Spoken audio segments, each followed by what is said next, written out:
Since 100 years ago, mankind has continuously developed their science and knowledge.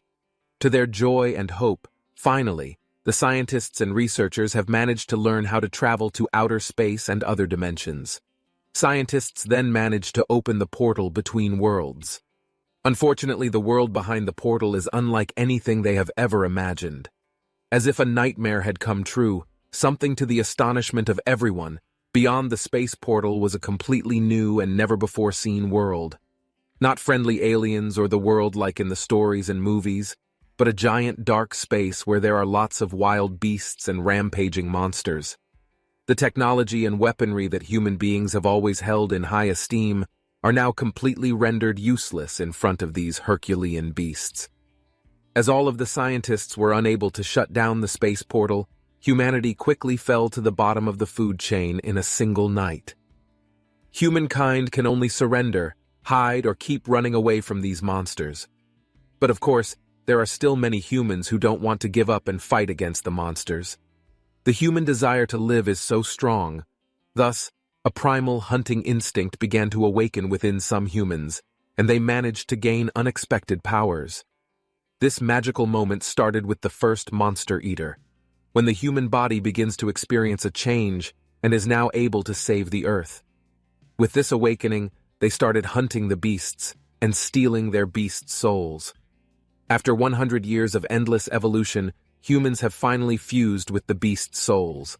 At the same time, they have also been able to understand the secrets behind all this, and they go through continuous evolution. All humans will have a chance to survive in this cruel world, maybe even have a chance to turn into a god. As it is, now this new world is called by humans the sanctuary of the gods. Meanwhile, the scene turned to the holy place, the steel armor, which is said to be one of God's sanctuary. A handsome man named Hansen has graduated from high school and is already 18 years old. Thus, he was legally permitted to enter the holy place of a god who was extremely dangerous.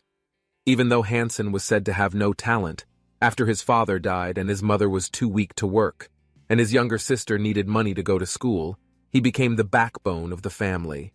Therefore, he entered the god's sanctuary to earn money. After that, Hansen was walking in the middle of the city and felt his eyes twitch continuously.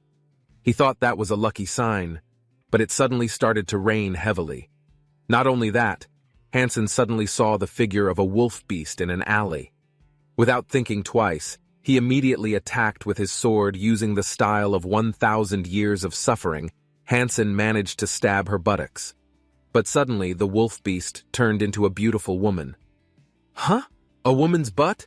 Is this a human? Of course, Hansen was surprised. The people present saw what happened and were flabbergasted by the audacity of Hansen, who managed to stab Qin Xuan in the buttocks. Did he not know about the beast's soul's transformation? I think we're about to witness a very interesting scene, said one of them.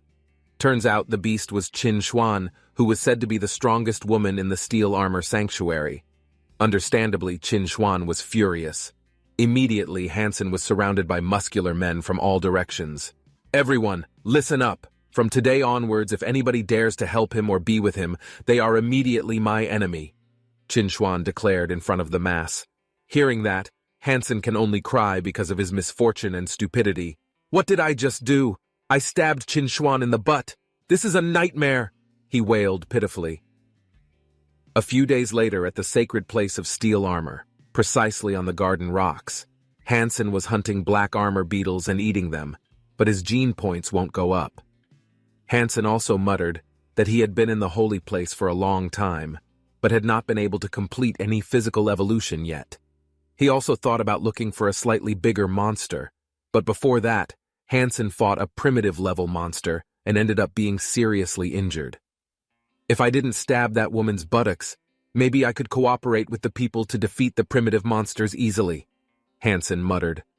Suddenly, Hansen saw a golden light far ahead, and it turned out to be a black armor beetle.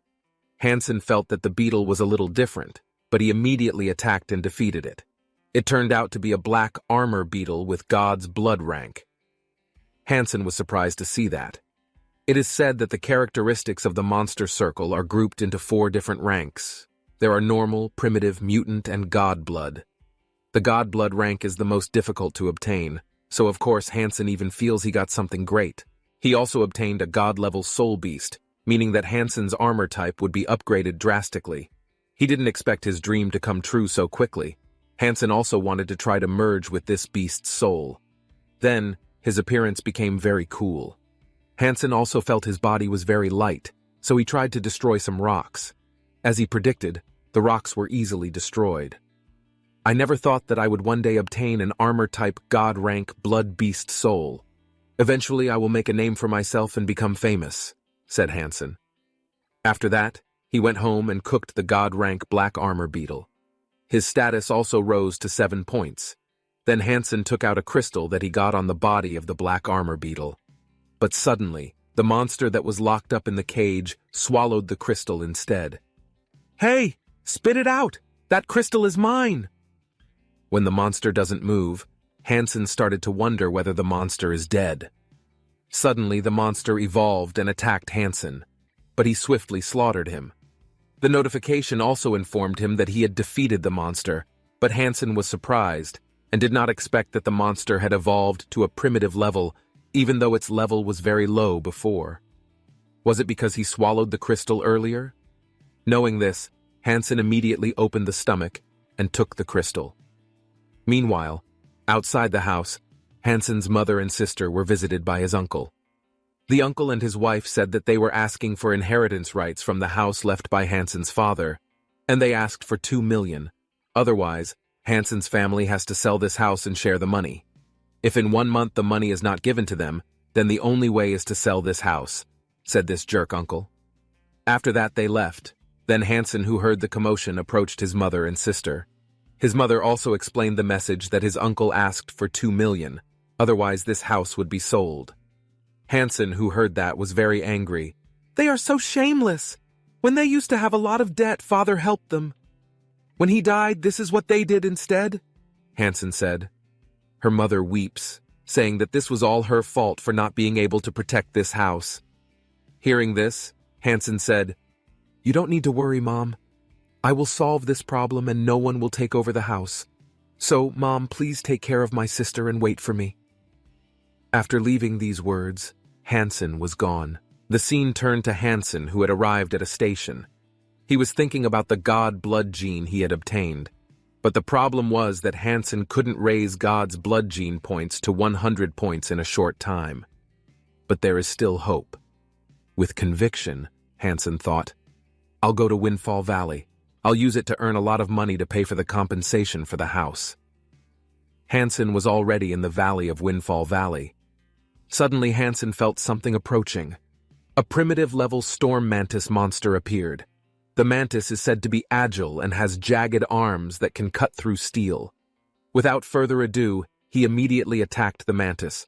But because this monster is very agile, he can avoid and parry Hansen's attack, even giving out counterattacks from time to time. But because Hansen has the god armor, even though this insect attack can split steel, he should still be able to beat him. Hansen continued to attack, and succeeded in defeating this mantis. "With this armor, I will be able to rule the world," he said arrogantly. Many other mantises came to attack, but Hansen finished off the horde of mantis with his enthusiasm. "Looks like all of you are wiped out," he said. Meanwhile, on the other side of Windfall Valley, there is a rich kid named Shu Xiao, who is Qin Shuan's underling. He hopes to bring out a mutant-level monster so that Qin Shuan can praise him. He was walking and saw a lot of blood from a battle. He was also aware of there are many corpses of mantis scattered around him. Then he saw Hansen's figure and asked, "Did you kill all these locusts?" He asked Hansen. "Yes, do you want it? 1,000 levro each if you want." Hansen had accidentally killed too many mantis, and it was impossible to eat them all. "Are you sure the price is 1,000 each? Even if it costs 50,000, I'll consider it a down payment. As long as there's good stuff, I'm willing to pay for it at a high price," said the boy as he handed the money to Hansen. "Tell me your name and your address. I will come to find you when I have anything good," Hansen replied. The boy then said that his name is Shu Xiao, and he lives in the Steel Armor Sanctuary number 1046. "Okay, I'll go somewhere else first, so if I get something good, I'll come to you." See you again." With this, Hansen left the place. Some time passed, and the scene turned to Hansen, who was already in the nest of the copper-toothed beast herd. Hansen immediately attacked the herd and defeated them easily. Hansen also realized that previously he had killed all the mantis, and this time he would leave one to raise and upgrade using crystals. Then Hansen got a primitive soul beast weapon with copper teeth in the form of a spear, so he also practiced with it. After that, Hansen went home carrying a copper-toothed beast. He entered the gate. In front of the gate, he met an army of troops led by a person named Xian Tianzi, who was said to be the person who was going to propose to Qin Xuan. He also saw Hansen, who was carrying a primitive-level beast, and immediately attacked Hansen. "Hey! Who dares to sell primitive beasts to you?" he said. "This guy is screwed. If I'm told anyone has the guts to sell you anything, then I'll make sure you both die a painful death." After giving him a death glare, Xian Tianzi left the place. Then Tianzi's men said to Hansen, "You are lucky that we were in the middle of a hunt. Otherwise, we will surely fix you with our fist." What a bunch of morons, Hansen thought. Looks like I'll have to use the crystals to increase my strength as soon as possible. I'll let them prance a little longer. Sooner or later, I will get my revenge. 3 days later in Hansen's room, the copper-toothed beast had evolved into the originally primitive mutant. Hansen wanted to let him evolve again while waiting. While waiting, he wanted to hunt primitive-level beasts to make money. Suddenly, Hansen heard people talking about something from his security gap. They were talking about a blood-level beast found on the sunset slope. Hansen headed to the slope as the sun was setting. There was also Qin Xuan's army and Xian Tianzi's army attacking the god-level beasts. With their disheveled look, it was as if they had been beaten up by the god-level beast. Hansen can understand that the god-tier beast is indeed very strong. Tianzi and his army were facing a god-level berserker base, and many of his troops were massacred. Seeing that, Tianzi was very angry and wanted to beat the beast as soon as possible. After that, Tianzi's army and Qin Xuan managed to surround and corner the beasts. The god-level beast wanted to run away, but before the beast managed to escape, Tianzi took out his beast's soul weapon. It was said that the beast's soul that Tianzi had was of the god blood level, namely the six-winged poison wasp. Then Tianzi attacked the berserker who was running away. The weapon shot and hit him. The beast was successfully defeated. Seeing that, Qin Xuan was shocked that Tianzi managed to defeat the monster with just one strike. Tianzi just smiled at the person he liked.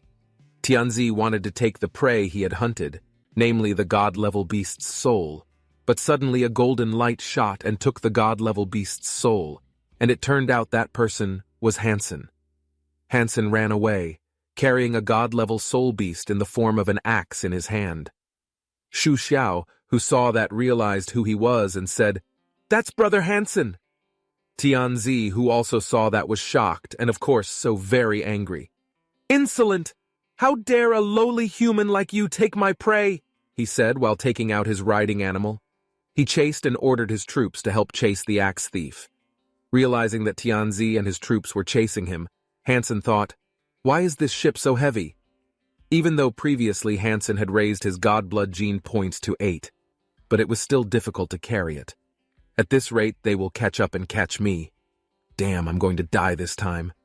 Hansen then thought and looked for ways how he could get out of this situation. Sen closed his eyes and muttered, "Mother, I'm sorry, I'm a useless son." Suddenly he remembered his father's voice saying, "Are you going to stop here?" In the memory, when he was with his father, at that time his father was playing a simulation game. "Why do you want to stop? This is just a game. You should raise it to level 2, his father said. But Hansen said that it was very dangerous because his character had been surrounded by monsters. If you don't have preparation, it will be very dangerous. Then his father also said, "The danger is everywhere.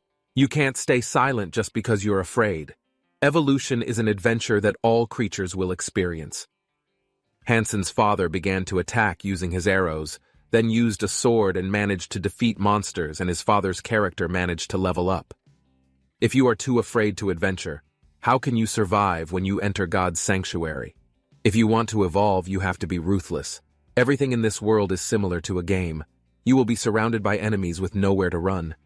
Are you ready to get stronger? Asked his father.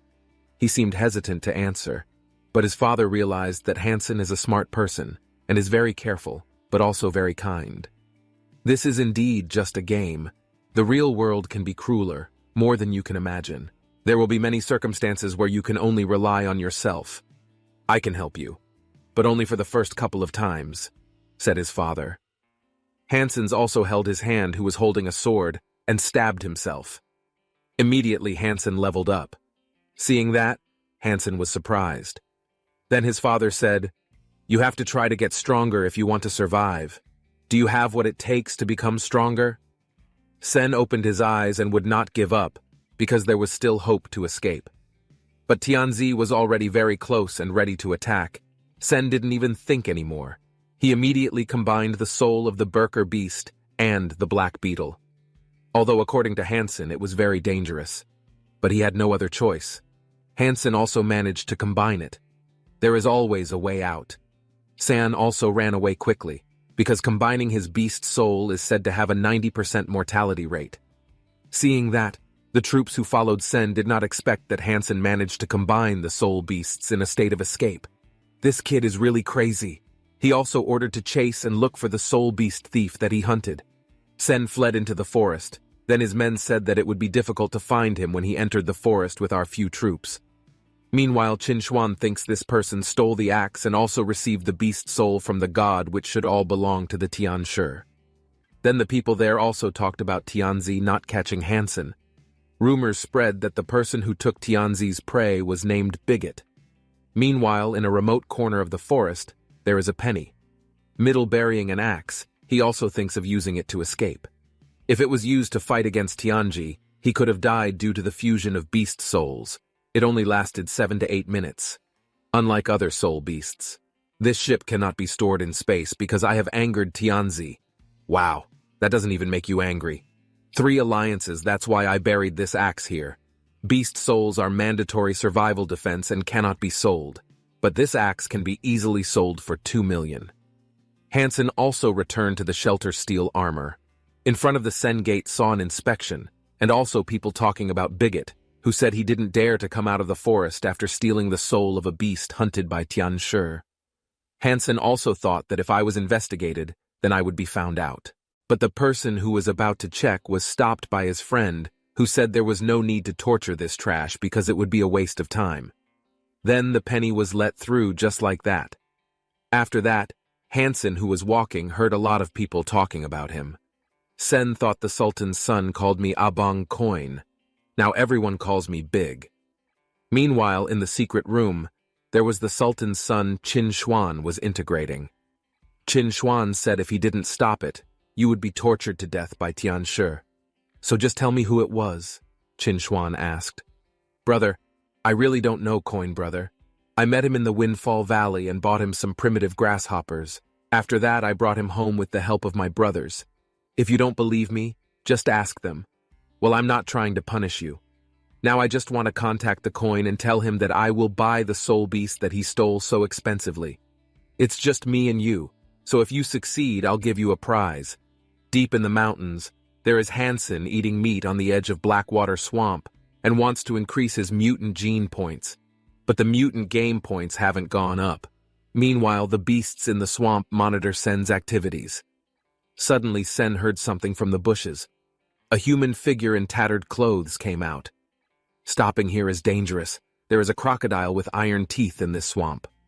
So you better stay away, Sen said. Then the person asked, where is this? Which direction is the Glory Shelter? This is the northern border of the Steel Armor Shelter, and also I don't know the Glory Shelter. That person also said, Armor Shelter? Did I buy too far into another holding area? Hi boy, take me anywhere, what are you talking about? Is he trying to order me? But because this Hansen is kind and not arrogant, he also said that you go straight south. Later there will be a shelter base, and you will arrive before dusk as long as you don't walk slowly. That's all I can help because I still want to hunt. But suddenly, the man hit Penny from behind, making Penny fall to the rock. The penny's head was bleeding, making the penny very upset. What do you want? Shut up and follow my orders, deliver me shelter. Do you always talk like this to people who want to help you? Sen said while taking out a spear weapon. Then Hansen attacked him. But unfortunately it turns out that Uncle is not an ordinary person. He parried with his bare hands and broke Hansen's spear, seeing that Sen realized that this person was using a gene hypercore art. It is said Monday is the art of awakening the potential in the genes, through ancient martial arts and binding the core to Monday, and can only be learned in elite schools. I'll give you one last chance. You can take me shelter or die, asked this person. Didn't your family teach you manners when you were young? Of course I will take you, lead you to your death, said as he put on his god-grade armor and attacked him. They both attack each other. Sen didn't even expect that Ohm could scratch his armor. That person guessed that this penny's hormone was of the god blood level, having successfully resisted the attack of his jade skin art. Leave the armor to me because you don't deserve it. But as long as the person suddenly attacks him, but it's a shame this person can parry and attack back and make scent vomit blood. Trash will forever remain trash. Even though you have a soul beast armor blood, God said this person. Shut up. Sen also pointed at the person on the nose. Today I will finish you off, he said as he changed the beast soul type to bloodthirsty fused mode, seeing that the people were surprised. Then Sen attacked him with a very strong punch. Instantly the person immediately died. Huh. Who are you calling trash? It's true that people breaking the rules are trash, but people who have no morals are lower than trash. Even though I use a beast soul with a horn, and as a barrier I use a black beetle armor, still this guy's punch is too strong for this guy doesn't have a beast soul. Otherwise I will die. After that, Hansen also examined the person's body and found a memory chip in his clothes. Hansen had come home and was in his room. Sen also realized that the memory chip he got was not an ordinary chip, and he checked it. It turned out that the chip contained jade shell art details. Wow, isn't it Monday? I was fortunate enough to find a high level without spending a dime. Originally, I wanted to save money to buy a hybrid core gen machine. This will save me a lot of money. 3 days passed. Sen managed to master the art of jade skin. Sen also felt his skin feel colder and as if his skin had become very smooth. Then Sen also checked his body temperature and his features also showed that Cell had mastered the jade skin art. But what makes Penny think is that the memory chip cannot be stored. Maybe there will be hidden risks ahead sooner or later. But suddenly Sen got a call from his cousin and asked him to go somewhere. Tianzi sent people to look for me all over the place, but he doesn't know who I really am, right? I should be safe to get out. After that, Sen went for a walk with his cousin in the car.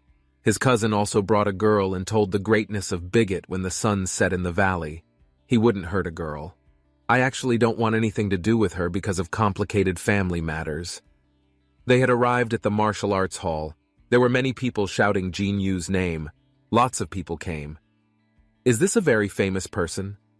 Last year he was ranked 5th in the first shrine. His name was engraved on the monument. Even Qin Xuan, the person who became the strongest Tier 1 in armor, did not get that honor. Then Tang Jenny, who had not yet shown her nose, took out her beast soul of God's blood, making all the spectators amazed to see it, and wishing they had a beast like that. What about a berserker beast soul? Sen's cousin, the one with glasses on his forehead, answered, I don't care who big it is, but he got it by stealing the soul of a berserker beast, so it can't be compared to a genius. Hearing that, Sen thought he would not give it up. Tianzi had been his enemy from the start anyway. Half a month passed. Sen managed to evolve the iron-toothed crocodile into a mutant and was going to sell it for 2 million. After that, Hansen also asked to meet the boy Sultan in the Windfall Valley. Sen also handed him the meat of a mutant-grade iron-toothed crocodile. Thank you, Brother Coin. Oh yes, brother. You know I work under King Xuan, right? He wanted to tell you that he wanted to buy the Soul Beast Berserker and the axe at a very good price. But instead, Hansen wanted to leave saying, I'll think about it again, if she's really charming for a good price. In the bottomless pit, there was Sen, who was carrying a sack of poisoned scorpion crystal beasts. He said that the poison crystal scorpion couldn't hurt me because of this soul-best armor of God's blood of mine, and I almost killed them all. But suddenly a very soft voice called out, Is that you? Sen turned his head, and how surprised San saw Qin Xuan, He asked Sen to take him out with him. Huh, do you want me to carry you? Asked Sen. Why are you so surprised? Can't you see that my ankle is injured? Qinchuan replied. Oh yeah, what am I worried about? He doesn't recognize me thanks to my armor. Maybe I can take advantage of it, thought Penny. Then Sen said, Looks like you got hurt from the scorpion poison crystal. How can that be when you're so strong? This mutant-level poison crystal scorpion is so cunning he just attacks, when I forgot I was burned to the ground. Then Sen also wanted to hold him, but he took out his god-level poison butterfly dagger and said that this Hansen should not mess around and take advantage of him. Hey, don't get me wrong. I didn't mean anything. Didn't you ask me to carry you? This woman can read his mind. Then Qinchuan said if he managed to get him out of the bottomless pit safely, he would give him some money. According to him, Hansen only thought about money, because the news he got when he made a deal with his men, the Sultan's son told him for sure, about money. Hearing that Sen said that it was true, he needed money, but at the moment it was not urgent. But earlier you said a mutant-level poison crystal scorpion, right? Is he dead? Asked Sen. I killed him back there, why? I can carry going out, but I don't need the money. But in exchange, I want a soul beast-level mutant and a poison crystal scorpion that you defeated as payment, Hansen said. The two of them came out of the bottomless pit. Hansen carried the beautiful and strongest woman on the spot. The steel armor asked to let her down. Outside the shelter, Sen also understands and also doesn't want to get into trouble when people see them together. Then Qinchuan thought, when he saw the penny eat the ordinary poison crystal scorpion and was very full.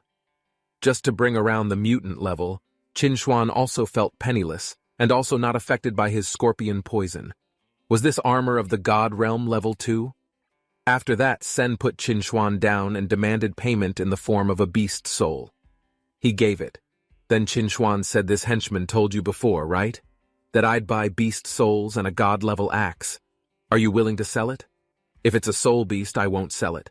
But if the axe can cost 1 mutant beast soul and 2 million, answer sense. It couldn't be used outside of the shelter, so it had a power limit. Don't you think that's outrageous? How about 6 million? Because that's my limit and no mutant beast soul. Okay, agreed. Prepare the money, yes. And later I will let you know the time and place through your men, the son of the Sultan. I know he's that greedy. After that, Sen walked in the middle of the city of steel armor. He also ran into his cousin.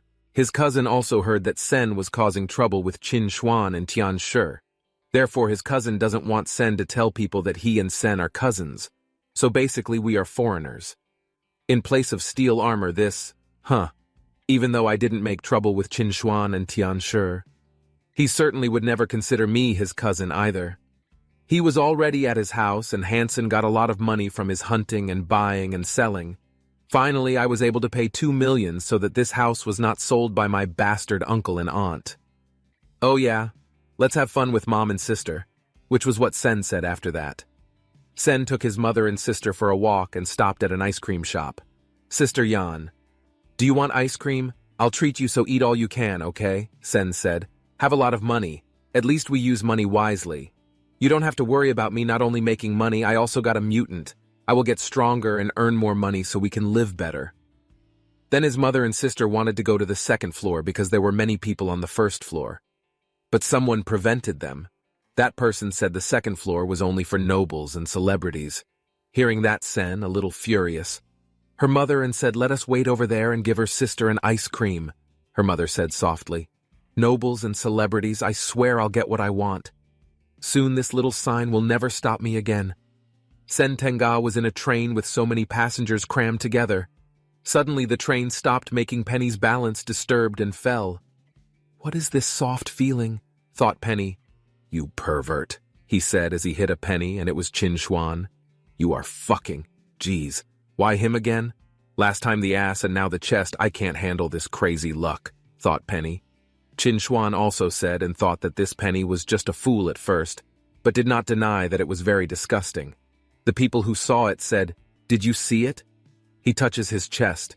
He is a pervert and is not in his right mind.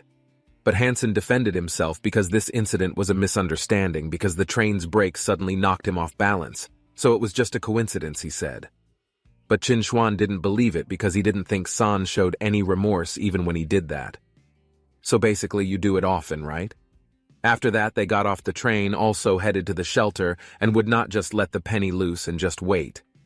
"I'm always watching you." He said what his men had been waiting for, which turned out to be them calling Zhuan as captain. Sen was surprised to hear that. So he's also a captain. That means from now on he will start tracking my whereabouts. Oh, my luck is terrible. Sen then thought of a way not to be watched by Qin Xuan, as he thought it would be dangerous if he found out his identity as a coin. But suddenly someone called Hansen. "I invite you to join in on a job." "Sorry. Looks like you have a big job. I'm just a kid, so it's not appropriate to join," Hansen said. Finally, he joined in a mission given by Tianji. They all got money and primitive-grade beast meat.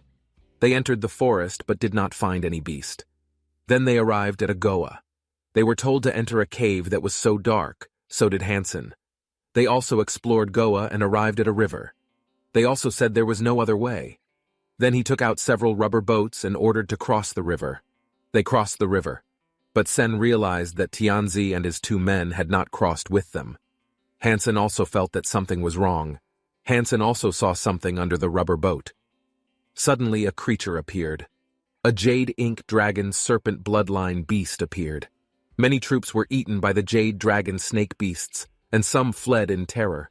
But Tianji instead slashed the people who ran away and said, "You bastards!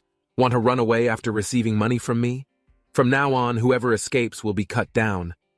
After that, the jade ink dragon serpent beasts dived in and not wasting any chance, they all continued crossing the river, likewise with sense. But suddenly the boat itself, and diving while entering its god blood armor mode. It was said that originally there were 34 troops, now there are 7 people left. Then he said Z's incident, that the snakes seem to have had their fill, so now it's quite safe to cross. Tianzi and his army crossed over, not expecting to get 2 god-grade jade ink eggs. At this rate, my god blood points will rise to the peak. Tianzi then ordered 2 people to carry the 2 eggs. However, the jade ink snake beast realized its eggs were about to be taken and attacked. But Tianzi, with a brush, saved him and took the 2 eggs with him. Tianzi ran away with the 2 eggs, but suddenly an arm appeared and hit Tianzi. "Got it," he said, which turned out to be pennies. Then he ran away with the 2 eggs. Seeing that, Tianji was so angry. "Damn, why are you again, coin?" Then Sen ran muttering, "I didn't think I was so lucky after swimming diving." But Sen was intercepted by the jade ink snake. "Damn, there is one more," said Sen. While behind, Tianzi was chasing him. Suddenly Sen throws 1 egg to Tianji. "Here, take one. Let's work together to defeat this jade ink snake first," said Sen. "Huh. Who wants to work together? I will kill you and take the other egg." Tianzi also realized that the egg he was holding had broken and angered the snake. The beast also targeted Tianshi, while Hansen ran away with 1 remaining egg. "Coin back, you bastard!" In the steel armor place, there was Hansen, who was having his fill of eating god-grade eggs. His god blood points rose to 13. Suddenly a very gentle voice was heard. "You really know how to hide. Do you think I'll let you go if you don't show up for half a month?" he said, which turned out to be Qin Xuan, which made Hansen surprised. After that, Qin Xuan took Hansen to his place, especially in the battle room. Qin Xuan also said that if Sen can beat him, then he will free Sen. But Sen says, "How can I beat you?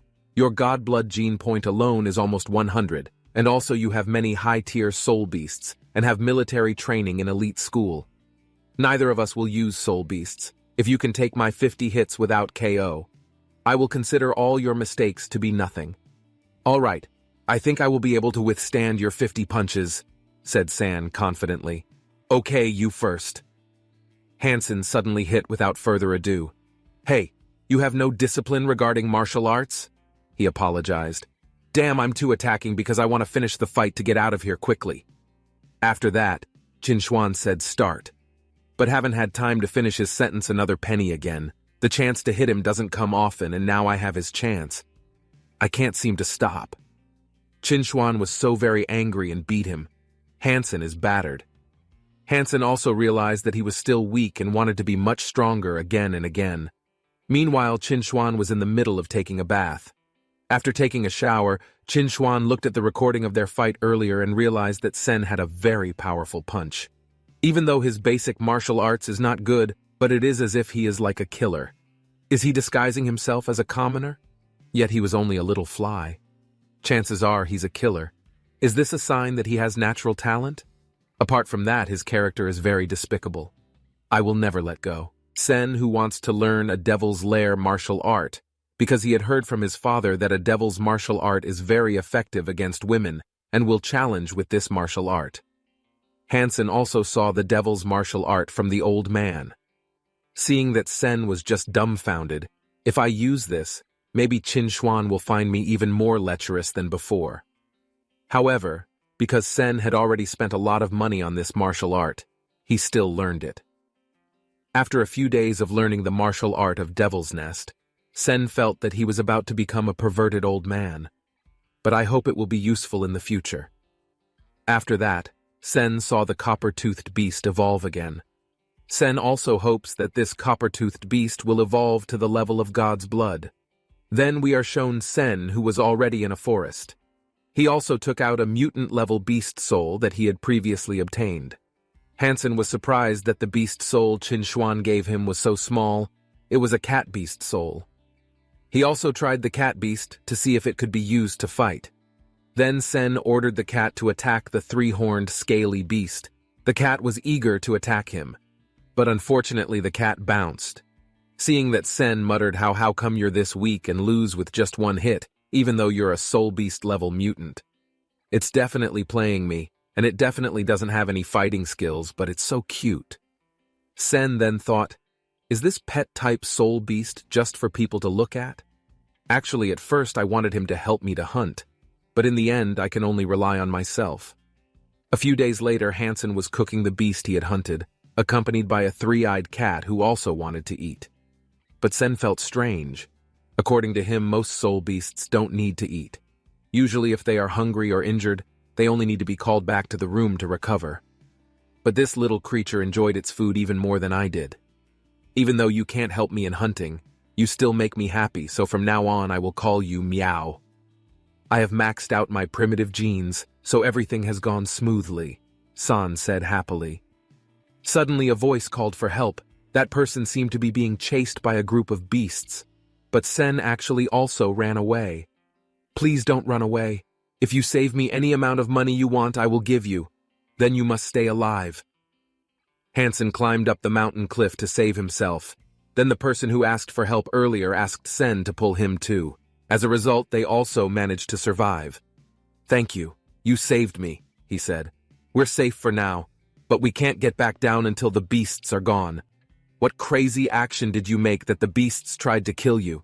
I traveled for so long and all my soul beasts were destroyed. I also almost starved to death. After that, I found this beast. It's very expensive, so this person is most likely of high status, will definitely pay a heavy price. So what should I call you? He asked. My name is Hansen. Just call me Sen. Then the person Hansen rescued introduced himself, named Lin, from the Glory Shelter. Lin asked how far the Glory Shelter was from here. Sen replied that the Steel Armor Shelter was 10 days from here on foot. But as for Glory Shelter, I don't know where it is. Hearing that, Lin was surprised that he was far away from the shelter. Then he also told Hansen that if he later returned to the shelter, he would get back at Booty. For saving his life, any amount of money Hansen wants, he will give. That would be great, but before that we have to be friendly to each other. Of course. But Sen, do you have any food or drink? Because I'm really hungry, asked Lin. That glass of water and a piece of meat for 10,000 each, answered Pennies. Hearing that, Lin was surprised. Didn't you say earlier that we should be friends? You provide the money, and I provide the food. Doesn't that mean friendship? Sen said casually. That's true, but can you add a little more food? Later, when I return to the shelter, I will return 3, not 4 times to you. A few days passed. The beasts never left. Seeing the situation, Sen wants to go to the other side of the mountain, because according to Sen, if they don't act and also the leftover food starts to run out, they might starve to death. Then Sen started climbing and told Lin that he should wait for her here. Lin also said that Sen had to be careful and that no matter what happened, he could not leave him. Sen climbed up using his demon lair martial art. Hansen didn't expect that he would use it first to climb the mountain cliff instead of Qinshuan Mountain. But according to Hansen, this is very exciting. After that, Hansen was surprised to see an egg so big. What kind of beast put it here? Could it be that this egg has god-level blood? Hansen didn't think much anymore and immediately drank the liquid egg. According to Sen's guess, it turns out that the egg is indeed the level of God's blood. He also continued to drink the liquid from the egg before the mother beast came. Meanwhile, elsewhere, the beasts finally left. Finally they went too. From now on, I won't bother them again in the future even though I'm very hungry, said Lin. Then the penny was back. Seeing that, Lin asked why Sen was taking so long and also why did your stomach look so pregnant? I found God blood level up there and I left this for you, Sen replied. Lin didn't ask much more and drank it straight away. How can I not lie to you, right? But it's a pity you didn't get God's blood game points, Hansen said. He is also very grateful that Sen wants to share his extraordinary findings. Lin never tires of saying that he will repay booty from Hansen. Whatever it is, whether it's about money or something else, you can ask for help at any time, Lin said. Hearing that, Hansen also said that his reputation in the shelter was very bad. It would be better if you stay away from me, said Sen. But Lin said that if someone dared to do something disrespectful to Sen, then Lin would retaliate and show disrespect to them as well. All right, let's just go home first. This guy is really innocent. She can be a good friend. Hansen was already at the connecting station. Hansen also felt very happy to have gotten game points from the gods from eggs. But suddenly, he had been awaited by Qin Xuan. Oh, Captain, what a coincidence. Damn, is he going to bother me again? Then Qin Xuan ordered Sen to follow him. Not afraid to be invited anywhere, Sen follow him. After that, they were in the middle of the battle room. It turned out that Qin Xuan was inviting another fight. I've reached the highest level of the devil, so I won't lose so easily this time. Qin Xuan suddenly attacked without warning. Team Captain, why don't you say start? I have learned that from you. Isn't that a trick you like? Qin Xuan replied while attacking Hansen. But Hansen can avoid it. Then Sen also got a chance to attack and use his demon lair martial art. Hansen also slammed down in an extremely embarrassing pose, causing him to scream, Captain, does this count as my victory? This devil is really amazing to fight women. Qin Xuan was so furious that Hansen was embarrassed, he took out his soul beast in the form of a lion and attacked. Hey, didn't you say you can't use beast souls? Finally, Penny lost again. I thought I would get stronger, but it turns out I'm still weak in terms of overall strength. Think about the time he slammed me and locked my legs just now. That made me startled and released my soul beast in a rage. Looks like he's gotten even stronger. Had he been pretending to be weak all this time? He made me lose face, so I hit him a bit. A few days later, Sen continued to practice sparring. Hansen was also grateful that thanks to that he was able to train his fighting skills so that they would improve even more. Moreover, getting a chance to be able to practice sparring with beautiful and strongest women in steel armor, Sen thought. After that, Sen left. Felt his whole body ache. That woman is not gentle at all. But suddenly someone called Sen. Long time no see. Why are you here? It turns out that it is his childhood friend who is also legal and can go to God's shrine. Suddenly a car flew toward them. Sister, didn't you say you could use a moving unit in our house? If you go to a place like this link station, you can get harassed by people. Brother, don't misunderstand, he is my childhood friend. Hansen, his name is. Hello, Sen said with the intention of introducing himself. But Sue's brother said that this Hansen was not worthy to be friends with his sister and never bothered his sister again. If he sees Penny again, then he won't be friendly. Just heard that and said, Are you threatening me? Don't you accept? Then I'll show you what I mean. He immediately attacked Sen, but Hansen easily avoided it. Then Hansen was back to attack and slam him. Seeing that, Sue said, Stop! Calm down, Jue. Your brother has a sturdy body, so he's fine. I only greet men. Oh yeah, I have to go first because it's almost night, so I have to go home. When we meet again, let's eat together, Sen said as he left. Hearing that, Sue's brother also wanted to plan something and said, "Little brother, invite him to have lunch together at our house someday." Hansen was already at his house. He also found that there was an offer of escort who paid quite well. The requirement was only to have the ability to eradicate 10 beast-level inventor. Without thinking any longer, this Hansen also registered himself. Then Hansen prepared himself and wanted to buy a weapon, because his old weapon was broken. While searching online stores, Hansen also found a beast arrow weapon which he thought was so extraordinary. The weapon is called Soul of Calinity, from the Dark Knight series, and has a range of 800 meters. It can also penetrate steel armor within 300 meters. But according to guild standards, the power to draw the bow must be rated 7 with Kyoku skin ability.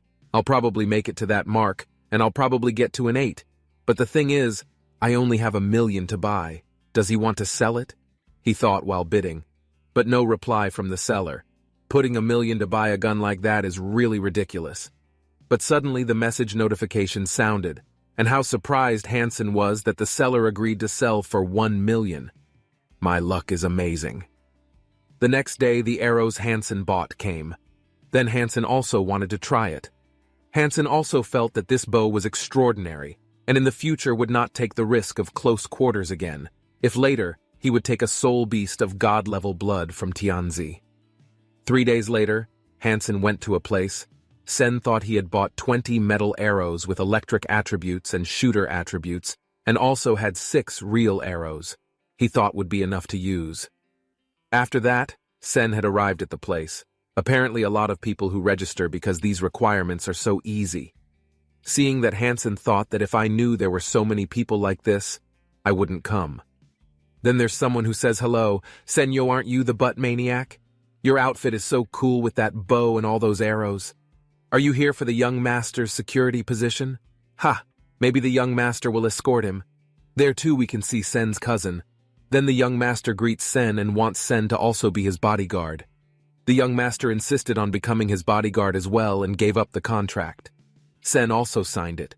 They all set out to hunt primitive-level beasts. In the forest, they also hunt. Meanwhile, Sen tries his bow, and it turns out that Sen has not fully mastered the bow. According to Hansen, he would need to increase his strength a little more in order to master this bow. Before then, he also taunted Hansen that Penny would be a burden to the young master. Hearing that, Sen only replied that he was practicing. By your standards, then, you would just embarrass yourself. Then his cousin came over and said that, don't tell anyone that he knows him. After that, they were all in the rocky hill. There, they fight primitive-grade blackspot beasts. They also managed to beat him. The young master's friend was very happy. But suddenly the black spot beast that turned out to be pretending to be dead attacked his young master's friend. Sen's cousin was silent. But it's different from Penny, who he shot his arrow and managed to kill the black spot beast. Seeing that one of the group, Sen's cousin said, "Why did Sen shoot his arrows?" Young Master Qin almost got hurt. "Go!" shouted young Master Yuan. "Young Master Yuan told you to leave. I ask you to go." "Not him," said the young master, who was angry that only Hansen made a move to save his friend. Looking at young Master Iwan, "You can tell us to leave, but in his contract it's a violation. You have to pay the rest of the money." Hearing that, young Master Iwan immediately threw the money and paid the rest. "Here, take it. Go, useless trash group." In his contract, his name says Hansen, and the bow he carries is Soul of Carimity from the Dark Knight series. At least the power value is 7, in order to be able to pull the bow.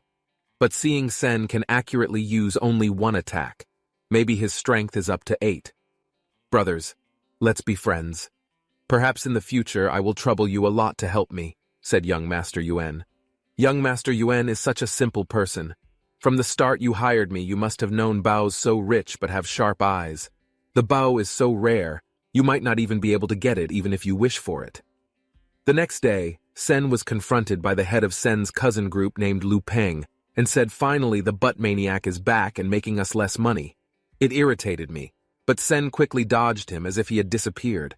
Then Sen held onto Yunfeng's hand and took his dagger, continuing to slam it. Seeing that his cousins Sen and people were surprised to see him, that Liu Peng was easily defeated. He also ordered his men to attack, but Sen attacked back using the dagger that was taken, and it turned out that the dagger contained an alloy of alpha metals and the price could reach 1 million or more. This dagger is useless also in your hands, so I will take this, Hansen said. Then about to leave, stopped there, said someone who turned out to be Lua. Who gave you courage? How dare you touch my subordinates? He complained that he was being bullied. He had embarrassed himself. Dulu even made calculations with Hansen and attacked using his whip. But Sen can fend it off. I heard that his physique has reached 90%. Seeing his attacks makes the thought of the butt maniac stronger. Nor would he let Penny live. But Sen ready with his bow to attack. But suddenly, Qin Xuan came to stop the fight. This ass maniac is being rude to you and disrespectful to you. He also attacked me, so I won't let him live. I will teach my people well. I don't need outsiders to interfere. Let's go. People who saw that also gossiped. Did Qin Xuan just say that the buttocks maniac was the one? So he prefers that kind of person? So she loved being poked and is now in love with him? After Qin Xuan stopped Hansen's fight with Luo Yang, she took him away from them. By now, Qin Xuan and Hansen were in Qin Xuan's military quarters, and they began to discuss things. With her military demeanor, Qin Xuan invited Hansen to join her army, the God's Shooting Squad. This is because, according to Qin Xuan, Hansen has very great strength because he can draw a bow, so the possibility for Hansen to hone his skills to be even better is very large. Not only out, she also mentioned her service in helping Hansen earlier. If not under the protection of Qin Xuan, then Luo who would never let go of the penny just like that. Follow me. You will get many benefits later when you enroll in the military academy. But this, Hansen refused, and was very appreciative of Zhuan's offer. I said that he was confident in his current self. Then he said, and also who said I would enroll in the military academy? My physical form also hasn't reached level 10, so I'm not eligible, said Sen. Hearing that, Qin Xuan also said that the requirements were difficult for ordinary people. But for Sen it was nothing. According to Qin Xuan, Sen did look like a side character, but had abilities. The most important thing is that Qin Xuan can recruit talented people. Sen was silent for a moment. Then he said, "This is about the past that I have done to you, when I stabbed your ass. Aren't you angry? Don't ever discuss that matter again," replied Qin Xuan, who was very upset to hear it. "If you don't enroll into the military academy without a noble title, wait until conscription. You will become a common soldier and become frontline fodder." "How do you know I can't get a noble title?" said Sen. "If I continue to use the techniques I have using crystals to obtain a higher level, then I will obtain a noble title. I think that's within my reach." Seeing that Sen was thinking about something, she said, "I told you that you can't get the title of noble, so that means you won't get it." "Want to give it a try?" Qin Xuan asked irritably. "All right, I'll join the God's Shooting Group," Hansen replied. He also understood that Qin Xuan had connections in the military, so Hansen didn't want to make his life difficult and hard in the future. After that, Sen was already in his house. While lying down, Sen felt that he had not rested for several days. He tried to close his eyes but could not sleep. Then Hansen thought about Qin Xuan, who was in a hurry to invite him to join the God's Shooting Group. Did she want to plan something? Suddenly, someone knocked on the door of his room. Sen opened the door. It turned out to be Sen's mother. His mother also asked for help so that tomorrow Sen would take his younger sister to school because his mother was busy. "She has some business to attend to tomorrow." "Yes, Mom. So where does my sister go to school?" asked Sen. "Lately you have been busy, so I haven't had time to tell you. The money you left at that time can only send her to Manhwa," her mother replied. Hearing that Sen was very happy because according to Hansen, it was better rather than attending a noble school, so the mother just went ahead and finished the business, the problem of the younger sister that Sen would drive her. The next day, Hansen went to drop off his sister. As a good brother, he also asked, did his sister already have friends in the school environment? "Not yet. I'm still shy to talk to my classmates," his sister replied. "It's okay. Be honest and slowly get along with others. You can do it. If someone does something bad to you, remember you have to tell Big Brother," said Hansen while stroking his sister's head. After that, they arrived at the Manhwa school. There Sen saw his uncle, Younger sister also asked who was the child carried by uncle and also the aunt beside him. Do you know him? I don't know either. But I found something interesting, replied Hansen. What are you doing here? Asked Uncle Sen. I'm taking my sister to school, replied Sen. Hearing that, this asshole uncle also accused that as long as Sen's father occupied the company, he must have saved a lot of money. The proof can send her to school, which he knows that the cost is quite expensive. His uncle also asked for the money to be divided because he thought it was family money. Hearing his uncle's accusation, Sen said, Did you not read the contract? It is clearly written that 2 million has been paid and you cannot get any more money from my family. It is a fraud. It does not count. I will go see your mother later, his uncle said. I have the right to kill an offender, said Sen casually. Hearing that, his asshole uncle attacked, but Hansen easily counterattacked and slammed him. Sorry, asshole uncle. Uncle, if you want to die, just try to come to my family. His sister, who saw it, was amazed to see her brother was very cool and also a little scared. The wife and mistress of the uncle also ran away to report the incident of the woman. Beautiful auntie and her little boy is also cute, if auntie sees it. What do you think he will do, uncle? Sen said that it turned out that he had recorded all their conversations earlier. Did you record everything? Bastard, quickly delete it, said his uncle. We are family, everything can be discussed. If uncle gives me 2 million, I can delete it, said Sen while holding his uncle's hand firmly and smiling satisfied. Sen got the 2 million and said he would write it off depending on his mood.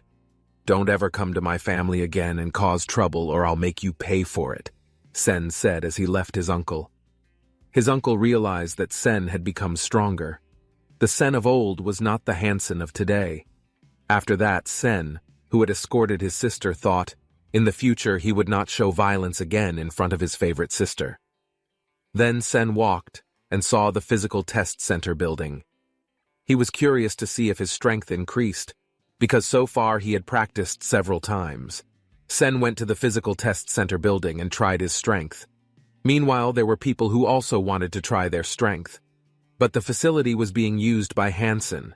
The person also noticed that Hansen was fighting a robot, which he thought would be difficult even though he had used the soul of the beast, because the robot round was very difficult. But Sen had mounted his stance and attacked the robot with his beast, and completed the test with a triple S score with a time of 7.88 seconds. After that, Sen immediately left. People talked a lot about Hansen's greatness, and without Sen's knowledge, the video of him defeating the robot by scoring a triple S with a time of 7.88 seconds was widely spread and went viral. People realized that it was the coin. Meanwhile, at the seaside mansion, there were 2 young men named Tang and Fang. The 2 of them were also talking about Hansen. According to Tang, that Hansen, in addition to his god gene, the other genes probably almost all reached the maximum point, and the soul beast he used was also God's blood level. So who is he really when I've been waiting for the people to go to the second God sanctuary? If he dares to prevent me from participating in the war of the top 10 to determine who is elected this year, then I must get rid of him. Hearing that, Peng said, with a neighbor like that, maybe he has a relationship with the military. So do you think he is someone you can offend? Asked the tank. He was overcome with anger and said, That's so. Don't take it seriously, Tank replied. He was also very curious about Hansen's identity, because he thought that with such power, the beast he had could affect all the sanctuaries. After that, 2 days passed. Hansen was walking to a place. On the way, he remembered the order that Sen should officially report to Yang, that Sen had entered the Gods shooting group. Meanwhile, Qin Xuan was going to the Universe Star Organization to talk about the cooperation of the Universe Star Organization. Isn't their young master a Tianji? So you understand why I made you join the Gods shooting group? To put you under my protection. So he would never dare to touch you, she said. Captain, maybe you are really kind. In his mind, it is right to do that to protect him, but don't tell me she likes me. Then, confidently again, Hansen concluded, Yes, I am a person with the soul of a beast of the level of a god, and also have the art of hypertension reaching 9. Hansen entered the room of the leader of the Gods shooting group who was so sexy, named Yang Manly. So you're Hansen, right? You're 10 seconds late. Huh, I'm not late on purpose. Just now the team captain approached me, said Hansen. You were late but you threw the problem to others? You deserve to be scolded, she said. Then she ordered Sen to fill out the form. Hansen started filling out the form while thinking, what the hell is this woman? Looks like she hates me and I don't even know her. The leader approached Hansen by sitting on the table. So how great are you at qualifying her? You're to the point that Qin Xuan wants to recruit you? How can I fill out the form if you sit like that? Hansen thought. His brain began to imagine. After that, Hansen had already filled out the form, and the leader said that tomorrow at 6 a.m., Sen must come on time to the training ground of the Gods shooting group. And also, I hate people who are not on time, said the leader. Suddenly, Qin Xuan contacted the leader and ordered to go to her room and also invite Hansen. After that, they were in the middle of Qin Xuan's room. The three of them were watching a viral video about coins. Hansen realized that it was his video and was worried that his identity would be discovered. But Manly also asked if this coin had great destructive power and was there someone who saw it? She replied that the person who took this video could not see the coin's face. Hearing that, Hansen was relieved that his identity was not discovered. From this video we know that this coin has the soul of a beast and god level and has advanced martial arts knowledge. But more importantly, this video taken comes from the physical center of our planet. We need to find this person. He will be useful to us. It's hard to imagine a toy army that would be able to raise someone like him. But it's worth a try. If he joins, we won't have to work with other sects to cooperate in hunting down the divine blood level bus. But I heard that this coin works only alone, so it will be difficult to get him to join, said Hansen, pretending. But Qin Xuan said that if we fail to get the coin to join, we still have a plan to tease him. I don't mind. What I'm afraid of is that this coin is not man enough. No way. They are both very terrible. After that, Hansen went home. He saw that the copper tooth beast was about to evolve into God's blood level. Now I need to be patient and wait a few more days. The next day he was at the God's shooter training ground. He also saw the Central Sultan's son practicing archery and greeted him. But maniac, why do you know me? Hansen also realized that all this time he had interacted with the boy using the identity of Coin. Then Sen made an excuse that Sen knew he was the first to call Coin as Brother Coin. So who doesn't know him? Am I famous? So by the way, why did you join the Gods shooting group? I don't know if this is true or not, but I think that using a bow at a long distance will not risk endangering lives when fighting. Hearing that, he agreed. But in this place, you have to be careful with the leader. She is very sadistic. While they were gossiping about their leader, they were suddenly hit by her. Hey, what are you doing? She said. They were both given the punishment of shooting 1,000 arrows, otherwise they would be given further punishment. Hearing that, the Sultan's son panicked. How is this? I have just reached level 7 and even given this heavy punishment, he said. Hansen also said, calm down, the leader is not likely to watch us. She will leave, and also will not know how many arrows we throw. The leader will definitely send someone to watch us, and also if we don't hit the target, then it won't count. Hearing that, Sen also said, then we just start training. I, who have reached level 9, might easily draw a bow that has level 7, but he might have difficulty. But if he can get through this, he will definitely become stronger, Hansen thought. They both started archery. Meanwhile, the other groups were starting to go home. They were talking about tomorrow going on a divine blood level beast hunt. Hearing that, he asked one of the groups about tomorrow going on a beast hunt, and the others found a divine blood level beast. So they invited us to help them tomorrow. Hearing that, Sen thought that Qin Xuan met with the Universe Star Organization. That time must have been to discuss this matter. Enough pleasantries, you guys quickly continue your training, he said, which turned out to be one of the leaders of the Gods shooting group named Liu Hong. Seeing that the Sultan's son approached him and also wanted to be invited to hunt and spend his money. But Liu Hong refused the money while saying, stop acting like this. You think the Gods shooting group is what Chairman Hong also approached Hansen, and also, you don't act arbitrarily just because the station chief, namely Kim So-an. Making an exception, for you to join the Gods shooting group we do not accept, said Chairman Hong, who seemed to hate Hansen. Then Chairman Hong continued to say the leader who asked you to shoot 1,000 arrows with a bullseye, you can't go anywhere if you don't finish it. After that, Hansen started archery.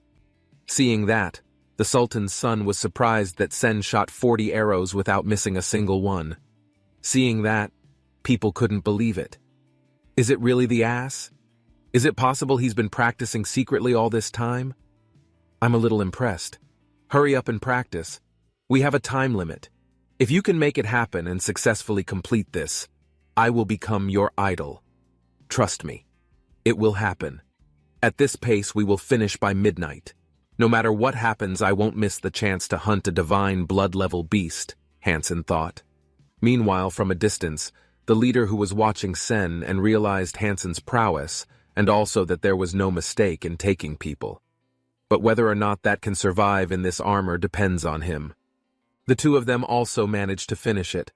Brother Sen, you are really amazing and kind. If only I were a woman, then I would fall in love, said Sue. Fortunately, not yes.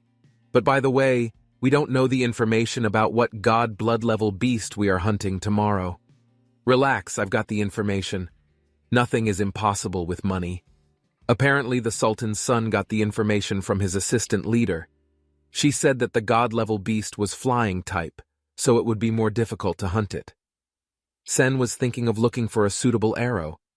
After that, Sen was already in his house and was looking for arrows in online stores that he thought would be suitable against flying-type beasts. He also met a person who sold arrows. The arrows he sold also contained 1.2% metal element. It was said that this arrow was so strong. By the way, next time you want to find something, remember to look for me, said the seller. The next day they all gathered at the steel armor gate. Since when did this scum join the gods' shooting group? Someone mocked Sen. Hello, do you have a bad memory? I told you he was my man. Say what you do. Don't make a scene. Just trash that usually hides behind a woman's back. They had all reached the blood god level beast's lair. He said he would lure the beast out, and the rest of Tianzi and his troops would finish it. He also said that he would distribute to each leader of the god shooter group 100 starlight arrows, each containing 1% steel element, to be distributed to his subordinates, but not to be distributed to Hansen. Hearing that, the leader asked, "Why just not give it? I'm the one who provided the arrows, so it's up to me who will use them. Okay, since you're in charge of the operation this time, we can only do what you say." The leader orders Chief Hong to distribute the arrows. It looks like this Tianzi really hates it and is going to bother him. He doesn't even give me respect. The expression on this bastard's face is so disgusting. I want to beat him to death. The leader ordered the elite troops to get ready on the spot. Hey, you non-elite guys, stay away. Hearing that, the Sultan's son was very upset, but Sen calmed him down. Sen's brother, why aren't you upset and calm? Of course I'm upset. But we can't get carried away, so we'll just show them our skills, and if we're lucky we can capture the beast's soul, Hansen replied. But Sue was cynical because the Tianzi troops were in an advantageous position. If the base comes out, their troops will shoot a lot of starlight arrows, while we only have ordinary arrows, Sue said. But suddenly there was a god's blood-level roar. Something flew. A god blood-level beast and purple scales appeared. The leader ordered his troops to attack. But what the hell? Starlight's arrows didn't work because the scales of the god blood-level beast were so hard, exceeding steel. Hansen didn't stay silent. He started taking arrows containing 1.2% metajet elements. Arrows containing this metajet will disappear after I shoot it, so I have to kill this beast in one attack, Hansen thought. Then the Sultan Su's son realized why Tianzi was directing so many troops. So he wanted to generate the beast's attention.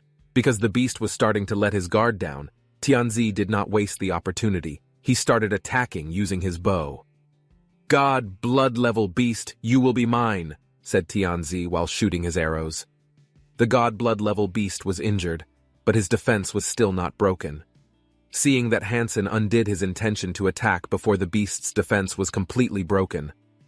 But unlike this beautiful leader, she immediately attacked using the soul beast of her bow and shot her arrows. It is said that the soul beast arrows belonging to the leader and Tianzi can be reused. After that, the beast flew away. Tianzi also ordered his troops to chase. So did Hansen join the chase. Damn, I don't have a soul beast arrow that can be used repeatedly, and also I don't have a mount. Tianzi's troops must be able to catch up first. How can we chase using only our legs? What should we do? But suddenly there was a voice that was so soft calling Hansen, and it turned out to be Qin Xuan, who was riding her soul beast, and invited Sen to come with her. Seeing that the Sultan's son also wanted to come, but Qin Xuan and Jerk heard the two of them immediately chased quickly. Not wasting the opportunity, this Hansen also held Qin Xuan's waist. Wow, slim too. Qin Xuan's Milichin beast soul armor is so extraordinary. Hey, don't look for opportunities to touch me anyway. I brought you because your archery skills are quite good, so it will be useful for us. Yes, I know that, Station Master. Isn't that because you like me? Otherwise, I wouldn't dare. After that, Tianzi's troops had arrived at a mountain. Apparently, the god's blood ticket beast was already at the top of the mountain. They could not do much. Instead, they wished they had a soul beast. They stopped to ask the leader about his situation, while Tianzi looked so upset that Hansen and Qin Xuan were riding the soul beast. Then Qin Xuan said that we must find a way to climb to the top of the mountain. If we can't, then the god will recover, and the chance of winning will be smaller. Tianzi also ordered some people to climb and lure the beast out, but the mountain was too steep. Many troops did not dare to climb it, because they would die. Even if they managed to climb, they would immediately be attacked by the beast. Then Tianzi said, "We have come this far. Will you give up? For those of you who want to climb, I'll give you a set of meat later." Hearing that the troops were tempted by Tianzi's offer, because it could increase their god's blood game points. But in Sen's mind, he knew that this was his cunning trick like when hunting beasts. He could sacrifice someone's life to get the things he wanted. All right, we'll use that plan. Whoever wants more meat of the god-level blood beast, follow me and go up right now. Hearing that, Tianzi instead suggested the agent just wait. I don't want to wait. Waiting is boring. Suddenly, he ordered to protect Qin Xuan. I won't let you die when you get to the top. They started to climb. Suddenly, the beast appeared to Hansen with its wounded wings. Then the blood god beast attacked and ate one of the troops. Seeing that, Qin Xuan ordered to find a place to hide and then shoot arrows at the beast. Meanwhile, Hansen realized that the middle beast was seriously injured and waited for the right moment to shoot his arrow. Suddenly, Sen noticed someone approaching, and it turned out to be Tianzi. While using the soul of the beast, he was ready to attack Hansen, made a crude flashlight and plunged from the top of the mountain. Fortunately, Sen still had time to hold the rope and managed to survive. Fortunately, my physique has improved, otherwise my bones would be destroyed. That damn Tianzi tried to kill me, but I will live, Hansen thought while climbing up. Tianzi with his gorilla beast soul, and Qin Xuan with his golden lion surrounded the beast wife. Seeing that, Sen waited for the opportunity to attack. At the right moment, then Qin Xuan and Tianjin began to attack the beast. Seeing the beast almost dead, Qin Xuan returned to her normal form, and then attacked together using their respective weapons. Qin Xuan used her dagger while Tianzi with his sword. But the beast still had the power to make Qin Xuan and Tianji bounce. The beast wanted to fly away again, but Hansen realized it, and didn't want to waste the opportunity this time. As well as Tianzi, who got up and took out his soul beast bow and shot his arrows. Seeing the right moment, Sen also shot his arrows. Their arrows shot at the god-level beast. The purple blood and scales level beast was defeated, seeing that people did not expect the butt maniac to defeat him. Tianji realized that Hansen's arrow hit him first. Tianji was angry and immediately questioned Sen. Did you get the soul of the god's blood-level beast? Asked Tianzi. I also wanted a soul beast, but my luck was bad, replied Sen with an innocent face. In Qin Xuan's room, Qin Xuan questioned Sen and told him that San actually got the soul of the god's blood-level beast right. Because according to the rules, whoever kills the beast, then the person who kills it will get the soul of the beast. If you get it, just tell me how much it is. Say it.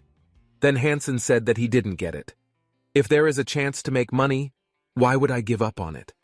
At that time I panicked and was afraid that the beast would fly away. If I didn't shoot it, then people's efforts would be in vain, said Hansen. Hearing that Qin Xuan also believed it, because in her opinion, getting the soul of a god's blood-level beast was not easy. Well, forget about it. These few weeks you don't wander around carelessly, otherwise Tianzi will kill you. So don't say I never warned you, yes. Well, I understand. Sen then thought, today if we don't stop it, then I'm dead. After that, Sen returned to his house and Hansen was now taking a bath. In the bath he laughed, because he got the soul of the beast and not many people had it. I will become very rich. It turns out that Hansen is just pretending not to get it. After finishing bathing, Sen also saw the copper-tooth beast had evolved into the blood level of God. 3 months of using the crystal, I was able to turn it into God's blood level, Hansen said. Qin Xuan for several years has not been able to maximize her God's blood gene points, but according to his calculations, he can maximize it in 5 years and will be able to enter the second God Sanctuary. Hansen also wanted to slaughter a God blood level copper-tooth beast and would cook it. Then buy another primitive level beast to raise. Hansen also ate the meat of the copper-tooth beast with gusto. His God's blood game points rose to 25. After that, Hansen also wanted to find beast soul arrows because he thought it was very expensive to use metal jet arrows. Then Hansen also searched the internet and found a person's post about the Dark Swamp, which basically said that there was a black bee beast. If you defeat it, you will get a poisonous beast soul arrow. The post also said that there was a mutant-level black beast. Seeing that Sen was very happy because according to him, if he got it, he would become an archer god. But in this post it never said the location. But if I go there without preparation, it will be dangerous. Never mind, it's not the time for me to think about that. For now, I think about what I can currently do. Hansen was already at the arrow seller's place at that time. Sen also asked the seller, "Hello, sir, are all these weapons made by you?" The seller said yes, then said that he did not expect Hansen to use his arrows at that time. Because of that, the seller considered Hansen a regular customer. He also wanted to give Hansen something better than the arrows at that time. He also took out a dagger with a 5% Bajaj metal element content, and the price was 300,000. Wow, the price is the same as the arrow at that time. The steel metal content is more, I will buy it. Then Hansen asked the seller, "Boss, your place is full of weapons, but why is this the only one you put on the wall? Is this sword very special?" The seller also replied that the sword contains 75% steel metal element. "Give me 100 million, and I will sell it to you." Hearing that, Hansen could not believe that there was a sword that contained so much steel metal, and Hansen thought the seller was just kidding. "If you can't buy it, get out of here," said the seller, annoyed at Hansen for thinking he was joking. "It is impossible with the technology of this era to make weapons exceeding 5% of the steel metal element." Hansen still seemed to disbelieve.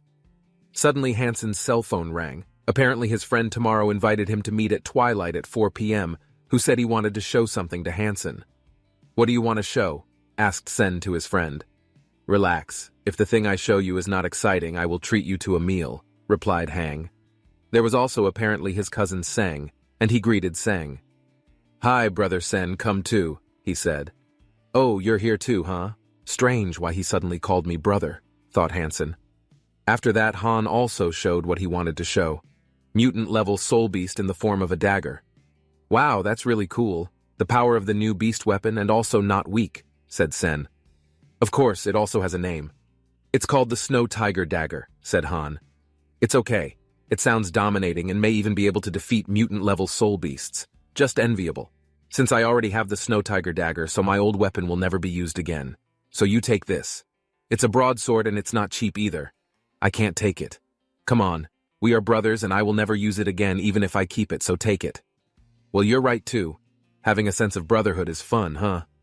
Maybe later I will return the favor. And also the sword that time was destroyed while testing the arrows I bought. So this gift came just in time." His cousin Seng, who saw their relationship was so close, he also wanted to build a relationship with them.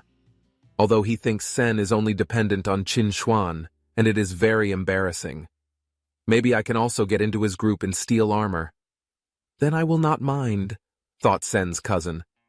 When Sen's cousin named Han wanted to approach Hansen and wanted to give something, suddenly his mother came and scolded him for hanging out with such people, and his mother also ordered her son to attend my master's banquet and his elite friends. "You should be friends with them," his mother said. "He said there's a young master of the Senjong company named Lin. I heard he's in the steel armor sanctuary." "Go see him," said his mother. Hearing that he also realized that the young master of the Senjong company was a very rich man, "This is a good opportunity if I make friends," while leaving Sen and Hang. He was already big, so he was still controlled by his mother, but I was a little annoyed with his mother who looked down on us. While Sen was thinking about the name his aunt said, it felt like I had seen that name before somewhere. At the banquet, there is young Mr. Lin, being approached by girls who want to get to know him better, by asking Mr. Lin to leave his contact number so they can hook up. Here we also learn that this young Master Lin by Feng is the one who was saved by Hansen when he was chased by a horde of beasts. The people there also talked about Mr. Lin's family, who once bought a trash planet. But instead, the planet contained rare minerals and became rich overnight, and was also one of the largest mineral organizations, as well as making people jealous. One of the people there also said, maybe his ancestors had done good things in the past, so his family was so lucky. After that, his son approached Mr. Bin, and Hao's mother introduced her son to Mr. Lin, while saying that since Mr. Lin was also in the armor sanctuary, if you are looking for something, just ask her son, because her son knows a lot about the armor area. "Oh, then I want to find someone," said Mr. Lin. Suddenly, Hao's mother saw Sen and Hang also at the banquet.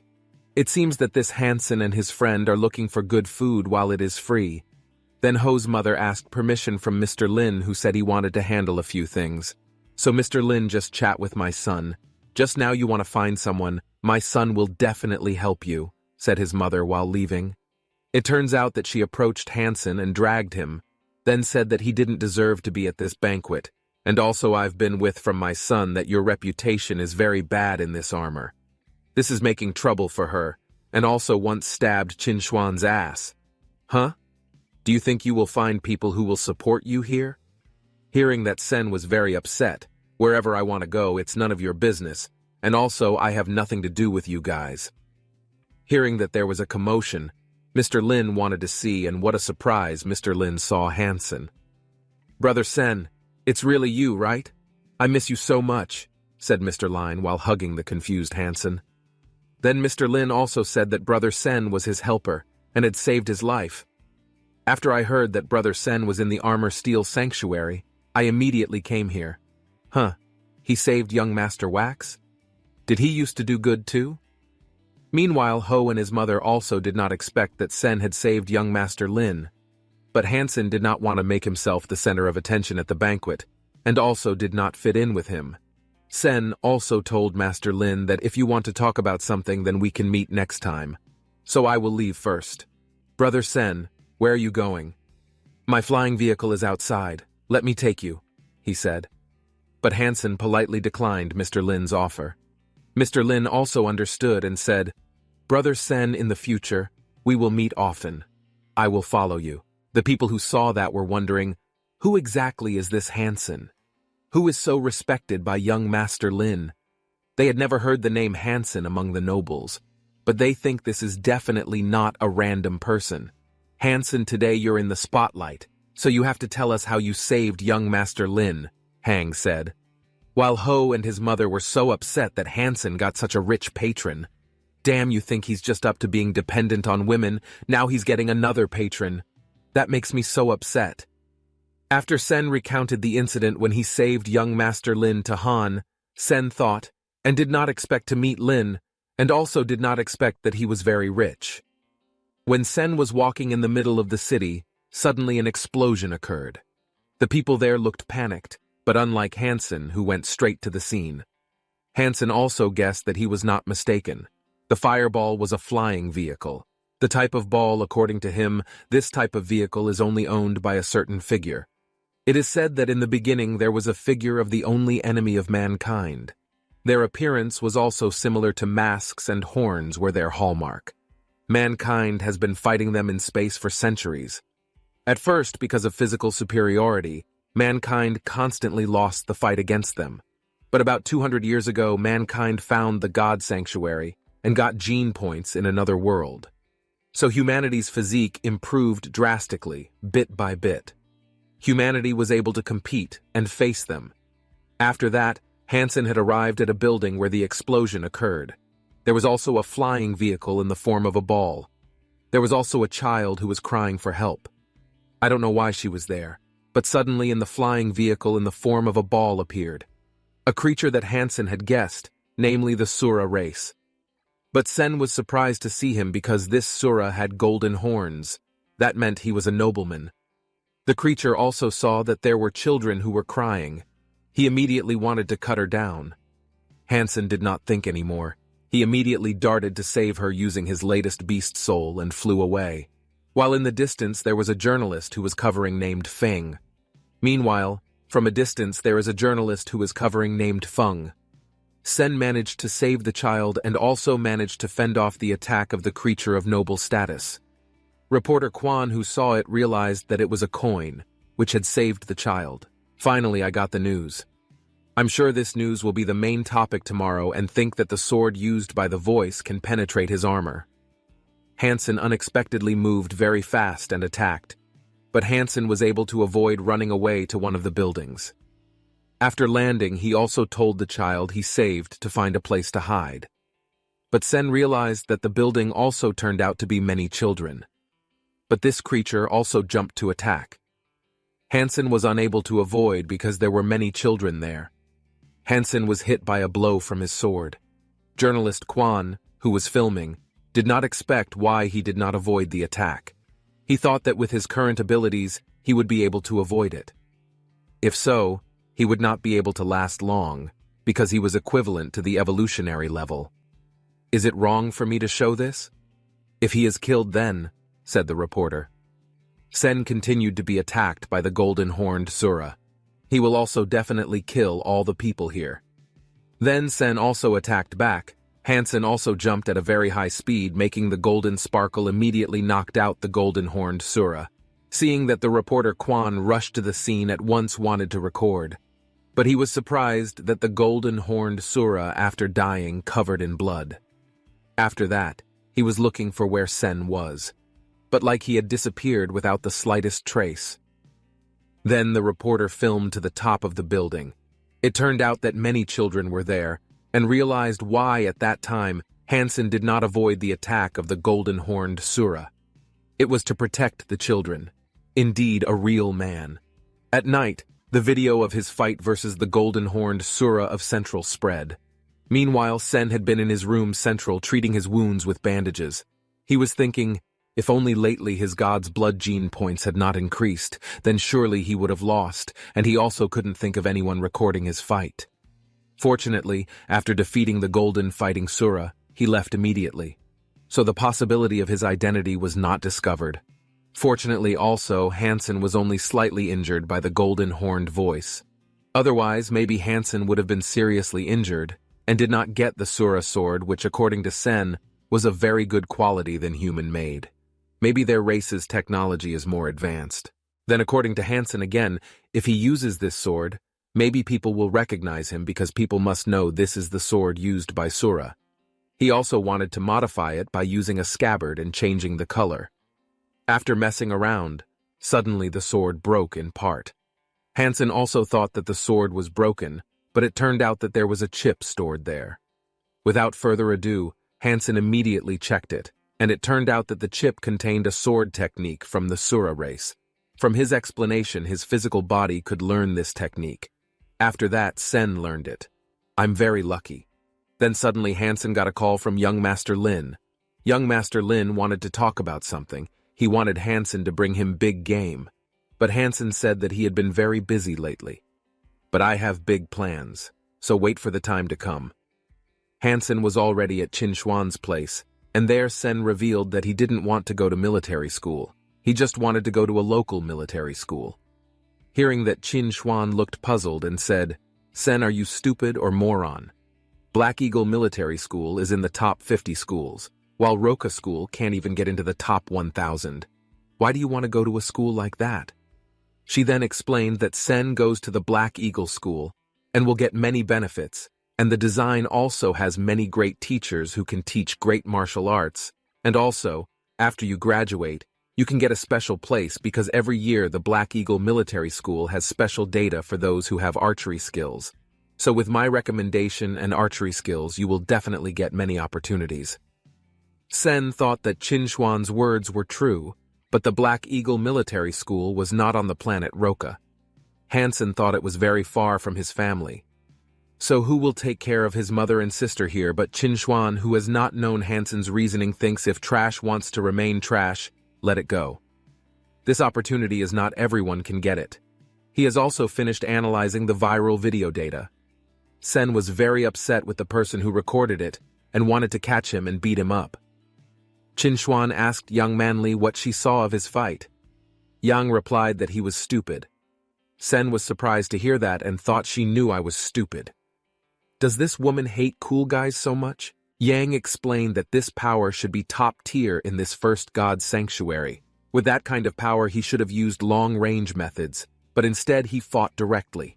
That's so stupid. Perhaps justifying it, if only he hadn't been injured in the first place, then he would have died. Hearing the explanation of the two beautiful women, Sen was speechless because their explanation was very accurate. This is the second time he has been caught on camera, previously in the physical room. So who exactly is this guy? Supposed to be at the divine blood level, and he has never used a crossbow either. He seems very different from this guy who doesn't want to move forward, Qinxuan said while insinuating Hansen. Hearing that, Sen said of course he can't be compared to the guy in the video. After that, Qinxuan invited him to leave, but Sen should consider entering the Black Eagle Military School. So don't let me down, he expressed. Then Hansen left Qinxuan's place and he thought Qinxuan was very eager to enter the Black Eagle Military School. It was very troublesome, and also I haven't reached the age of 20 to enter the academy and conscription.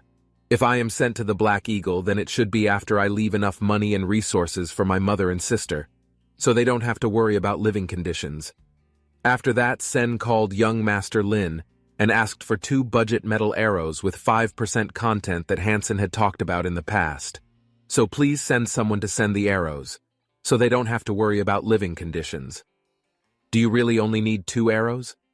Our family is in cooperation with a steel metal manufacturer in the Star Universe, so Brother Hansen should take more. Won't Brother Hansen consider taking me? I will definitely help and won't be a burden, said young Master Li. That place is really dangerous. Your identity is also unique, so don't take any risks, and also I only need 2 arrows. If I am lucky, I will bring you mutant-level music as a reward, said Sen. He began his journey to the dark swamp that he had seen in the internet post. 2 days passed. He arrived at the place where the dark swamp was said to be a paradise for beasts. But it was said that the place was very dangerous. I don't care how dangerous it is. It can't stop me from getting stronger. After that, Hansen entered the dark swamp. There were many beasts that were bigger than usual. Hansen was hunting, but he was hunting only suitable for him. Then Sen also used his beast soul while shooting arrows. But because Sen had only 2 arrows, he used a thread and hooked a string to his arrow. The mutant-level ghost tooth snake was defeated, while Sen pulled the arrow that he had hooked with the string. After that, Sen hunted mutant-level fish using his arrow again. Then the mutant-level fish was easily defeated. He felt so happy to get a mutant-level beast again, because he thought this dark swamp was his dream paradise. After that, Hansen began to cook his hunted beast, and then ate it, accompanied by his cat's pet beast who also ate. Then Sen also tried the Todak fish soul beast, which is a spear type, which is very good. After all, the soul beast weapon is very easy to carry and does not need to be repaired unless it is completely destroyed. But Sen realized that someone was coming. Hi, this is yours, right? I want to trade it, said the boy riding the flying beast.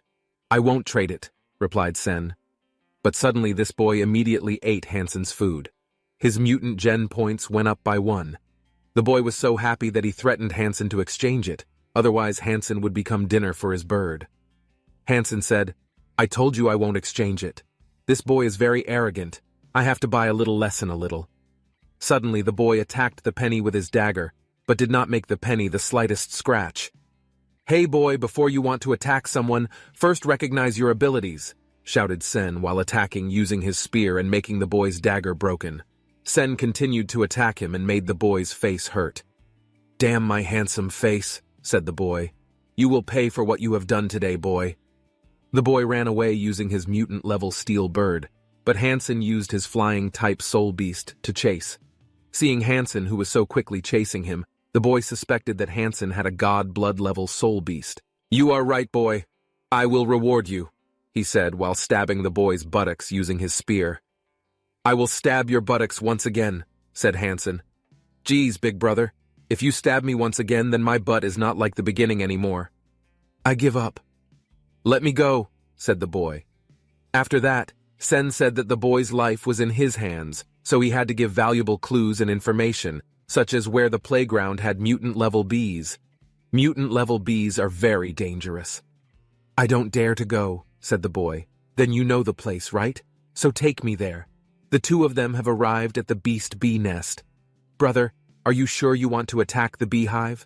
For your ass, please continue the plan obediently. After this is done, I will give you some mutant-level beasts," said Hansen. Here we also know the boy's name, Nan. "All right, I understand," said Nan, then carried out his plan. He also dropped something into the beast bee nest, making the bees rampage out. After that, Hansen began to finish off the bees with ease, and in the end, Hansen got a god's blood-level soul beast of the arrow type. Sen was very happy. Hansen had returned. While walking, he heard an announcement that the martial arts contest would soon begin, and the registration deadline was today.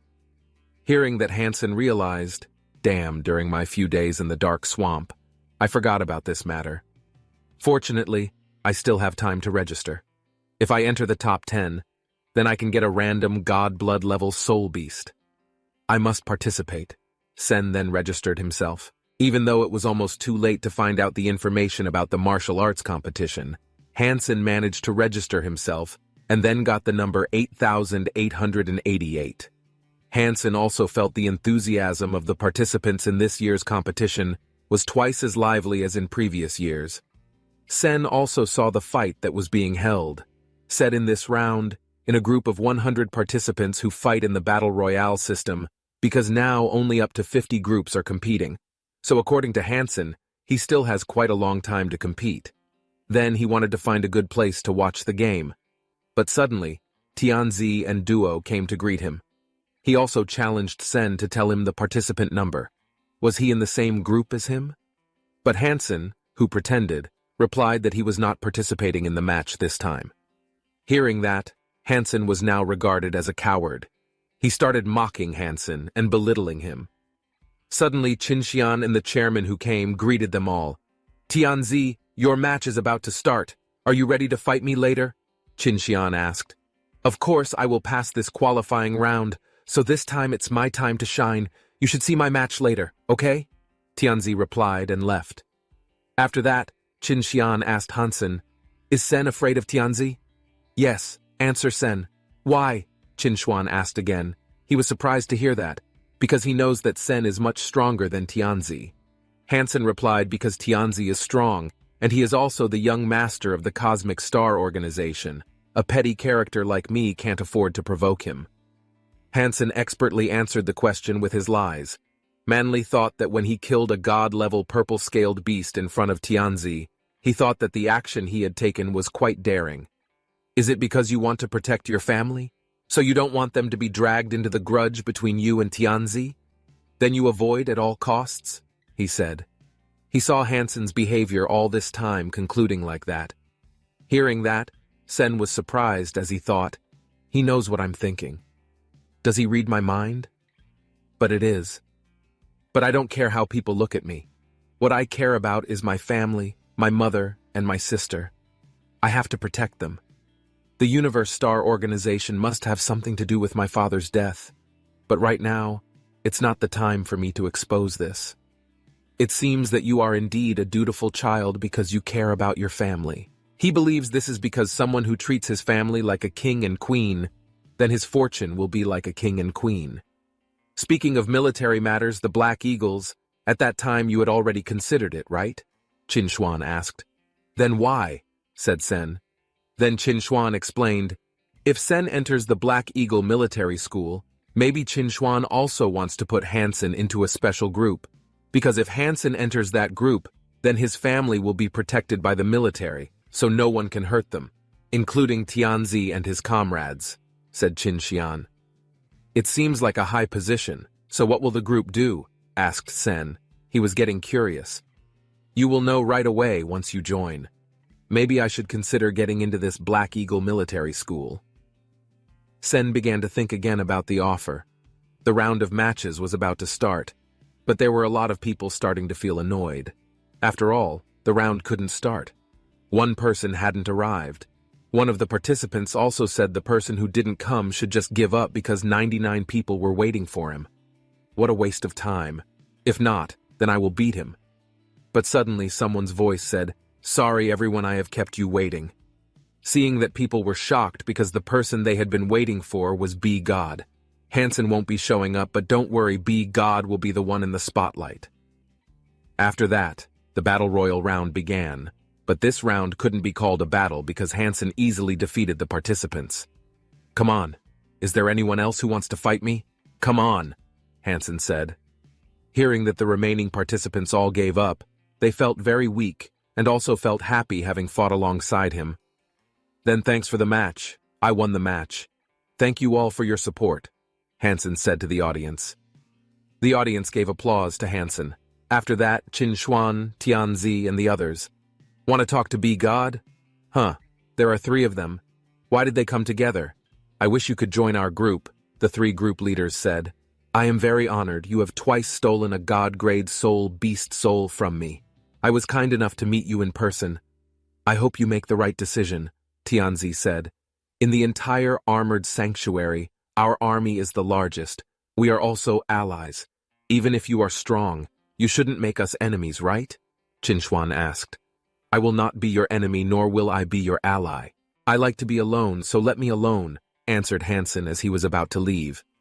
You can refuse to join us since you are too strong, and also you have obtained a special God-tier beast soul. So tell us how to get it. I won't tell you that I used crystals to get God-level beasts. How do I do it? I'm just lucky. But by the way, I have some mutant beasts. Are you guys interested? Said Sen. Ha! Really, tell me the price, I'll buy all of them. What do you mean? Want to buy everything? Don't you think I exist? Hansen was getting annoyed hearing them start comparing who was the richest. Do you think we'll win? I'll pay the other 1.5 million.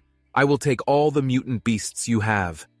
Hansen immediately had a merchant's instinct because they were fighting over the mutant beasts. What the hell are they? He said friends but easily even fight so terribly. Everyone doesn't rush. I plan to sell this mutant beast not for money but to exchange it for an ice zone purchasing qualification, Hansen said. Hearing that the 3 of them were shocked. So you want to choose Ice Zone Hypergen, huh? But the Ice Zone has the highest ticket restrictions. It can't be bought with money. This request is very difficult, so I will offer 2 million for one of them. How about it? Tianzi said. Other than the Ice Zone purchase qualification, I don't want anything else. So you guys can consider it, Hansen said as he left the 3 of them. The next day on planet Roca at Senhua Elementary School to be precise, there was Hansen who was asking permission to leave for his younger brother Yan, with the excuse that there was something wrong at home. Hearing that, his teacher named Quanji said that his parents were just very irresponsible. So far he had always been absent when there were family gatherings, and when he finally came, his older brother instead asked permission to leave. Sorry. My family is too busy to ignore something as important as that, said Hansen. I also can't tell you the main reason because I want to stay at home to practice martial arts only. The potential of this ham is very good. It's just that he uses ordinary nutrition. If he doesn't use advanced nutrition, he will be far behind others. I hope this family pays attention to this matter, said the teacher. It is said that advanced nutrition can improve physical strength, and Hansen was already at home watching his sister practice Holy Angel. Sen also felt proud because his younger brother was very talented. He approached his sister and said that when her mother came home, please teach it to her mother too. Is it true that I can do it? asked his sister. Hansen agreed. But you shouldn't tell anyone about you practicing the holy angel martial art. This is our family's secret also. When the S-level nutrition comes, you will improve even more, Hansen said. It's fun, Sen brother is the best, and also I want to be stronger, said his younger brother with enthusiasm. After that, Zen moved to Qin Xuan and Yang Manli's place, where they were planning something. Manly also felt that this plan was not suitable for that man. But since Qin Xuan insisted, he would not even question it anymore. Then he also gave a drug to Qin Xuan in the battle room. There was Sen and Qin Xian in the middle of a sparring match. Why did this woman come to me in a rush to spar, and also, why is she so fierce today? Sen thought as he got hit by a kick from Qin Xuan. Why have your skills improved more slowly lately? I have high hopes for you, he said while handing a drink of water to Hansen, who he said the match would continue later. After resting, he drank the water that Qin Xian gave him. Hansen was surprised to see Qin Xian say, Hansen, am I pretty? It seemed that Hansen was hypnotized while drinking the water given earlier. But because Sen has martial arts, it automatically counteracts Qin Xian's mischievous deeds. What's wrong with him? Is he courting me? I can't let him know that I wasn't hypnotized. He then said that his chest was big, round, and also white, answered Sen. Insolent. Are all men like this? I will allow you to touch it, said Qin Xuan. But Qin Xuan directly hit with Hansen, who wanted to touch her chest, who became an idol for men. Looks like he's totally hypnotized. Hansen, tell me, are you the coin? Qin Xuan asked. No, replied Penny. Then why are you not willing to go to the Black Eagle military school? Qin Xuan asked again. It's because the Black Eagle military school is far from home. If I go there, I can't take care of my mother and little brother. I feel uncomfortable leaving them behind, replied the Sen. Hearing that, Qin Xian also had guessed that this Hansen really cared about his family. So Qin Xuan already knows the reason. Hansen in your heart. What do you think of me? Qin Xian was the most beautiful woman he had ever seen. The most beautiful woman in the entire steel sanctuary. Hearing that, Qin Xuan's face turned red. However, Qin Xuan punched a penny instead in embarrassment. Huh, what are you doing to me? Oh yes, I remember I just drank the water you gave me and Hansen didn't have time to finish his sentence. He immediately cut him off by saying that earlier they had a fierce sparring match. Due to exhaustion, he fainted. I just woke you up, he said. Why was I so nervous when Sen said that? Still, a woman is teased even a little bit, she can't help it. After this, maybe he won't suspect me anymore. This way I can use Qin Xuan as my protector and people will think that I became strong thanks to his help. Then I can slowly display my fighting abilities one day in the future. After that, Hansen moved. Hansen also met with young Master Lin to give a mutant-level beast. Sen said that don't tell people that he gave it, because he doesn't want to be in the spotlight anymore. Young Master Lin also understood, and was also very happy to get a mutant-level fish beast. Isn't this young Master Lin? Why are you with this ass maniac? Said Tianzi, who suddenly appeared. What a coincidence. I'll tell you that this Sen brother is my friend. I know there have been some misunderstandings between you and him, but give him face and let this matter end here, young Master Lin said. Lu, who heard that, didn't accept it either, but Tianzi calmed him down and said, Don't waste time here as well as your next fight with that coin bastard, so you have to be fully prepared.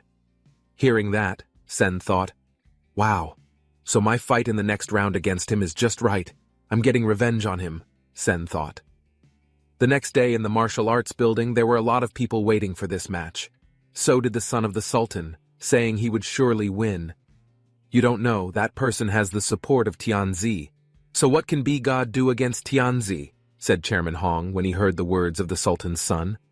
Then the Sultan's son saw someone wearing a robe. Sis, why are you like that? Is it not hot? Asked the man, but he did not answer. After that, Chairman Hong said that Be God had stolen the beast soul hunted by Tianzi. Maybe Tianzi will lend his beast soul to Lu to avenge him. It's just a biscuit soul. Having multiple god-level beast souls won't even possibly keep you from surviving a minute against it, he said. Then the two of them made a bet. If Luo could last more than a minute, then Shu's Nightwolf Beast Soul would belong to Chairman Hong. Conversely, the Red Beast will also belong to Suji if it loses in under 1 minute. Seeing his men betting, he says this fight, nothing to do with you guys. You guys even betting with Beast Souls on men is boring. The fight was about to start. The man in the robe stood up, and it turned out to be B-God. Seeing that the son of the Sultan was surprised that B-God, his idol, had been around him all this time. Likewise with Manly, who had not felt his presence all this time. If I have to beat in under 1 minute, Sen also mutters, damn son of Sultan Su, why are you making things more difficult for me? Here too we are shown the status of Hansen's ability, which has 3 beast souls of the god blood level and 4 mutant level beast souls. The battle begins. Lua immediately enters his beast gorilla soul mode, seeing that the son of the Sultan panicked. Meanwhile, at Tianzi's place, who was also watching the fight, even if it wasn't with my own hands, you still have to pay for what you did to me. After that, the fight began. Hansen immediately attacked using his weapon, but easily Lua fends it off and makes a weapon. Good, let's finish him, he said. Lua immediately attacked Hansen, but unfortunately Hansen took out his sword and immediately slashed it, making him vomit blood and immediately fall to the ground. The audience did not expect that they would lose so quickly, but it was different from the Sultan's son, who was very happy that B-God won in just 9 seconds. Seeing that, even Polazzi was very angry. You useless trash, get up! The audience cheered, saying B-God's name. Too bad it's not Tianzi I'm dealing with, Hansen said with a smile. After the fight, the Sultan's son got the red claw beast belonging to the Mount Wave chief. Even though I defeated Lua and frustrated Tianzi, the real victory belonged to the son's Sultan, who saw Temperature, who had won the bet. Then he approached Hansen. He says that Sen is looking for Captain Manly and sends Sen to the office to meet him. He also offered a lift to the office, but Hansen refused. Sen was already at the office and met the Manly. He also said that Qin Xian had told him to give Hansen special training. Hearing that, Sen also expected it. After the hypnosis incident back then, Qin Xian would definitely not suspect him anymore and directly enlist him in the military. Starting today, you need to teleport to the military test lobby in the station to receive training. Station Master has high hopes for you, so don't disappoint him, says Manly. Hansen also completed the physical test in the military lobby and reported it to the Manly. The Manly also saw the results. All of your stats haven't reached 10 yet, and also you're so exhausted. In this case, it's just a normal test. Hearing that, Sen thought, actually my physical status has already reached 10 a long time ago. What makes me tired is to hide my true strength. If I took it apart, would you guys believe it? Okay, I'll try harder, he said. Stop wasting time. Follow me to do next one, said the Manly. There he too wanted to show the practice moves to Hansen and the others, while saying that they should all pay attention to his moves, and he would only do them once, so pay close attention. This Hansen also watched and wondered if there was anything special about the facility the man had entered, because according to Hansen, the movements he showed were very ordinary. Then suddenly a person with a bushy mustache explained that the training facility room he entered had very strong gravity. It is said this gravity exists throughout the interstellar aircraft and warship facilities and is made for training. It is also said that the nickname of this practice is the Devil's Practice. You think the moves that Manly does are easy? Because his physique is tall, so you need at least level 10 and above, and even you will hardly walk up there. After finishing, Manly ordered him to do the movements he had shown without being physically 10 and above. Let's see how tired he is after doing it. From now on, you should follow my orders better. Then this guy with the mustache whispered, Hey, look at the Manly set number. With your current skills, you should be able to pass it. So I'm going to give you some tricks, but in exchange, you bring me some Black Forest cigarettes. Can you justify your words? Asked Sen. Of course. After that, Sen entered the room and felt the gravity was very strong. However, because Hansen got a trick from a person with a mustache, Hansen was able to reduce some of the points that had been set by Manly without being caught. Then Sen started his practice.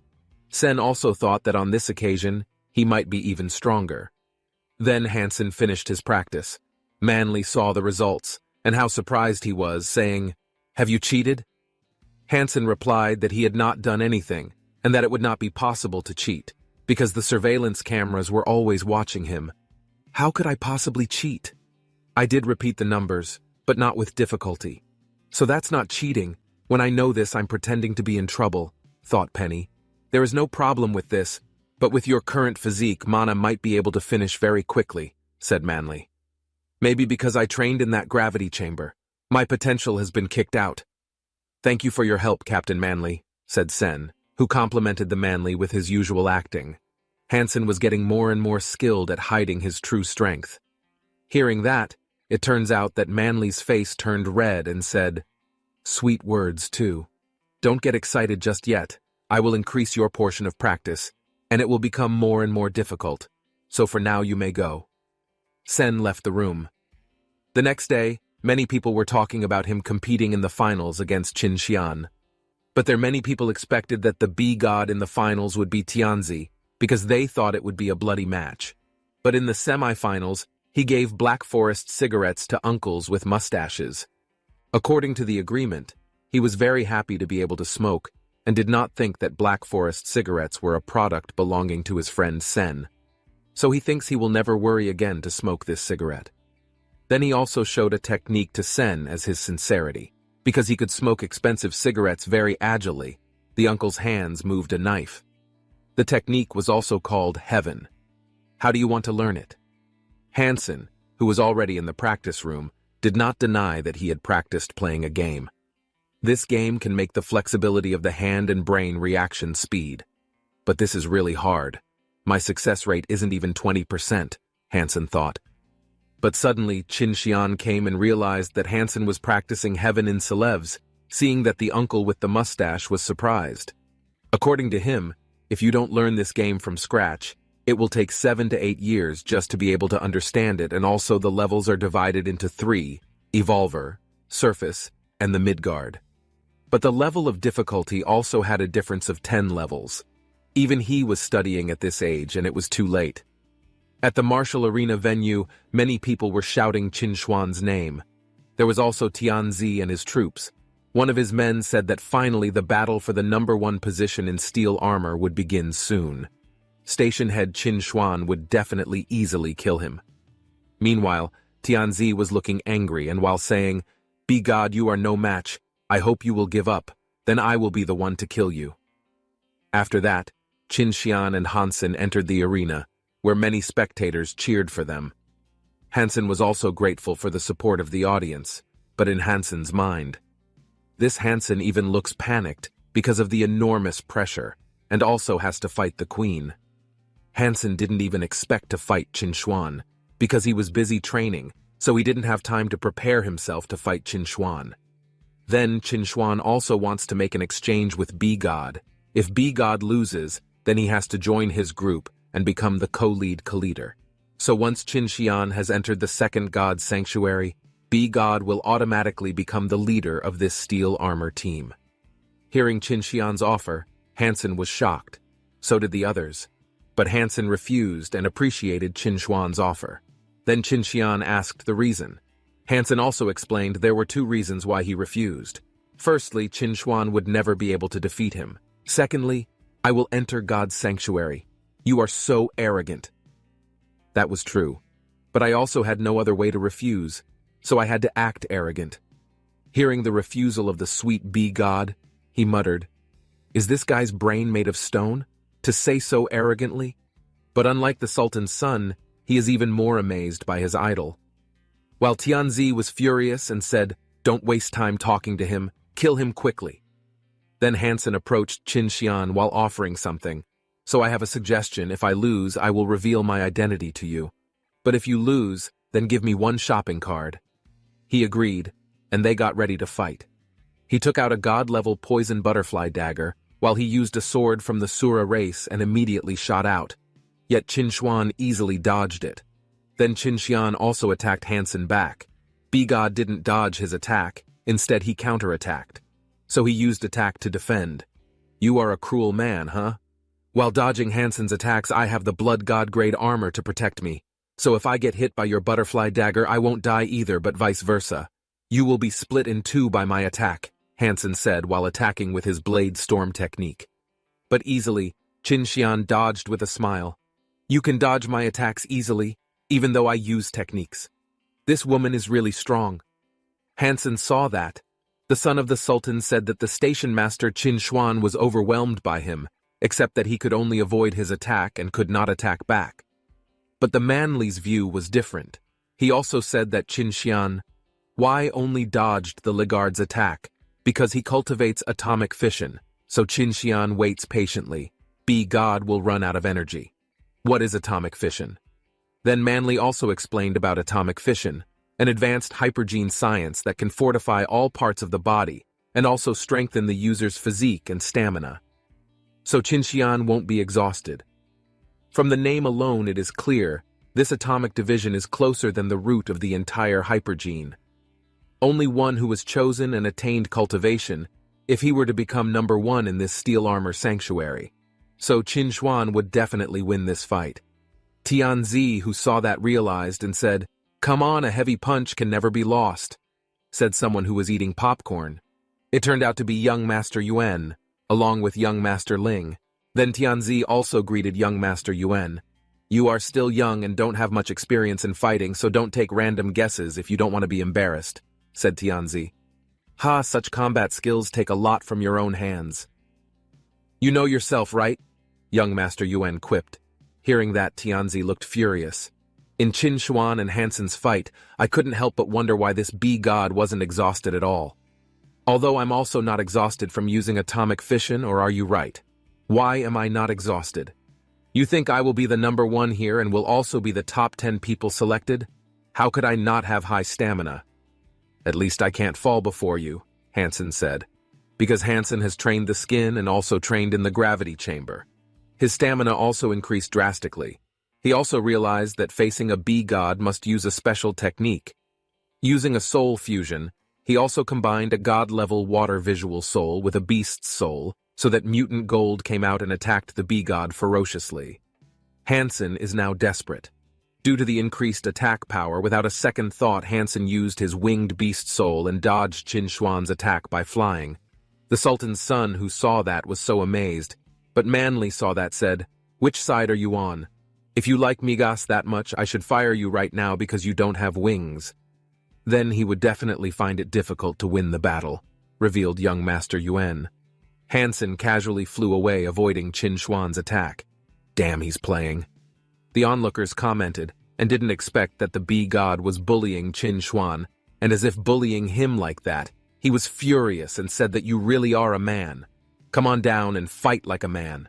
As someone from the military, you already know that victory is all that matters.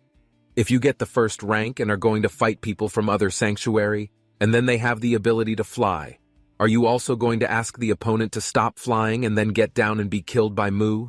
Said Hansen. What he said made sense, as it was impossible and a fight required the opponent to use the same ability. Winning is everything, and losing is getting nothing. Let's go from here. While Tianzi was so furious, he thought this god had no shame. After that, Qin Xuan realized that let alone beating him, he couldn't even touch him. Never mind, what's the use of me even thinking about that? But advanced soul beasts, they're already so terrifying alone. I hope not to encounter the two of them against each other, Sen muttered. Suddenly there is an incoming call and it's an unknown number. So who do you think? Hello, this is you Hansen, right?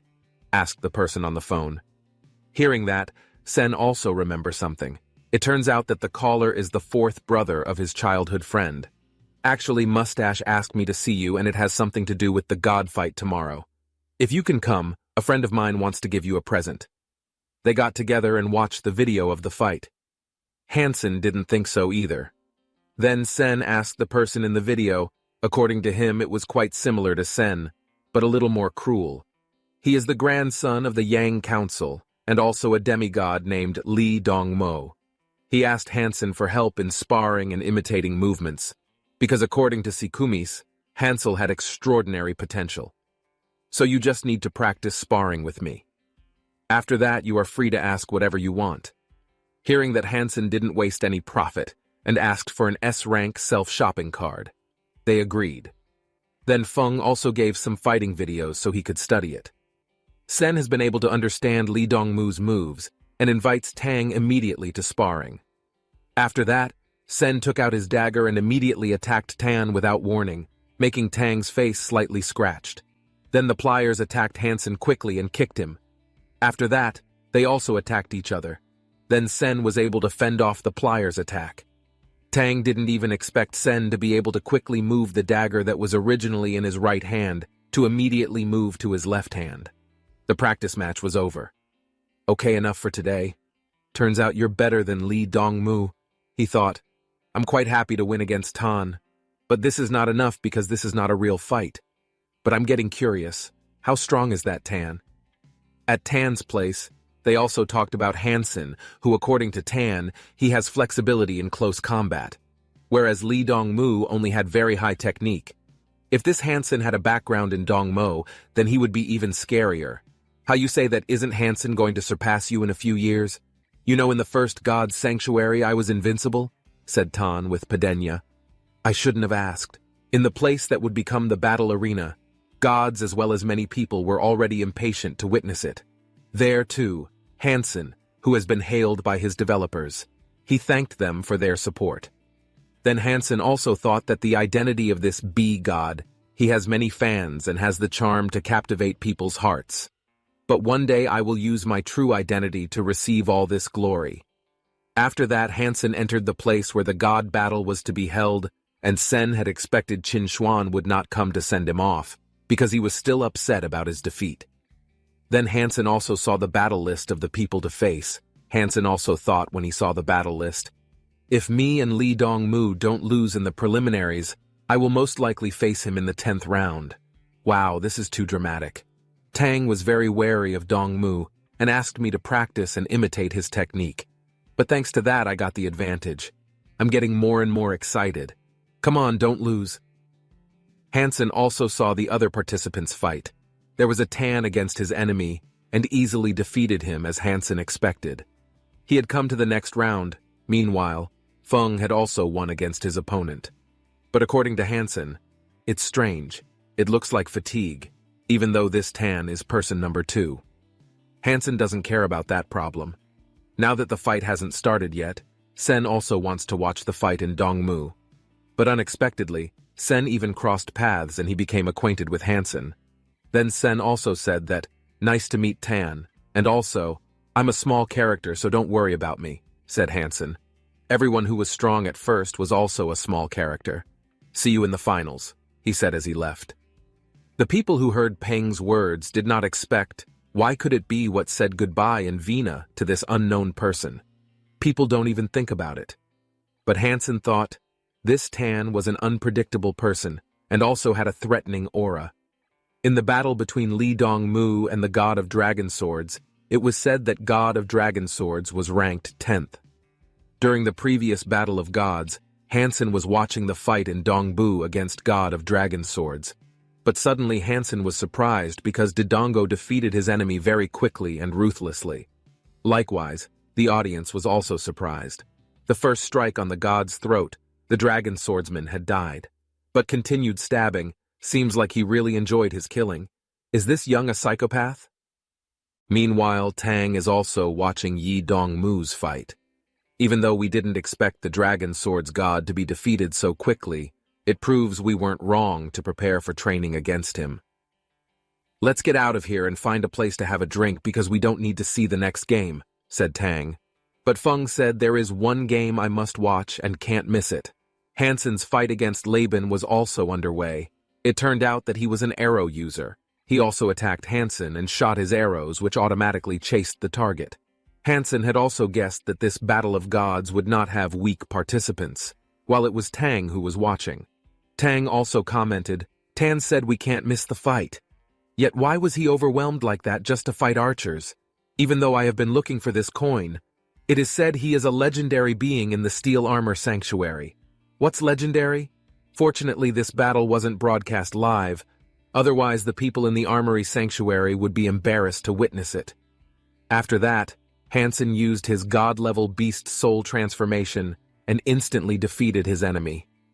Only to defeat archers did he use his god-tier soul beast transformation. But why does Tan care so much about him? 2 days passed.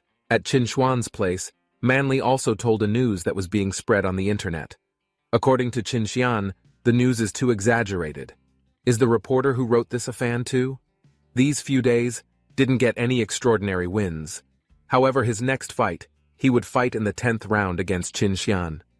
Do you think B-God will win? Qinshuan replied, because the B-God had taken his position to participate in the God battle. It is certain that he would have won, otherwise he was not a gentleman.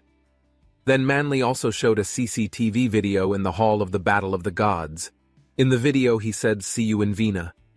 Seeing that he was wondering why he said that. Did something happen? While the Manly smiled seductively, because she thought something interesting would happen. In the Battle of the Gods. I will finish you today? Say so, Dongmu? The B-God versus your Li Dong coin battle begins. Hansen also shot with a change in the form of his god blood level using the Sura sword. Meanwhile, Dongmu also uses shape-shifting by practicing his god blood level. Looking at it as usual without commenting that B-God used his god level beast soul transformation. Why doesn't he use change too, huh? Since it doesn't suit him, so that Dongmu is a melee type, and also he doesn't have a god blood level beast soul in human form. So he used a mutant level thin monkey beast soul, and was also very confident of winning. Besides, he also uses God's blood point halves, said Tan while analyzing. After that, he attacked Hansen. But this Hansen easily avoided it because Hansen had obtained a lot of information about Dongmu. In Hansen's eyes, he was just a puppet that was very easy to beat. Hansen began to attack with Heaven's technique, realizing that technique, both Young and Young were shocked and were immediately cut down by him. Then Dongmu was blown away and returned to his normal mode and was injured quite badly. Tang was surprised to see him. While Tan says the legendary figure steel armor proves its strength, the audience did not expect that it would only take one hit. Your internal organs are damaged and you won't be able to survive, and 5 minutes if you want to live, get medical help immediately, said Hansen. Hearing that Dongmu was very angry and said he would avenge Hansen's actions. Just wait for the next time I will finish you off, said your Dong. Then the audience cheered B-God's name for his victory. After that, Hansen moved to Yaqinshian's place. The news of Hansen who had won was also widely spread because the journalists were strong and swiftly spread it. Then the Manly also said that this is not a random person, so this time being tied up really didn't embarrass our steel armor sanctuary. I'm getting curious about his real identity. In place of Hansen, who was confused about using his rank S-Zone asylum card because there were so many choices. But suddenly someone called him. He said that Tan is very satisfied with his practice with Hansen. Then he also invited Sen to do a great job. Sen also say, "What profit can I get? You will know once you come." Sen also hung up the phone and chose a third stance type technique on the S-ranking ballot card. Hansen was also outside the sanctuary. Suddenly came an army. "Are you the person fourth brother mentioned?" asked one of the people in the group, realizing that Hansen was a butt maniac. Wouldn't he just be a burden? Hearing this, Sang said that the first group was going to hunt and did not want to share the profits with Tianzi and Kim Xuan. If you already know, then you know we won't be messing around to go there because the hunt this time is eldest brother's divine blood level. "Hey, calm down first," fourth brother said Tang. Then the first brother explained that Sen must follow their plan, and after this operation was completed, Hansen would be given a mutant-level beast soul mount. After that, they went to the hunting ground for the armadillo bus with God's blood-level scales. The first brother also explained about his plan. They also divided a group to lure the armadillo bus to the riverbank, and Sen's task was to dive, wait for the armadillo, and then attack him in the stomach because that was the armadillo's only weakness. They thought the creature was huge and top defense, thought Penny. Then Sen also said that the plan made by the elder brother was so risky that if they could not be provoked by them, Sen would be the most disadvantaged. So Sen asked for his mutant beast soul mount reward first. Hearing that, even first brother's men didn't believe him. But eldest brother also said that if Hansen ran away, it would be even more difficult to get rid of his ass maniac nickname, he said as he gave his mutant beast soul mount. After that, they started their plan and lured the armadillos. Unexpectedly, the armadillo reacted and rolled away. Penny began to dive. They also succeeded in luring the armadillo to the riverbank. Not wasting the opportunity, Hansen took out an arrow and stabbed it. But unfortunately, the armadillo of the god blood level even attacked back. The elder brother and his troops chased after him. While enduring the wound he got, then they all chased the armadillo out of Goa. Sen followed behind. Suddenly there was a notification informing him that the armadillo had died. Sen was shocked. The first brother also asked Sen because seeing Sen was surprised. Sen replied that the scaly armadillo at the level of God's blood had died. Then they heard a scream. They immediately saw, so did Sen. It turned out that the bird had eaten the armadillo. The first brother troopers also ran away when they saw the middle white bird looking at them. Sen also looked at it and guessed that this big white bird must be the bloodline of God level, and also this place is his domain. Seeing the situation, Sen made himself into bait so that eldest brother and his troops could escape. The bird began to target Hansen. Hansen said that the person was really lucky because he was not eaten by the big white bird. He contacted Fang Jingqi and he asked him to help him inform the eldest brother that he would return the beast's soul mount when he met him next time. Fang Jingqi replied that it was not necessary because the scaly armadillo was mostly eaten by the white bird. However, the eldest brother and the others had taken the rest. Therefore, now the eldest brother's divine gene had reached the maximum and was ready to enter the second sanctuary. However, the eldest brother told him to tell him if he was grateful for his help that time. He also felt grateful to him. Hansen said that it was nothing, but it was a pity that he only had a divine bow and arrow beast soul. Then he would definitely be able to finish off the white bird.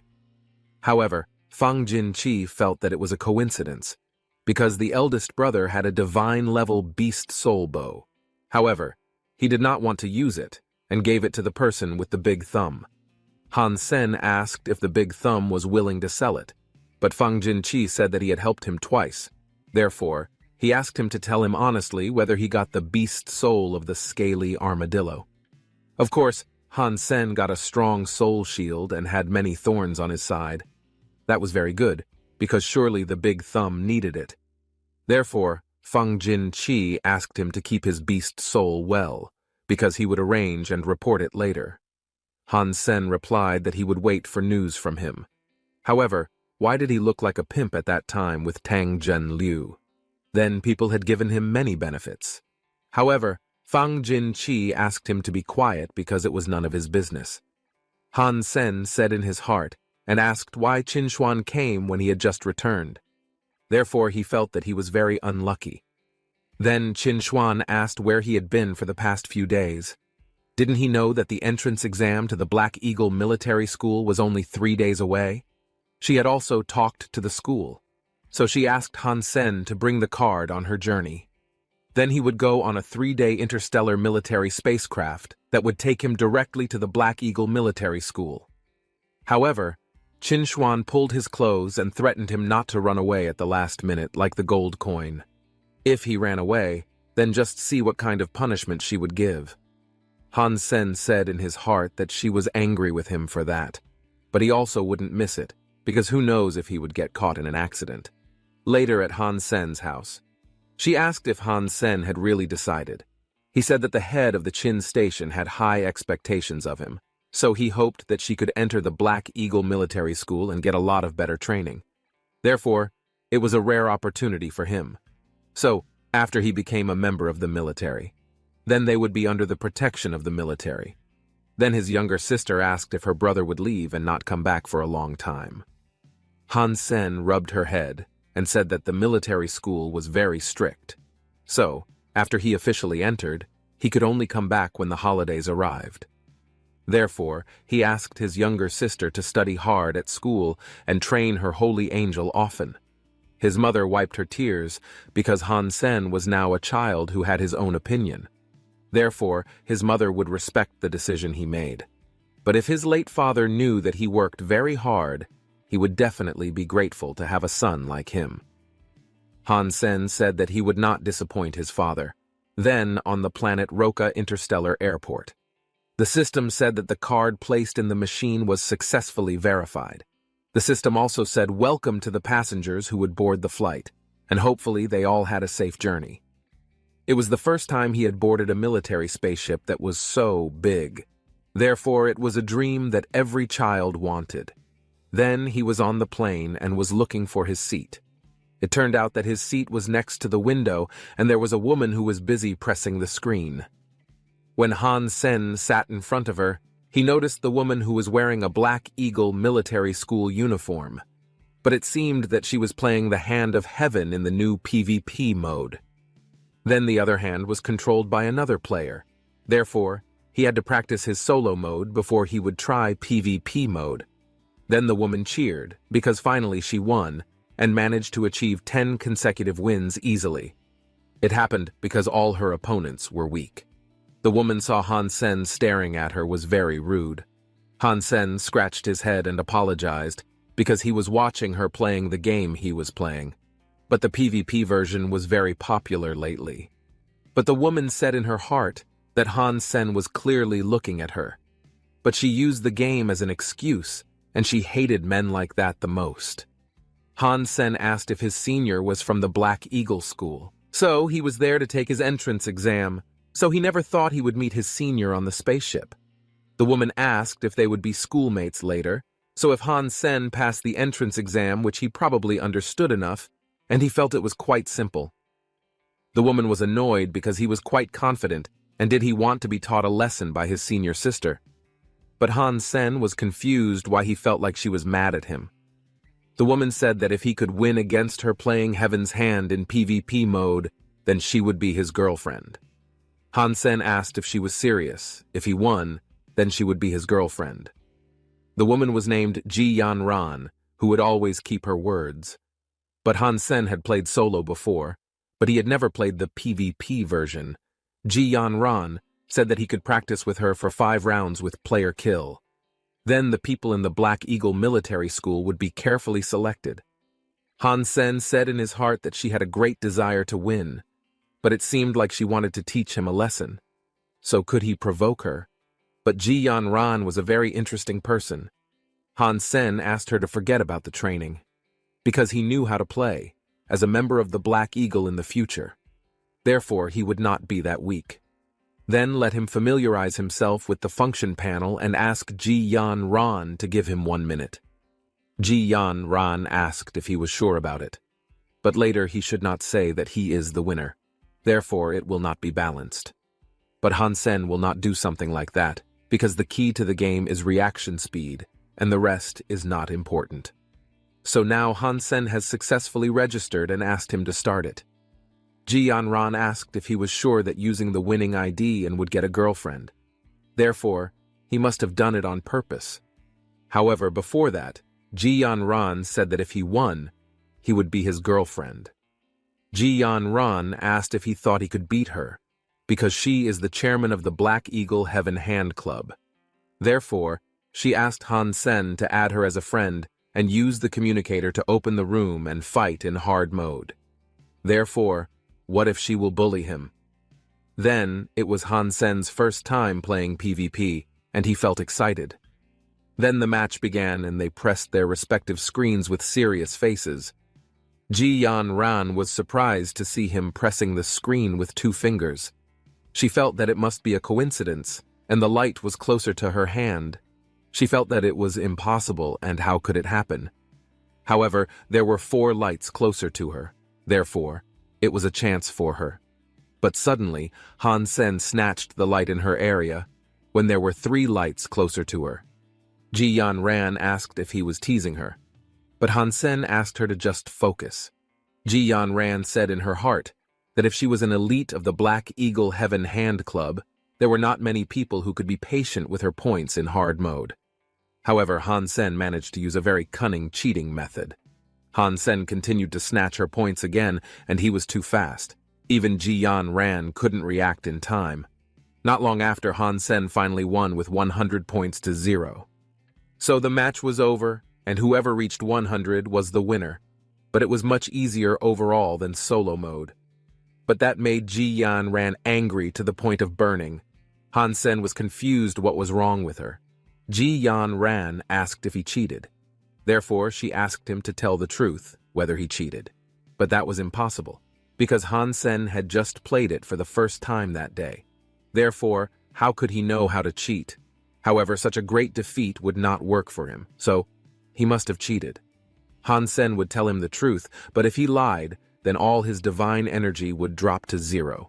So, if Han Sen wanted to prove his innocence, then Ji Yanran would invite him to use the Black Eagle's professional machine and compete again. Han Sen had no problem with that. So when he officially entered the school, he would be ready to compete with her at any time.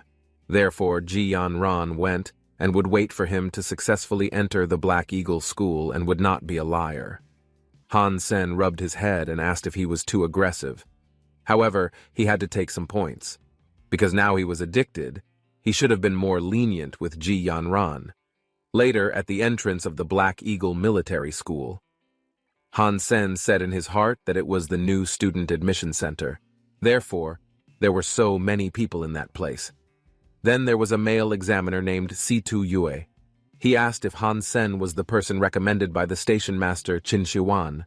Since he had a guarantee from Qin Xuan, he would not be harsh on him. Then he only had to take the written exam. As a special archer recruit, and he also had to pass the archery exam later. Han Sen would take the exam anytime. So, he felt that getting help from others was really good. But the archery exam was a test that only required hands. But the military school was indeed very strict, and the atmosphere became so serious, until it made him a little nervous. Then he entered the special room for the archery exam. So now it was his turn to go in, but to the right or left that he had to go. Then he was on the pillar, and he was amazed by the holographic archery area. It was very cool. He got a bow and mechanical armor arrows. He had never used it before, and it would be fun. Soon the test began. He pulled the arrow and was going to aim it at the target. He was also going to test the effects of yesterday's training particle. Therefore, he asked them to come forward, and he would shoot them all. Soon he finally finished and felt more relieved now, but the commander said that the official registration was still 3 months away. Therefore, he still had a lot of time. But before that, he should just go back to the steel armor sanctuary. Then there were 2 girls running. The blonde girl asked her friend not to run too fast. However, they had to hurry or they would have entered the classroom. Han Sen was very impatient to wait for the school life. Then the commander was amazed by the results, and he didn't know how many times he had seen it.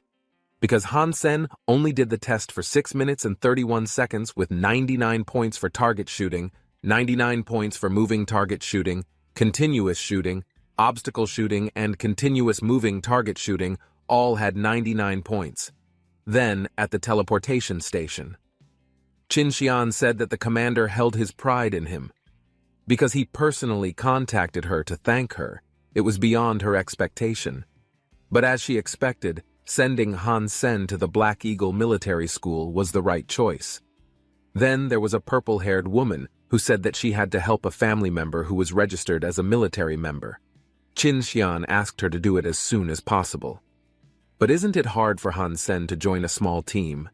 However, Qin Xian will wait for the right time, and she will give him a special mission. A few days later, in the outer area of the Glory Sanctuary, Han Sen was training his strength after his registration was completed, so he now also has a rough understanding of glory. However, the fastest route now is to return through the Black Swamp. But it was a familiar place to him, so the bull he was riding was a mutant given to him by his first brother. Therefore, he will be faster than walking. A few days later, in the Steel Armor Sanctuary, Han Sen was asleep, but he was awakened by the sound of a blow. However, the sound didn't stop, and don't say it was an earthquake. When he went out and opened the door, there was a wild boar beast with an unknown description. The wild boar beast was the one he brought home and turned into a divine creature. However, in the end, he always spent time rushing home because he lacked sleep. However, yesterday when he arrived home, he went straight to sleep. But fortunately, the creature did not damage his cage. If not, he would have died in his sleep. Now he feels very hungry and he will be his first meal since returning home. Therefore, he will eat pork for now. He stabbed it with his arrow and he managed to kill it. Then he will get a beast soul by consuming its meat can get 10 gen points. Then the status window appears if he consumes its meat will get divine gene points. Han Sen held his bloated stomach because he was full. So at that time he had eaten the black-tailed poison divine monkey, and his mutant gene reached 52. However, if that's all, then he will become stronger without others knowing. Then he will surprise others. So next what creature should he buy and raise it? If he is lucky to raise another divine beast to get a beast soul, then he will get a very decent effect. Suddenly he was surprised that he had not taken his Godfight prize in the Starshine martial arts arena. That night, Han Sen was sneaking around after the Godfight ended, so the place had been closed, and now it was midnight. However, he almost forgot to take his Godfight prize, although he had to get the last position for the divine beast soul. But after Han Sen took it, then he could join the Godfight again. Then he had to wait for the next opportunity. But from the random beast soul, what would he get again? When he touched it, suddenly a light appeared and whether he would get a weapon. Therefore he felt impatient. Then a human-shaped beast appeared. The fire that appeared suddenly entered his head. He said that he would change shape. Therefore it was very cool. He wore the same red armor worn by the woman. So it was the fairy queen beast soul. Therefore he now felt his ability increased rapidly. So his fighting ability was quite balanced. Although the increase in speed and strength was not as great as the divine black beetle armor combined with blood slaughter. However, his eyes seemed to be able to see objects that were very far away, even a bird with very small details. Eating animals seemed to move very slowly in his vision, therefore it was the power of the fairy queen. But why didn't he have magic wings? However, he felt that he was too greedy, and now he was quite satisfied. Because the most important thing now was that he could use Han Sen's identity to use the fairy queen beast soul. However, the cunning gold coin would not reveal the beast soul he had obtained. A few days later, the male dormitory room number 9. Then with that, it was decided why they didn't just fight. However, the purple-haired man asked him who he thought he was. Han Sen entered the room and said that he was a new student who would live in the dormitory. But Han Sen was surprised by the faces of the 3 of them who acted like that. Suddenly someone pulled his hand to quickly enter. They closed the door and Han Sen shouted, asking what they wanted to do. They were all acting because of the shiny object. Someone who had big muscles named Shin Zheng Kong said that they were choosing a very important room leader because it depicts their image and spirit. So he was someone who was older than them and had more experience. So he didn't mind if he became the room leader. However, a man named Lu Meng said that smart people can manage everything, because he got 167 points from the IQ test. However, Zhang asked what about Han Sen, who was a new kid? How did they choose a room leader? Therefore, would they compete in strength? However, Han Sen left the decision up to them how best. Because actually he thought they hated each other and argued about it with each other. Therefore, they were like children and really boring. Zhang Yan asked, what if all of them from the archery department decided to have an archery competition? So there would be 100 arrows, then whoever managed to hit the target the most times would win. Then he will get the badge of the head of the room. Then they both agree and have no problem with the idea. Han Sen agrees too, because it is a fair method. Therefore, they will start the match to decide the position of the head of the room. But Ji Zhangkang asks who said that he will go first. He also asks him not to treat them like his subordinates. But Lu Meng asks him not to make trouble with him, because he is a person who is easily excited. However, Han Sen does not know why he feels that his days will not be peaceful living with the 3 of them. Afternoon at the indoor shooting range. So, the match was held to determine the head of room 304 has ended. Shi Zhangkang cries because it is impossible for him to get the lowest score. Zhang Yang says that he still has a lot to develop. Therefore, he asks him to practice because there is still a lot of time. Zhang, who got the first rank, automatically became room 304. Liu Meng felt strange and he was sure that the results would be good enough. However, why did he only get the second rank? Therefore, what was he not focused on? The second rank was won by Lu Meng and got the nickname Second Brother. Han Sen asked them to end the game because Zhang would be the leader. Han Sen was ranked second because he did not want to be the third brother. Xinjiang felt that he could be relied on, therefore, if he needed something to tell him. Han Sen said in his heart that Zhang's ability was indeed better than the two of them, and he also had a cheerful and positive personality. By becoming the leader of the room, he would definitely feel troublesome. Therefore, Han Sen gave up the position to him. Zhang asked what the people in that place were doing. They were all queuing to enter the Heaven's Hand Club, and there was a poster of Jin Yan Ran. Han Sen felt that the photo of the woman on display looked familiar. Xinjiang said that it was a recruitment for the Heaven's Hand Club, and there was Ji Yan Ran. If Ji Yan Ran is the person he remembers meeting on the plane, he asks if Ji Yan Ran is a famous person. Xinjiang asks if he doesn't know about her. So, Ji Yan Ran is the president of the Heaven's Hand Club and the prima donna of their school. Therefore, she is at the goddess level. In addition, she also has a good family background, is wise, sexy, and beautiful. He also heard that she rejected everyone who proposed to her. Lu Meng asked him to better wipe his saliva, because Ji Yanran doesn't like that and just practice more. Xinjiang asked him not to hurt his feelings, Zhang who invited them to register as members of the Heaven's Hand Club, because he wanted to defeat Ji Yanran and would become the new club president. Xinjiang asked in his heart if his goal was to be a virgin for life. Zhang who asked them to stop that, which embarrassed him. Therefore, would they wait in a long queue? Then those from the archery department would not participate in the unimportant club games. But Xinjiang cried if he had to join and win it. Han Sen said in his heart that Ji Yanran seemed quite famous in the school. Therefore, he should just keep quiet about himself winning against her. A few days later, they started lessons about human civilization that had developed until then, thanks to many complicated factors and evolution that had reached a new level. So the genes of men and women have differences. Han Sen was taking notes on the basic knowledge he had learned in the previous school, but would he use this opportunity to learn something he had not understood?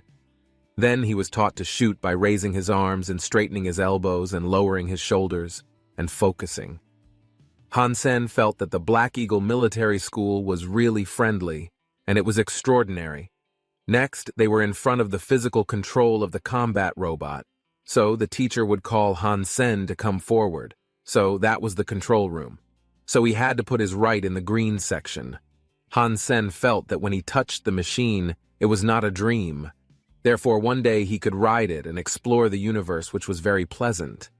At night, when they were sleeping, Han Sen was at his desk studying the lessons that week were quite difficult for him to understand. However, next week his assignments would be doubled. So if he won't review it now, then he will ignore it that is left behind. But suddenly he was surprised to see a lot of calls from Fang Jingqi, the outer forest of the Steel Armor Sanctuary. A fat man asked why Fang Jingqi couldn't contact him. Therefore, does he still remember if he wants his beast soul archery? Han Sen apologized to him because he was busy with school activities, so he didn't have time to check his cell phone. The man had heard that he was accepted into the Black Eagle Military School. Therefore, his future would definitely be bright. So he would repay him that time for saving him. So that was the devil horn arrow that would definitely be suitable for a god-level military shooter candidate like him. Han Sen also gave him the shield he asked for. Therefore, he hoped that if he could return to dream of the boxing group and take it to the top. So, with that divine arrow, he became one step stronger. In the male dormitory building number 9, Han Sen heard them arguing again. Xinjiang asked if he thought he was strong enough to send an expert to help him take revenge. But why? But if he wanted to, then he could do it too. Therefore, he asked him not to be a stupid person. Han Sen was very curious why there was a woman's voice inside. He entered the room and saw him angry that the person on his cell phone was an arrogant and ruined his gaming experience. Han Sen asked who Xinjiang was talking to be so upset. Xinjiang asked if he knew how to play PvP in the Heavenly Hand. If he knew, Xinjiang asked for his help to teach the bad couple a lesson. Han Sen said that he was a casual player. However, his opponent asked who he called a rotten couple like that, because it was people like that who would be avoided by women. However, if he asked for help from someone, therefore, the one who helped him must be trash. Han Sen said that it was just a game, and there was no need to insult him. But his opponent asked them if they still dared to teach him a lesson. But if he dares to join in, then they will be the ones who will teach him a lesson. Xinjiang said that he would put him on the friend list and would put him in the room. When he saw the ID name, Optimus Prime suited him.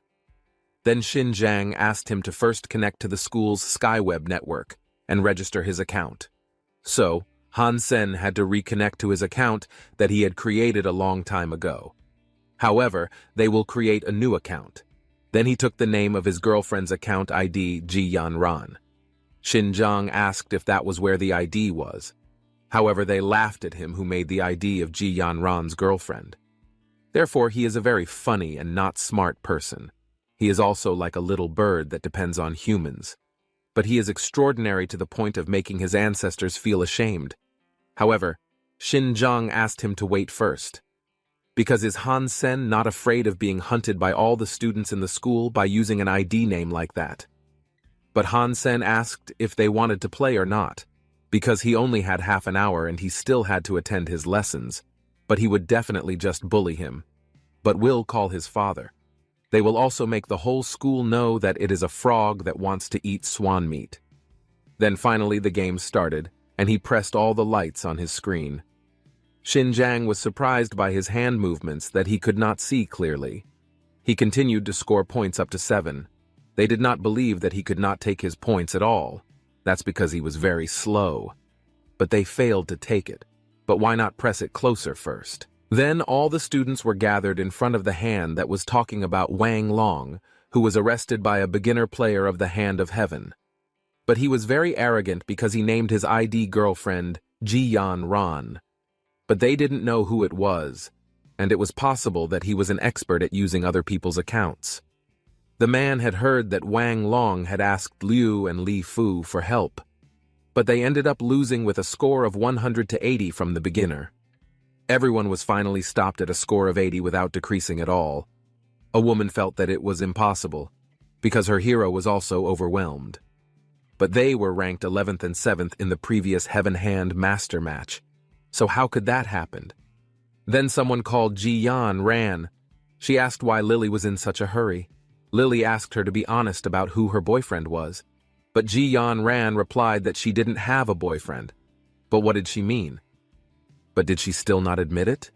Because so many messages came in on the school website. So if Ji Yan Ran doesn't believe it, look at her cell phone. Ji Yan Ran was angry and said that she didn't know him at all. But Lily asked her not to pretend, because the person had defeated Liu Ke and Li Zhe, which means he is very strong. Therefore, when will Ji Yan Ran introduce him to her? But Ji Yan Ran said that it was a waste of time with that nonsense talk, because she had said before that she didn't have a boyfriend. But Lily was confused if they really didn't know each other's names. Then Zhang, who didn't expect that he was secretly an expert and had become a hot gossip at school. Therefore, he had to treat them. However, Han Sen was just playing and asked them not to make a big deal out of it. However, Xinjiang shouted that if he didn't hold it back, he would have posted it on the school website, so that everyone could see it. Lu Meng praised him for being smart enough, and he humbled himself so that he wouldn't get into trouble. Then they both passed each other. Han Sen saw her. She wanted to teach him a lesson if she found the person. A few days later at the Roca Planet teleportation station, Qixian gave an operation about his first mission to work in a team. Therefore, she asked him to do the mission well. She had also taken care of his leave. Han Sen asked if she hadn't told him what to do in the team. Therefore, Qixian gave him a task as a nanny. However, Han Sen is a man. However, they were assigned to look after some children with special backgrounds and identities, like young Master Yuan and young Master Qing, whom he knew. So, they are the people they need to protect. So, if they can take good care of them, then they will get a rare gift, like an S-rank card. Hansen felt that it was very interesting, but where was the mission location? So the location was in the Demon Desert, and they were sure to bring the children there. But Hansen couldn't guarantee that they would bring them back alive.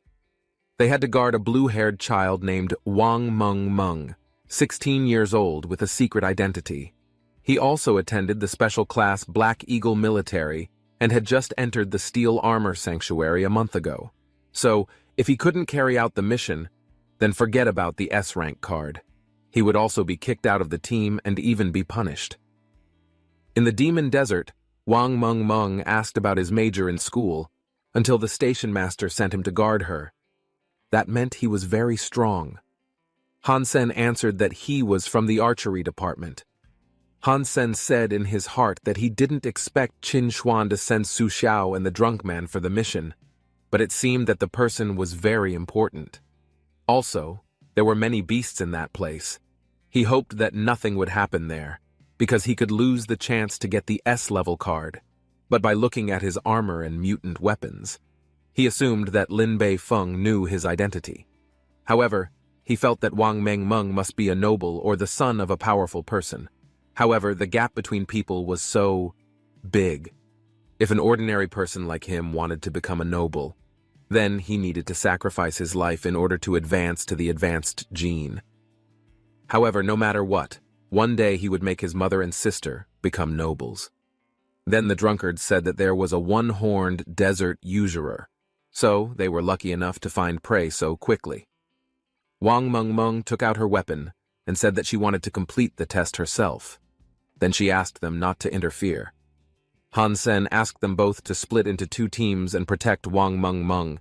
Then she threw a knife at the fox, but unfortunately her attack missed. She was annoyed because the fox was quite fast. She asked him not to run away and would chase him with the white bear. Su Xiao was surprised that it was a divine beast soul with a large body and silver fur. So there was no mistake that it was a divine beast. Hansen asked them to call their fiancés and not let her escape their surveillance. Then they chased her and it was very dangerous. Then Wang Meng Meng was on the hill and said that the fox could not run away from them anymore. Therefore, just hand her over nicely, because she will thank him because her mutant gene increased. However, the number of one-horned desert foxes is very large. Therefore, did the mutant desert foxes deliberately lead her to that place so that she would be trapped? The fox was very cunning, and how could she avoid all that? Then she asked the bear to run away as fast as possible. However, the fox group chased her and she asked the bear to run faster. Suddenly, each fox bit her leg and the bear screamed in pain. They all wanted to attack her. However, suddenly an arrow appeared, piercing all the foxes. Hansen asked Su Xiao to immediately finish off the foxes, and the drunkard took Wang Meng Meng to a safe place. She was very happy to see Hansen, who came to save her. Qin Xiao said that she made them very worried. The drunkard asked Wang Meng Meng to run towards him. She asked her bear to hold on a little longer. Then she apologized to Hansen because she shouldn't have chased him alone that far. But now is not the time to say that. Therefore, Hansen asked her to run as soon as possible. But suddenly the ground behind Qin Xiao cracked. Then a lot of desert worms appeared. Therefore, it was very bad. They all ran away and wondered how the desert worms could move so fast with their big bodies. However, that kind of desert worm really liked that kind of terrain. Therefore, they were like sea whales. However, there was something worse, if the worms lived in groups. But suddenly, there was an explosion in front of them. Qin Xiao said that it was very bad, because after the fox appeared and attacked them, now the desert worms appeared. Then Hansen asked Wang Meng Meng to move to him and stretched out his hand. However, she refused, because she would only be a burden to him. Then Hansen asked them all to unravel the worm's targets. He asked if the drunkard was sure he could handle it alone. He thanked him for trusting him and left it to him. Then he used the double-style hand-in-sleeves skill to open a path for them. Then Hansen asked them to follow the drunkard while grasping all the foxes. However, if they were left behind by him, the result would be their death. Wang Meng Meng apologized to him because it was all her carelessness, so they were all in danger. However, it was their duty to protect her. If she got hurt, it meant they would not be able to anymore. Therefore, he asked her not to think too much about it. She blushed, because in a critical condition, he still comforted her. So, Han Sen was a good person. The drunkard's close combat ability was worse than his. However, the number of foxes was too many, and he could not last much longer. His arrows had also been used up, and only one black needle mutant bee-beast arrow remained. Then she saw the angry divine usury king and brought a large number of his entourage up the hill. Wang Mengmeng cried and asked them to leave her alone and not care about her, because she had to bear the consequences of her mistake, so she would let them eat her so they could run away quickly. But it was still too early to give up, and he asked her to lend him her 2 knives. But has she ever played horse riding before? That was fun. Han Sen lifted her behind him, and she changed into red armor. He asked her to just close her eyes. Then the drunkard would protect her back, and Su Xiao would guess again, and he would open the way. They asked him to keep going and asked what armor he was wearing. Then Han Sen cut them all with the knife. The status window appeared if the hunt was successful by killing a one-horned desert fox, but he would not get the beast's soul. But if he consumed its meat, he would get 10 ancient gene points. Han Sen felt that the fox was really slow, and all of that was thanks to the fairy queen beast soul. So, the desert fox looked very slow and he could finish them off even more. But the fairy queen beast's soul could only last for about 10 minutes at most. Therefore, he had to get out of that place before the duration ended. Wang Mengmeng was amazed to see Han Sen, who was very handsome. The divine fox kept ordering his subordinates to go down and keep attacking.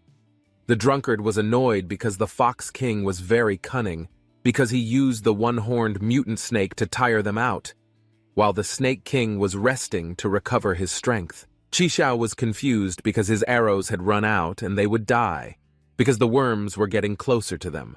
Han Sen said that the Snake King was very clever, because they kept using up their energy. Therefore, they would die if they didn't finish off their king. Wang Mengmeng asked if he couldn't shoot at that distance. However, it was very far. There were several hundred meters. However, Han Sen had to take the risk to scare their enemies.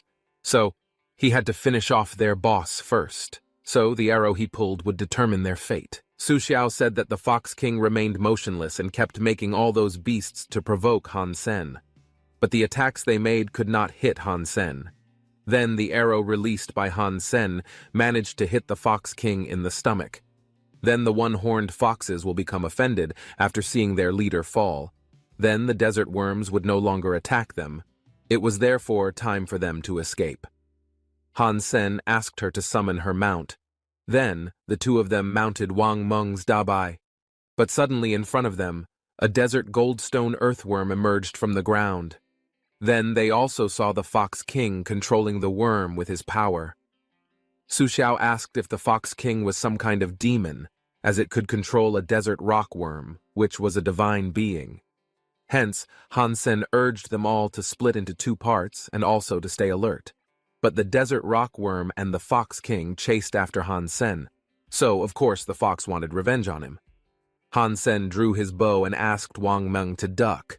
He released the arrow and it hit the one-horned mutant desert fox.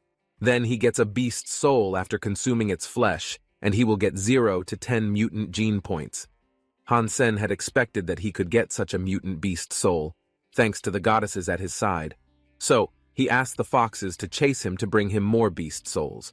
But that made the Fox King angry. Then, Wang Mengmeng said that Dabai was getting tired. So if they continued like that, they would be overtaken. So Han Sen assumed that they should take a risk. So they would run in the direction he pointed out, which was the end of the cliff path, and where there was no road at all. So what Han Sen meant was that they would jump over the cliff. But Dabai won't be able to do it. But Han Sen asked Shi to trust him, and just follow his lead. So Wang Mengmeng believed him and asked Dabai to jump. Then Han Sen drew his bow and asked Shi to draw Wang Meng back. But the Fox King managed to dodge his arrow. Then Dabai jumped from one cliff to another, but it could be dangerous if Dabai failed to jump and they would be killed. But the two of them would not fall. because they were both floating in the air with Han Sen's skill ability. Wang Meng had also heard about the shadow of a person with the soul of a beast having such wings. That person was called the Golden Coin. After the two of them descended, Han Sen's wings suddenly disappeared, but Wang Meng was confused by the wings he saw from the shadow as they fell.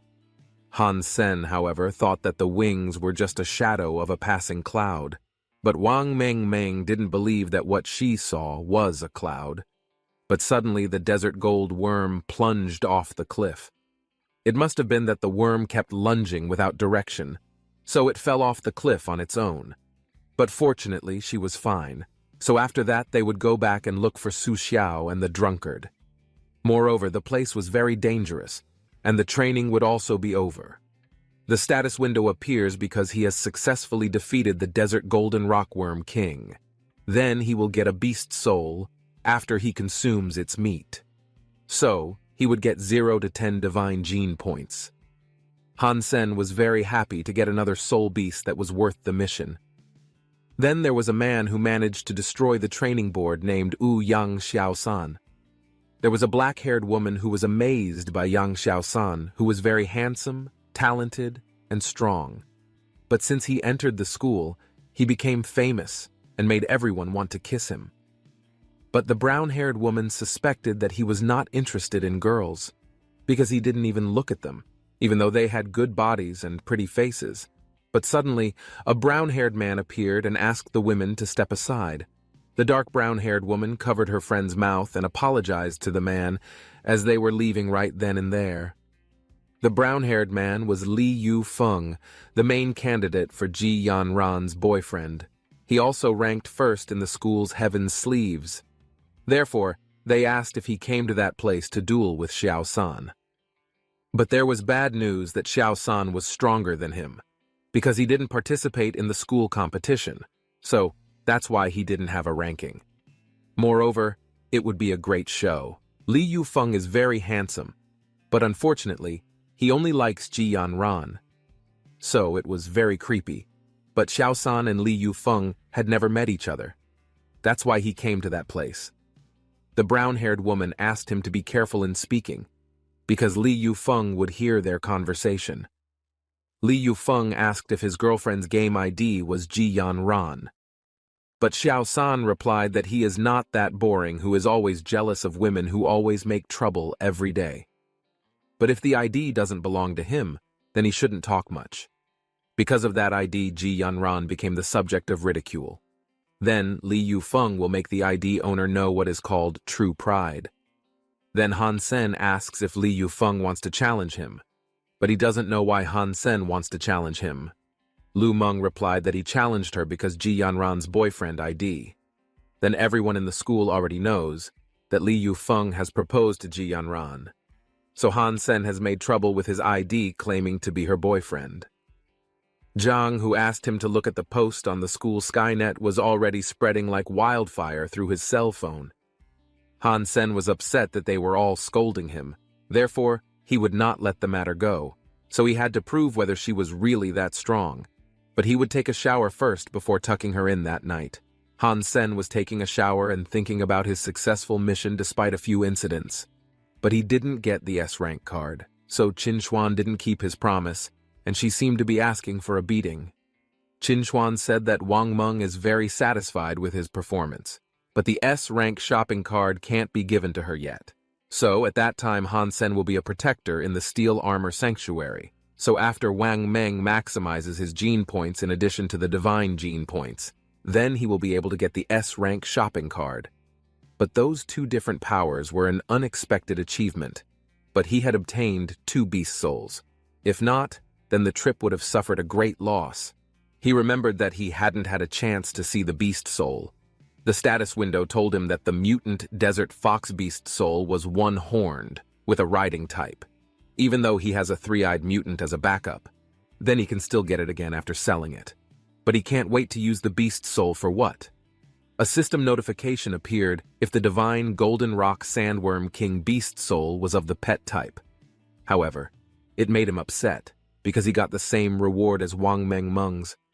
Moreover, he had risked his life while running and only got that. Therefore, he felt that he was having bad luck. So to vent his anger, he had to butcher Li Yufeng. So with that, his luck will get better afterwards. That night, all the students were rushing to log in, because Li Yufeng and Ji Yanran's boyfriend were going to have a duel. Moreover, the room capacity was very limited. So, the whole school was going to watch the fight together. Then the match will start in 5 minutes. Lily asked who she would choose between the two of them, but Ji Yanran already told her that he doesn't have a girlfriend. She also doesn't care who wins between them, so she just wants to know who uses the ID. Then Li Yufeng's thin man felt that he was afraid of Li Yufeng. But at that time there were 7 minutes left, but he had not appeared, and did he run away? Li Yufeng said that he only admitted his mistake and apologized personally to Ji Yanran. So, he will save some of his prestige. It wasn't long before Ji Yanran's boyfriend ID entered the room. Everyone was gathered to watch the fight. So, the school reporter welcomed all the students who had come to the fight. Then the fight between Li Yufeng and someone who claimed to be Ji Yanran's boyfriend was about to start. So, they will witness the fight between the real and fake girlfriends. They must also be familiar with Li Yufeng, who is the #1 ranked Heaven's Sleeve in terms of terrifying strength. On the other hand, the man who claimed to be Ji Yanran's boyfriend only had a few fights. He also locked 80 points before, but the fighting ability still needs to be reviewed. They were about to start the fight, and the first one to get the points was Li Yufeng, who had such incredible speed. It was unimaginable. So his opponent couldn't react because the distance was too big. He also got the 5 lights again, and his opponent still hadn't reacted. But why didn't Han Sen move? Could it be that he gave up? Because of Li Yufeng's scary skills. Li Yufeng already guessed that if he is just a beginner and dares to use that ID, then he will make her embarrassed to raise her head in school. At that time, Tu Feng had already gotten 40 points, and his opponent was still blank. So was his opponent, frightened by his strength, for not getting a single point. They all encouraged Han Sen to leave the school. Since he had been slaughtered, he would have a sense of shame. A fight like that isn't fun anymore either, because it's so dominating that there's no chance to fight back. So, it was a massacre. Lily said that her boyfriend became strange after being scared. So, she felt it was a waste to look forward to the fight. But Ji Yanran doesn't understand her, and she has researched his fight, which is actually not that weak.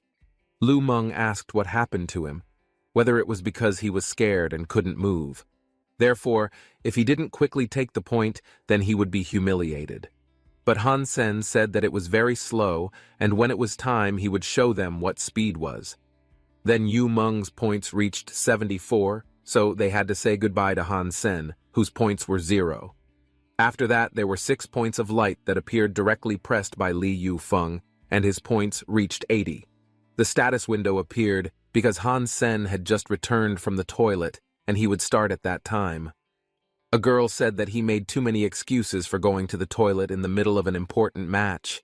Maybe he was afraid of being finished with 100 points, so he made such excuses. But suddenly, Han Sen started touching all the lights on the screen. The school reporters were surprised that he managed to get 9 points, so they suspected that he had cheated. But no one had been able to press that at such a high speed. Even Xiao San couldn't do it. The school reporter said that Han Sen could hit 9 points at once, and Li Yufeng couldn't fight back at all. They were all upset with Han Sen suddenly texting and interrupting he getting 9 points. So he used that method when he was about to lose. But the school reporters assumed that it wasn't an impromptu attack that he sent out on the game panel, so Li Yufeng couldn't see it at all. So that meant the 9 points were earned by his own strength, and his opponent wouldn't be able to take a single point. Suddenly, Lu Feng's points were taken away again, and their eyes couldn't follow his movements. So he had cheated, and he had to quickly retrieve his points, because he was ranked first. Lily was surprised and asked why he suddenly changed, and it was too fast. Lu Meng was very proud of him for being so fast, and asked how he could do it. Therefore, he has become an evolved person. Han Sen said in his heart that at such times his divine gene enhancement makes his physique much stronger, thus making his opponent's hands slow. So, Ji Yunran's fiancée will be forgotten by her boyfriend. After that, the match was over and the winner was Han Sen with 100 points and Li Yufeng with 80. Everyone was silent after knowing the points, but Li Yufeng was angry and said that he couldn't possibly lose. But on Han Sen's side, they all had a small party because that night, Han Sen had to treat them. At that time, one school would discuss Li Yufeng who lost by 20 points. Therefore, he didn't deserve first place. Moreover, there are many girls who are disappointed with Li Yufeng. Zhang, who said that winning could make one generous, and he asked Han Sen to buy 50 skewers. Lu Meng asked them to look outside, as everyone was looking for the ID. But Han Sen won't reveal his identity and treats them to shut up. Zhi Zhang has already eaten his meal, so he doesn't have to worry anymore, because Zhi Zhang will keep his mouth shut about the secret. But if he's hungry, he'll look for it. Han Sen had guessed that they were planning to threaten him. Then she approached him, having met by chance when they went out for dinner. Then the green-haired woman named Wang Chun and the brown-haired woman named Li Zhen. But suddenly Ji Zhang embraces him and asks him to be honest with her. When did he get acquainted with the beautiful junior? But did he do something bad behind their backs? But Han Sen asked him to let go and coughed. Lu Meng felt that it was impossible if he could get close to 3 younger siblings at once, so he was the so-called management expert at that time. But it was not as they saw it. Wang Mengmeng said that they wanted to ask the seniors for help. She was grateful when Shang Zhe asked what they could do. So the club was short of people, so if they hadn't joined any clubs yet, she offered if they would join their heavy war robot club. They didn't expect that their younger classmates were in the war club. Then someone greeted those from the archery class. Zhang asked what was wrong if they were from the archery class. Moreover, why did they show such facial expressions? They all came because the younger classmates invited them. The head of the heavy war robot club, named Fatty Liu, said that the archery class was special because the club's requirement is low physical strength. The War Robot Club member, named Skinny Monkey, said that they were not picky but their strength would not allow it. Meng took Han Sen by the hand and told her not to worry, because he would not disappoint. So she would take them to see the place. Zhang, who felt that whether he was dreaming or not was just an illusion. Han Sen felt that the Heavy War Robot Club was really cool, because they actually used heavy battle robots for training. So in front of them were their training machines, Rhino T1, Transport, and Constructor. So any one of those machines has a wide range of functions. Being able to control it is the hardest of the 3. Therefore, beginners are not advised to choose from all 3. Then in the next room, there is a virtual training room for heavy warfare robots, so everyone will be able to come to practice whenever they want. Shi Zhang saw such a good robot for the first time, because the 3 machines were of a higher level than the school owner's training machines. But would Meng not mind if you practiced in that place every day?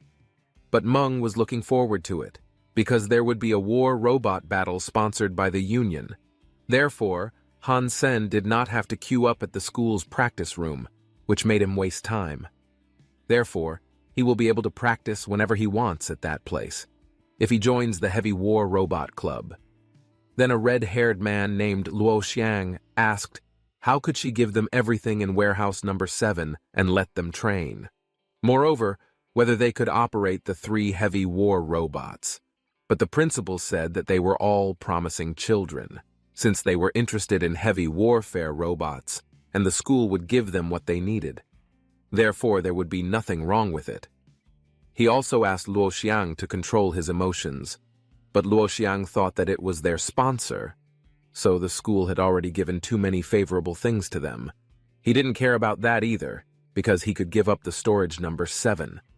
But the 3 robots must not be tampered with by them, and he must also take them back. He said that if the Star Cup was going to start soon, then the training time would be limited, and there was a lack of battle robots at that time. Therefore, he had to take the 3 heavy war robots, even though he had to offend the parents of the rich students. But he saw the robot that had operated the builder. Hence, it was probably the new war robot trainer. However, the standard that it was doing was the result of the evolver. Therefore, he would train with him, and see whether or not that person would be suitable for using the war robot. Then Han Sen was operating the robot builder, which was so powerful after practicing for a few days, he finally managed to master the basics. However, he was surprised by the system warning him that there was an impromptu attack aimed at him. Luo Xiang could operate the heavy war robot like a battle robot, and he could parry its attacks. Therefore, his reaction speed was not bad. But the new trainer's ability was stronger than the previous trainer's. So finally, the heavy war robot had a future. Hence, he will see how strong Han Sen is.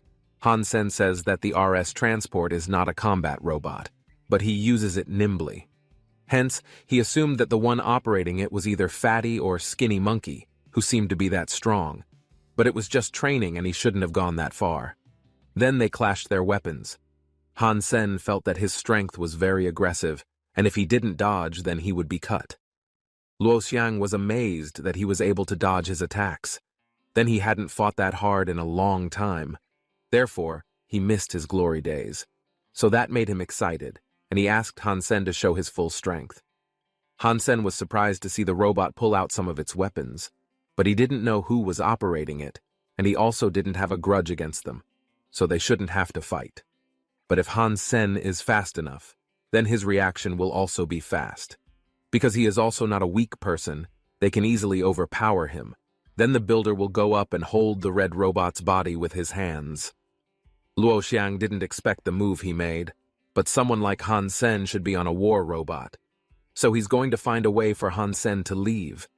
But then he's caught off guard and is counterattacked in the stomach.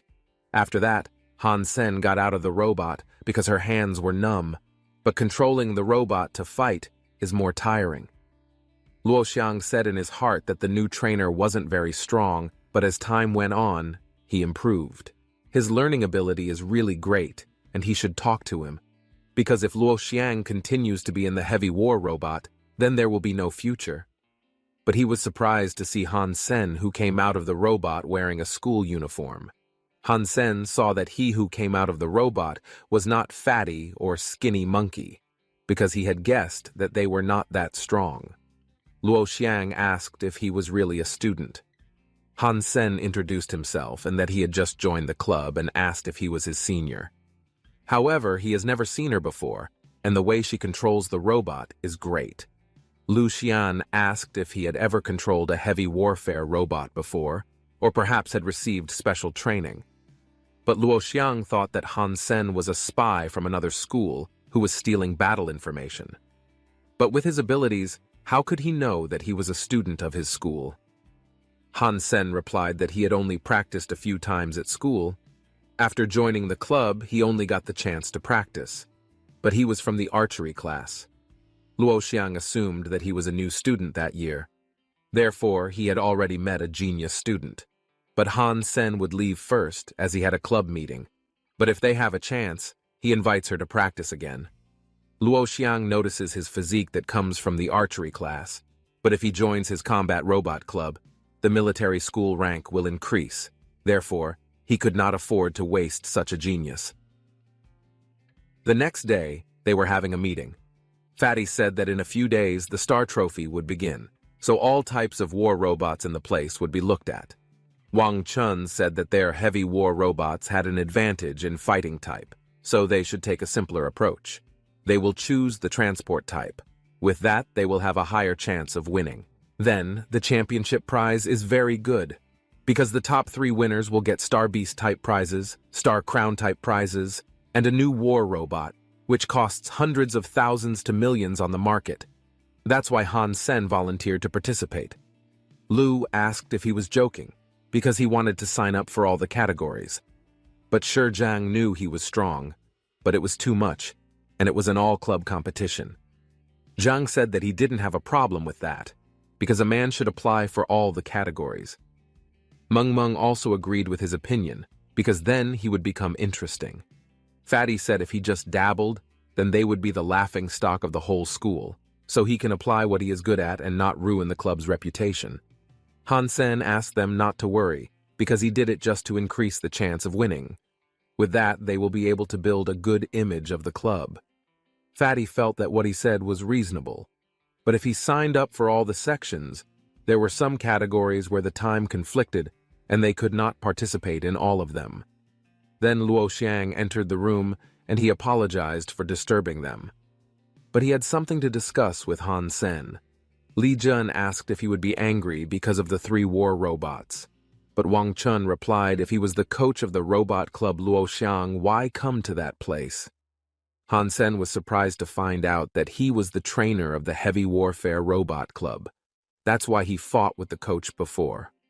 Luo Xiang introduced himself as the club's coach, and his control of the battle robots was very good. So, he invited him into their club. Lu Meng couldn't believe it because he had high standards of discipline and never took students on easily. Hence, he had been attracted to Han Sen. But Zhang was curious what had happened between them. Mr. Meng said that he was a member of their robot club and that he would not be joining his battle robot. However, Lu felt that he was very talented and his future would be brighter if he received training from a professional from the combat robot club. Then if he stays in that place, then he will only waste his talent.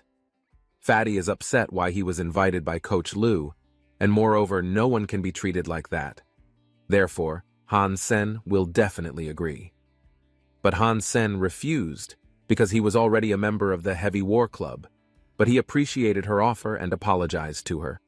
They were all very happy to hear his answer that he didn't leave. Luo Xiang asked him why he refused, but with his talent, he could make the military school win the tournament in a short time, and that was their club's dream. But Han Sen had no intention of joining the tournament, although his war club is more suitable for him. But Luo Xiang yells that if he becomes the winner of the league, it will give him a good passing grade. Because the higher the grade, the higher his position and rank will be when joining the military. Han Sen knew everything, but he apologized because it wasn't what he wanted. So, he thanked her for her judgment. But Luo Xiang asked him not to speak too soon. But when he changed his mind, Luo Xiang asked him to come to the Combat Robot Club and also meet him any time. Zhijiang said that he would regret it later if he refused Luo Xiang's offer. But even though Fatty is happy, what is he really thinking? But he is a real man and they can't back down even if they talk to the coach. Then Han Sen will not go to the Combat Robot Club and he thanks them for encouraging him. So he invited them to train. Han Sen thought that thanks to the help of Luo Xiang, he could pass with an S-rank assessment. But he had another goal to evolve using divine genes to become a divine noble race. So everything else didn't matter. A few days later, at the cafeteria, there was 1 bottle of cola left on the table. Then Han Sen met Ji Yanran after a long time coming to the Black Eagle Military School. Ji Yanran said that he was a cheater who was on the plane at that time. Kana, but why is he in their school? But Han Sen is a student at the school and he also told her before. But Li Yufeng came to ask if he was bothering her. But Ji Yanran snapped at her because it was just a problem with a junior and it was none of his business. But V is the junior who beat her. But Li Yufeng asked him to think again about speaking. But Li Yufeng doesn't seem to realize that he beat him. Han Sen said that he heard Li Yufeng was ranked #1 in the God's Hand Club. Therefore, he wanted to play a game with him. But everyone in the place said that he was very arrogant for daring to challenge Li Yufeng. But they don't care what they play, because Li Yufeng will never lose. But Li Yufeng once lost by 80 points when fighting with Ji Yanran's girlfriend. Han Sen asked he not to blink at all, because if he lost in front of many students, it would be very embarrassing. Then Han Sen put the ball into the 3 glasses and rotated them randomly. Li Yufeng said that he dared to cheat in front of her, but if he loses, then he can't bother Ji Yanran again, or he will make her school future difficult. Ji Yanran says not to interfere in her business, but why is he threatening her? Moreover, is Han Sen serious about the children's game? But if Han Sen wins, he will go on a date with her. Li Yufeng was very upset with him and asked him not to talk to her. Then Han Sen asked him to guess the glass with the paper ball in it. Li Yufeng immediately threw away 2 glasses and left 1 glass in the middle. So he guessed that the ball was in that glass. But when he picked it up, it was empty. So that's where the paper ball went, and the students watching also saw it in the center of the glass. But Han Sen held the paper ball and said that his eyes weren't good enough to see that he was passing the paper ball. Therefore, Ji Yan Ran will go on a date with him. During the day, deep inside the mountain outside the armor sanctuary, Lin said that he had found a lair full of mutant creatures, but no one knew about it because it was hidden, so they should eliminate them all, because that would increase their mutant gene pool by a large amount, and the rest they could sell. Han Sen said that he was very kind, always thinking of good things. Han Sen felt that being out of school for a few days was good, because if he stays in school, then he will be constantly bothered by Ji Yan Ran, because earlier he asked her out, but she slapped him because she didn't want to date him. It wasn't long before they arrived at a place where there were tons of blue-colored crystal ants, mutant spirits of the underworld. So they will go down from the rock cliff and find a good hiding place, because the ants have strong armor, so they don't need to face them directly. Moreover, Han Sen's bow and arrows are not enough. They were hiding behind the bushes, and there were a lot of ants, so they had better be careful not to get caught. But before they had released their arrows, someone other than them suddenly attacked the ants. The three men who came down from the hill would attack the ants with the metal stars. Since they would catch everything, and it was already theirs, they would become very rich. Then they threw arrows at the ants that were trying to eat them, and the ants were also afraid of water. Lin was upset and didn't know how they found the place and stole the treasure that was supposed to be theirs. Han Sen told her not to panic, because they didn't know if there were two of them in the place. So he would let them enjoy their quarry. Han Sen drew his bow to steal someone else's prey, which is his specialty. He missed the arrow and it stuck in their cliff. Suddenly the cliff collapsed, and they fell into the water. Lin said that he was like an archer god. But did they, after falling, still dare to take what was theirs? Then they all got out of the water and ran from the ants that were chasing them. But suddenly the ants stopped chasing, so it was time for Han Sen to hunt them down. He managed to stick one of his arrows into the ant and pull it up the cliff. Although the ant had a very strong layer of armor, he was able to get it out of the gap with one shot. Han Sen is happy that they got the mutant beast soul so easily. But he didn't need to rush because the ants would come again, so they would finish what needed to be done first. It wasn't long before they had a few ants and were eating them. What's more, the ants wouldn't be able to find them, as they had low intelligence. Lin cried because it was his first time eating that many mutant creatures and it felt like a dream. Then, a system notification appeared because he had eaten the flesh of an underworld spirit mutant ant, and he gained 1 mutant gene point. So, at that time Han Sen already had 64 mutant genes, which increased drastically. Suddenly, a divine crystal ant of the underworld spirit emerged from the rock. So they didn't chase after the men because they were helping the Ant King who was being pinched. So Han Sen felt lucky that the ant came out of the rock and he drew his bow. But even though the arrows were pitch black, they couldn't hurt him. Moreover, the Ant King knew of their existence, and it must be a divine-level beast, not only having a strong armor layer, but also having a high intelligence. So all Lin had to do was find a safe place to hide, and Han Sen would handle the Ant King. Then they also had to be careful. Han Sen uses his armor skill after he learns particle, which makes his speed increase dramatically. Lin then said that he was too fast and asked him to run, because the ants would attack him. Han Sen jumped up and drew his bow, but he felt the Ant King was so slow, like he was watching slow motion. Finally, Han Sen managed to stick the arrow in his mouth. The system notification appeared because he had finished off the divine crystal ant spirit of the underworld, and he obtained a divine beast soul. Consuming its flesh would give 0 to 10 mutant genes. Lin was in awe of him and asked if he was related to the goddess of fortune, because he was able to get the divine beast soul. Therefore, he asked him to sell the divine beast to him. But Han Sen apologized because he needed the divine beast soul and the divine gene. But Lin said seriously that he was willing to exchange it for a super biological warfare robot with him, because it would be mutually beneficial to them. So, the super biological warfare robot was a product of the latest technology of the war robot industry.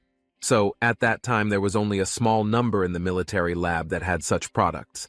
Therefore, their company provided specialized metals for the military. So, they only had the opportunity to prototype biological warfare robots. However, the prototype robot can be considered unfinished goods because it does not yet have a weapon system. But it also has a better function than the usual biological robots, because there is a black box object that is used in Asylum. Therefore, the super biological robot has no weaknesses anymore. Because of the particle reconstruction technology, and the robot will be in a suitcase, so he can activate it and access it anywhere. However, the prototype did not have a weapon system, but it was extremely powerful and much stronger than the Universe Star Organization's Crown of Stars series. Hence, Lin asked if he was interested and wanted to exchange it. But Han Sen really needs that divine thing, and he can't trade it for it. So if he doesn't mind, Han Sen can give him the other 2 mutant beast souls. So he will give one horned sand fox mutant type with the mount type. The other one is the underworld spirit mutant crystal ant, armor type. Lin received 2 mutant beast souls that were worth the exchange. He had, therefore, accepted the deal and was going to bring his biological super war robot. But by that time, Han Sen had already eaten a lot of mutant beast meat and he couldn't increase his mutant gene anymore. But there were still plenty of ants. Therefore, he will give it to the worm. Lin asked what he was doing by giving the soul of a pet beast to become the food of a mutant animal. So, the worm that Han Sen has is a divine beast soul. But he doesn't know its abilities, so he will feed it and see first. But he hopes that the mutant beast soul will be useful to him. But Han Sen couldn't call Meowth to eat it, because Qin Shuan gave it to be God, but if it was caught, it would be a bother thing. So it was better that he would bring meat to eat. He kept eating the ant meat until his divine gene reached 45. Lin said that he was very upset because he was a divine-level pet, and he was also eating mutant beast meat in front of him, but he could only look at it. 2 days later, Han Sen was on the mountain behind the school at that hour, but Lin actually did not make up that the biological warfare robot was stored in a suitcase. Then there was a notification that the system had finished its analysis scan. So the super biological warfare robot Silver Killing Machine has been activated. Then there are particles that will cover his body and merge with him. But at that time, he felt that his body was full of energy, like being given additional strength. Not naturally then, his body united with the Silver Killing Machine, and he seemed to become the Black Eagle Iron Man. Then he would come forward and show him the power of the biological super war robot. He ran so fast that it felt like instant teleportation. The Silver Killing Machine was more powerful than the builder. However, it was unarmed, but he had exchanged it for just 2 mutant beast souls. Therefore, with the war robot, he could practice his fighting techniques. Later in the media press conference room, the Black Eagle Military Academy, a Fang Ming said that what advantages did the Black Eagle have in the Star Cup?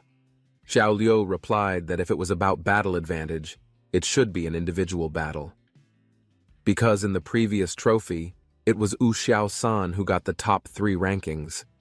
If the others were all bad things, because Heaven's Hand is only at the average level, so it's probably only around the top 20 rankings, but Fang Ming heard that Li Yufeng had been beaten by Ji Yanran's boyfriend by 20 points. But the mysterious boyfriend was only on the internet and not who he really was.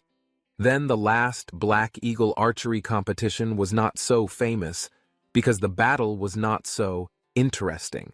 Because the audience prefers flying war robots, fighting war robots, and also interesting fights or duels. So, Xiaosan's fight they're definitely covering, and Heaven's Han only has the beautiful Ji Yanran competing. Then the audience will explode. That's why Fang Ming invited him to have lunch first, because the Black Eagle cafeteria is open 24 hours, and they will double-check the details of the participants later. At night, at the Black Eagle cafeteria, Feng met Han Sen, who was eating late at night like that. Han Sen replied that he had just finished training and he was hungry. So, he came for dinner. But they are teachers who work late. Therefore, they must be having trouble keeping track of their meals. But Fang Ming is a writer who reports on B-God with readership in the hundreds at least. So, he was a pretty famous reporter. But how could he not recognize him? Then Fang sat next to him and asked him what training he had just completed. But Han Sen replied that it was just physical training. Han Sen wouldn't tell anyone that he was training with a peak killing machine. So he practiced physically for the Star Trophy, and Fang asked him his name, his major, and the category he took. Han Sen enrolled himself from the archery class and was a member of the Heavy Robot Club. He also took all the combat robot categories, but he didn't participate in just one category because the time conflicted. They were both surprised and asked if he was serious, because it was a very grueling category and surely he was just planning to slack off. But Han Sen felt that if it wasn't that hard, if he just put in a little effort, then he could definitely get a few first-place finishes. Zhao Liu said that he was from the Combat Robots Club, and that it was possible, but that the Combat Robots Club was hard. So he advised her to join easy categories like archery or Heaven's Hand. But archery is not challenging and Heaven's Hand is too boring, because he can win against people with a difference of 20 points. Then he would leave first and ask them to enjoy their meal. Xiao Liu is annoyed with the student who is so arrogant. Feng is surprised and asks if he still remembers about Ji Yanran's boyfriend that he mentioned earlier, because he heard Han Sen who said he won 20 points. The academy grounds were peaceful until Ji Han Sen appeared, casually waving at Ji Yanran. The afternoon sun shone brightly overhead. Ji Yanran sighed in frustration, wondering why she kept running into him. She had no patience for his antics today. Before she could walk away, he grabbed her wrist firmly. His determination was evident, though she only felt irritation rising. She yanked her hand away, her eyes sharp with annoyance. Physical force only proved his immaturity, making him look even worse.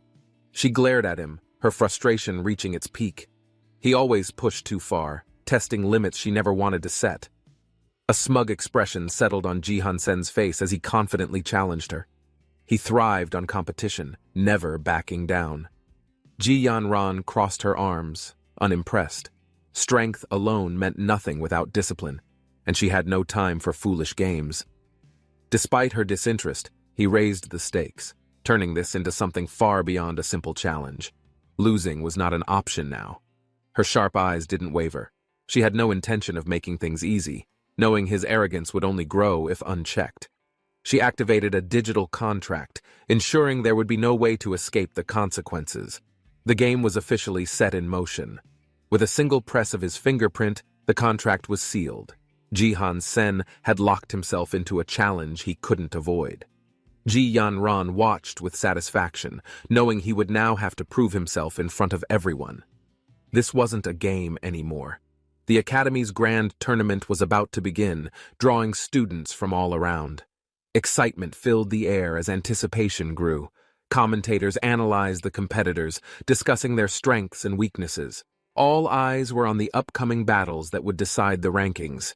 With the official announcement, the tournament began. Ji Han Sen clenched his fists, ready to fight, knowing this was his moment to shine. A grand announcement filled the academy.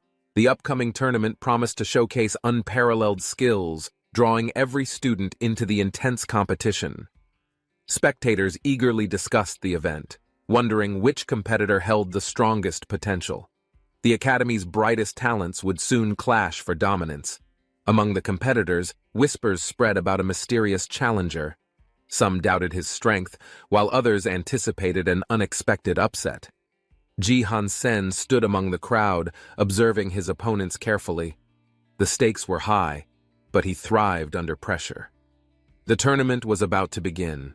The atmosphere buzzed with excitement as the first event, the mecha race, was officially announced. The starting line filled with towering mechs, each a symbol of power and technology. Their pilots prepared, knowing every second mattered. A massive blue mech caught everyone's attention. Despite its intimidating size, some questioned its outdated design and real combat capability. Ji Yanran studied the competitors, unimpressed. Strength wasn't determined by appearance alone. Strategy and precision mattered far more. The countdown began. Tension soared as pilots gripped their controls, ready to unleash their machines onto the track. With a loud signal, the race commenced. Mechs accelerated, kicking up dust as they fought for the lead in brutal competition. Chaos erupted as a competitor's mech malfunctioned, skidding off balance. Some questioned if the pilot's nerves had caused the blunder. Commentators analyzed the situation, noting how only the strongest could handle high-speed maneuvering under such intense conditions. Laughter broke out among the spectators, mocking the struggling mech. To them, dominance meant perfection. Anything less was considered weak. Ji Yanran's expression hardened. Strength wasn't always about winning. True warriors adapted to their failures and pressed forward. Despite setbacks, one mech surged ahead with unparalleled speed. The real competition had only just begun, leaving everyone on edge. The race intensified as Han Sen maneuvered skillfully, dodging competitors. Despite his late start, he pushed forward with unwavering determination. With every stride, his mech gained speed, leaving opponents struggling behind. His control was flawless, proving that strategy outweighed brute force. Spectators watched in disbelief. The machine, once underestimated, now dominated the track. Han Sen's unexpected comeback turned the entire race around. His silver mech cut through the competition effortlessly, resembling a phantom streaking across the battlefield. Victory felt inevitable with every calculated move. Crossing the finish line first, Han Sen claimed victory. Cheers erupted as his name echoed through the arena, marking an unforgettable moment. Ji Yanran stared in shock, her mind racing. Han Sen had won, and now she was bound to their earlier agreement. A confident smile spread across the announcer's face. Han Sen's victory was expected, but his true strength remained a mystery to many. Han Sen stood surrounded by teammates, their cheers echoing. Victory was his, but the real challenge was still ahead. Confident in Silver Killer's speed, he knew the next round required more than just power. It demanded strategy and precision. Spectators whispered, doubting his overconfidence. Some believed luck had played a part, while others watched, eager for his next move. Meanwhile, rival teams discussed their plan. They saw the obstacle course as the perfect chance to eliminate him early. Coach Luo studied Han Sen's performance, intrigued. He expected more from him, hoping this race would prove his true abilities. The second round was announced, tension building. Han Sen's previous victory placed a target on his back. Excitement buzzed through the stadium. Heavy Warframe competitors readied themselves, determined to prevent him from winning again. Ji Yanran's eyes narrowed, concern filling her thoughts. If Han Sen was truly skilled, he shouldn't struggle. With a deafening signal, the race began. Silver Killer shot forward, leading the pack with blinding speed. Han Sen approached a massive obstacle. Spectators gasped, doubting he could clear such an impossible jump. Rather than slowing down, Silver Killer accelerated, heading straight for the massive barricade with unwavering momentum. Ji Yanran and others watched in disbelief. Breaking through obstacles was impossible. Every other competitor had to avoid them. Confusion spread through the crowd. Was Han Sen reckless, or did he have a strategy hidden behind this bold move? Silver Killer smashed through the blockade, debris flying. Gasps filled the air as he continued unhindered. The competition was no longer about speed.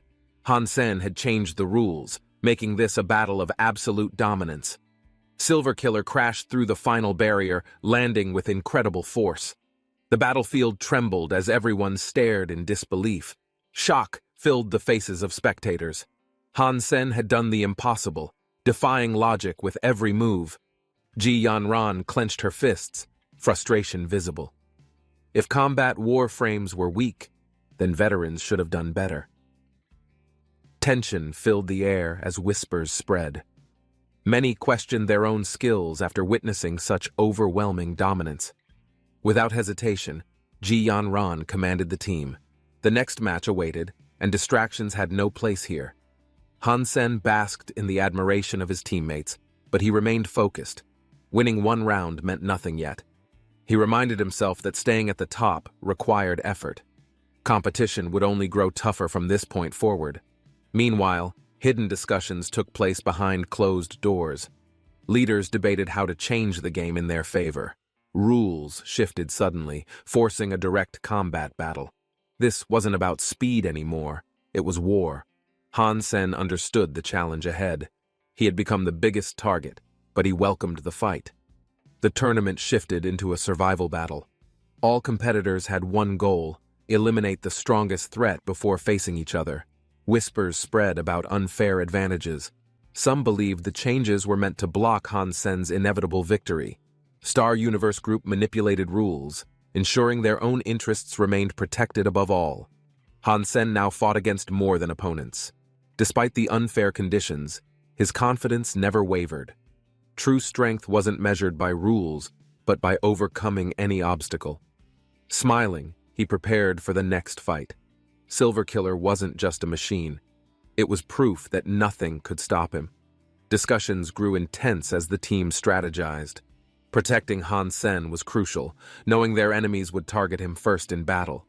A plan was formed, positioning their strongest members near threats. Every move needed to be calculated to ensure survival. The battlefield required quick decisions. Ji Yanran's leadership ensured their defense remained strong while maximizing their attack power. Excitement filled the air as teammates rallied together. The confidence in their plan brought new energy to the upcoming match. Han Sen placed his hand in the center, sealing their teamwork. They were ready to dominate and leave everyone speechless. The Warframe competition arena roared with energy as competitors took their positions. Han Sen's team braced for an overwhelming assault. Just as expected, enemies swarmed toward them. Their strategy was clear: eliminate Han Sen before he could dominate the battlefield. Beyond the combat club, more opponents joined forces. The entire battlefield seemed united against Han Sen's overwhelming presence. Han Sen's team remained composed. They had already planned for this exact moment, each move calculated with precision. With an explosive burst, Silver Killer surged forward, leading the charge. The battle had begun, and there was no turning back. A barrage of firepower rained down as allies responded swiftly. Coordinated attacks formed a defensive barrier against the onslaught. Enemy warframes closed in with relentless aggression.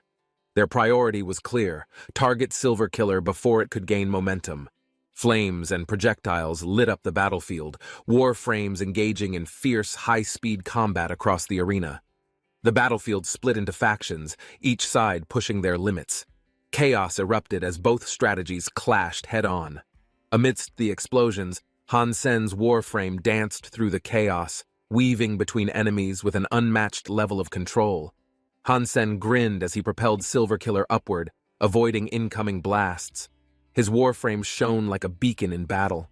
The battlefield turned into a proving ground.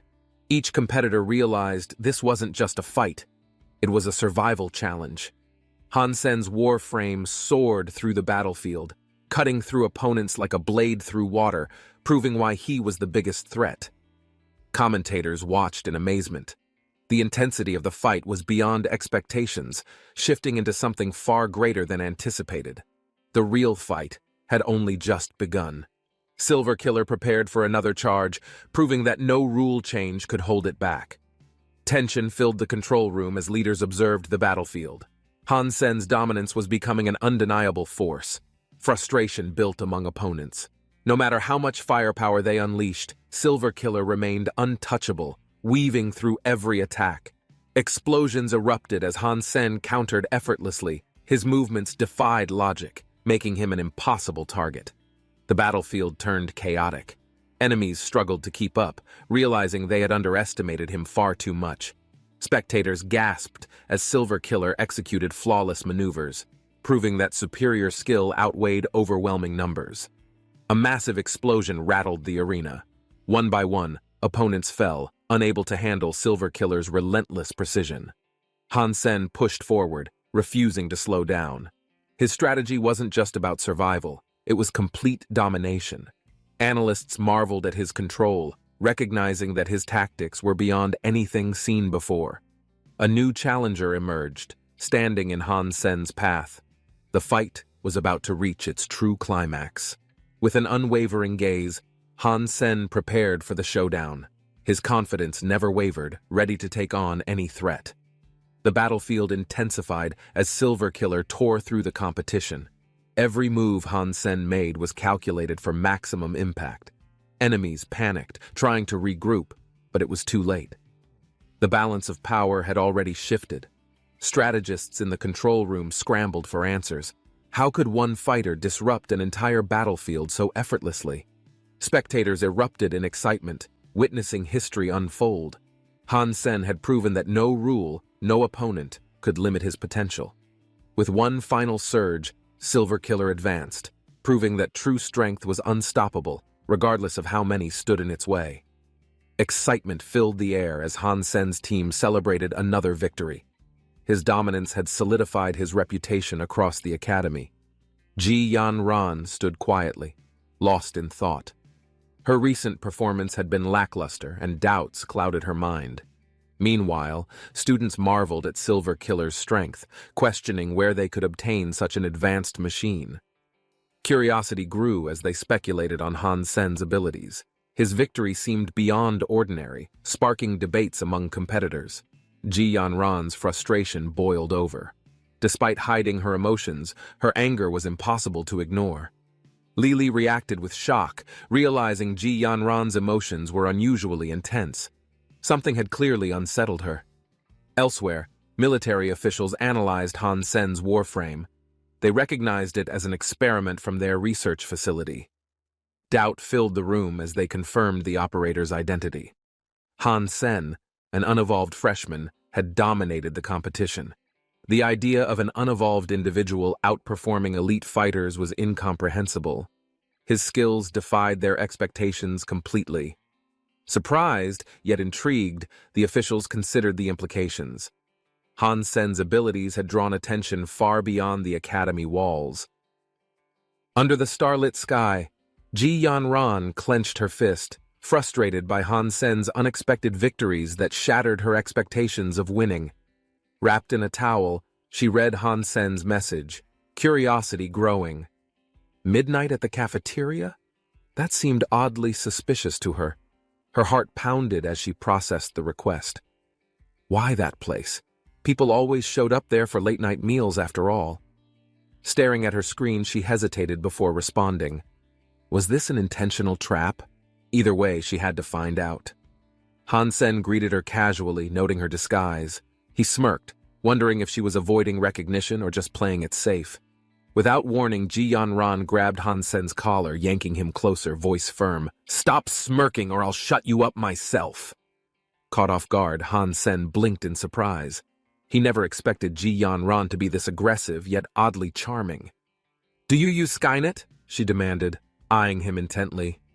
Han Sen grinned. "Of course, my ID is Ji Yanran's boyfriend." Ji Yanran's eyes widened. How could she have fallen for such a ridiculous username? She had no choice but to proceed. Han Sen leaned closer, reminding her of the promise. Ji Yanran hesitated, heart racing, contemplating her next move carefully. Ji Yanran took a deep breath, closing the distance. Her mind screamed, but her pride wouldn't let her back down now. As their lips met, she immediately regretted everything. She needed to erase every trace of this moment from her memory forever. Han Sen smirked, but before he could react, Ji Yanran pulled back quickly, avoiding his teasing. She had done her part. Their moment was cut short as a group of students spotted them, loudly complaining about the shameless display of affection. Panic surged through Ji Yanran. Among them was Li, someone she absolutely couldn't let see her in this situation. Ji Yanran pulled her hat lower, trying to escape. Han Sen chased, teasing her about being too embarrassed to face him. She glared, flustered. "Cheeky bastard, go away!" she snapped, heart pounding. His casual attitude only made things even more frustrating. Han Sen sighed, watching her leave. "She's way too shy," he muttered, determined to spend more time with her later. Suddenly, he opened his door and froze. A shadow loomed. His pet had changed, looking more menacing than ever before. His eyes widened. "Meowth! Is that really you?" He couldn't believe how much the small creature had evolved overnight. Han Sen studied Meowth closely. It had evolved into a high-ranked beast soul, far more powerful than he had anticipated. Many pets require evolution from common to primordial, he thought, but Meowth skipped steps, straight to a terrifying sacred rank. He smirked, rubbing its dark fur. You're more valuable now. Let's test your strength and see what you can do. Climbing onto Meowth's back, Han Sen dashed across Devil Desert. The speed was astonishing, faster than any mount he'd ridden before. In the distance, a giant sandworm lunged from the dunes. Meowth reacted instantly, sinking sharp claws into its writhing body. Han Sen grinned. A fighting pet makes hunting so much easier, he thought, watching Meowth overpower the desert beast effortlessly. His mind wandered back to previous encounters. He had seen one-horned sand foxes before. Why wasn't he finding any now? The barren desert felt eerily off. Blood pooled in the sand. A fresh battle had taken place. Something powerful had attacked. "Meowth, stay back," he ordered. "You're too big a target." He moved forward cautiously, searching for the source of the carnage. A growl echoed from behind the rocks. Han Sen's eyes narrowed. "There it is! The one-horned fox's sound. Something's waiting." Shen Tianzi stood confidently over the fallen sandworms, surveying the battlefield. His expression remained calm, but disappointment lingered in his gaze. His subordinates eagerly tore into the defeated creatures, their hunger for power evident. The energy from mutated genes would strengthen them further. Hidden in the shadows, Han Sen observed everything carefully. Facing this group directly wouldn't be ideal, but avoiding them wouldn't help either. A towering warrior wielded a massive hammer, crushing another sandworm with ease. The power of a sacred beast soul was unmistakable. The encircled prey trembled in fear as the warriors closed in. There was no escape. Their fate had already been decided. Shen Tianzi's gaze locked onto the sacred beast before him. This rare find wasn't meant to be shared with anyone. Han Sen remained still, observing the movements of the sand fox. This creature wasn't just running, it had a plan. The fox's sharp eyes glowed with intelligence as it crouched low. Its instincts told it there was still a chance to survive. In a sudden burst of speed, the fox lunged forward, claws flashing. The unexpected counterattack left its attackers completely unprepared. The battlefield erupted into chaos as the warriors scrambled. Panic spread among them. The real fight had only just begun. A powerful force charged forward, led by Shen Tianzi. His squad moved swiftly, determined to capture the sacred fox alive. Clad in golden armor, Han Sen stood atop the rocks, watching the battlefield unfold. He was ready for whatever came next. The ground trembled as the valley shook violently. The warriors stood frozen, unsure of what terrifying force had caused the sudden disturbance. Shen Tianzi's sharp gaze scanned the battlefield. His instincts screamed danger. The situation had changed and he needed to act fast. Flames erupted from below, casting an eerie glow across the warriors. Something was approaching, and it was far deadlier than expected. Han Sen watched the fiery energy swirl, realizing the enemies had miscalculated. The danger ahead would make them regret their arrogance. A wave of golden fire surged forward, causing panic. The warriors attempted to retreat, but the scorching heat consumed everything in sight. The retreating warriors stumbled over scattered rocks, their panic growing. The flames weren't ordinary. They were alive, chasing down anything in their path. Han Sen remained calm, analyzing the battlefield. The real test wasn't surviving the flames, but seizing the right opportunity amid the chaos. The warriors pushed forward, desperate to escape. Their strongest fighter, Brother Gu, clenched his fists, ready to break through any obstacle ahead. Brother Gu's sheer strength became evident as he smashed the ground, sending debris flying. His power alone turned the tide of battle.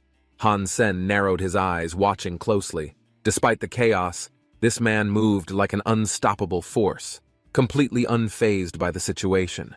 Shen Tianzi's true nature revealed itself. He grinned, stepping forward, using the situation to demand the sacred beast soul hammer. Brother Gu's eyes burned with fury. He had fought to protect the team, yet betrayal came from the very person he trusted. Refusing to surrender, Brother Gu roared in defiance. His muscles tensed, knowing that resisting meant facing overwhelming numbers alone. The surrounding warriors closed in, fists tightening. Shen Tianzi had given the order, and hesitation was no longer an option. With a final yell, the warriors charged, fists and weapons raised. Brother Gu braced himself, prepared to take on all of them. Han Sen crouched on the rocky cliffs, eyes locked on the unfolding chaos. The battlefield was unpredictable, but he remained unfazed. Shen Tianzi smirked confidently, standing tall. He had played his cards well, and now it was time to collect his rewards. The ground rumbled as something massive soared through the air. Han Sen's gaze followed the shadow, recognizing a familiar, dangerous presence. The warriors below stared in disbelief as Gold Coin descended, wings spread wide. His arrival shattered any remaining hope of escape. Panic spread as realization hit. Han Sen wasn't alone, and whatever he had planned was about to turn the tides completely. A golden slash tore through the battlefield, cutting down anything in its path. Warriors fell, unable to react in time. The once proud warriors lay wounded, clutching their injuries. Fear overtook them as they realized their strength meant nothing in this fight. Gold Coin landed gracefully, lifting an injured ally with ease. His movements were swift, calculated, proving he had full control of the battle. The surrounding warriors hesitated, unsure whether to continue fighting. Han Sen knew hesitation would lead to their downfall, just as expected. Shen Tianzi clenched his fists, fury burning in his eyes. His plan had failed, and Gold Coin had stolen his victory. Meowth landed beside Han Sen, eyes glowing menacingly. The combination of flight and ground support made escape nearly impossible for their enemies. Shen Tianzi's subordinates stood frozen, realization dawning on them. This wasn't just an enemy. It was a force beyond their expectations. Shen Tianzi snarled, watching Han Sen escape effortlessly. The frustration of losing the battle burned deep, fueling his growing hatred. The rocky cliffs echoed with Shen Tianzi's furious shouts. Revenge was inevitable, but this defeat had left him completely humiliated. Han Sen stood at the cliff's edge, staring at the battlefield below. His work here was done. Time to move forward. Han Sen stood firm, arms crossed, his golden armor gleaming. The battle was over, but nothing came free. Protection required payment. Brother Gu hesitated before extending his hand. The glowing orb pulsed with power, a rare beast soul, his gratitude wrapped in energy. A deal was struck. The exchange was simple, yet it held significance. One favor deserved another in the unpredictable world they lived in. The moment Han Sen grasped the prize, his confidence grew. His instincts told him this would be a worthwhile investment for later. 2 days passed. A towering structure loomed under the bright sky, where powerful decisions were made and fates were determined silently. A silver-haired officer stood in her grand office issuing orders. The next move was crucial, and Han Sen's presence was required. Across the room, a woman in dark attire reacted with disbelief. A major industry seeking Han Sen meant something big was unfolding.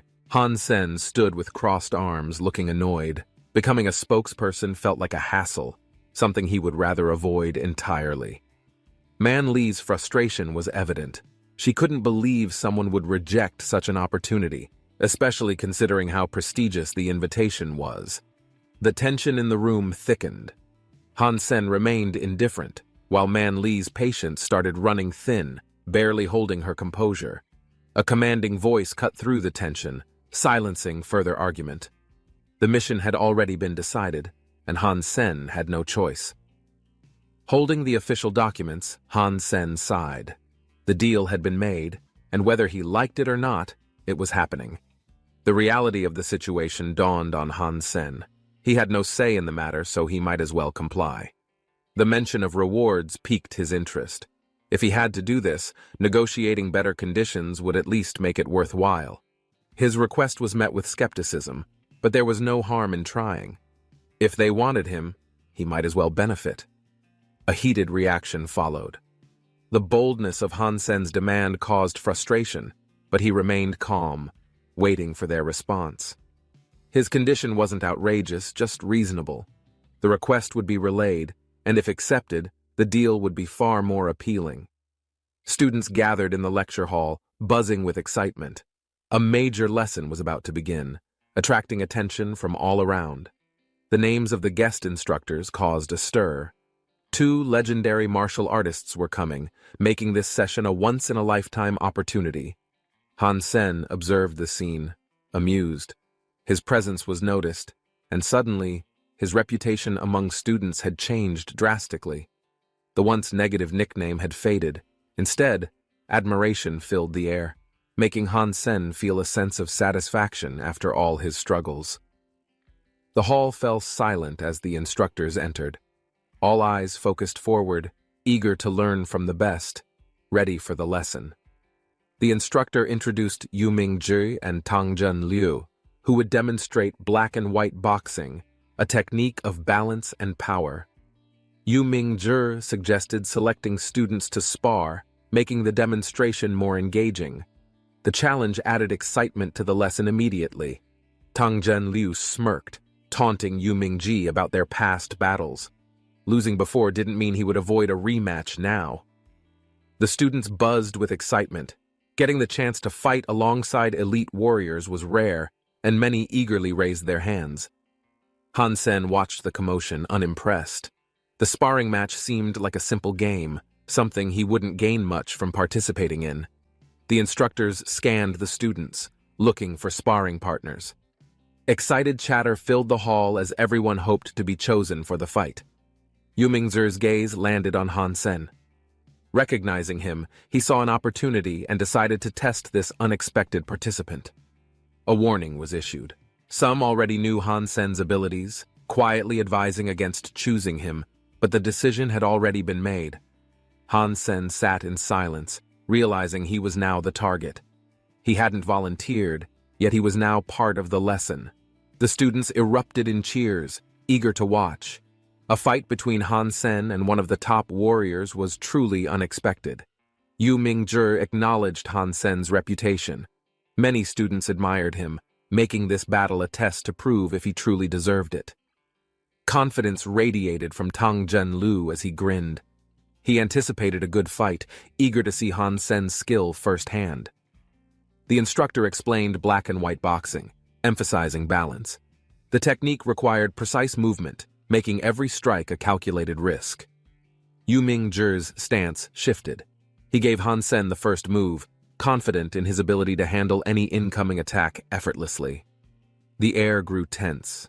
Energy crackled around them as they prepared to exchange blows, signaling the beginning of an intense sparring session. The instructor explained the core technique of black and white boxing, emphasizing balance, precision, and the importance of reading an opponent's intent. Han Sen swiftly countered, dodging a powerful attack. His opponent realized too late that Han Sen had seen through the move completely. The miscalculation left an opening. Han Sen delivered a swift counter-strike, making his opponent question if he had underestimated this battle. A grin formed. The battle wasn't over. With renewed confidence, the opponent prepared for another round, determined not to fall again. Han Sen remained calm, ready to continue. He welcomed another lesson, knowing each move brought him closer to mastering the technique. A flashy attack followed, but Han Sen barely flinched. The exaggerated motion lacked impact, making it easy for him to predict. Energy swirled as his opponent adjusted, realizing Han Sen wasn't going down easily. The fight had become more than just a demonstration. The watching students murmured in surprise. Han Sen's ability to maintain control under pressure made it clear he was no ordinary student. The battle took a turn. Han Sen's relaxed demeanor frustrated his opponent, who struggled to land an effective strike against him. The moment arrived. A final well-timed move sent his opponent stumbling. The match had reached its conclusion, proving Han Sen's capabilities. Han Sen's presence in the class left an impression. His understanding of the technique surpassed expectations, earning him unexpected admiration. The instructor acknowledged his performance. Psychological fortitude and adaptability mattered just as much as strength, and Han Sen had both. Students whispered among themselves, realizing Han Sen had proven his worth once again. His reputation within the academy had changed drastically. Outside the classroom, discussions about Han Sen's skills continued. Many regretted missing the lesson, curious about his actual strength. At the cafeteria, some students reflected on the match. Those who saw it firsthand knew Han Sen was far beyond ordinary. Ji Yanran sat at the cafeteria table unimpressed. She found all the attention ridiculous, dismissing it as pointless bragging and showing off. Her frustration built as memories resurfaced. Han Sen had disappeared after their kiss, never once bothering to check on her afterward. Meanwhile, Han Sen was surrounded by admiring students. Just as he was about to respond, his gaze locked onto Ji Yanran. Han Sen walked into the cafeteria, noticing Ji Yanran and Lu Li sitting together, so he decided to approach casually. Lu Li welcomed Han Sen with a friendly gesture, inviting him to sit beside her like they had known forever. Other students watched quietly, wondering why Han Sen chose that table when the cafeteria had so many other empty seats. Lu Li introduced herself, mentioning she was Ji Yanran's best friend. She casually brought up Han Sen's growing reputation across campus. Han Sen smiled, introducing himself as an archery student. He mentioned he was also familiar with Ji Yanran from class. Lu Li made a playful comment in her mind about Han Sen being Ji Yanran's boyfriend, feeling curious about them. Students nearby overheard everything and quietly started whispering rumors about Han Sen and Ji Yanran secretly dating without telling anyone. Li Yufeng stood up, challenging Han Sen openly, insisting no one could get close to Ji Yanran without defeating him first. Han Sen stayed relaxed, already remembering how Li Yufeng lost to him easily last time during their sparring match on campus. Lu Li laughed quietly to herself, thinking Li Yufeng was only pretending to be confident because he feared losing again. More students connected the dots, realizing Han Sen was the one who embarrassed Li Yufeng during training and defeated him easily. Rumors spread quickly, and everyone assumed Han Sen was the mysterious player who dominated the matches and caught Ji Yanran's attention. Ji Yanran grabbed Han Sen's hand gently, pulling him away from the growing crowd before things turned into another public spectacle. Lu Li watched them leave, trying to remember where she had seen Han Sen before, possibly during the school's tournament event. Ji Yanran smiled awkwardly while Han Sen calmly put his arm around her, walking away from the cafeteria without saying anything. Lu Li suddenly remembered Han Sen from the intense match at Starry Cup, where he completely dominated the entire competition. She grabbed Ji Yanran excitedly, asking how long they'd been dating, clearly surprised her best friend kept such a huge secret. Ji Yanran felt overwhelmed, knowing the situation couldn't be explained easily. Things had developed too fast for simple answers to work. Han Sen casually pulled Ji Yanran closer, smiling confidently while making it clear they were a couple, leaving no room for doubt. Whispers spread through the cafeteria as everyone agreed Han Sen and Ji Yanran looked perfect together, sparking admiration and excitement everywhere. One student couldn't hold back his excitement, cheering loudly for Han Sen and Ji Yanran, calling them the ultimate campus couple. Lu Li sighed dramatically, wishing for a love story like Ji Yanran's while feeling both happy and a little jealous inside. In another room, the topic shifted as Lin Feng discussed how Starry Alliance unfairly disqualified him from the Starry Cup finals. The excuse they gave was weak, claiming Lin Feng broke competition rules, but they never showed any solid evidence or proof. Lin Feng stood firm, promising not to back down. He vowed to keep training harder despite Starry Alliance's unfair decision-making process. Han Sen wiped sweat from his face after training, unconcerned about the Starry Cup finals, focusing on his next adventure instead. Meanwhile, General Manager Lin reviewed candidates for an upcoming promotional film project, aiming to cast students from the school's elite teams. Yu Qianshun stood outside the building, questioning why an ordinary student like Han Sen was suddenly given the lead role. General Manager Lin explained the choice was balanced. Both Yu Qianshun and Han Sen would be important in this mission. Yu Qianshun frowned, realizing the script lacked action scenes for her. She suspected something wasn't right about this entire assignment. Yu Qianshun hesitated for a moment, but there was no choice except to follow the direct orders from headquarters.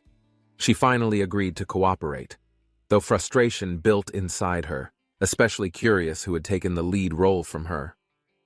Determined to find out, Yu Qianshun quietly followed orders, still wondering who was important enough to replace her completely.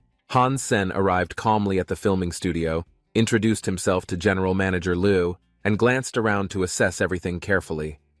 Cameramen and technicians set up equipment while General Manager Liu greeted Han Sen warmly, clearly pleased to have him participate today. Han Sen listened carefully as General Manager Liu explained details about the new warframe, called Silver Killer, designed for advanced piloting techniques. General Manager Liu described its precision and speed, emphasizing how Silver Killer required both instinct and experience to maximize full combat potential. Han Sen nodded, understanding the challenge ahead, while feeling impressed by the sleek, futuristic design of the Silver Killer warframe unit. The Silver Killer was powered up, glowing with blue energy lines as its sleek mechanical body activated in front of them. Han Sen prepared for testing, unsure how he would handle controlling Silver Killer, knowing it was far different from any other model. Han Sen gripped the controls tightly, struggling at first as the Silver Killer's systems reacted quickly, demanding flawless coordination and sharp focus. He almost crashed immediately but steadied himself just in time, realizing how responsive and dangerously fast Silver Killer actually was in motion.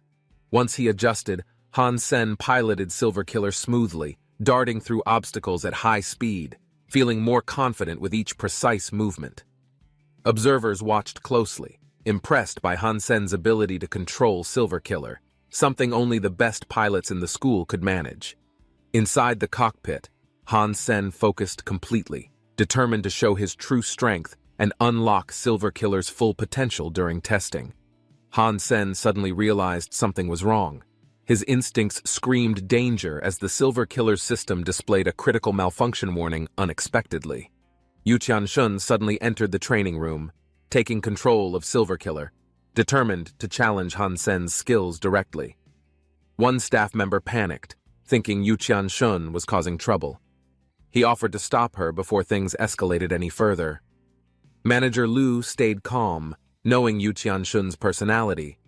She wouldn't back down until she proved her ability through competition. They agreed this unexpected battle would reveal Han Sen's true strength. Everyone quietly waited, curious who deserved to lead the promotional campaign. Inside the cockpit, Yu Qianshun focused, swearing to prove herself worthy as the main character and beat Han Sen. Han Sen noticed Silver Killer's sudden attack and reacted fast. It reminded him of sparring sessions with Coach Luo, equally annoying. Frustrated, Han Sen decided to fight back.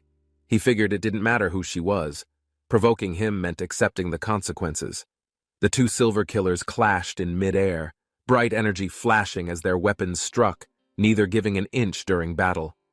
Yu Qianshun was shocked by Han Sen's precision and speed, realizing his control over the warframe was far beyond expectation. Their Silver Killers moved swiftly, crossing blades while sparks flew, both pilots pushing their skills to the limit without hesitation or fear. Yu Qianshun lost balance for a moment, giving Han Sen the perfect opening to counterattack with an unexpected, powerful strike. Han Sen's Silver Killer delivered a clean blow, forcing Yu Qianshun's warframe back, nearly causing her to lose complete control. Yu Qianshun gritted her teeth, acknowledging Han Sen's superior tactics. She realized his experience made him the perfect spokesperson for the campaign. The system declared Han Sen the winner. His calm, sharp movements proved he could handle Silver Killer better than anyone else. Yu Qianshun exited her cockpit frustrated, but deep down, she admitted Han Sen truly earned his spot at the top. The staff was shocked Han Sen defeated Yu Qianshun so easily, realizing his control over Silver Killer was exceptional. Han Sen quietly observed Yu Qianshun's rank insignia, realizing she was an officer and the only female among top contenders. Yu Qianshun approached Han Sen calmly, questioning if he was truly an unevolved. She seemed suspicious, but curious about his skills. Han Sen scratched his head awkwardly, admitting he never expected to meet Yu Qianshun here. He apologized for what happened earlier. Yu Qianshun asked Han Sen directly how he practiced controlling warframes so effectively, wanting to understand his methods and experience. Yu Qianshun stared seriously at Han Sen, asking if he mixed up the ratio of hard work and talent. Han Sen laughed nervously, realizing he said it backward. He quickly apologized, joking that he needed to study harder before answering. Han Sen thought to himself how Yu Qianshun's background wasn't any weaker than Qin Xuan's, avoiding further unnecessary trouble. Yu Qianshun nodded slightly, accepting Han Sen's explanation. She acknowledged his abilities and hoped they could cooperate well during the film shooting. Han Sen was confused about filming together. He hadn't realized they were paired, which explained why Yu Qianshun was irritated. The crew rushed to prepare the set. Makeup artists and prop masters worked fast, making sure everything was ready for shooting. Inside, Han Sen listened as General Manager Liu explained the Silver Killer adjustments, including a new compact size and better weapon system. Han Sen smiled gratefully, appreciating the changes. He was surprised they made the warframe smaller, saying he'd treasure it carefully. Manager Liu mentioned the filming went well because Han Sen and Yu Qianshun performed perfectly together. They both impressed the director. As a reward, Han Sen and Yu Qianshun received personalized silver killers. Han Sen's was blue and hers was red. Yu Qianshun admired the new silver killer design, complimenting its sleek look and feeling satisfied with its improved performance standards. Manager Liu confirmed the latest technology upgrades, explaining only silver-colored versions would be released to the public after internal evaluations finished. Han Sen smiled politely when Yu Qianshun suggested sparring again after filming. He quietly planned to avoid unnecessary rematches altogether. The filming crew called both Han Sen and Yu Qianshun over for the next location shoot, keeping everything organized. As they walked away, Manager Liu quietly commented they made an ideal pair, expecting huge success at the upcoming press conference. Empire Steel's Silver Killer Warframe stood proudly, introduced during the press conference as their latest model ready for public release.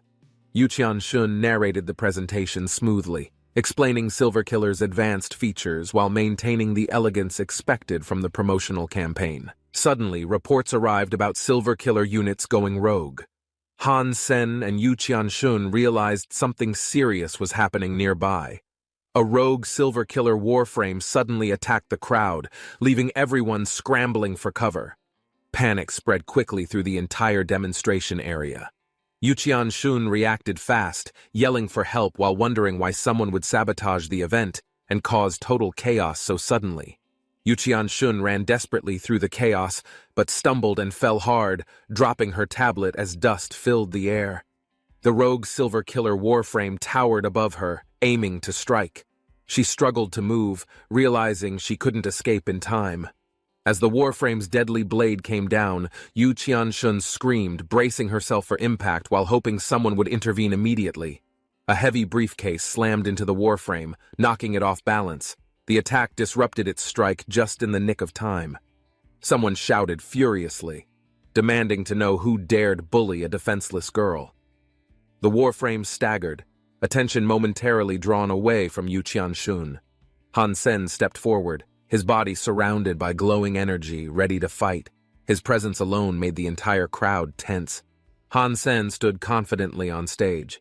Everyone admired the Silver Killer, curious about its performance and how powerful it actually was. A student challenged Han Sen, asking him to demonstrate Silver Killer's abilities in a real battle scenario, not just flashy presentations. Silver Killer leapt forward, moving faster than anyone expected, slicing through its opponent's defenses in a single lightning-fast, deadly strike. Blood splattered across the field. The crowd gasped, realizing how efficient and brutal Silver Killer was in close-range combat situations. Yu Qianshun raised her hand, questioning whether Han Sen planned to save people or simply keep showing off his strength alone. As Yu Qianshun called out, Han Sen launched Silver Killer into a rapid charge, blasting through enemy forces without hesitation. Explosions lit the sky as Silver Killer tore through ranks. Han Sen's precision made his warframe a terrifying force in battle.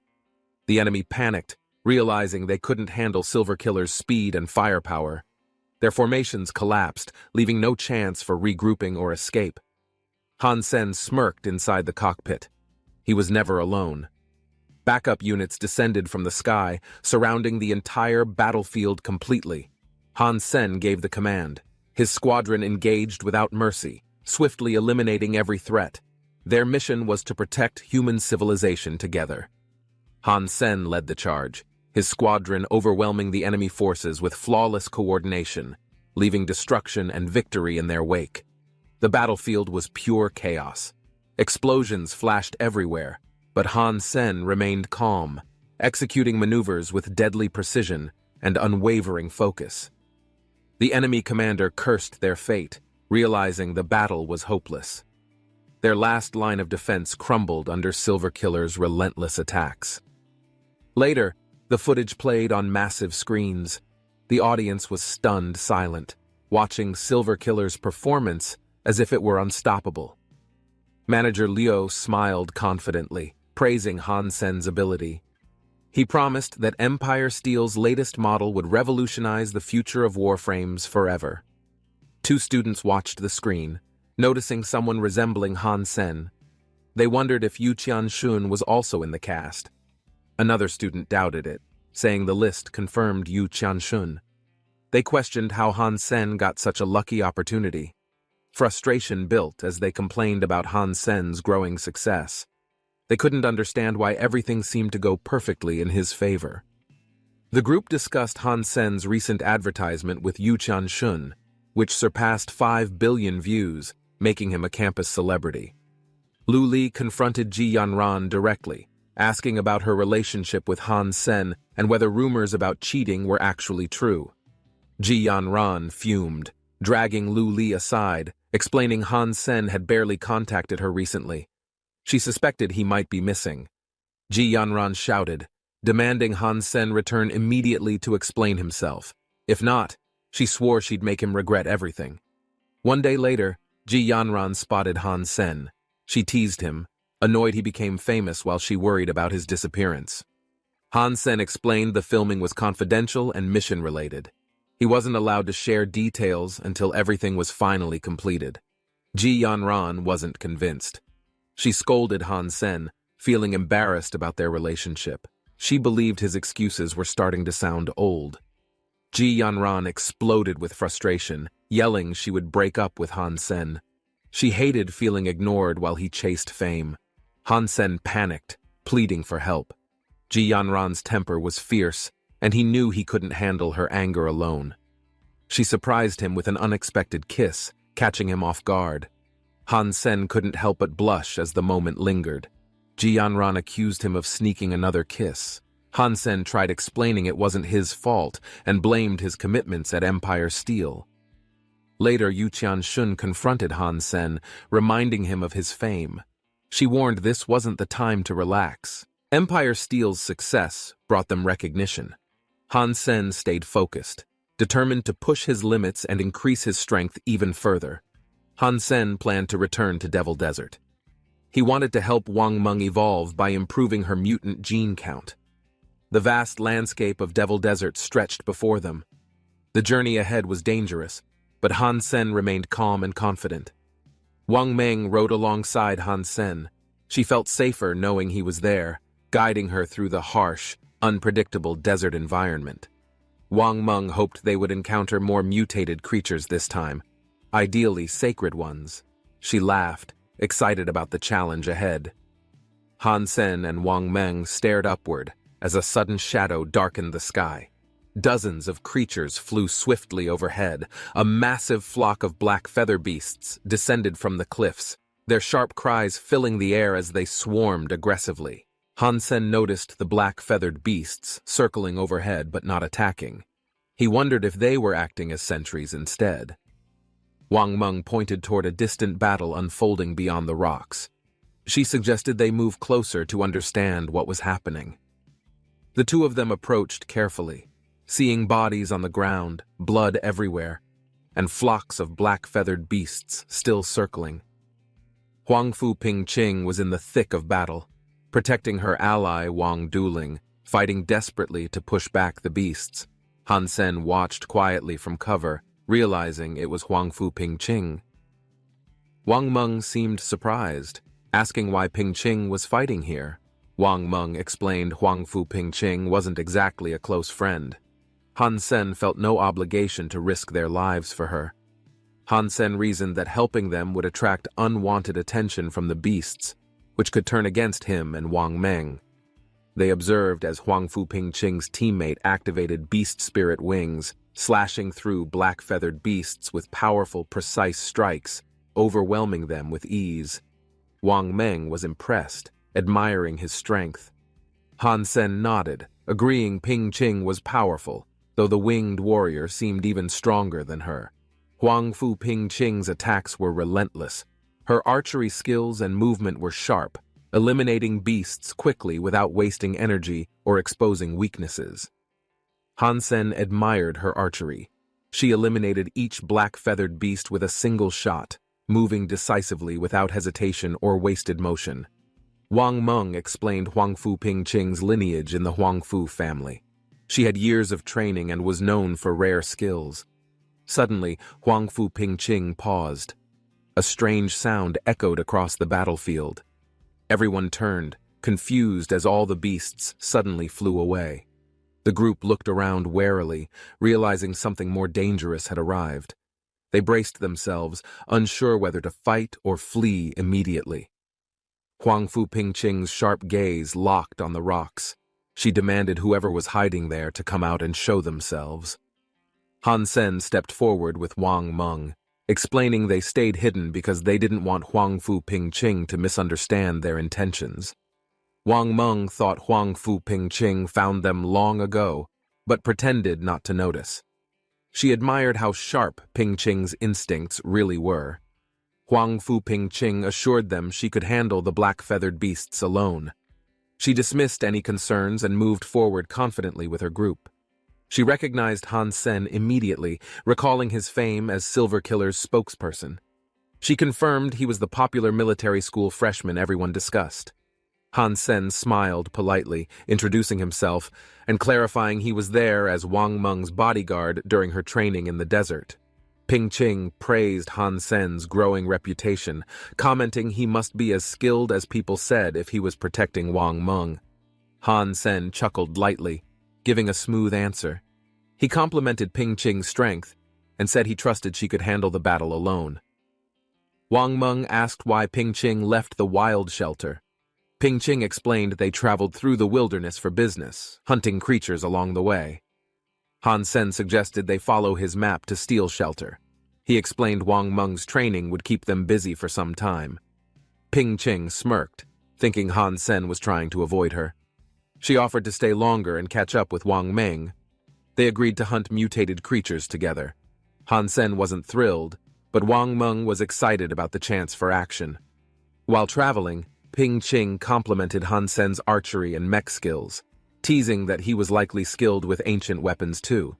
Han Sen responded humbly, claiming his skills were mediocre. He recognized Pingqing's probing questions, realizing she was testing him during conversation. Wang Dowling stepped in, suggesting Pingqing was overestimating Han Sen. He brought up another expert from Black Hawk Military School, drawing attention away. Han Sen spotted movement ahead and warned the group to stop. Black-feathered beasts appeared again, circling in the distance with ominous intent. Meng Meng quickly turns her mount around, following the urgent order. The situation is growing tense, and she knows hesitation could be fatal. Pingqing and Mr. Wang prepare to move together, their eyes scanning the surroundings. The enemy's presence is undeniable, lurking just beyond sight. A chilling realization hits. Darkness looms despite the daylight. Han Sen anticipated this, warning them beforehand. The battlefield is shifting unpredictably. Above them, a massive swarm of black-feathered beasts fills the sky. Their sheer numbers make fighting impossible, forcing everyone onto the defensive. Tension rises. Some prepare to flee, while others grip their weapons tightly. If battle is unavoidable, they must make every strike count. A powerful presence emerges among the swarm. At its center, a unique beast with crimson wings radiates a dangerous aura. Wang Dongling leaps into action, his golden wings flaring as he charges. His blades gleam, ready to strike the legendary beast. Sheng Yun watches in frustration. Charging in recklessly is suicide, but Wang Dongling's pride blinds him to the overwhelming danger ahead. Han Sen smirks, shaking his head. Foolish bravado won't win this fight. Only strategy and skill can decide who survives today. Han Sen charges forward on his beast mount, wind rushing past him. Behind, Seong-yeon follows closely, gripping his weapon tightly. Arrows slice through the air, striking monstrous creatures mid-flight. The battlefield is chaotic, filled with sharp screams and clashing weapons. A warrior watches in disbelief as Han Sen swiftly kills two beasts at once. His strength in this battle is undeniable. The realization hits. Their enemy is too strong to fight recklessly. Strategy is everything now. Survival depends on their next move. A powerful strike pierces an enemy's chest. Blood sprays as another foe falls, but more threats approach from the shadows. A deadly swing of the sword cleaves through the incoming enemy. Han Sen doesn't hesitate. He knows weakness means death. A furious enemy roars, swearing vengeance. His hatred fuels his attacks, but Han Sen meets him head-on without fear. A critical strike sends another enemy plummeting, their life extinguished instantly. The battle rages on, but the danger isn't over. The sky is filled with creatures, their glowing eyes locked on their prey. Numbers are against them. Retreat isn't an option. Warnings echo across the battlefield as more creatures descend. They must escape, but turning their back now could mean certain death. Han Sen stands firm, facing the enemy with unwavering confidence. He knows hesitation will only invite disaster in this chaos. With a sharp grin, he swings his weapon, golden energy flashing. The moment of hesitation from his enemies seals their fate. Blades tear through the air, and notification panels flash. More enemies defeated. His strength continues to grow with each battle. A whirlwind of attacks cuts through the enemy ranks. Sheng-yeon watches in awe, realizing staying close to Han Sen is best. More notifications appear, confirming the battle's outcome. Bodies litter the ground, but the real challenge is still far from over. A blinding light pierces the sky, its impact shaking the ground. Han Sen and Seong-yeon's eyes widen in shock.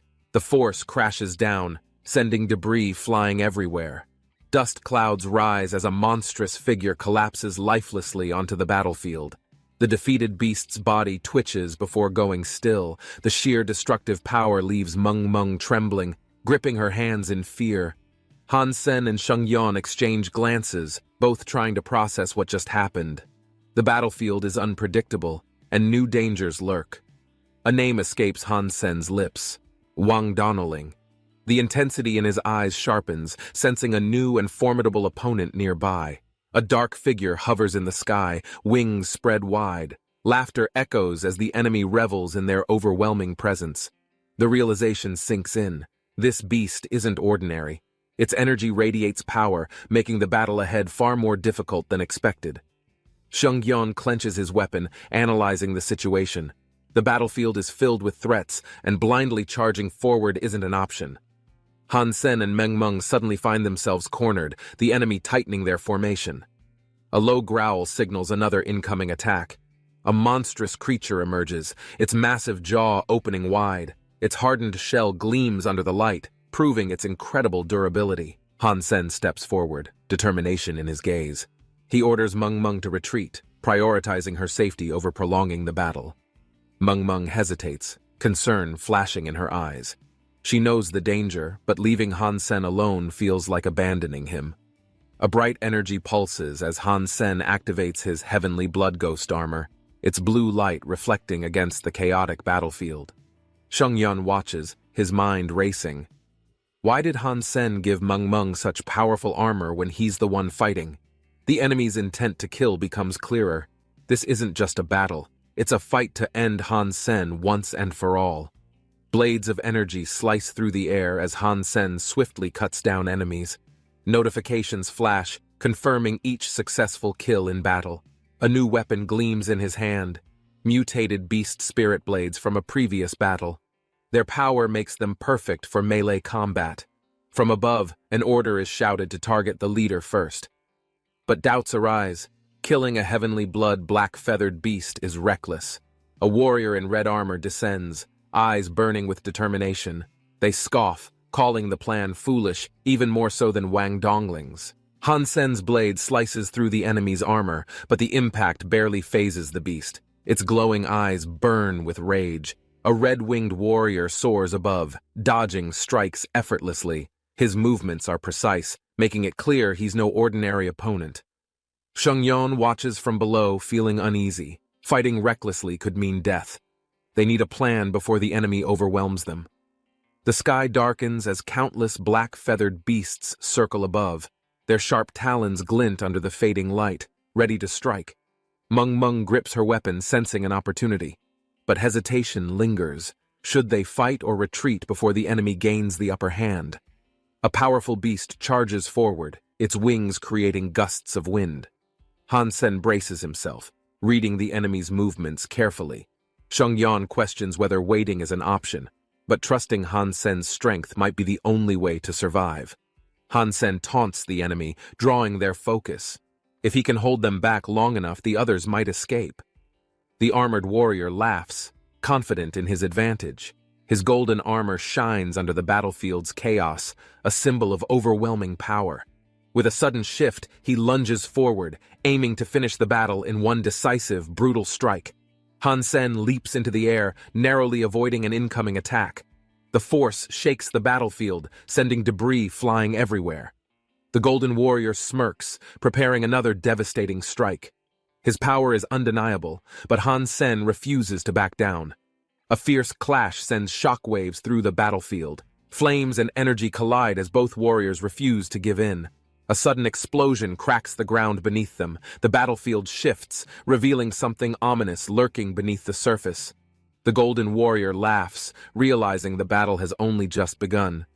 Han Sen tightens his grip. This fight is far from over. Glowing blue lights flicker around the battlefield, revealing themselves as butterflies. Han Sen narrows his eyes, sensing something unusual about them. The black-feathered Beast King retreats, using the butterflies as a distraction. Han Sen realizes this is more than just an escape. A notification flashes. Ghost flame butterflies are destroyed. Their bodies vanish instantly, leaving behind no flesh to consume or use. Suddenly, the butterflies transform into eerie blue flames, consuming the battlefield. Han Sen grips his weapon tighter, realizing their true danger. More flames emerge, surrounding Han Sen. The intense heat rises quickly.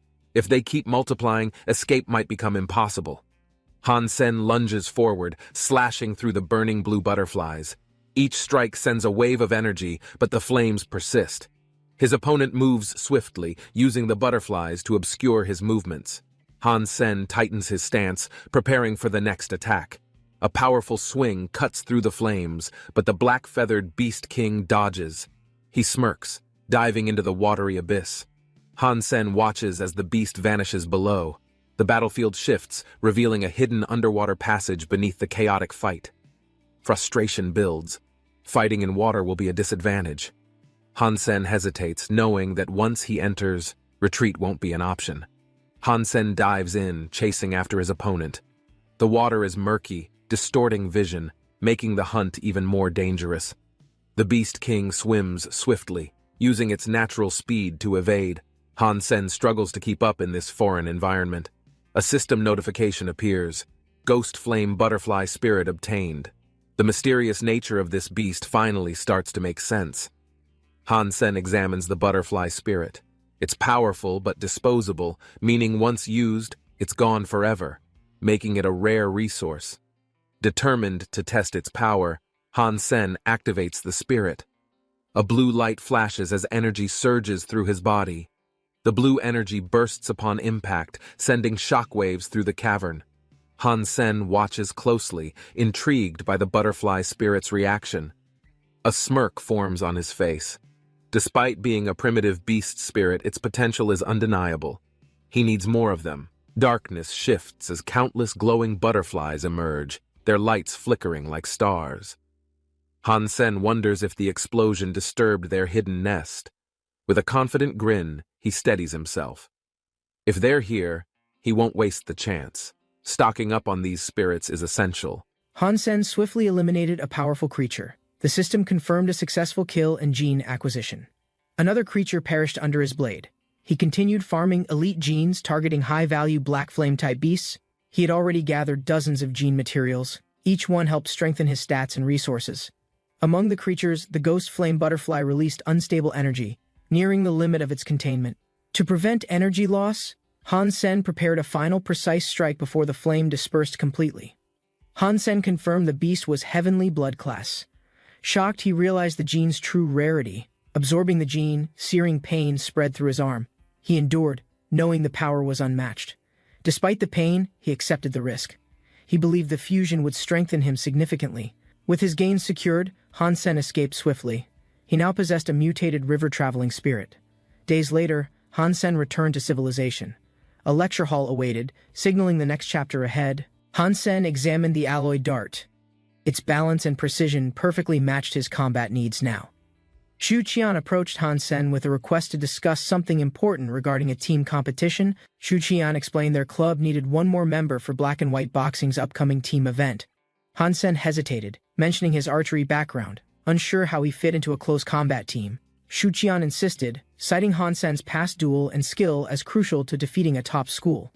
Han Sen recognized the name Sandre Military School, known for its aggressive tactics and consistent tournament dominance. Xu Qian explained they'd lost to Sandra 3 years straight, even being mocked online afterward. Han Sen understood the rivalry's weight and asked when the first match would officially take place. Xu Qian clarified it was October 6th. He emphasized Han Sen's presence against Sandre was vital. Agreeing to join, Han Sen accepted the form, a bit anxious about registering a new ID. Han Sen filled out the form, officially registering himself for the upcoming Black Punch Table competition. He arrived at the Physical Quality Test Center, deciding to evaluate his current condition before competing. Entering the testing room, he approached the machine designed to measure strength, speed, and reaction ability. With a focused breath, Han Sen launched a powerful punch at the machine to test strength. Without rest, he moved quickly to the next station, beginning the test for speed and agility. Han Sen swiftly navigated the agility test. Light beams flashed as he dodged each obstacle with precision. After finishing, he reviewed his results. Surprised his average score neared 18 without full gene completion. His strength stemmed from intense training and bone spell practice, compensating for incomplete gene fusion. Encouraged by his growth, Han Sen aimed to surpass 20 points once all genes were complete. Before leaving, he encountered Ouyang Xiaosan, who unexpectedly appeared and addressed Han Sen directly by name. Ouyang Xiaosan approached Han Sen, mentioning he had heard about the upcoming match against Sandre. Han Sen assumed Ouyang was joining, hoping they'd fight together and perform well as a team. Ouyang declined participation, expressing no interest in competing due to his lack of belief in victory. Han Sen realized Xu Qian had asked him to join as a replacement for Ouyang. Impressed by Han Sen's duel, Ouyang invited him to consider joining the updated Ancient Weapon Club. Han Sen responded firmly, challenging Ouyang to defeat him in Black and White Boxing before discussing anything further. Ouyang Xiaosan's reputation was well-known top fighter, elite in Black and White Boxing at Blackhawk Military School. He once reached the Alliance's top 20, making history for Blackhawk with an unforgettable competition performance. Han Sen accepted the challenge. A coin toss would decide who struck first in the match. Han Sen called tails. The result favored Ouyang, granting him the first move in battle. Ouyang immediately launched forward with a swift punch, wasting no time in initiating the intense match. Han Sen analyzed Ouyang's opening move. The punch lacked force, suggesting he was being underestimated deliberately. Ouyang praised Han Sen's composure. Choosing White Punch first showed he preferred honor before aggression in combat. Accepting defeat, Ouyang acknowledged the outcome and prepared for Han Sen's turn in the ongoing match. He insisted there was no need for Black Punch, claiming Han Sen's victory came through pure luck. Han Sen teased him, but Ouyang dismissed interest in knowing Han's identity, calling it irrelevant to battle. Han Sen declared his ID as Black Punch King and launched a powerful Black Punch without hesitation. Ouyang criticized Han Sen's imitation, expecting a counter, but Han delivered his move with full intent. Ouyang relied on instinct, ignoring words. He believed Han Sen was bluffing to mask true weakness. The punch landed.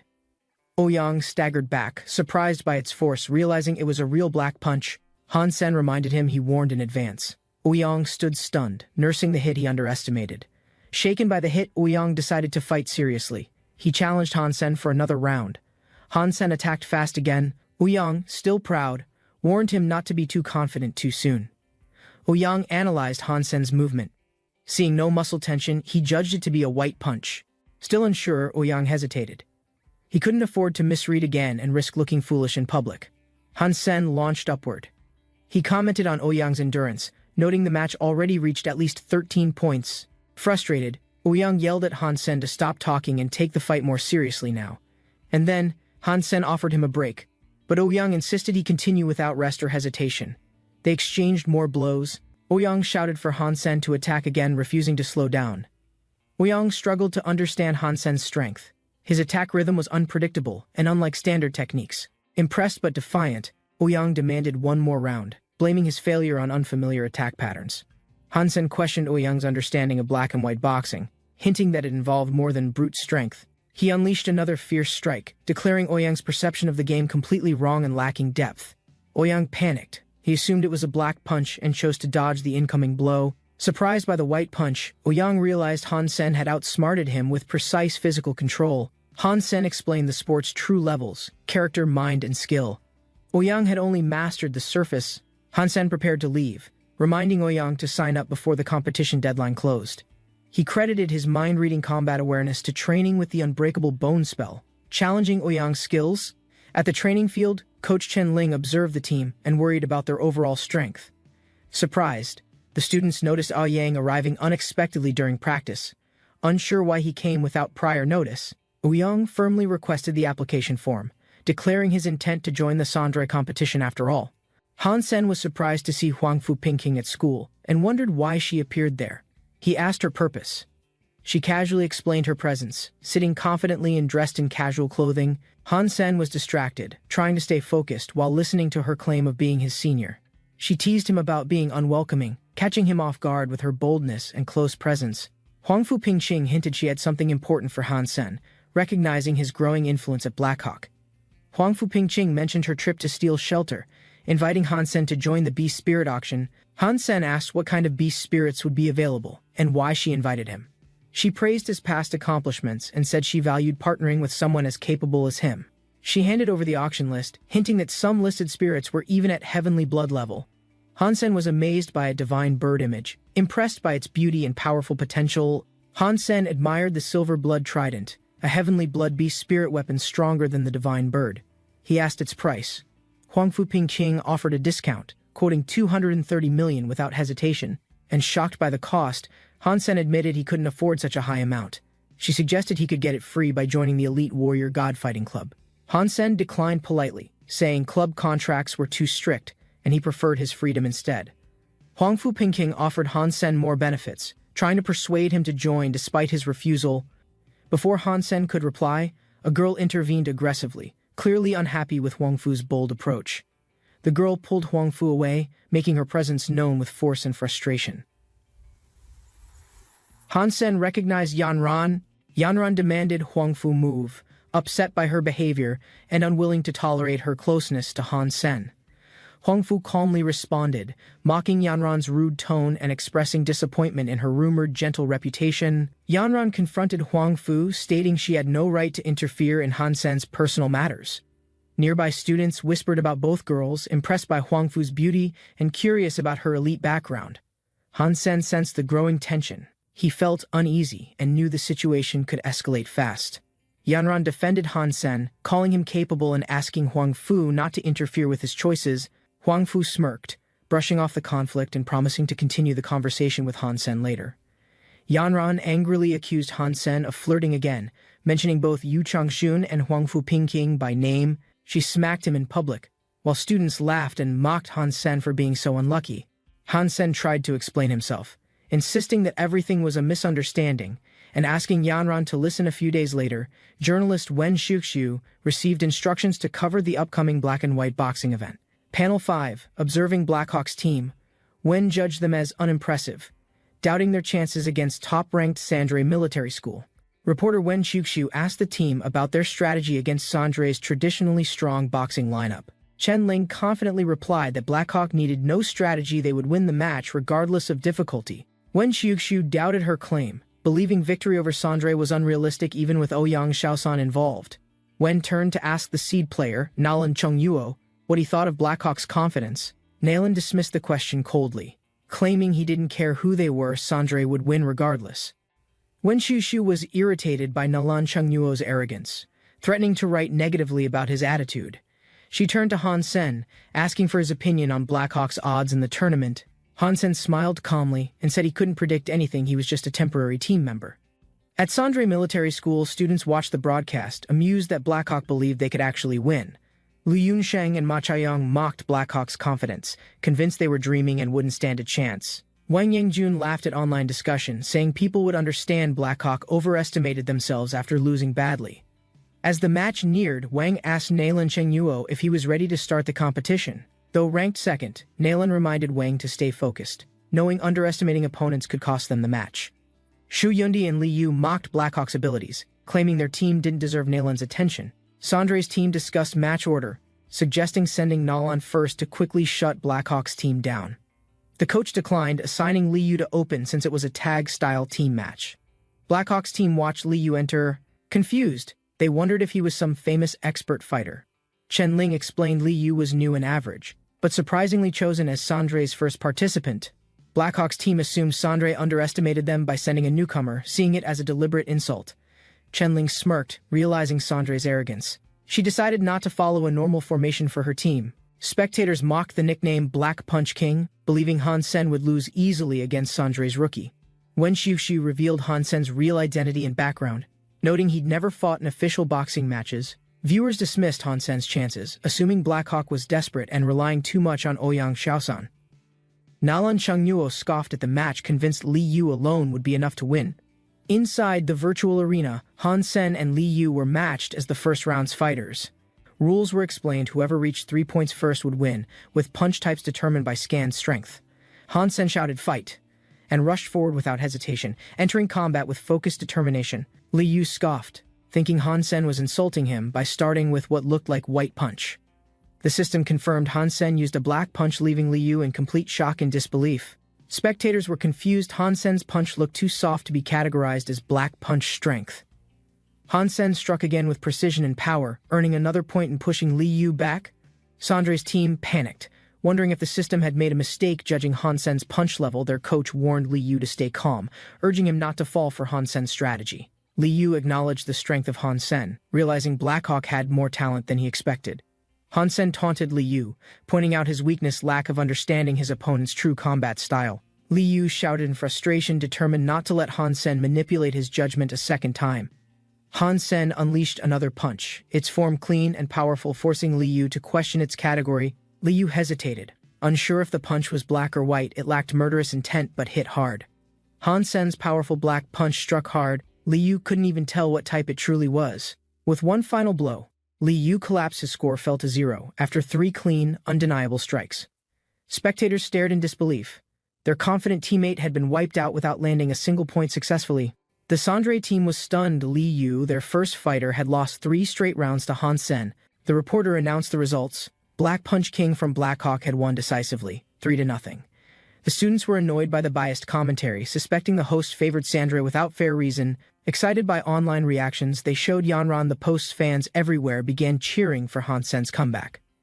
Comments flooded the internet, praising Han Sen's unorthodox punches and predicting Blackhawk might tie the match. The coach warned Wang Yangjin, the next fighter, to stay alert and analyze Han Sen's moves. The next match was set: Black Punch King from Blackhawk versus Sandre's fighter, Blazing Sun. Blazing Sun clenched his fists, determined to fight. He believed Han Sen hadn't shown full strength yet. Blazing Sun mocked Han Sen, calling him a mere substitute and boasting he'd end things quickly. Facing each other in the arena, the crowd watched the fierce duel: Black Punch King versus Blazing Sun. Han Sen calmly warned, stating bragging means nothing unless one has the power to back it. He launched a fierce punch cloaked in golden energy, challenging Blazing Sun to prove his own strength. Realizing Han Sen defeated Li Yu with ease, Blazing Sun grew cautious of the Black Punch King. Han Sen launched a swift white punch, catching Blazing Sun off guard with speed and precision combined. Surprised by the sudden switch, Blazing Sun questioned how the attack lost strength so instantly and cleanly. Han Sen taunted calmly, comparing him to Windtalker and asking how much stronger he truly was. Blazing Sun grew frustrated and defensive, warning Han Sen not to get carried away with his arrogance. Their coach warned Wang Yangjin to ignore mind games, urging him to trust his judgment and focus. Han Sen warned calmly, preparing his second punch, telling his opponent to observe carefully and stay alert. Wang Yangjin panicked internally, afraid of suffering defeat like Li Yu, unsure which punch type was coming. A Sandre coach explained Han Sen's true power using mental pressure and control to disrupt his opponent's decisions. Han Sen's punch landed cleanly, knocking Wang Yangjin backward as the system declared a winner. Black punch. The scoreboard updated to 0-3 as Wang Yangjin crashed down, completely overpowered by Han Sen's precision. The commentator announced shockingly Black Punch King triumphed again, winning 3-0 for a second time. Sandre's coach erupted in anger, furious his students had fallen to a substitute from the Blackhawk team. Supporters cheered Han Sen loudly, declaring hope in his strength and encouraging him to defeat Sandre again. Now facing Sandre's third fighter, Han Sen prepared with focus, aiming to win 3 more points once again. With precise timing and power, Han Sen struck his opponent cleanly, another point secured with dominating performance. The Blackhawk team cheered with joy after defeating Sandre 4-0, celebrating their clear victory. Excited classmates praised Han Sen's performance, confident he would always protect their pride and never fail. Online posts exploded with support, admiring Han Sen's skills and confirming his place as a real hero. Sandre's coach kept morale up, urging his team to learn from defeat and improve after returning home. The coach gave Nalan his final instructions, stressing the importance of honor in this last decisive round. Nalan calmly placed his name into the match system, confirming his participation in the final round. The arena displayed their names: Black Punch King versus Promise. Tension filled the air as viewers waited silently. Commentators announced the final match, questioning whether the underdog or the top contender would claim victory today. The journalist reflected on Fang Mingquan's faith in Blackhawk, now understanding the confidence he always showed publicly. On another planet, a mysterious observer watched closely, intrigued that Han Sen would now face Nalan directly. Bai Yishan, a professor and elder, explained the ideal candidate needed for the yin-yang magnetic gun. He revealed that mastering such a technique required deep understanding and years of consistent training and discipline. Bai had tested soldiers before, but one had died and another was permanently injured from the process. Although Bai favored Nalan originally, Han Sen's unexpected strength made him reconsider who was the better choice. As the two stood face to face, Nalan proposed a test to decide who deserved the power. Han Sen charged in first with determination, ready to prove himself in the final and hardest battle. Observers praised Nalan's power. His lifelong training allowed him to remain calm and see through all illusions. With a mind like a mirror, Nalan could identify truth, weakness, and intent behind every movement clearly. Yet when he looked at Han Sen, he couldn't read his emotions or predict his thoughts. Han Sen launched a punch, confident that even unreadable hearts still had muscles, and those could be broken. Nalan raised his arms confidently, sure it was a white punch, prepared to block the strike. But the attack registered as a black punch. Its speed and power overwhelmed his defensive stance instantly. Falling back, Nalan's thoughts raced in panic. His judgment had failed him. Something felt deeply wrong inside. Everyone shouted Nalan's name in disbelief. He had never been defeated so easily before in combat. The crowd was stunned. Han Sen defeated Sandre's strongest fighter, something only the central military monster managed. Cheers erupted among Blackhawk students, celebrating Han Sen's success. They realized they wouldn't need to fight anymore. 2 girls rejoiced at the screen, proud that Han Sen earned a point against Nalan so easily. Nalan admitted Han Sen's strength calmly, acknowledging he might even defeat the remaining fighters from Sandre's team. Han Sen smiled and thanked Nalan, ready to continue the match with full strength and confidence. Nalan carefully observed Han Sen's subtle smile, recognizing it as a signal of calmness and lethal intent. Despite appearances, Nalan was sure the punch was white, but something in Han Sen's smile felt off. The punch exploded with power black, not white. Nalan misjudged it and took a clean hit. The crowd cheered wildly as Han Sen earned 2 points. Even Nalan stood frozen in disbelief. Spectators couldn't believe Nalan lost 2 points. Everyone realized Blackhawk had a real chance to win. Analysts admired Han Sen's unmatched style. One was graceful and pure, the other cunning and precise. The final blow was delivered. Han Sen's punch sent Nalan flying, ending the match decisively. The screen declared Black Punch King's clean sweep 3 wins. Cheers erupted across Blackhawk's proud supporters. Han Sen stood calmly. His fans were inspired, their faith confirmed. He had won it all. After observing the fight, Bai Yishan concluded Han Sen was best suited for the rare technique. Later that night, Under the quiet moonlight, Han Sen walked with Yanran through the peaceful forest.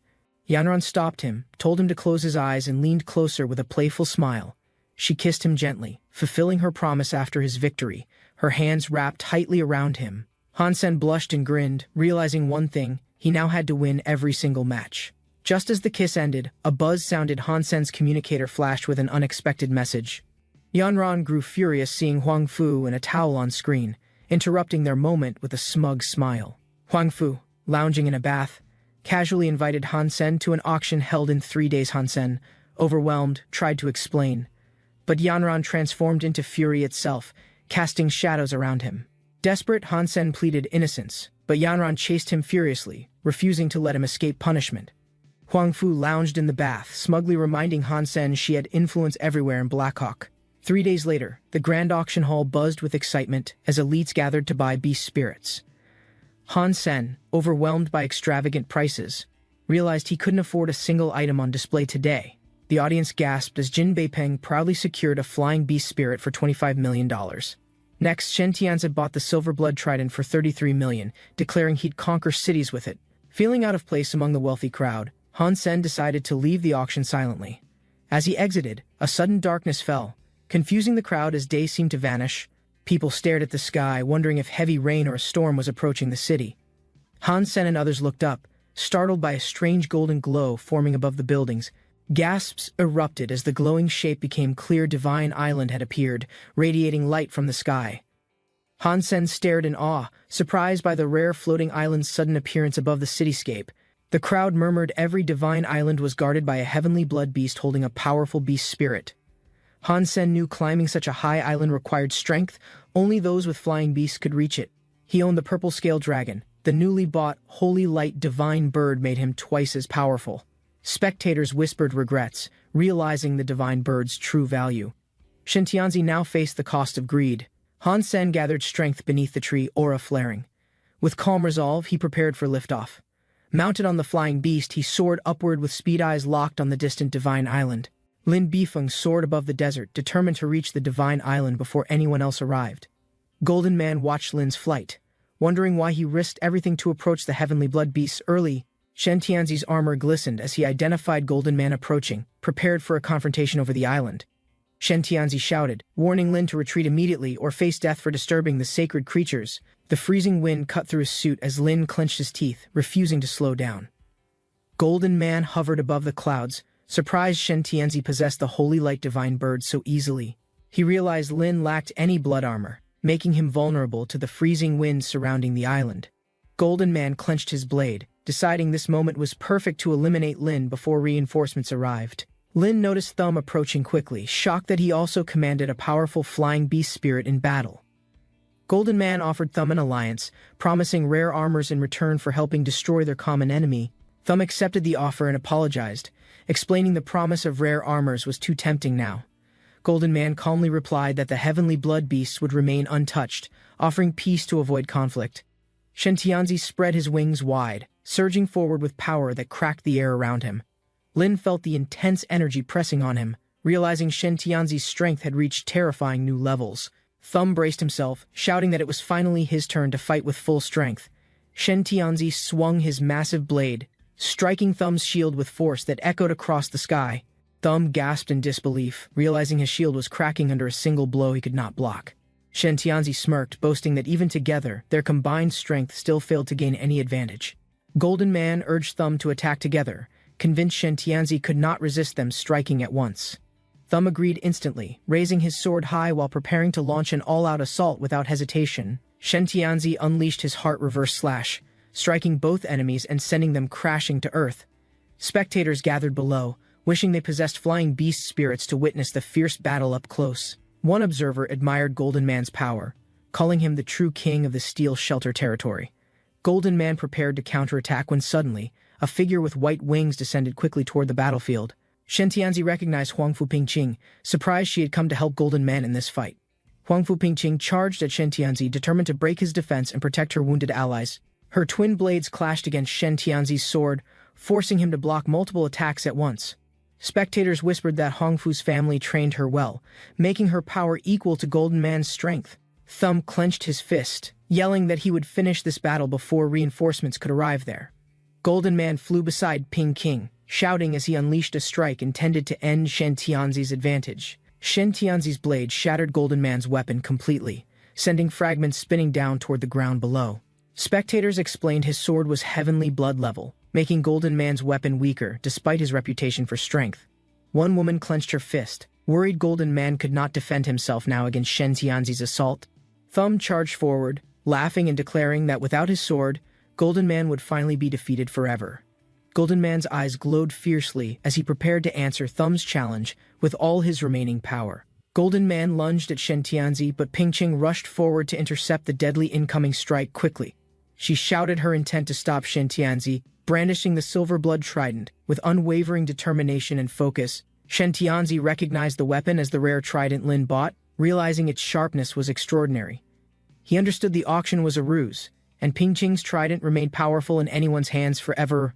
Hovering above, Shen Tianzi decided without a heavenly blood weapon, retreating was the only option remaining now. Golden Man stepped onto Divine Island, amazed by its beauty that resembled stories about a fairyland paradise. He froze when he saw a humanoid heavenly blood beast holding a noble weapon glowing under the trees. Han Sen stood before the towering rocks, sensing the Divine Island's hidden and deadly energy pulsing. He knew the angel-like beast lurking nearby could surpass even the dreaded killing hunter's unmatched strength. Hidden under thick leaves, Han Sen watched silently, deciding not to provoke the heavenly blood beast now. Above, armored figures soared down cautiously, their weapons raised, seeking the rumored heavenly blood beast's concealed lair. The lead warrior clenched his blade tightly, realizing their small group could never defeat this creature alone. The winged leader called out firmly, demanding the hidden Golden Man reveal himself so they could talk. He warned that if ignored, the island's return to the Void Realm would endanger them all. Han Sen finally answered, asking directly what they wanted, his voice calm but carrying a hard edge. The leader proposed they hunt the heavenly blood beast together, claiming its spirit exclusively as his rightful prize. Han Sen stated firmly they could pay or leave. Knowing this humanoid beast was no ordinary opponent, the winged warrior surged forward, declaring there was no use hiding anymore from his searching eyes. Energy blasts streaked downward as he yelled, blaming Han Sen's defiance for forcing their ruthless attack. Han Sen leapt onto the heavenly blood beast, threatening to rip the arrogant attacker into bloody pieces. The armored enemy only laughed coldly, daring Han Sen to proceed with whatever plan he imagined possible. Powerful green light flooded the clearing as both forces prepared to clash without holding anything back. The armored warrior clenched his jaw, furious that Han Sen dared challenge them so openly without fear. He warned the others that Han Sen was trying to trick them by hiding near danger, but suddenly he hesitated, sensing something unusual unfolding in the sky above the heavenly blood beast. Han Sen launched upward fast, catching them by surprise, as a ring of power materialized overhead instantly. His focused eyes narrowed sharply, ready to unleash his hidden strength against anyone who dared approach again. The heavenly blood beast raised its arms, golden light swirling as it prepared a devastating power attack. Energy burst outward in blazing waves, shaking the ground and forcing everyone to brace themselves defensively.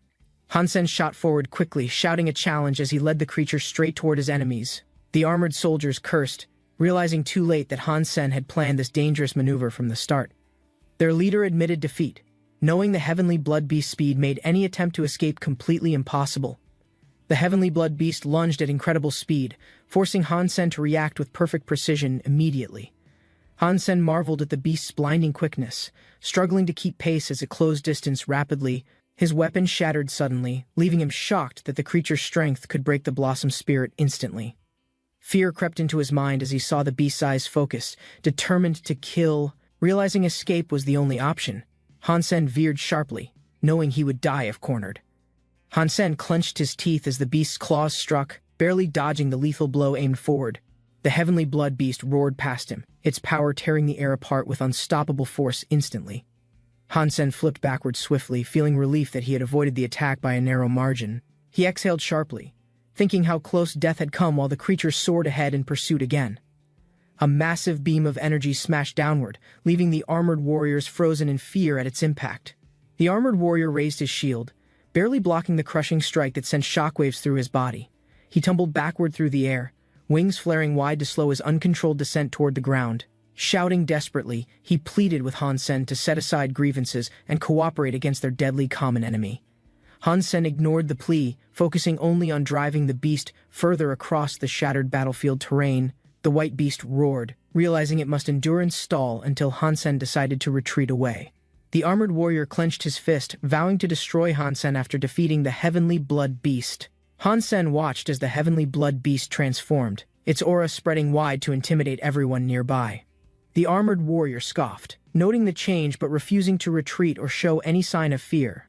A female fighter declared she would shield their group while her partner prepared a focused power transformation attack. She struck the beast first, testing its defenses and forcing it to reveal any hidden counterattack immediately. The creature lunged forward, its claws tearing through the air as it charged with unstoppable raw force. The heavenly blood beast swung its claws wide, unleashing a storm of green energy across the battlefield. Han Sen's eyes narrowed sharply, convinced this was the perfect moment to strike with all his power. He launched his attack, but realized too late his weapon shattered harmlessly against the beast's armored hide. Frustration built as he saw the beast roar defiantly, proving ordinary tactics could never bring it down. Desperate, Han Sen knew he must obtain a human-tier core if victory was ever possible. The ape roared in pain as flames tore across its body, scattering debris along the cracked ground. A furious man cursed that Luo Tianyang wasted the immense strength ape's spirit like a reckless fool. He vowed revenge on Han Sen, determined to settle the score no matter how long it took. The armored warrior demanded a heavenly blood weapon immediately, knowing their power was fading faster every passing second. His ally hesitated, protesting they could not simply hand over such a rare weapon without consideration first. The warrior lifted his shield, stating firmly it was his only heavenly blood weapon worth offering now. Another man demanded proper collateral, refusing to hand over something so valuable without a fair guarantee secured. Golden Man glared coldly, declaring the alliance dissolved and no one could claim the beast's spirit anymore. He turned sharply, wings spreading wide, flying away as the others shouted angrily for him to stop. One fighter looked uneasy, worried their situation had become even worse without Golden Man's power beside them now. One fighter suggested they withdraw now, believing the beast would leave them alone if they retreated quickly. Another man insisted he'd return soon, unwilling to abandon the heavenly blood beast spirit without another attempt. A few hours later, shadows passed over the clouds as they prepared their next desperate assault together. Golden Man watched silently, determined not to fail alone and lose his rare war sword forever today. He gripped a second weapon, knowing it must strike perfectly, because it could only be used once. The archer crouched low, knowing he only had one chance to strike before needing to escape. He calmed his breath, reminding himself precision mattered most, while hiding all signs of killing intent carefully. Determined, he resolved to become a hidden hunter, unseen in the darkness, until the final moment. But the heavenly blood beast turned suddenly, sensing danger as its awareness sharpened under the moonlight's glow. The archer's heart pounded, realizing he must wait or risk losing his only beast spirit arrow forever. The heavenly blood beast raised its arm, summoning lightning as it prepared to destroy the incoming attackers. Flames and energy collided mid-air while the archer assessed how fast the beast's defenses truly reacted. He watched its every movement, thinking this was the moment he needed to end the hunt. Heart pounding, he crept closer, knowing this risk was what he had planned for all along. With determination, he unleashed his power, shouting for his weapon to strike as he released his aim. The heavenly blood beast lifted its sword high, determined to crush any enemy daring to challenge it. Han Sen focused calmly, recalling countless hours of practice meant for this single, perfect opportunity to strike. As the beast roared, he felt certain victory was within reach if he maintained steady concentration now. Suddenly, the creature froze, its eyes wide with confusion as blue energy surged through its massive body. The beast form began to shrink rapidly, collapsing inward while dark shadows gathered around Han Sen's position. The man exhaled slowly, feeling relief as the heavenly blood beast spirit merged into his waiting hand. He glared at the defeated beast, determined to consume its power despite all obvious warnings. A radiant figure appeared, her presence signaling danger. He realized she was another unwanted pet spirit. Killing the Holy War Angel cost him dearly. Feeding her would drain even more resources. Gripping the new weapon tightly, he knew this blade was his only hope for survival. He prepared to strike, understanding its destructive force. Shen Tianzi would soon witness his true strength. Han Sen walked slowly, exhausted after endless battles. He longed for rest in his quiet dormitory. He checked his communicator, hoping no messages waited. Peace was rare and never lasted long. Seeing Huang Fupingqing's face, he sighed. She always appeared, disrupting moments he valued with Yanan. Her voice asked if he was free. He clenched his jaw, feeling annoyance rising again. She explained there was urgent news about Divine Island. Hansen's curiosity finally replaced his frustration completely. Hansen listened carefully. She offered the wings and promised more if he needed assistance later. She requested his help to support Shen Tianzi capturing the beast spirit inside the Divine Island. He protested, claiming he was only a student, unqualified to aid two famous powerful figures together. She insisted his archery skill surpassed hers. Hansen remembered secretly killing the Holy War Angel alone. He agreed politely, deciding to help and also gain something important for himself in return. She calmly named the price 1.5 billion. Her tone showed there was no negotiation. Hansen calculated carefully. Selling the Silver Killer and Beast Wings could help him reach that amount. He agreed immediately, determined to risk everything. He knew he would gain nothing if he hesitated. At Steel Shelter's outskirts, his companions scolded him for joining only because of her sister's advice. Hansen promised he would cooperate fully. Confidently, he smiled and declared the mission looked very easy. They gathered near the shore, recalling everything left behind. Each man wondered what secrets remained hidden there. One assured the other's Golden Man would avoid them now. No one wanted further dangerous conflict anymore. They spread their wings together, determined to reach the island before the heavenly blood beast vanished. Hansen watched silently, amused by Shen Tianzi's planning. He looked forward to seeing him fail. Shen Tianzi commanded Hansen to assist and protect. Hansen declared confidently he would succeed. One suggested they observe carefully, waiting for the best moment to strike the powerful hidden beast. Suddenly, the watcher noticed something was wrong. His voice carried worry that spread among the group. He shouted in alarm, realizing the heavenly blood beast beneath the tree had completely disappeared without warning. Another man grabbed the scope, desperate to confirm. His eyes widened, unable to believe it vanished. He concluded the beast moved nearby. They had to search immediately before it attacked them instead. They searched the clearing carefully but found no tracks. The beast had vanished without any clear sign. One man insisted the heavenly blood beast would not leave unless someone provoked it to escape. Hansen listened quietly while another complained he had hoped to see the beast this time. The group realized Golden Man must have killed it after they departed. Anger and suspicion spread quickly. Furious, he declared Golden Man would pay. He swore to finish him with his hands. A day later, Hansen returned home. He laughed, feeling satisfied with his recent bargain. Holding the silver blood trident, he felt confident. This weapon could pierce even the strongest heavenly blood beast. Huangfu Pingqing had been angry Shen Tianzi failed, but she honored her promise and sold it. He planned to store the trident safely and explore White Devil Gorge, hoping to find rare beasts. Suddenly, his communicator beeped loudly, interrupting his thoughts with an unexpected message or call demanding attention. Hansen studied his communicator, wondering if Qin Xuan had assigned another urgent mission requiring his attention now. Hansen wondered if he could refuse Professor Bai Yishan's request to become his assistant. She explained Holy Hall research supernuclear gene techniques. Professor Bai held great prestige and commanded strong respect. Hansen admitted he knew little about Holy Hall or Professor Bai, feeling unsure about this proposal. She revealed Professor Bai watched his match against Nalan Shengnuo and admired his strength and skill greatly. Hansen doubted such luck. He asked quietly whether accepting this sudden offer was the right choice. She hesitated, then explained Holy Hall offered better conditions and faster advancement as Professor Bai's assistant. Hansen looked at her seriously and asked if she wanted him to leave their team. She quickly clarified she wished he would stay and continue serving with the Special Operation Team. She promised to recommend him as successor when she advanced, making him the team's next captain. Hansen decided he should decline Bai's offer. Smiling, he confirmed he would remain her subordinate. She admired that Hansen refused benefits. Secretly, she wished he was older than her. Professor Bai was surprised Hansen declined. He decided he would take personal action to recruit him. He knew Hansen's gift could not be wasted. He planned to train him personally soon. A girl groaned in frustration, upset her test scores were exposed on the glowing blue flyer. Hansen teased her, offering lunch. She angrily insisted he must help punish whoever revealed her grades. A friend appeared, asking who angered her. He insisted the offender deserved punishment without any hesitation. She explained the opponent had won 3 matches already. She warned him not to underestimate this rival. Hansen quickly offered to help. He grabbed her account, knowing the player could disconnect soon. She blushed and scolded him for sitting so close. His confidence made her even more nervous. Hansen assured her defeating a non-evolver was simple.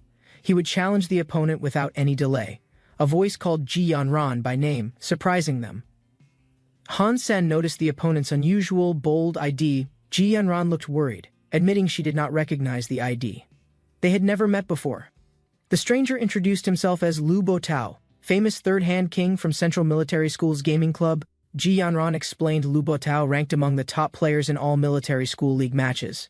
Han Sen frowned. Annoyed, Lu Botao tracked Ji Yanran's identity. He promised to teach him respect.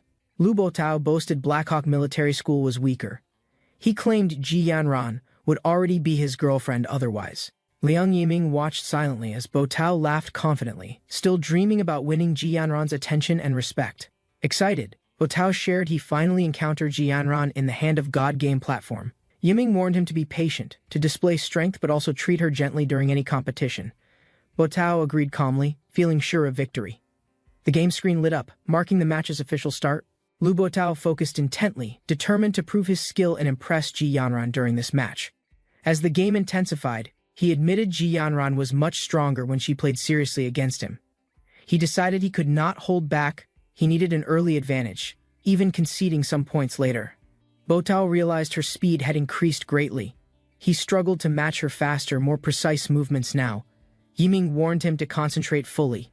Otherwise, Ji Yanran would lose respect for him completely afterward. Botao grew frustrated, admitting he could not score. Ji Yanran's moves were far quicker than his. He cursed as she scored again, doubting this was really the same Ji Yanran he remembered. Yiming watched in disbelief, amazed someone at Blackhawk Military School could move faster than most Central players. He knew Botao ranked among their best, yet he was losing every point without any defense working. Botao stared at the screen in shock, realizing he had been completely defeated. With 0 points remaining. Inside the technique store, students discussed which B-level and C-level techniques they could purchase before graduating soon. Ji Yanran suggested Li choose skills matching her constitution. Han Sen agreed it was more effective. An older man recommended kinetic energy acceleration and wind sprint techniques, speaking with quiet confidence and certainty. Li was surprised he knew exactly which books fit. She politely asked who he was. He explained her supernuclear technique emphasized toughness. Li guessed he must teach in the martial arts department. The man listed Li's precise statistics, explaining how both techniques would greatly improve her performance quickly. She gasped, amazed he knew her data. Ji Yanran also recalled his numbers were nearly exact. Smiling, Li decided confidently to purchase both techniques, hoping they would strengthen her physical abilities soon. The man confirmed her choice, praising how the books matched the power of the warrior technique perfectly. He offered Han Sen a C-level book, but Han Sen politely declined, preferring higher-grade techniques instead. The man insisted basic martial arts were crucial foundations. Even advanced users could still benefit from them. He explained the techniques would help evolvers and transgenics alike if they practiced consistently with discipline. Li urged Han Sen to buy one quickly. She trusted every recommendation this expert provided them. Han Sen hesitated about spending money. Ji Yanran smiled and offered to pay without any concern. He felt grateful for her kindness. Smiling, he promised to repay her with something special soon. Han Sen examined the gene solution, thinking its power would exceed expectations if he cultivated with focus. Despite curiosity about the martial arts, he felt something was strange and decided to leave for now. The old man reflected that his connection with the principal let him easily persuade Han Sen to comply. He believed Holy Hall would soon ban this technique, proving his research had finally reached a breakthrough. Noticing Han Sen unchanged, he worried he had delayed too long. Time was quickly running out now. As Han Sen left the building, the older man called out, asking him to stop immediately. Han Sen recognized the teacher and asked why he seemed so concerned about practicing the technique quickly. He explained he had been too busy to cultivate, planning to practice it sometime later instead. The man insisted Han Sen must start now or everything would fail once Holy Hall reclaimed the book. He introduced himself as Bai Yishan, explaining the technique was his new research on yin-yang magnetic cannon. Bai Yishan insisted Han Sen was the perfect candidate and should begin cultivating before Holy Hall intervened. Han Sen thought it surprising Bai valued him so much, using any excuse to push this technique. He asked why he, a student, was suited for the supernuclear gene technique instead of stronger evolvers. Bai explained the technique worked best on young cultivators under 20, whose bodies adapted much faster overall. He admitted he first planned to train Nalan Chungyuo, but Han Sen's skills proved he was ideal. Han Sen calmly asked what benefits he would receive if he agreed to practice the technique. Bai Yishan stared silently, surprised by the question. Han Sen planned to negotiate without any hesitation. He explained risking cultivation deserved a reward, since practicing forbidden techniques still carried hidden dangers for anyone. Bai finally agreed, offering any payment Hansen wanted if he completed cultivation successfully in time. Hansen smiled, demanding 100 S-level Holy Hall cards instead of ordinary money as compensation. Bai Yishan shouted in disbelief, demanding to know if Hansen understood how outrageous his request truly was. He explained even he could not access 100 S-level cards due to Holy Hall's strict rules. Hansen calmly declined, suggesting Bai find someone else instead if he could not meet the terms. Bai relented, offering his remaining 5 S-level cards and exclusive gene solutions as a compromise proposal. Hansen accepted eagerly, insisting they sign a contract. He felt proud to secure such a deal. Hansen returned to his shelter, excited that the black crystal had created another powerful heavenly beast. He studied the creature carefully, aware its fusion power let it blend invisibly into any environment instantly. Hansen grinned, calling it perfect assassination equipment. He hoped it would strike true without any error. He launched the attack, watching blood spurt as the system confirmed a successful kill without hesitation. Feeling triumphant, Hansen celebrated owning a new heavenly blood beast spirit to strengthen his growing power. Hansen considered how easily this beast spirit could help him accomplish secret or dangerous tasks unnoticed. He laughed, confident no creatures would detect him. He still claimed he was an honest man. Hansen faced the supervisor, who reminded everyone this was the department's important half-year assessment test. A student warned Hansen to be cautious, since the supervisor always watched attendance and performance closely. Hansen remembered the supervisor, Situ Xiang, feeling bored because the department's training was too predictable. Students gathered as Situ Xiang explained the test was serious, urging everyone not to disappoint her expectations. Hansen nodded confidently, determined to pass every level and prove his skills to the entire department. Supervisor Liu Dong praised Hansen's popularity, believing he deserved to be the department's recognized figure. Situ Xiang dismissed popularity, insisting only good grades mattered, not fame from competitions or commercials. She warned if Hansen failed tests, she would request the principal to expel him immediately. Situ Xiang called students forward, determined nothing would stop her plan to strengthen the archery department now. Hansen calmly drew his bow, releasing an arrow that struck the target's center with precision. Liu Dong insisted Hansen's skills were rare, believing they must support and guide his development carefully. Hansen drew his bow again, firing arrows quickly at moving targets without showing any hesitation. Spectators watched amazed as every arrow struck the moving target's centers with perfect, unbroken accuracy. Liu Dong declared Hansen the most talented student he'd ever seen, urging fair evaluation of results. Situ Xiang stayed silent, staring at Hansen, finally realizing his strength was beyond normal expectations. Xiang's father asked why she rarely visited, wondering if school duties were keeping her too occupied. Xiang looked serious, telling her father she needed his help to deal with an important matter. She spoke to Hansen calmly, suggesting he should attend class properly instead of always avoiding lessons. Students gathered in the cafeteria, cheering for Hansen's perfect scores in the difficult mid-year archery tests.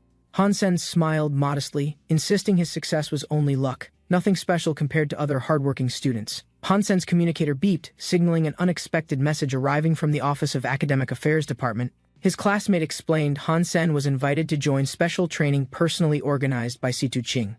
Hansen looked surprised, asking if it was truly that same Situ Qing everyone always mentioned respectfully. Another student excitedly clarified Situ Qing was Blackhawk Military School's honorary principal and a respected archery instructor. A serious classmate advised Hansen to accept, warning he should never underestimate this special training invitation. A student warned the special training often caused fainting, injuries, or collapse, leaving no one unharmed afterward. He explained people had even sent blood-written letters to complain.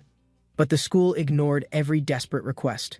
The worried friend hugged Hansen, fearing he might never return alive from this dangerous training experience. Hansen arrived alone, puzzled why no one else was there for training, thinking he came early.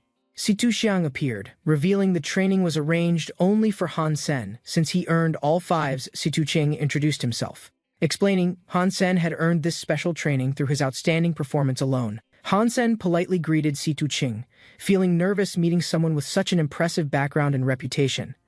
Situ Xiang warned Hansen she would personally remove him if he failed during this special program. Situ Qing praised Hansen's remarkable test scores, expressing high expectations for his future achievements in training. Situ Qing extended his hand, offering Hansen a mysterious gift to aid his upcoming training journey. Situ Qing explained advanced gene techniques could harden flesh like alloy, demonstrating the power of special training. Hansen accepted the gift respectfully, feeling prepared, but also challenged by Situ Qing's serious expectations. Situ Ching instructed Han Sen to squat for 3 hours, signaling the start of their intense training. Han Sen requested a short break, mentioning his interest in playing black and white boxing to relax together. Situ Ching lunged forward suddenly, attacking with a powerful black punch that impressed Han Sen's watching eyes. Situ Ching praised Han Sen's quick reactions, saying they would enjoy testing each other's strength today. Together, Han Sen replied modestly, preparing himself to counterattack, while remembering details he had researched about Situ Ching. Situ Ching smiled, thinking Han Sen was playful, so easily accepting his challenge without much hesitation shown. Han Sen struck fast, surprising Situ Ching with a powerful punch landing cleanly on the instructor's chest. Situ Ching staggered back, shocked his opponent's punch had been the true black punch all along. Situ Ching gasped in shock, shouting desperately at her father, unable to understand what was happening now. Mr. Stilt collapsed on the ground, while the boy casually stood, brushing dust from his shoulder. The observing teacher watched in disbelief as the boy calmly explained his use of black and white boxing. Though appearing relaxed, he precisely manipulated his muscles, concealing strength and creating unpredictable contraction patterns mid-combat. Impressed, the teacher offered mentorship, but the boy declined, insisting archery practice took priority for now. Grinning warmly, the teacher admired the youth's potential, promising to share techniques when time allowed later. Xiang protested the situation, claiming Mr. Stilt's decisions violated clear school rules and training protocols. Unexpectedly, Mr. Stilt dismissed her objections, referencing her father's favor and casually ending the discussion. Confused and frustrated, Xiang silently questioned how the boy had earned her father's effortless support. 10 days later, she briefed Han Sen, informing him of his early graduation and archery league placement. Han Sen asked about scheduling, sensing Xiang's ulterior motive. She clarified league timing, avoiding his hesitation.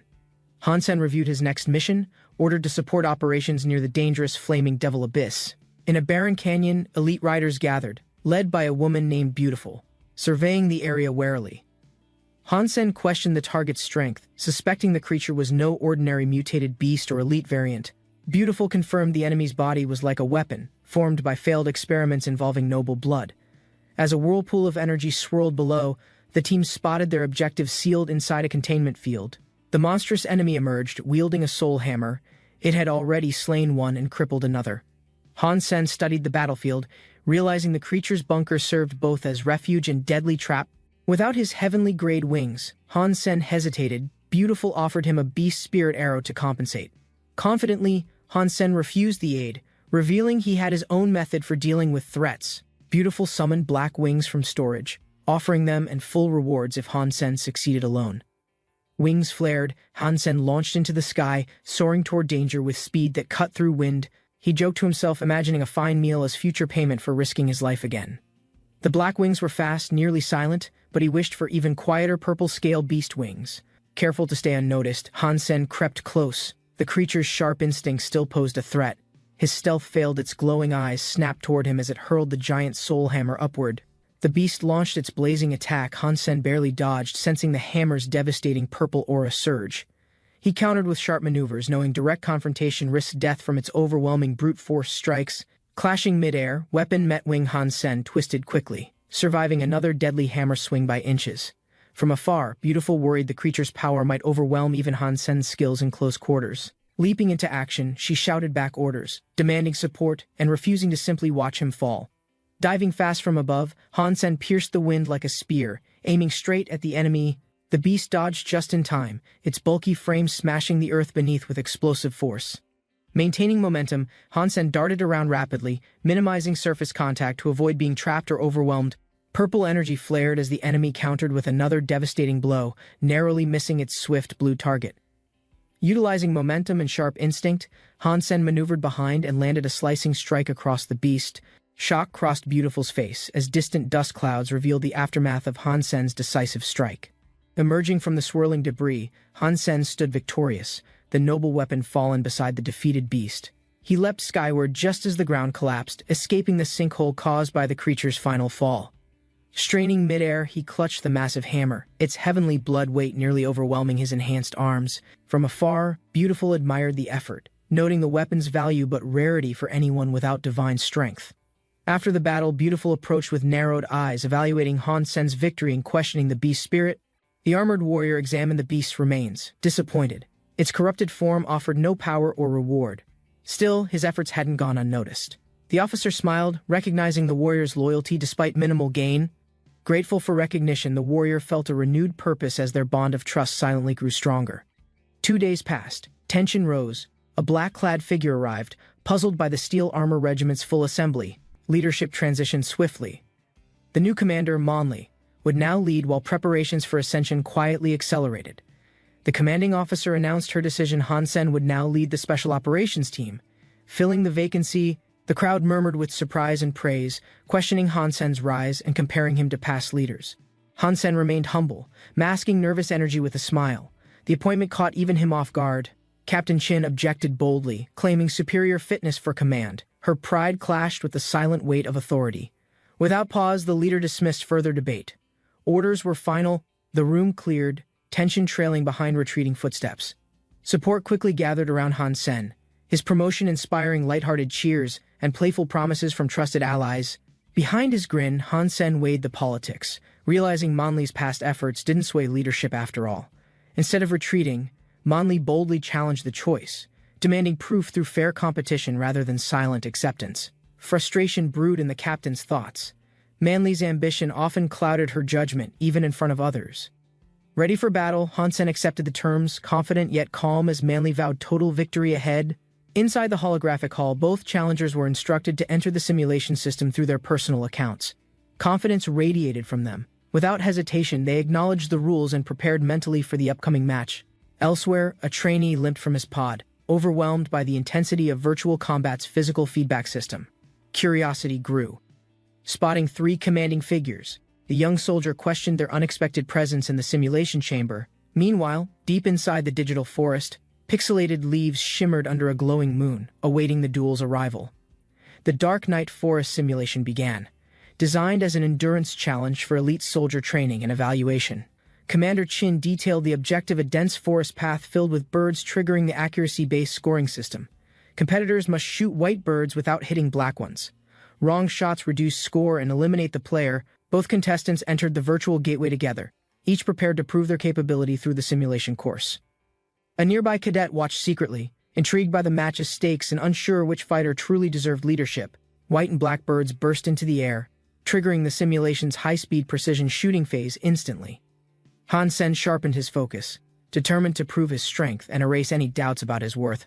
His eyes tracked complex flight patterns, recognizing the arc shapes from a familiar beast spirit's evasive movement. With perfect timing, he struck multiple targets mid-air, surprising onlookers with skill far beyond their expectations. Captain Chin observed the feed silently, impressed by Hansen's calm performance under pressure and tactical control. Hansen executed flawless shots, each arrow slicing air with perfect judgment, reacting faster than the simulation allowed. Observing silently, Captain Chin acknowledged that Manhwa's opponent was exceptionally skilled, far beyond the level she anticipated. The training program ended, results were finalized. The simulation concluded, and scores began processing behind the scenes. After a short wait, Manhwa stepped forward, brimming with confidence and certain she had achieved a personal best. She believed her accuracy and record-breaking speed secured victory, unaware of Hansen's careful, low-penalty performance advantage. Manhwa's result was strong: 964 blackbirds eliminated. Captain Chin praised the progress compared to her past scores. However, praise quickly turned as Chin clarified the outcome. Despite Manhwa's efforts, she hadn't secured the win. Stunned, Manhwa looked to Hansen. Calmly, he revealed his card, declaring his performance slightly beyond her own. With quiet authority, Chin confirmed it. Hansen had reached the target faster, and with perfect execution. Disbelief washed over Manhwa's face. The results shattered her expectations. She questioned how such dominance was possible. Captain Chin declared the competition finished. Hansen was the winner. Both participants were dismissed from the simulation. She reminded them of their future responsibilities, expecting them to carry out tasks with discipline and integrity. Feeling awkward, Hansen quickly excused himself, fearing Manhwa's frustration might turn physical after her tough loss. Although defeated, Manhwa promised to win next time. Her determination burned brighter than any lingering disappointment. Nearby, a cadet gleefully prepared the video for upload, excited to share the thrilling match with others. Students gathered, murmuring excitement. The footage revealed a mysterious archer displaying impossible skill beyond human limits. Among them, Ji-yeon watched closely, her heart racing. She recognized the stance, Hansen's signature poise. Hansen stood silently, His presence unnerved the students, especially veterans who once underestimated his quiet strength. A hologram flared. Hansen's bow shimmered with raw energy, releasing phantom arrows that pierced even virtual shadows. With lightning speed, he vanished midair. His final strike echoed, leaving everyone speechless before the display of power. His performance forced league officials to rewrite rules. Competitors feared him, choosing withdrawal over inevitable defeat. Whispers spread of Jingjiwu's reputation. Even before the match began, some had already accepted loss. Hansen walked forward, gaze steady. He answered calmly, results belong to the battlefield, not assumptions. Though doubts echoed behind him, Hansen remained focused. He knew only actions could silence disbelief. To Hansen, strong opponents weren't threats, they were proof of growth. He welcomed the challenge ahead. Another video emerged, this one deep in a glacial forest, highlighting an unknown warrior's flawless maneuvers. Observers were stunned. His reaction speed was unnatural. Surely no ordinary human could move like that. Hansen's eyes widened. He recognized the setting, someone had leaked footage of his hidden training. Confronted, he kept calm. He neither denied nor boasted, he simply acknowledged the rival as an equal. United by ambition, the team raised their fists high. Victory meant challenging legends together, they'd aim higher.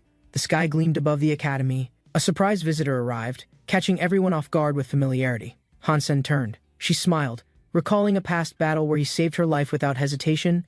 The group watched in awe as she pulled him aside. No one dared to interrupt her. Teammates whispered, impressed and jealous. Hansen's calm charm seemed to attract more than just respect. She led him away confidently, destination unknown. Hansen followed, puzzled yet intrigued by her intent. Led into a sleek building, Hansen asked where they were. The answer came with action. Two fierce fighters clashed on stage. Their speed and power revealed their status, true evolvers in combat. She explained calmly this was Warrior God Fighting Club, a place where elite trained and tested strength.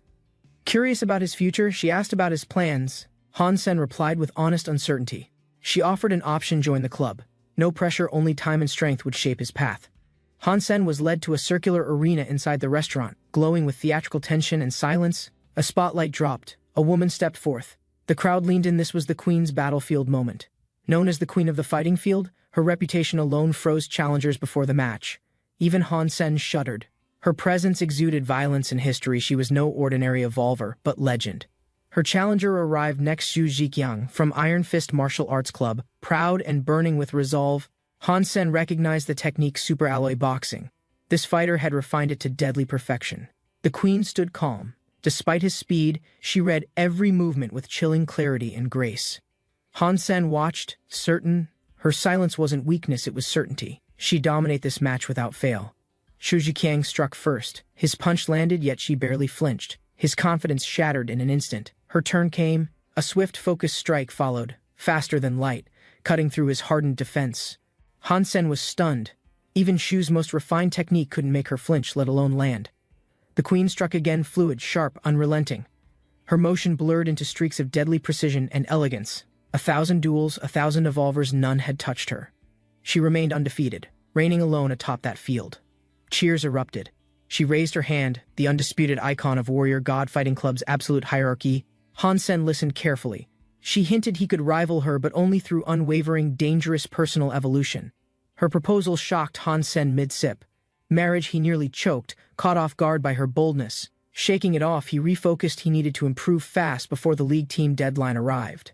To do so, he had to enter the second Heaven's Steel shelter, despite its fierce reputation. There, he reunited with Li Wenhui. Their bond from the dark swamp battle remained unshaken.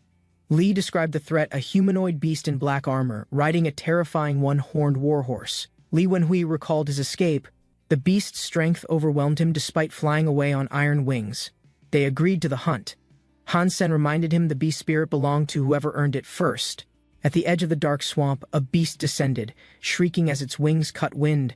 The armored warrior launched skyward, intercepting the strike, narrowly avoiding claws aimed directly at his exposed flank. From a distance, the scout observed calmly, impressed by the fighter's timing and flawless mid-air maneuvering. Later, beside a bubbling pot, the warrior crouched while a black cat circled him. Curious and calm, the scout knelt nearby, reaching for the creature's fur, surprised by its soft warmth and gentle purr. A sudden burst of violet light erupted. The black beast's body surged with terrifying, unnatural strength. The scout stepped back in awe. The creature had evolved, now rivaling the power of divine beasts. The armored warrior steadied his grip, issuing orders calmly, ready to fulfill the next dangerous mission ahead. From the reeds, hidden eyes watched his movements. Whispers of his power reached even the cautious outlanders. Cloaked in darkness, the monster emerged, its armor fused to flesh, more demon than beast, crafted for war. Eyes narrowed, the hidden observer recognized the beast's unnatural form. No ordinary foe could ride such terror. The scout encouraged his ally, but negotiations over risk and reward still lingered in tense silence. He finally agreed, passing responsibility to the armored warrior, trusting his judgment under the looming threat ahead. But the armored enemy turned, sensing their presence. Its gaze locked with chilling precision, no escape undetected. Hooves pounded toward them. Panic surged, caught off guard. They scrambled for cover before the beast could strike. A flash of violet energy surged as the enemy lunged, spear crackling with lethal force and speed. Steel collided mid-air, echoing through the battlefield. The warrior braced against strikes fueled by brutal momentum. Above the chaos, the scout flew on a black hawk, eyes scanning the clash below, concerned. Despite the beast's immense strength, its skill with the spear proved far more dangerous than anticipated. Lightning danced with each swing. Target locked, it charged fiercely, demanding every ounce of focus and precision. Tumbling onto the ground, the scout lost grip, landing hard as his mount dashed off in fear. In desperation, he shouted for retreat. Their advantage was in the sky, not against grounded brute force. The armored warrior soared upward, searching for allies, but the chaos below left him unsure and exposed. Tension grew as he witnessed the armored monster's sheer presence overwhelm the battlefield with raw, relentless pressure. Kneeling beside his companion, the warrior revealed a chilling truth: the mount itself possessed heavenly blood beast. Strength? Shock filled his voice. Facing two heavenly blood beasts simultaneously sounded like certain death, not strategic retreat. He hesitated, knowing that riding Mr. Meow prevented transformations, forcing him to rely solely on personal strength.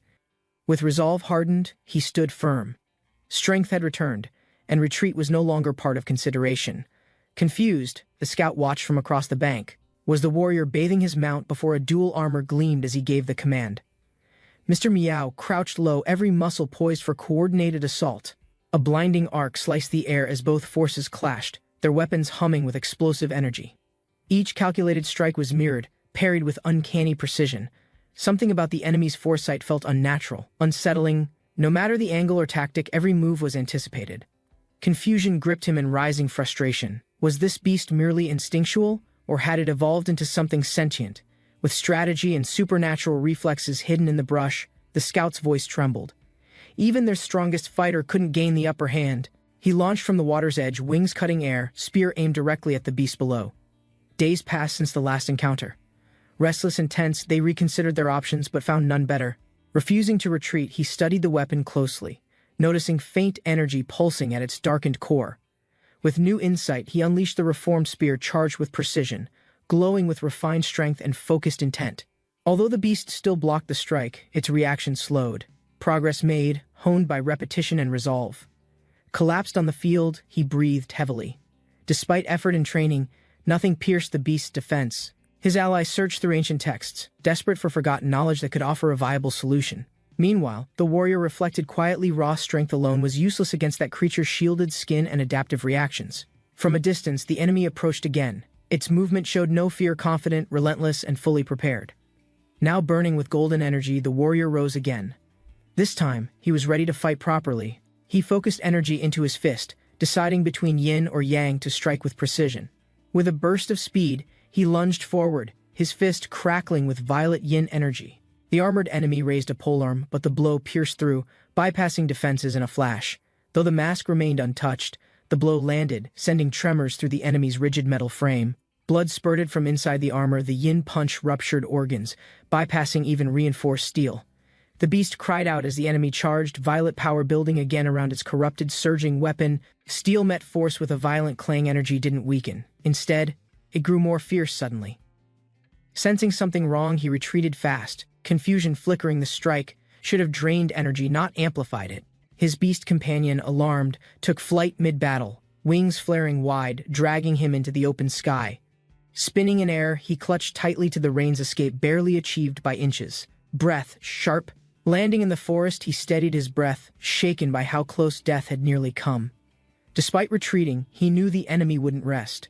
It had been hurt a rare chance. By dawn, he returned to track it. Shocked, the beast had healed faster than expected overnight.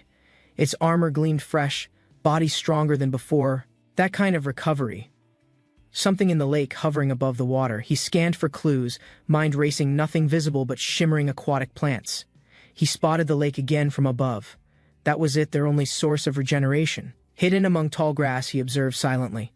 His plan was to strike just before they entered. Steady breath, careful steps. He recalled assassination training, years spent mastering stillness finally paid off here. Suddenly, hooves splashed, the beast entered the shallows. His ambush struck, knocking it off balance mid-move. A second enemy launched forward, blade ready. Without the mount, escape would become nearly impossible now. The armored enemy lunged with a slash, speed sharpened by lake power, cutting through air violently. Dodging just in time, he countered. But the pressure from the opponent's strike disrupted his stance. Their clash threw both into the lake, water splashing wide as they struggled to regain footing. He rose first, dark aura coiling yin power swirling tighter, denser, preparing to strike without mercy. His weapon drove forward with force. Yin energy burst inside rupturing tendons, halting the opponent's advance. The enemy leapt with deadly force, blade raised, but the counterstrike caught him mid-air, halting momentum. His spear slammed downward, a direct hit to the chest. Water exploded from the violent impact. A system notification appeared: the heavenly blood beast was slain. Attributes and enhancements were successfully absorbed. He turned cautiously, scanning the area. A second enemy still watched silently from across the lake. Far away, a girl stirred strange blood in a bowl, whispering something that twisted the wind. Inside a sleek lab, Hansen stirred quietly, puzzled by the strange, unresponsive beast-spirit interface. Instead of frustration, he shifted focus. Raising another beast spirit might yield something stronger in the end. At headquarters, agents scanned for updates. Hansen had vanished since his entry into Heavenly Shelter. Suspicion hung in the air. Though powerful, Hansen's unpredictability constantly challenged their expectations and patience. A voice called him outside. League matches neared, and prolonged shelter time meant urgent archery drills resumed. Facing off with confidence, Hansen listened as Miss Situ reminded him of her evolutionary advantages. Calmly, she took position and raised her bow, stating clearly she wouldn't be defeated so easily. With a grin, Hansen acknowledged her challenge, signaling he was ready to see results soon. The trial's setup featured fast-moving target scoring, relied on hitting the valid zone mid-flight, no rings. Both contestants gripped identical training bows. Despite her evolution, power caps meant neither held a strength advantage. Both arrows pierced the target. Hers landed first. Her evolved reflexes gave her the crucial speed. The scoreboard displayed the result. She scored first, taking the lead in their competitive archery challenge. Hansen admitted her faster reactions. Despite the loss, he remained composed, already planning his next move. Hansen's steady stance revealed seasoned skill. The examiner paused, sensing greatness concealed beneath calm eyes. But she persisted, testing him further, knowing talent meant nothing without pressure forged through repeated trials. An arrow sliced the air, grazing the fake beast's pelt, his timing flawless, yet not unmatched. Her arrow struck first, sharp and swift, embedding cleanly. His still trailed slightly just behind her pace. Suddenly, their arrows collided mid-flight, his shot deflected, eyes narrowing as realization struck he was being outplayed. Their scores displayed tied. She wondered, was it pure luck, or something deeper hidden in his skill? She recalculated her stance, sensing his move wasn't chance. He exploited timing with unnerving accuracy and intent. His arrows had collided precisely, deflecting hers to the edge. She knew he'd aimed for that effect. He explained calmly, tracing imaginary arcs mid-air. He'd predicted her paths, creating perfect intercepts through calculated angles. As Hansen walked away, her gaze lingered. A prodigy, perhaps one ready to claim his legacy.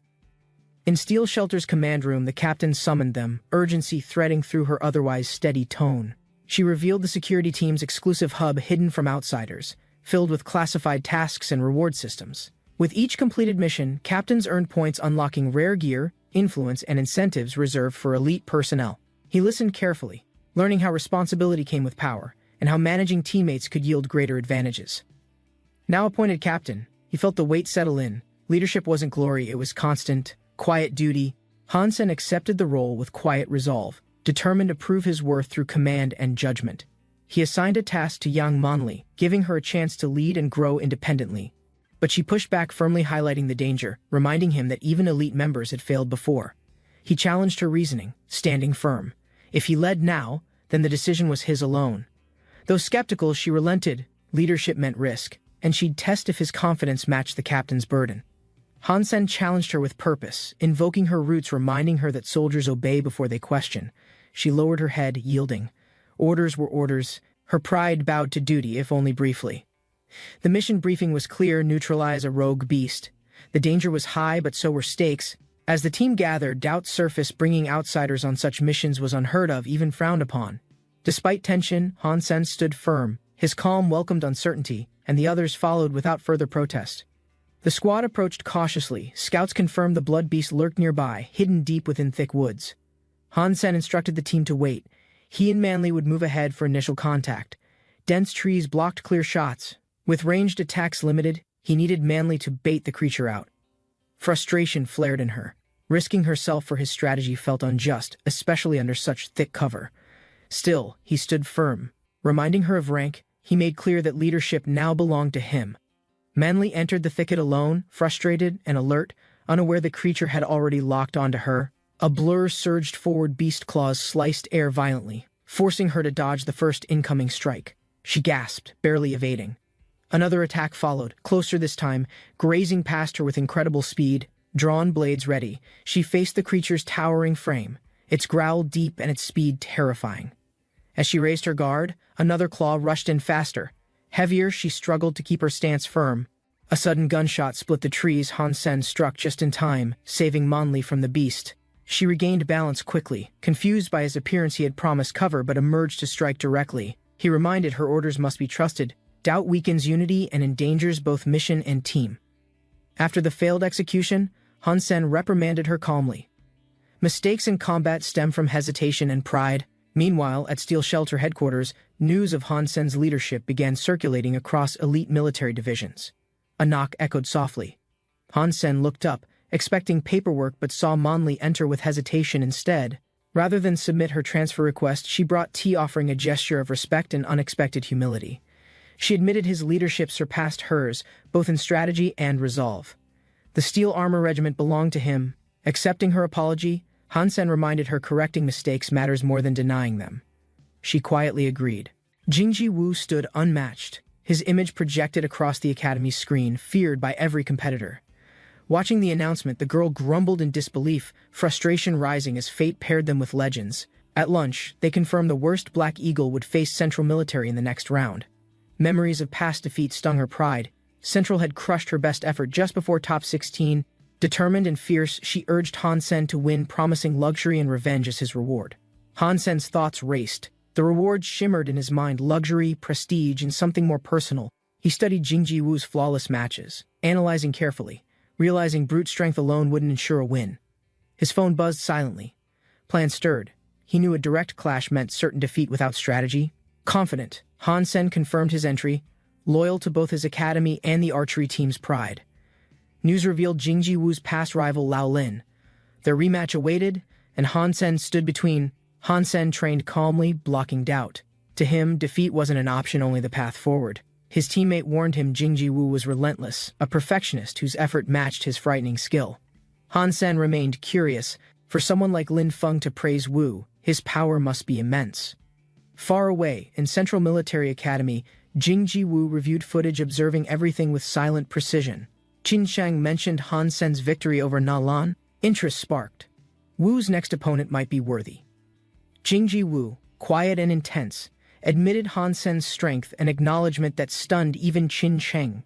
Still, Wu noted a flaw: Hansen's teammates lacked the edge to support a serious campaign. Outside, teams from various academies began arriving, rivals stepping into the arena with pride, ambition, and nerves. From St. Martial Art Military Academy, Ming Mei arrived, her presence turning heads as she smiled. Recognizing Hansen instantly, she praised his work, asking for an autograph while curiosity sparked in him. A nearby student excitedly recognized Ming Mei, pointing her out as the star from St. Martial. Hansen listened humbly as she thanked him, balancing her fame and packed schedule with polite grace. Others gawked, remembering her legendary solo push that carried her academy's name into the top ranks. As students gathered in Great Star Gymnasium, anticipation built. Elite warriors were finally converging for battle. Suddenly, whispers spread fast. Eyes turned.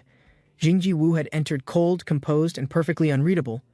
With perfect form, Jing Ji-woo released arrow after arrow, his stance firm, precision undeniable under pressure. Every arrow struck dead center. Spectators watched in awe. His aim rivaled machines, unwavering and frighteningly exact. The sharp tension in the room cracked as Han Sen entered, eyes locked on his rival's performance. Jing Ji-woo noticed him immediately, his glance sharp, aware, as if ready to fight any time. Han Sen stood unshaken, calling out Wu's cold sneak attack. He refused to be intimidated here. Fang Wending stepped forward, sizing up Han Sen with sharp eyes and a challenging presence. He spoke with smug confidence, mocking comparisons, and warning that competition would soon expose Han Sen's limits. Han Sen's teammates grew angry, stepping up in defense, outraged at Fang's arrogant sneak approach and insults. Fang introduced himself formally, declaring his position as Han Sen's first opponent in the upcoming match.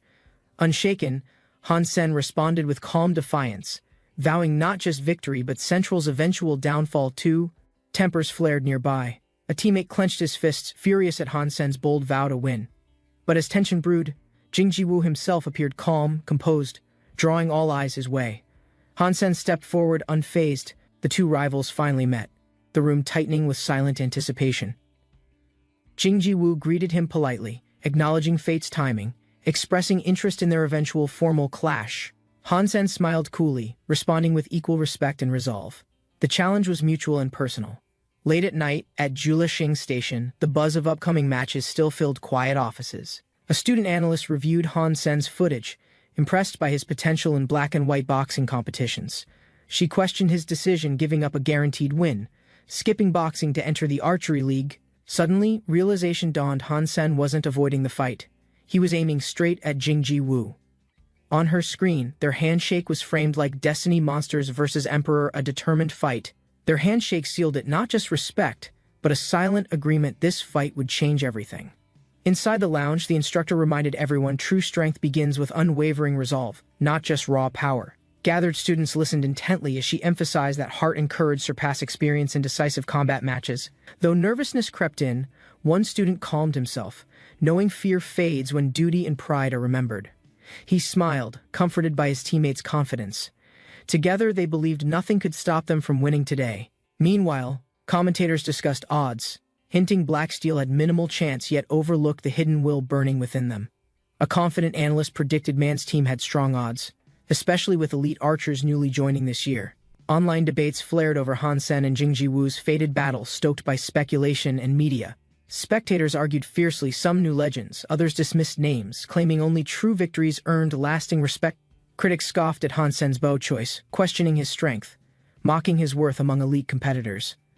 Meanwhile, Fang Wending stepped forward, his refined strength and posture drawing quiet awe from the crowd. A reporter asked bluntly if Fang Wending's archery truly surpassed Han Sen's in technique and strength. The expert compared Fang's lineage to renowned professionals, hinting superior training passed down from elite archery bloodlines. With flawless form, Fang Wending practiced confidently, watched by teammates and scouts noting his natural command. The expert claimed Han Sen, despite his efforts, lacked the pedigree or precision to match Fang's greatness. Challenged on his bold claims, he simply smiled, confident the results would silence any doubters through undeniable proof. Some students criticized the analyst's bias, questioning how an intern could make such bold public comparisons. Their captain at Taijiao took charge, planning their attack strategy with calm focus and terrain advantage. With confidence, his teammate claimed the enemy could be defeated swiftly. Victory was just a matter of moments. An arrow loosed suddenly, cutting tension mid-sentence. An ambush had begun before the team was even ready. Meanwhile, the announcer introduced both teams officially, confirming the combatants representing Black Eagle Military Academy in battle. The analyst panicked, realizing he'd misjudged the battleman's elite squad crumbled within mere chaotic minutes. Observers scoffed at Black Base's approach, mocking their refusal to engage in traditional head-on battle strategy. Her eyes sharp, the commanding girl ordered Han Sen to finish the match in 5 minutes. Han Sen signaled quietly from cover, coordinating stealth and positioning, waiting for the perfect moment to strike first. Fang Wending's squad readied their shot, but distance meant only his composite bow could land hits. Fang Wending planned a unified strike once enemies crossed into the shattered woods, maximizing their range. A signal from his teammate followed position secured, bows raised, their ambush would trigger at any second. Spectators watched nervously, questioning why Han Sen hadn't acted, his silence creating doubts among even his supporters. Critics mocked the hype around Han Sen, dismissing it as media noise convinced Black Eagle would crumble. An observer calmly noted the overlooked truth: if they're in range to attack Han, he is too. No concealment escapes a true predator. Han Sen's senses slice through cover like blades through mist. With precision and confidence, Fang Wending issued the command, preparing his squad for an explosive assault. Unfazed, Han Sen loosed 5 blazing arrows in rapid succession, each flying true with lethal accuracy. Disbelief spread across Fang's face. 2 teammates struck down instantly, before they could even react or move. Commentators reeled in shock. Han hadn't loosed a single arrow before, yet dismantled their ambush in moments. Han Sen calmly walked away, leaving spectators amazed at the remarkable skill he displayed during his match. His opponent stood still, deep in thought, carefully pondering strategies Han Sen employed during their confrontation. Han Sen swiftly dashed forward, gracefully dodging, releasing arrows effortlessly as observers marveled at his agility. His defeated opponent watched in disbelief, recognizing that Han Sen's superior tactics completely overwhelmed all opposing competitors. 2 spectators quietly discussed Han Sen's potential, realizing his remarkable strength was far greater than previously anticipated. Han Sen raised his bow victoriously, surrounded by celebrating teammates recognizing him as their unmatched, powerful champion. The tournament announcement appeared, declaring Central Military School as their next formidable opponents in upcoming matches. The coach encouraged the group, urging them to prepare quickly and adjust their strengths for battle. Han Sen raised concerns, questioning the expectation of defeating multiple strong opponents from such a powerful school. Another teammate explained solemnly, highlighting Central Military's unmatched strength and the overwhelming challenges they all would face. Han Sen remembered the coach's promise, determined to prove himself worthy and achieve victory despite overwhelming odds. He clenched his fists tightly, his determination unshaken as he demanded a path toward victory. The coach's gaze sharpened, declaring the only chance of success rested solely on Han Sen's abilities. Central Military's overwhelming strength was undeniable, their teamwork superior and their training far beyond ordinary combat readiness. Still, the coach acknowledged faint hope remained. Effort could create opportunities, though chances of failure stayed high. Inside the battle arena, Han Sen stood firm, vowing to seize victory despite crushing odds against him. Spectators debated Han Sen's chances, most dismissing him, believing the Central Military team's superiority absolute. Yet some acknowledged his unmatched assassination skills, capable of eliminating opponents without confronting entire opposing squads directly. Central Military strategized swiftly, advancing through the terrain with lethal precision, clearly preparing a coordinated ambush. Observers realized their plan controlled the central mountain, forcing Han Sen into vulnerable positions for assassination. Inside the preparation room, coaches reviewed strategies, questioning how many teams truly aimed for that mountain. The coach analyzed Central Military's history, noting only a few teams had ever defeated them successfully. Every opposing squad that attempted direct confrontation collapsed, proving Central Military's tactical superiority and ruthless battlefield dominance. To counter, the coach insisted only extreme unorthodox strategies could create chances against their powerful formation. The team debated the risks, acknowledging radical tactics were dangerous, but also their only possible path. Ultimately, the coach emphasized exploiting Han Sen's reputation, forcing Central Military to adapt nervously against them. Spectators grew intrigued, realizing Central Military now faced an unexpected complication with Blackhawk's bold resistance. The coach observed silently, acknowledging their intervention had created a fragile miracle within this ruthless competition. Han Sen emerged from the shadows, knowing the decisive moment now rested entirely upon his shoulders. With determination burning, he signaled readiness, preparing his allies to strike swiftly against their advancing enemy. Rival teams targeted Han Sen immediately, identifying him as the first obstacle that must be eliminated. Spectators debated identities, finally confirming the emerging figure was Qin Cheng, Central Military's formidable second corps. Qin Cheng's profile revealed unmatched command skills, mechanical expertise, and dominance as Central Military's secondary strategic leader. The coach advised eliminating him first, stressing Zhengzhu's overwhelming power made direct confrontation nearly impossible. Blackhawk's ambush was launched, but enemies quickly reacted, warning comrades as arrows flew toward exposed targets. Qin Cheng retaliated fiercely, deflecting the sneak attack with skill, his bow slicing air with precision. Arrows struck instantly, his flawless accuracy astonishing spectators and proving his overwhelming battlefield dominance. The audience marveled, comparing his strength to Zhengzhu, believing Blackhawk's strategy had ended in failure. Yet Han Sen seized the moment, determined to exploit any opening, even against impossible overwhelming odds. His arrow flew with unmatched precision, striking Qin Shang, shocking everyone with the impossible successful counterattack. Spectators whispered anxiously, realizing Han Sen's power surpassed expectations, forcing Central Military to reconsider their strategy. Qin Shang explained Han Sen's arrows had cleverly created false shelters, hiding the lethal true strike. Even skilled eyes struggled to track the shot, 3 decoys masking the deadly arrow's path. Central Military panicked, realizing waiting meant certain defeat. Arrows rained down swiftly, Han Sen's precision overwhelming. Cries echoed as another enemy fell. Zikang's eyes widened in disbelief, stunned by Han Sen's incredible speed with such a heavy bow. Han Sen released another arrow, his strength undeniable, leaving opponents shocked as his dominance continued to grow. Central Military School students scaled the steep hillside, forced to climb higher or retreat downward through dangerous terrain.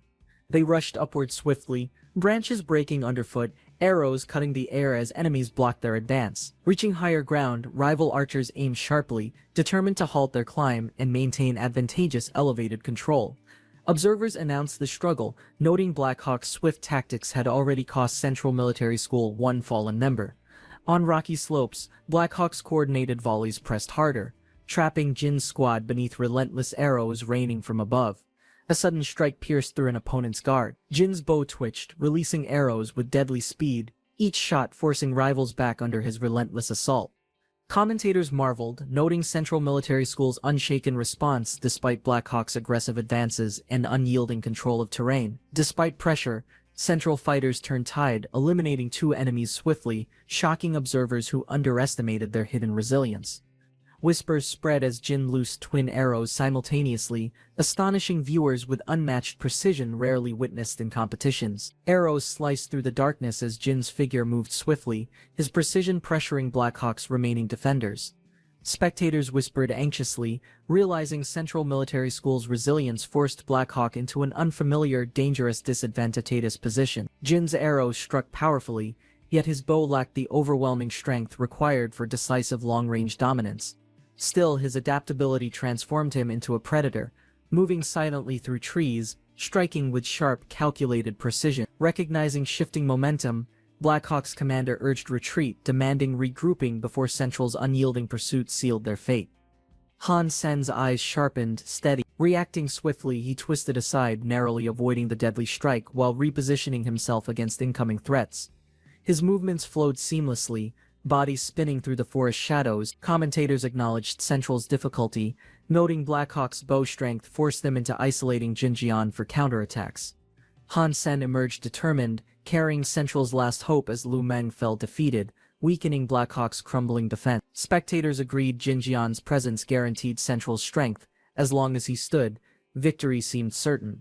Critics questioned Blackhawk's earlier mistakes, wondering why Jinjian was not targeted first despite initial advantage. Commentators noted Han Sen and Jinjian carefully shadowed each other, constantly predicting positions and counteractions. Han Sen's bow lacked necessary strength, limiting chances against Jian's overwhelming power, creating a difficult uphill struggle. Viewers regretted fate, believing such a clash deserved the finals, not wasted prematurely in earlier rounds. Han Sen advanced quickly through the forest, determined to hold ground as the tense battle dragged on. Spectators admired the contest, acknowledging its intensity where neither side seemed willing to accept early defeat. Time passed slowly, both fighters calculating movements like strategists, each refusing to expose weaknesses to the other. Jinjian anticipated the crossbow area, realizing the encounter ahead would decide survival through relentless head-to-head combat. Commentators admitted Han Sen's strength, but his weaker bow handicapped him, limiting chances against Jian's unmatched dominance. Central's team felt desperate, knowing they had struggled hard to reach this stage, unwilling to lose. Frustration grew, questioning fate as they wondered why their opponent had to be the formidable Jinjian. Graduation loomed for some, realizing this was their final chance to fight before leaving the school.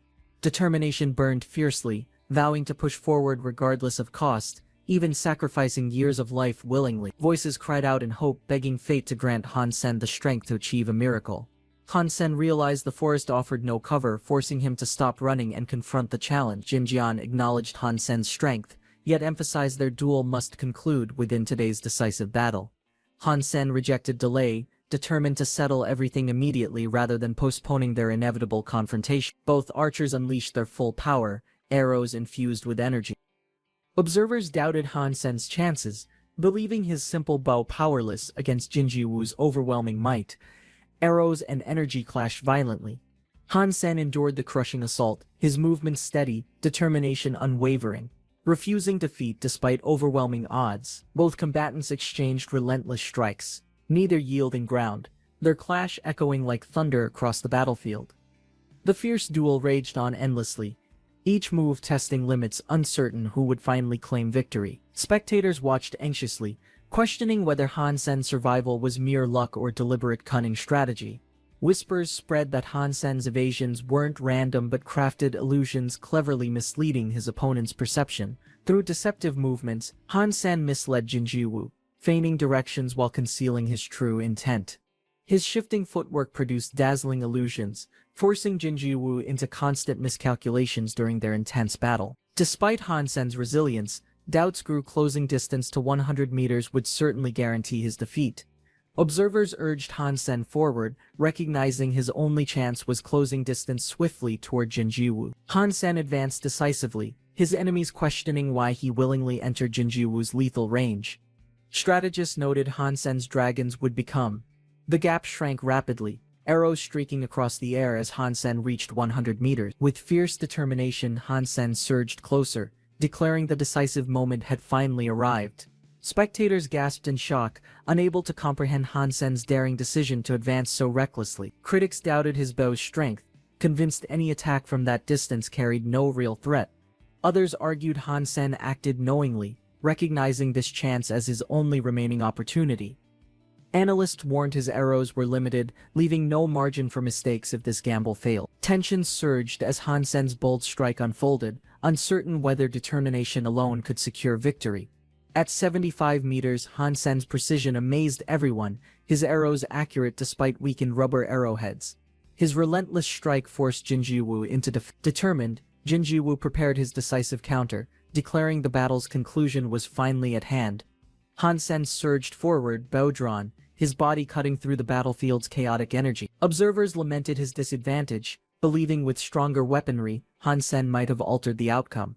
Spectators declared the match finished, convinced Han Sen had finally succumbed to Jinji Wu's overwhelming power. Commentators noted the king of survival seemingly failed, unable to overcome the monstrous adversary's might. But Han Sen refused defeat. Through sheer willpower, he steadied himself, clutching his bow firmly, refusing to collapse under pressure. With explosive force, arrows clashed, resounding across the battlefield. Jinji Wu taunted, questioning Han Sen's struggle, confident his overwhelming strength guaranteed inevitable victory. Suddenly, Ji Wu's confidence faltered, eyes widening in shock as Han Sen's arrow defied expectations entirely. Spectators gasped, realizing Jinji Wu's strike had failed, an unthinkable mistake for such a master. Doubt consumed him. Unwilling to accept failure, his pride clashing violently against undeniable unfolding reality. Pressed too closely, Ji Wu realized another shot was impossible, desperation rising as Han Sen advanced. Jinji Wu hurled his weapon with deadly force. Han Sen countered fearlessly, declaring the battle finished, unleashing his strongest technique without hesitation. A powerful spiral arrow streaked forth, born from months of practice and relentless struggle. The technique combined armored knight skills and magnetic force, creating unmatched destructive spiraling power. Han Sen's strike shattered expectations, Blackhawk's warrior defeating Central Military School's proudest fighter with brilliance. Spectators were stunned, disbelief spreading quickly as they witnessed the impossible turn of the battle. Confirmation echoed through the hall. Jinji Wu had been struck down by Han Sen's decisive arrow. The crowd erupted with excitement, cheering wildly as Han Sen's unexpected victory shocked every spectator. Coaches and staff confirmed the result, disbelief spreading as the underdog overcame the feared opponent. Spectators questioned the outcome, struggling to understand how Jinji Wu, known for precision, could suddenly fail.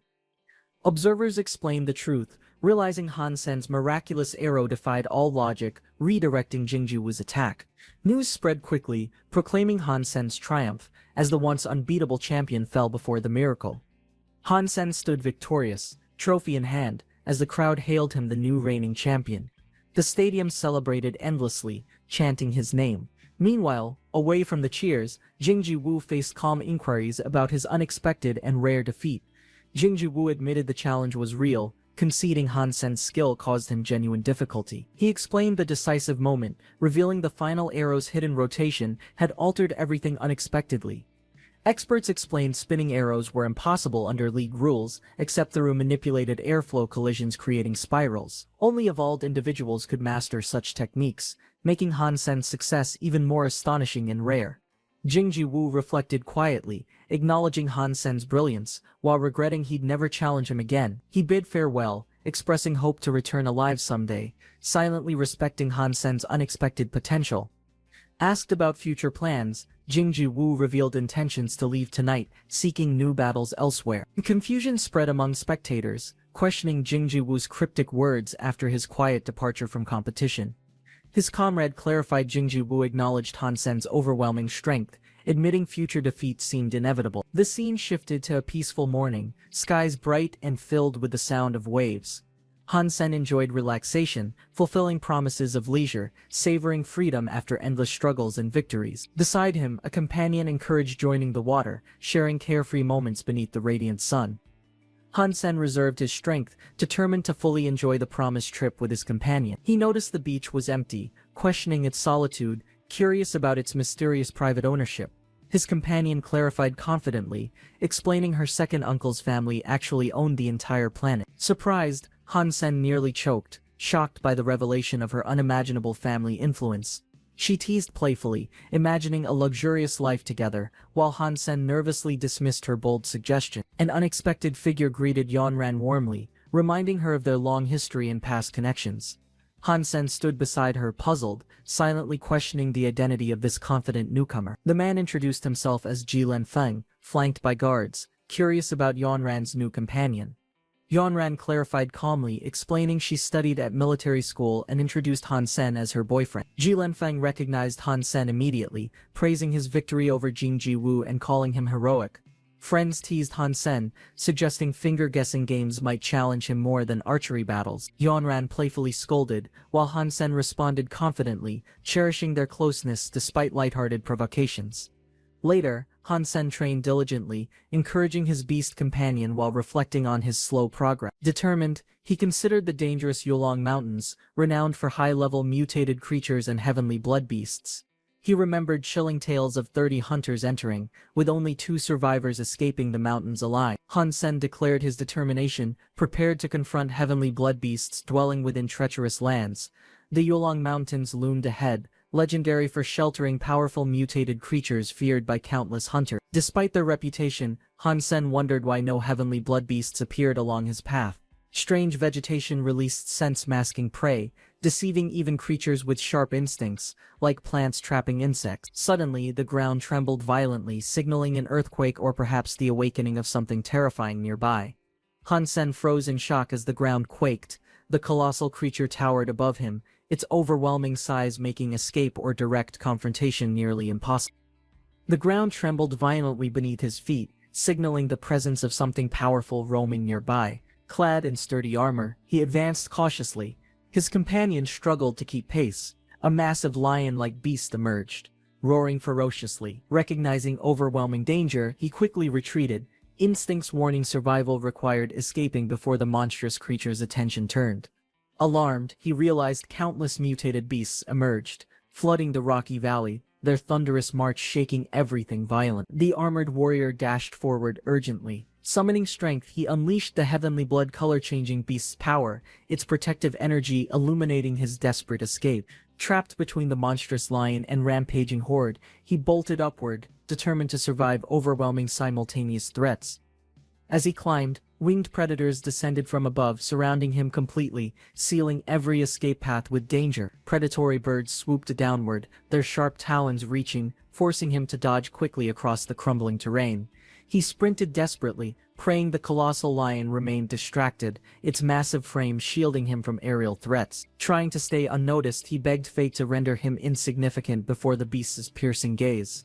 Suddenly, the lion's attention shifted as swooping birds attacked fiercely, pecking and clawing at its head. Relieved, he smirked silently, realizing the chaotic assault above had provided him with an unexpected ally. Clinging tightly to the lion's mane, he felt victorious, believing fortune favored his daring gamble. Though exhilarated, he worried the beast's strength might shake him loose, leaving him exposed to death. The lion roared savagely, scattering monstrous creatures beneath its claws. A chilling thought struck him: such overwhelming power made survival uncertain if the beast turned against him. The lion's rampage left corpses scattered, its dominance absolute. The flock of predators swooped lower, their wings slicing air. He regretted entering this treacherous place, cursing unreliable information that had trapped him among relentless threats. Clutching tightly, he wondered anxiously how long the predators would continue shadowing his every desperate move. Exhausted after days of pursuit, he sought calm, realizing survival depended on avoiding panic and mistakes. Observing the lion's steady direction, he questioned silently where the beast was heading with such determination. The lion halted near the water's edge. A massive serpent burst upward, hissing fiercely. Startled, he tightened his grip. The serpent lunged aggressively, but the lion retaliated instantly. The two beasts collided brutally. He quietly consumed the supplies, grateful the fallen serpent had provided unexpected nourishment for survival. Nearby, black-feathered predators feasted on carcasses. He reclined against the lion's mane, realizing following it guaranteed constant access to food and safety. Shock struck him upon discovering the slain serpent was actually a heavenly blood beast of rarity. A chilling realization dawned: the lion effortlessly destroyed a heavenly blood creature, revealing terrifying hidden strength within.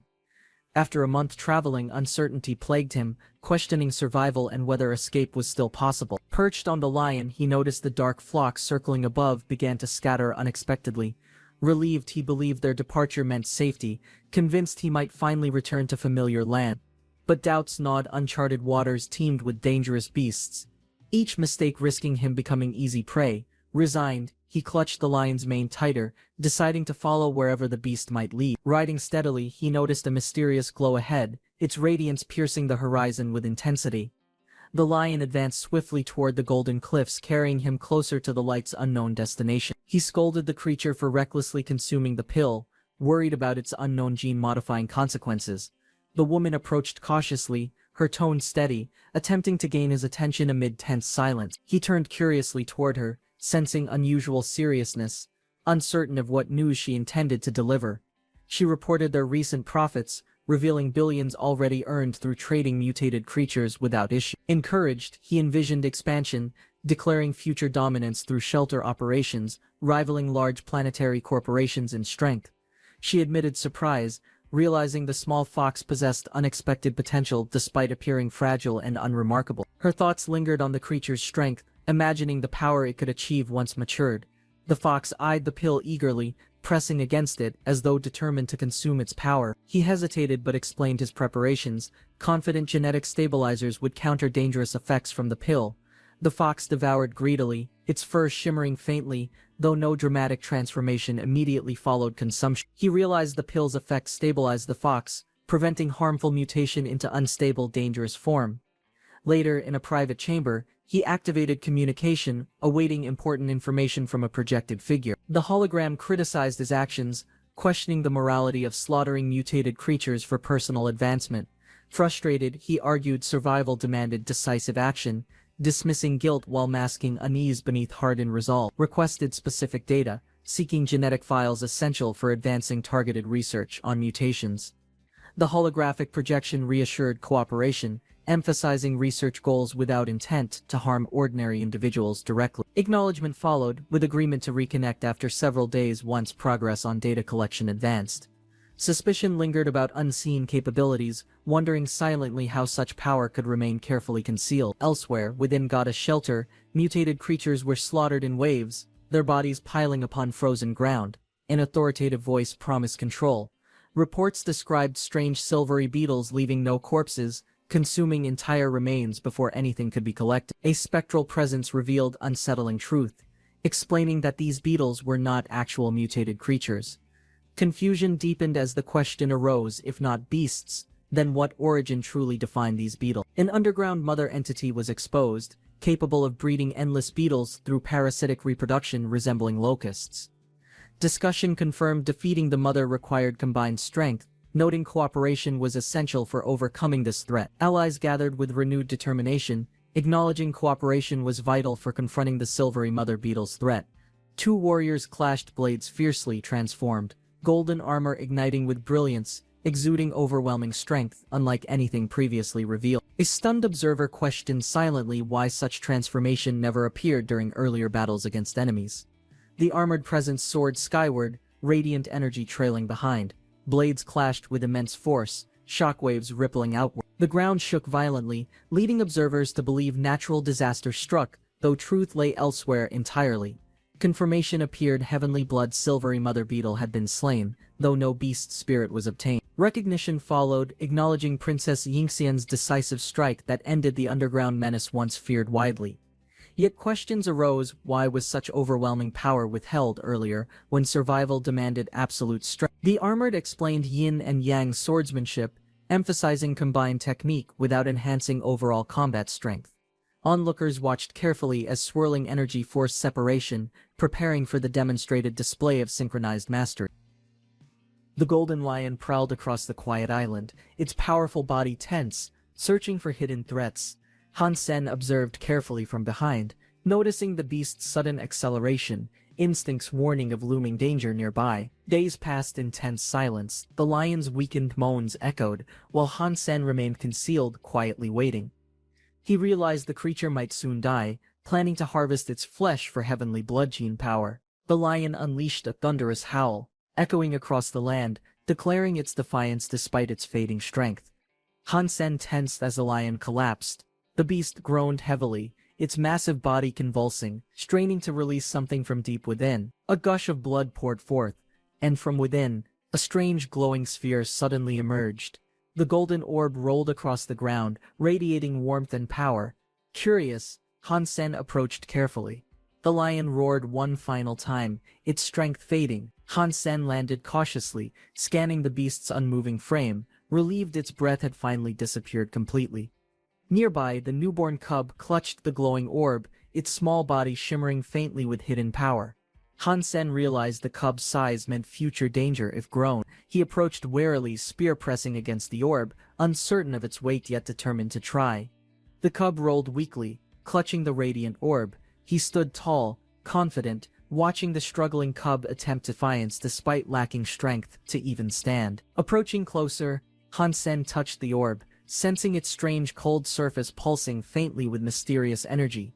The cub roared fiercely, protective instinct overwhelming its frail body, guarding the orb with desperate determination. Han Sen tasted its essence. It dissolved unexpectedly, like hardened candy melting, yet brimming with raw power. Energy surged through Han Sen's body, every pore bursting open, strength and vitality flooding his veins. He marveled at the newfound power, realizing the orb's energy surpassed countless treasures he had consumed. The cub roared weakly, but Han Sen stood resolute. He pitied the creature's youth, yet survival demanded action, forcing his hand despite reluctant hesitation. Launching upward with his spear ready, Han Sen prepared a decisive strike against the fragile cub. The newborn beast slammed to the ground, releasing a fiery blast. Stunned, he questioned the impossibility, his heavenly spear failing to pierce even newborn fur's natural defense. The cub's eyes glowed crimson, its frail body trembling with power. It unleashed a deafening roar, shaking the air. Han Sen steadied himself, aiming carefully, planning to strike the beast's eyes, its only weakness. The cub roared ferociously, yet its wounds showed no blood, confusing Han Sen during battle. Despite striking its eye, the creature wasn't blinded, glaring back fiercely, resilience beyond natural explanation. Han Sen unleashed his spiral spear, holy war angel sword, and silver blood trident simultaneously in desperation. Each impact cracked loudly, yet none penetrated, leaving him frustrated at their uselessness against newborn defenses. The cub steadied itself, body hardening rapidly, astonishing Han Sen as its growth accelerated unnaturally fast. Han Sen struck fiercely, yet every weapon failed, the cub's body absorbing blows without visible harm. Realizing the stalemate, he reconsidered fighting further. The cub howled defiantly, protecting the glowing orb. Han Sen narrowly dodged, clutching the orb tightly, shocked by its immense weight, hindering his flight. The system acknowledged his victory, announcing acquisition of a rare super heavenly blood golden lion. Han Sen's eyes widened as the system confirmed it, revealing the extraordinary super heavenly blood gene. His status displayed the rare gene, surpassing all previous limits. Realization struck him: this discovery proved evolution's path. Continued further, the heavenly blood gene wasn't ultimate. A calm ocean surrounded the island, concealing ancient powers beneath the surface that few dared to awaken. Emerging from the depths, the armored figure seized the silvery beast, its body charged with radiant energy. He examined the fish, registering genetic data, 86 mutated points, plus traces of super heavenly blood essence.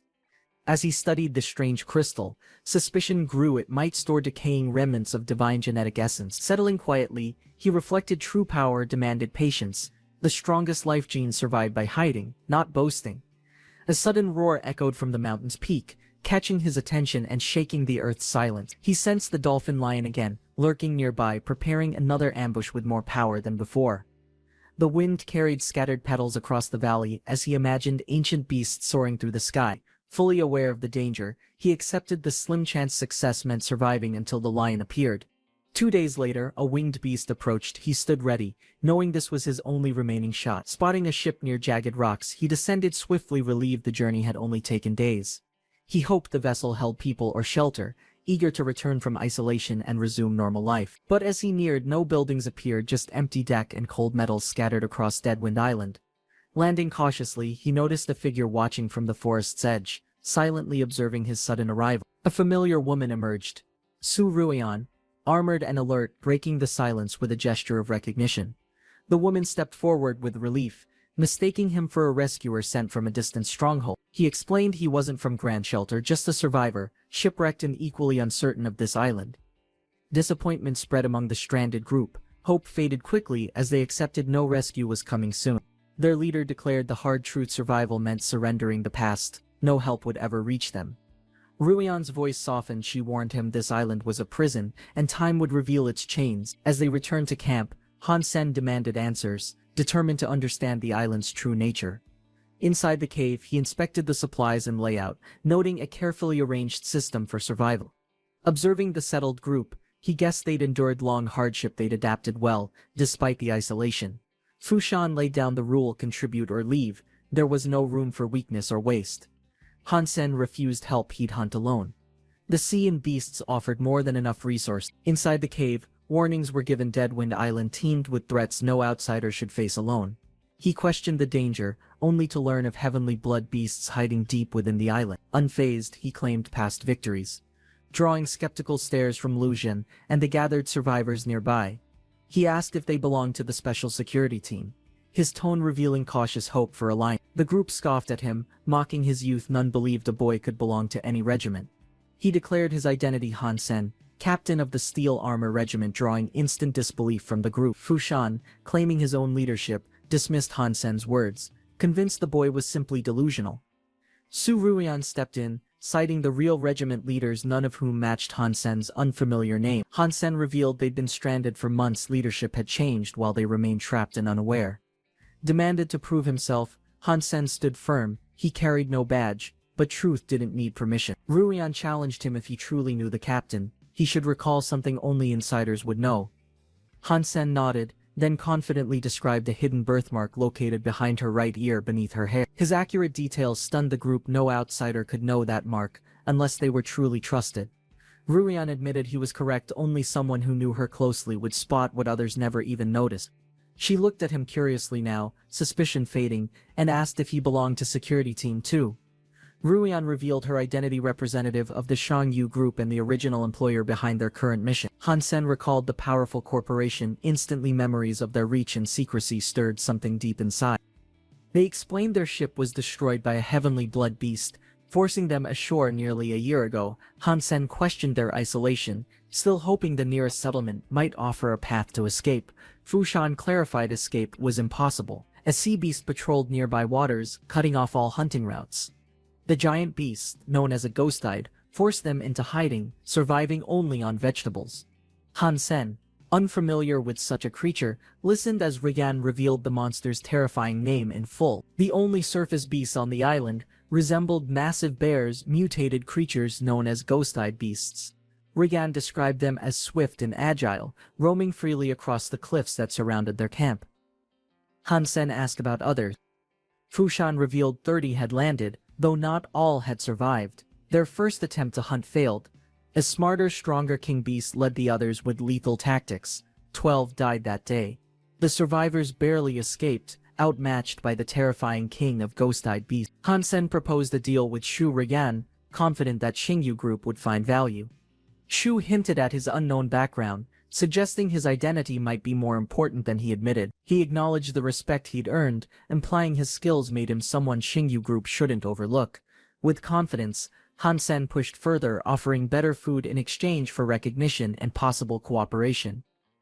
Shu Rigan questioned his supply. He admitted he carried none, yet the island itself overflowed with resources. Shu Rigan recoiled at the idea fighting ghost-eyed beast was reckless, a death wish to her. Hansen challenged Fu Shan to consider the offer. Others urged him to ignore the proposal entirely. Another survivor suggested Hansen beg for food instead, warning him not to provoke their leader. Hansen ignored them, offering a 50-50 split. He'd take the king, the rest were theirs. Anger erupted. One man lashed out, mocking Hansen's arrogance and vowing never to die for him. Fu Shan refused the offer, unwilling to gamble his team's lives on a dangerous mountain assault. Hansen walked away undeterred, warning them to calculate the ghost-eyed flesh's worth before his return. Rian watched him go, her tone sharp. She doubted he'd return from such a deadly venture. The next morning, Hansen ascended alone, gliding between jagged cliffs toward the beast's shadowy domain. He surveyed the terrain, sharp, steep, dangerous. Now he understood why no one else dared to fight. One ghost-eyed beast spotted Hansen instantly. Its glowing eyes narrowed before lunging without hesitation or fear. While Hansen struggled for footing, the beast moved effortlessly, its limbs adapted perfectly to vertical terrain. He dropped further down the canyon, confirming the beast's mutation. These weren't ordinary creatures, they'd evolved uniquely here. Drawing his blade mid-fall, Hansen twisted in the air, ready to strike with perfect control. The beast roared back, meeting his dive with primal rage, claws outstretched and eyes glowing violet. Back at camp, the others watched the cliffs anxiously, doubting Hansen would return alive at all. Rian crouched in silence, assuming the newcomer had rushed to his death for a pointless, prideful gamble. Suddenly, cries rang out. A ghost-eyed beast had appeared, and panic spread through the survivors like fire. As the creature stepped forward, Hansen emerged from behind its massive body, waving calmly to everyone. Fu Shan's eyes widened in shock. It was really him. Against all odds, the boy had survived. Rian stared in disbelief. He had actually done it. Hansen killed a mutated ghost-eyed beast alone. Where 30 had failed together, he stood victorious, calm over the fallen body of the massive creature. With a confident smirk, Hansen extended his offer again. This time, Rian immediately accepted without hesitation. She knew the situation had changed.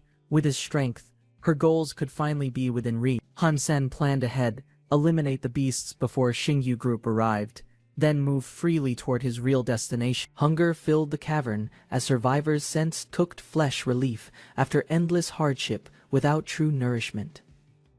Laughter spread quickly, joy sparked by the chance to taste long-lost sustenance once more. Curiosity rose about the price.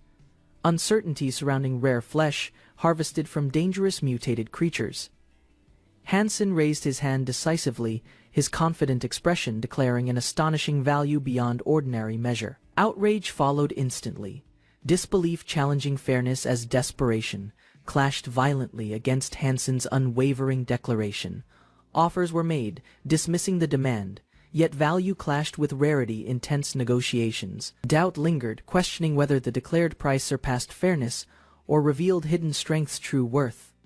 Hansen stood firm, declaring uniqueness, refusing compromise, determination unshaken by whispers of disbelief. Pressure rose, challenges, implied loyalty divisions, each outcome threatening uneasy alliances balanced on fragile trust. Memories resurfaced of missed opportunities, choices once ignored, reminding them regret often carried lasting consequences. Hansen's stance remained unwavering, certainty reflected in his eyes, refusing to lower the demanded price. Accusations rose, questioning loyalty, framing him as heartless, unwilling to share amidst collective suffering. Suspicion mounted, whispers spread, plotting whether to subdue him and uncover concealed intentions. Calmly, Hansen raised fingers again, doubling his claim, shocking them further with unmatched confidence. Authority intervened, dismissing conflict, declaring the matter irrelevant, urging restraint before tensions escalated uncontrollably. Desperation grew as hunger gnawed deeper, pleas rising toward Fu, hoping for shared salvation. Hansen dismissed hesitation, claiming possession, declaring the prize sufficient to sustain him for months. Cries erupted, voices begging Shu for mercy, yearning desperately to taste long-forgotten nourishment. Agreement was reached reluctantly, the staggering cost set. A fragile hope lingering among survivors, doubling demand instantly, leaving Shu shocked, disbelief flooding her expression at escalating cruelty. Shu admitted lacking funds, promising repayment later, desperation evident, as survival outweighed dignity's worth. Hansen rejected promises, demanding immediate payment, insisting only tangible value or beast spirits held weight. The demand shocked the group, confusion rising, unable to fathom trading legendary spirits so recklessly. Voices argued heatedly, acknowledging Hansen's strength. One capable of killing such creatures deserved outrageous demands. Calm yet firm, Hansen revealed a luminous spirit, proof of rarity, intensifying the negotiation further.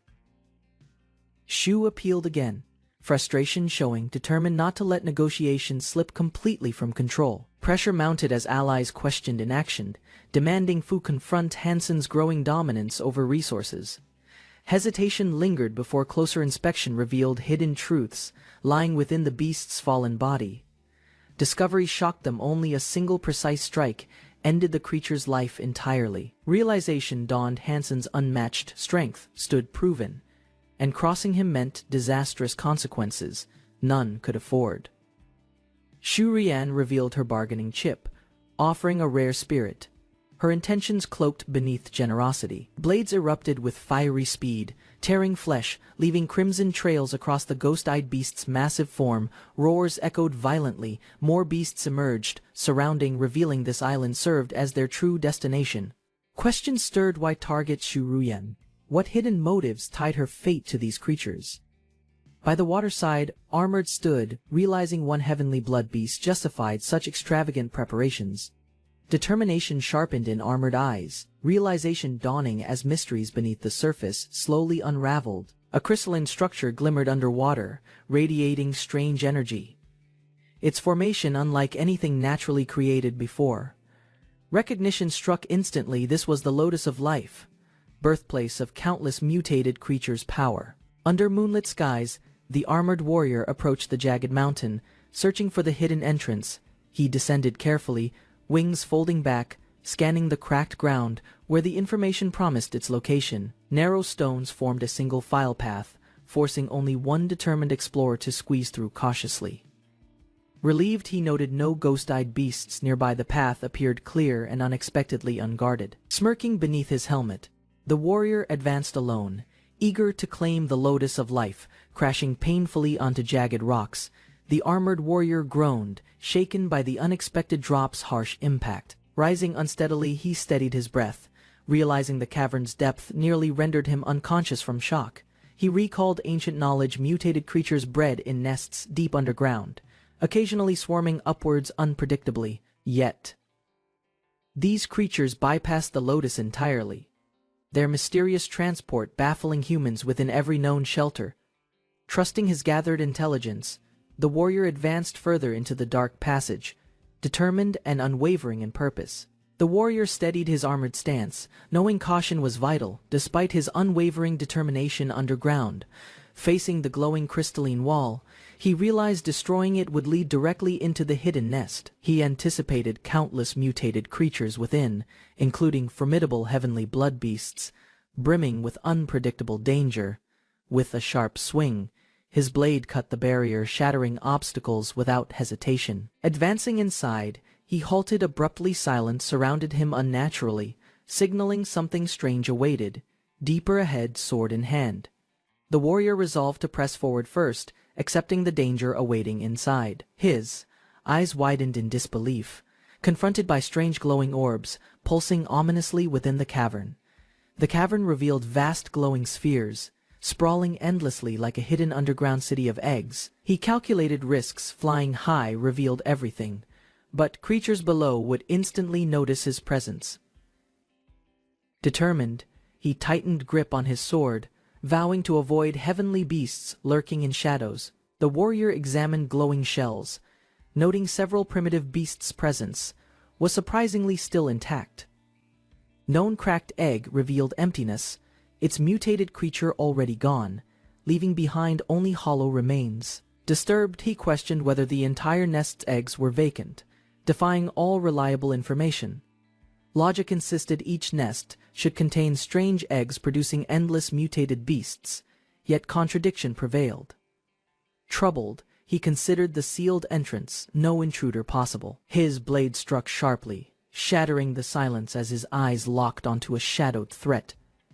Emerging from darkness, a humanoid mutated creature revealed itself. Clutching a massive green-bladed weapon menacingly, the warrior reacted instantly, slashing fiercely, sparks flying. Bones creaked and twisted as the monstrous stepped closer, its skeletal frame rattling with malice. Agile and relentless, the humanoid leapt forward, unleashing a flurry of powerful strikes without hesitation. The warrior's blade whirled swiftly, aiming to claim the daggers clutched by his enemy. The mutated humanoid parried with ferocity, their weapons colliding violently. Shocked, the warrior realized the creature dodged flawlessly, moving unnaturally fast for its skeletal frame. His eyes widened, disbelief flooding him. Gritting his teeth, he steadied his weapon, bracing against another relentless, brutal counterattack ahead. The mutated humanoid twisted grotesquely midair. The warrior's eyes widened in shock, realizing the creature's movements defied natural combat logic entirely. Panic surged when he discovered the daggers cut deeply, slicing even his protective heavenly blood armor. Every swing was unpredictable, its casual, yet precise strikes forced him onto constant desperate defense. Sparks erupted violently as blades clashed repeatedly. The warrior felt dissonance, every strike mismatched, like melodies clashing within an untuned symphony. Hansen, once proud of his precise battle predictions, realized with dread that every calculation completely failed. The armored warrior stood poised, blade drawn, eyeing the strange skeleton that lurked ahead cautiously. Flames ignited from his sword as he prepared. The warrior lunged forward fiercely, flames trailing behind. Sparks erupted as bone and fire clashed violently. The skeleton narrowly escaped upward, hand raised. The warrior's fiery strike tearing through the cavern floor. The warrior retreated swiftly, commanding his fiery beast to delay the skeletal enemy's relentless pursuit. Flames erupted as the beast roared fiercely. The warrior urged his companion back, leaping across jagged rocks, determined to escape the treacherous cavern. The beast reluctantly followed, fiery trail blazing behind. Skeleton gave chase, leaping forward wildly. Warrior's eyes sharpened with focus, issuing a challenge to lure the skeleton inside deliberately. The skeleton stepped forward, cautiously, narrowing. Warrior planned his strike, analyzing the confined path that would hinder the skeleton's teleportation advantage. With a fiery leap, he thrust forward violently, using the spear's momentum in the narrow corridor. The spear's magnetic core intensified, drawing deeper force as it barreled toward the skeleton's open chest. Hansen's expression shifted sharply, stunned by skeleton's unnatural acceleration inside tight cavern corridor. Enemy's speed mimicked advanced superparticle propulsion, far beyond anything Hansen had ever seen. Blood beast hidden inside mutant nest posed danger too great for direct engagement right now.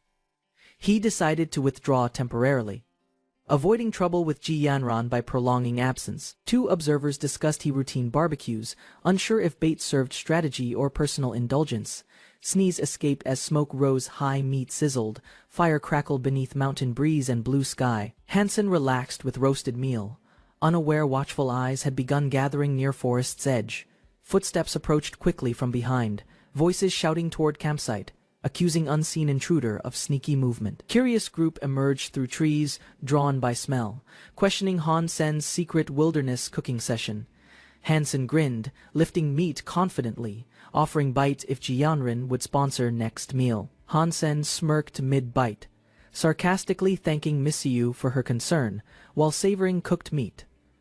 Shu stepped forward calmly, proposing conversation regarding ghost-eyed beast meat with curious crowd behind her. Hansen explained difficulty, claiming single primitive ghost-eye beast was all he found during scouting. Shu asked price softly, Hansen grinned, offering deal equal to mutated ghost-eye beast spirit. Outrage followed, others shouted accusations, calling Hansen greedy, claiming unfairness toward eager Miss Shushu issued a command, assigning Wang Junfeng to challenge Hansen before crowd with confidence. Wang Yunfeng stepped forward, proposing a wager over beast spirit to provoke Hansen directly. Terms were clear: bare-handed fight, winner takes mutated spirit. Loser must surrender ghost eye beast. Hansen played along, wincing playfully as Wang gripped his shoulder, pretending discomfort for dramatic effect. Shu's eyes softened slightly, urging Hansen not to treat playful challenge like life or death battle. Hansen rejected playful terms, only accepting challenges where consequences meant life or death certainty. Shu glared silently, swearing inwardly to defeat Hansen and end his arrogance permanently. Another man stepped up confidently, demanding ghost-eyed beast in exchange for peace and cooperation. Hansen accepted request casually, promising beast delivery within half-day without concern or hesitation shown. Man warned Hansen, harshly upsetting Shu Ruyan endangered group safety and return chance. Man praised Hansen's strength but reminded him Shura squad served strongest faction under Shu Ruyan.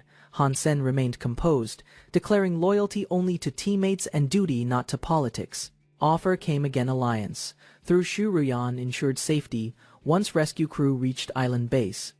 Hansen declined with quiet fire, vowing never to bow. Power earned must be repaid. 3 months passed. Deep within the frozen chamber, suddenly a sharp crack echoed. The warrior's skull split slightly. A blue armored lunged through the collapsing ice wall, blade raised, charging without hesitation or warning. The warrior blocked, but the armored attacker adjusted his rhythm, exploiting timing gaps with practiced precision. With calculated movement, he struck again, unrelenting. Every slash now danced in total rhythm and control. With a confident grin, he anticipated no surprises, the enemy's pattern now completely mapped and exposed. He struck forward, blade carving arcs through the air, determined to finish the fight swiftly. AA system notification confirmed victory. No beast spirit, no flesh, just lifeless armor on cold ground. Examining the fallen foe, he admired the gear, clearly designed for speed and precise killing. With renewed resolve, he moved deeper into the cavern, aware every nest held secret dangers. He approached the glowing beast egg, knowing destroying it might yield a rare spiritual reward. It was a high-risk move. Most shattered eggs produce nothing more than basic spirit remnants. With a single cleave, the egg cracked, light bursting outward as the system confirmed termination. Something unusual shimmered within the fragments. Could this be a super-rare heavenly blood beast spirit? Heart pounding, he waited. If true, it might become the greatest spirit find in history. He stood surrounded by fire, heart racing. The Halo beast spirit radiated heat and raw dominance. He recalled the shelter rankings: only one had a mutated Halo beast. Now he had two. Clenching his fist, he imagined the reactions: envy, fear, admiration. This power changed everything about him. Even Shu Ruyan, cold and calculating, would be stunned seeing him wield such elite might. With beast spirit bound, flames trailing, he turned away, ready to claim his place at the top. The group debated near the cavern edge, nerves worn from over a year in isolation. Tension rose. One man hesitated, but the woman challenged him, questioning his loyalty and hidden agenda. She reminded him Hansen risked everything hunting beasts. Silence followed as guilt briefly surfaced. Suddenly, an ominous howl pierced the air. The rocks trembled. Turning quickly, they spotted shadows approaching. They were surrounded ghost-eyed beasts, closing in from all sides. The leader pointed sharply to higher ground. They needed a vantage point to hold the line. Without hesitation, the group scattered upward, jumping across jagged ledges carved by years of erosion. Blades drawn, eyes sharp, they braced for impact, mentally preparing for the beast to close in. Mutated ghost-eyed beasts charged. One man cursed Hansen for killing too many, provoking this swarm. A chilling howl echoed again. The leader recognized it. A heavenly blood variant had joined the hunt. Hansen smirked, rejecting the trap. No beast spirit deal was worth his life. Above them, the heavenly blood ghost-eyed beast descended, dismissing Hansen's threat as insignificant noise. Hansen taunted Shu Ruyan, knowing the real danger wasn't the creature, But entering its nest below, the group scattered. The woman took charge, commanding everyone to move aside immediately. The beast roared mid-air, its glowing eyes locked on the human standing unprepared below. Energy surged around her.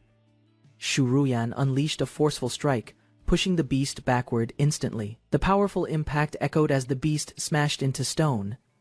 Dust and debris filled the air. Han Sen observed calmly, slightly impressed.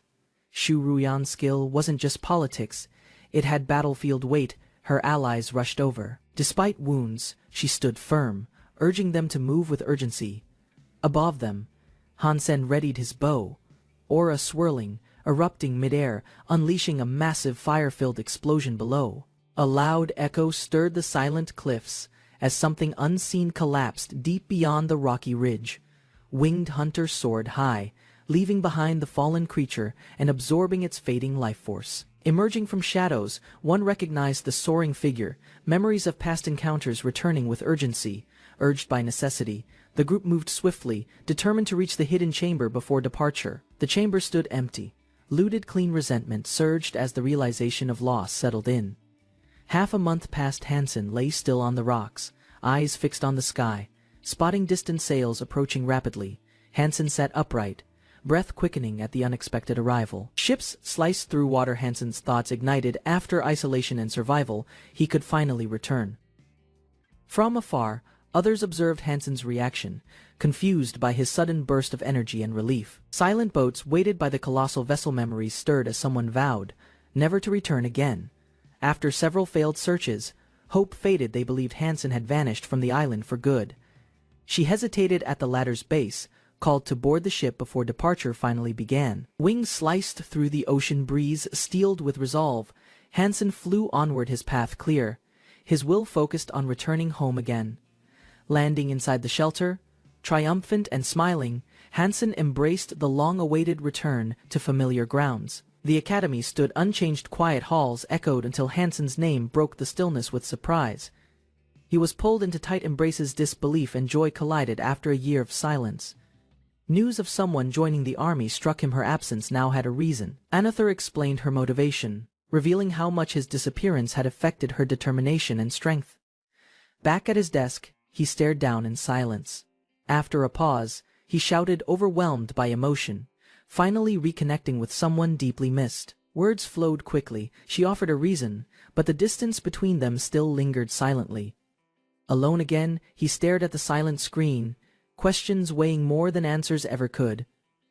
Logic settled in post-enlistment rules explained the silence, though it didn't ease the ache. With the call unconnected, he lowered his head quietly, comforted only by the device's warmth. Inside a quiet restaurant, dim lights reflected off polished tables as familiar eyes met once again. The mood turned playful, but a deeper tension lingered beneath casual smiles and teasing remarks. With pointed questions, the tone sharpened. The past wasn't forgotten, nor were the hidden threats. Hansen acknowledged the situation calmly, choosing words carefully as he listened with alert understanding. Reassured of a shift in power, she spoke plainly. Former danger had moved beyond reach. Hansen processed the revelation, eyes narrowing as the name and title triggered cautious understanding. Her explanation followed quickly. Comparisons were drawn, timelines measured, and past accomplishments stacked together deliberately. She emphasized the scale. Ahead, 5 shelters and a dangerous route still lay between destinations. Acknowledging the difficulty, Hansen remained calm, ready to pay any cost needed for the help. The offer shifted. Resources were plenty, but the request in return required something more personal. A quiet tension settled among the gathered as decisions loomed heavy over the group's silence. With calm authority, the elder stepped forward, prepared to speak on matters requiring precision and restraint. Their discussion turned technical, both minds focused on harnessing power without crossing irreversible boundaries. Hansen listened closely, measuring each word, understanding the weapon's potential against stronger upcoming threats. The elder revealed its true capability, an advantage in skilled hands, but dangerous without restraint or focus. Hansen recalled the target ahead, a monstrous opponent, feared even more than the heavenly blood beast. Dust clouds rose as danger approached. The warrior urged his companion to retreat immediately. Ignoring the warning, the beast sprinted forward. With a precise strike, The warrior's spear pierced the beast's skull. Calmly observing the aftermath, he calculated potential trade routes and profits from this newly discovered road. He acknowledged the cost in spirit resources, quietly accepting the debt owed to his informant. Hansen clutched his stomach, weakened by hunger after exhausting his strength through intense cultivation practice elsewhere. A professor explained the evolution of gene techniques from ancient martial arts and dangerous mantras. Hansen listened carefully, his curiosity sparked by the mention of ancient power hidden within old scriptures. The professor clarified researchers had failed to adapt the evil mantra into modern gene technology. Hansen narrowed his eyes, unconvinced that such legendary strength could be dismissed so easily. The professor revealed that volunteers gained strength, but developed disturbing symptoms linked to excessive hunger. Despite countless attempts, all who trained with the mantra reported persistent, unbearable hunger deep inside. Hansen sat beside the slain beast, his stomach full, yet the gnawing hunger remained constant. He struggled against the emptiness, unsure why food couldn't satisfy what felt deeper than flesh. The theory suggested blood flow increased only to the heart, leaving the body craving endlessly. Hansen meditated deeply, channeling inner energy to rebalance the flow starving his body's strength. The instructor warned that without mastering the base mantra, later techniques could destroy a practitioner's body. Calm and focused, Hansen felt his heart strengthen and hunger fade as power surged within. Rising with resolve, Hansen signaled Mr. Meow to follow him toward their next destination. Moments later, the base doors opened and a young officer recognized his returning captain with awe. Hansen's return stirred surprise. An old acquaintance confronted him with eyes full of silent questions. She studied him closely, leaner, sharper. His transformation hinted at something far beyond ordinary cultivation. Though successful, Hansen acknowledged the painful toll of mastering the truth, hiding mantras demanding first realm. He surpassed elite warriors, his heart's strength now greater than those trained in atomic techniques. Hansen questioned his path's pace, wondering when he'd gain power to face divine blood beasts. He worried his thin frame would alarm his mother when he returned home again. A strange energy radiated from the beast's remains, instantly drawing Hansen's sharp, suspicious gaze. The beast died unexpectedly, its energy core glowed unnaturally, hinting at a secret waiting within. Hansen discovered a black crystal, a rare source capable of feeding super-heavenly blood beasts. With rising confidence, Hansen dreamed of surpassing all others by mastering blood genes without ancient mantras. Inside the simulation field, Jingjia admitted defeat, humbled by a hidden force he underestimated. Though confident in his skills, he recognized only Hansen might surpass his current strength and speed. Students buzzed with admiration. Jingjia had outscored the president, rising as a dominant talent. A classmate rushed in, bringing urgent news: the long-absent Hansen had finally returned to school. Eyes wide with shock, Jingjia ran without hesitation, eager to reunite with his strongest rival. Hansen calculated his remaining gene points, realizing years might pass before reaching perfect bloodline potential. Determined to strengthen his base, he studied martial techniques and recalled advice on proper body conditioning. A voice called from behind, and Hansen turned as Jingjia finally approached him directly. Hansen acknowledged him calmly, while Jingjia humbly introduced himself as a new archery student. Spectators whispered about a potential duel, amazed by Jingjia's rise in reputation across multiple disciplines. Hansen politely declined, offering to teach when free, his tone respectful but clearly distant. Jingjia revealed his identity: the younger brother of Hansen's former defeated opponent. Jingjiwu, gasps echoed through the crowd, whispers rose, suspecting Jia came to restore his brother's lost honor. A confident student stepped forward, challenging Hansen publicly in front of the entire academy courtyard. His motive was clear: avenging his brother's defeat, which he blamed on unfair external factors. Dismissing the drama, Hansen declined the match, casually mentioning the opponent's brother with sarcasm. The challenger grew angrier, demanding a fight, while bystanders whispered about Hansen's unexpected refusal. Inside the hall, Hansen calmly prepared to test a powerful technique using advanced holographic equipment. Inside the simulation chamber, Hansen selected combat options designed only for elite, evolved opponents. Despite strong physical stats, he acknowledged his limitations against evolved enemies with superior genetic enhancements.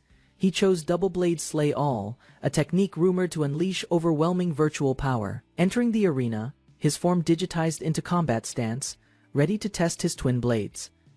Recognizing his rust, Hansen prepared mentally, determined to refine skills through repeated virtual battles. His masked opponent mocked Hansen's unfamiliar weapon choice, underestimating the threat of the twin blades.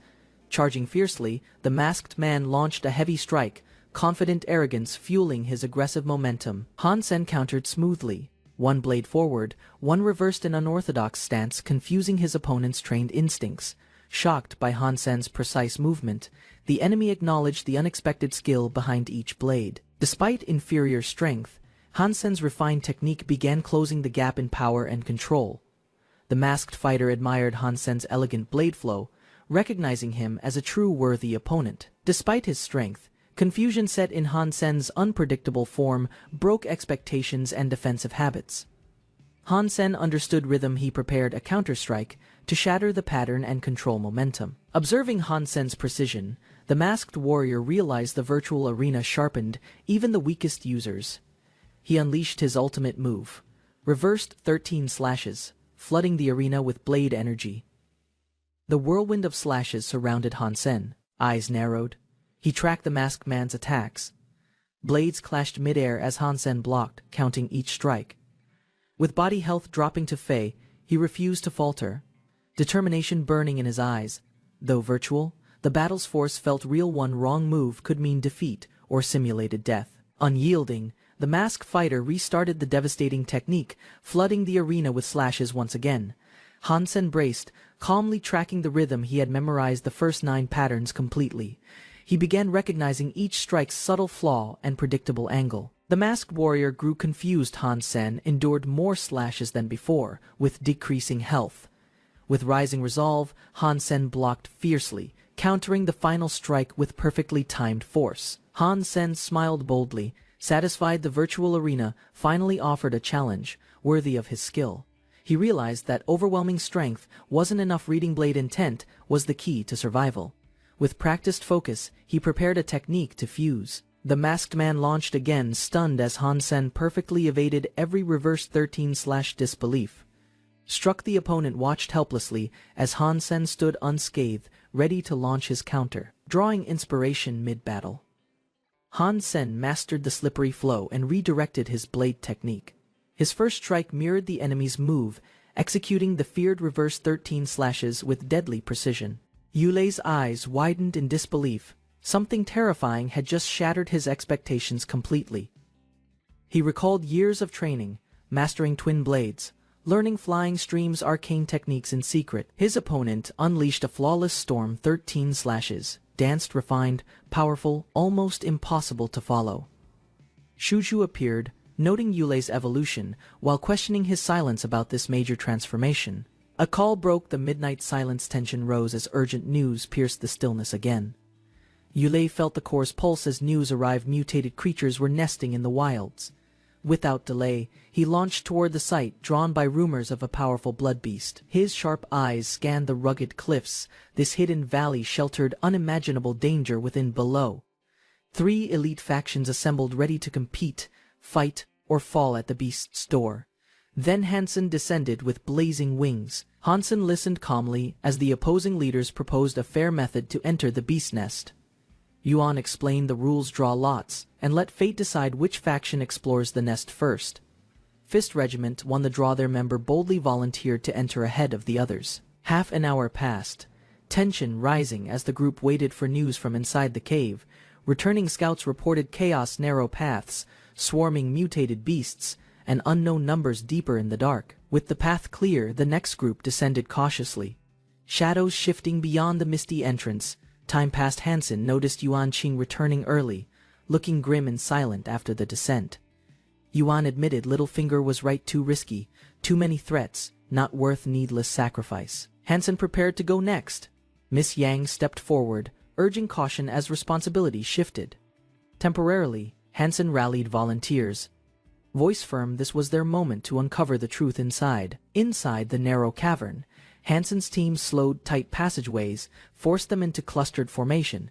He stepped forward calmly, assuring the group he'd handle any threat lurking ahead. Mechanical mutants stirred within glowing pods, armor twitching, dangerous energy building with every tremble. Summonin recognized them as hybrids, unsure how many more could be waiting behind. Hansen remained unfazed, proposing a strategy to draw enemies out and fight sequentially. Unleashing his radiant armor, Hansen surged forward alone, determined to clear the path himself. A teammate offered support, but Hansen declined, too dangerous for multiple people in confined space. He instructed the others to wait. After breaking the egg, he'd draw them out. Hansen dashed forward, armor gleaming, others braced behind him, trusting his plan without hesitation. A single strike shattered the nest. Mutated beasts surged forth in a wave of fury. Roars echoed violently, countless enemies emerged. Overwhelming the tunnel, concern grew for Hansen's safety inside. Chaos erupted as beasts swarmed Hansen's allies, shouted commands, guarding the only way out. Confident voices calmed the group. They believed in Hansen's precision and unshakable resolve. Blades flashing, Hansen dove deeper into the fray. Suddenly, a monstrous creature lunged, sharp claws. Without flinching, Hansen spun mid-air, slicing cleanly through the charging beast's core.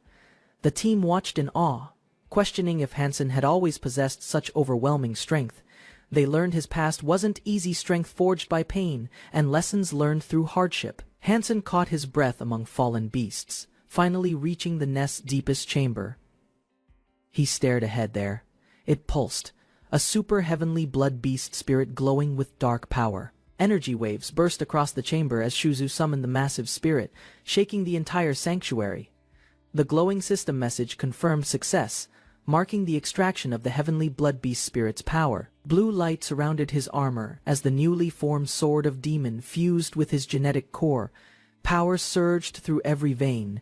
His strength now rivaled weapons forged from heaven-level blood beasts. Meanwhile, surveillance operators observed the data spike, recording Shuzu's awakening sequence for higher command analysis. Inside the training arena, two masked warriors arrived, drawn by reports of a powerful virtual fighter. Digital energy flared as Desperado entered, his presence triggering combat synchronization across the simulation platform. Observers analyzed his movements, noting precision and control uncommon for participants of lower virtual tiers. His opponent unleashed twin blades, yet Desperado countered with rapid footwork and controlled energy deflection. Spectators exchanged data logs, realizing Desperado replicated complex techniques merely from observation within prior battles. Desperado moved first, his strike swift and precise, testing the opponent's reflexes and defensive posture. Shuji intercepted the attack, demonstrating mastery of internal force control through calculated counter-movement. As Desperado's arm locked, hidden energy circuits within Shuji's armor began absorbing kinetic backlash.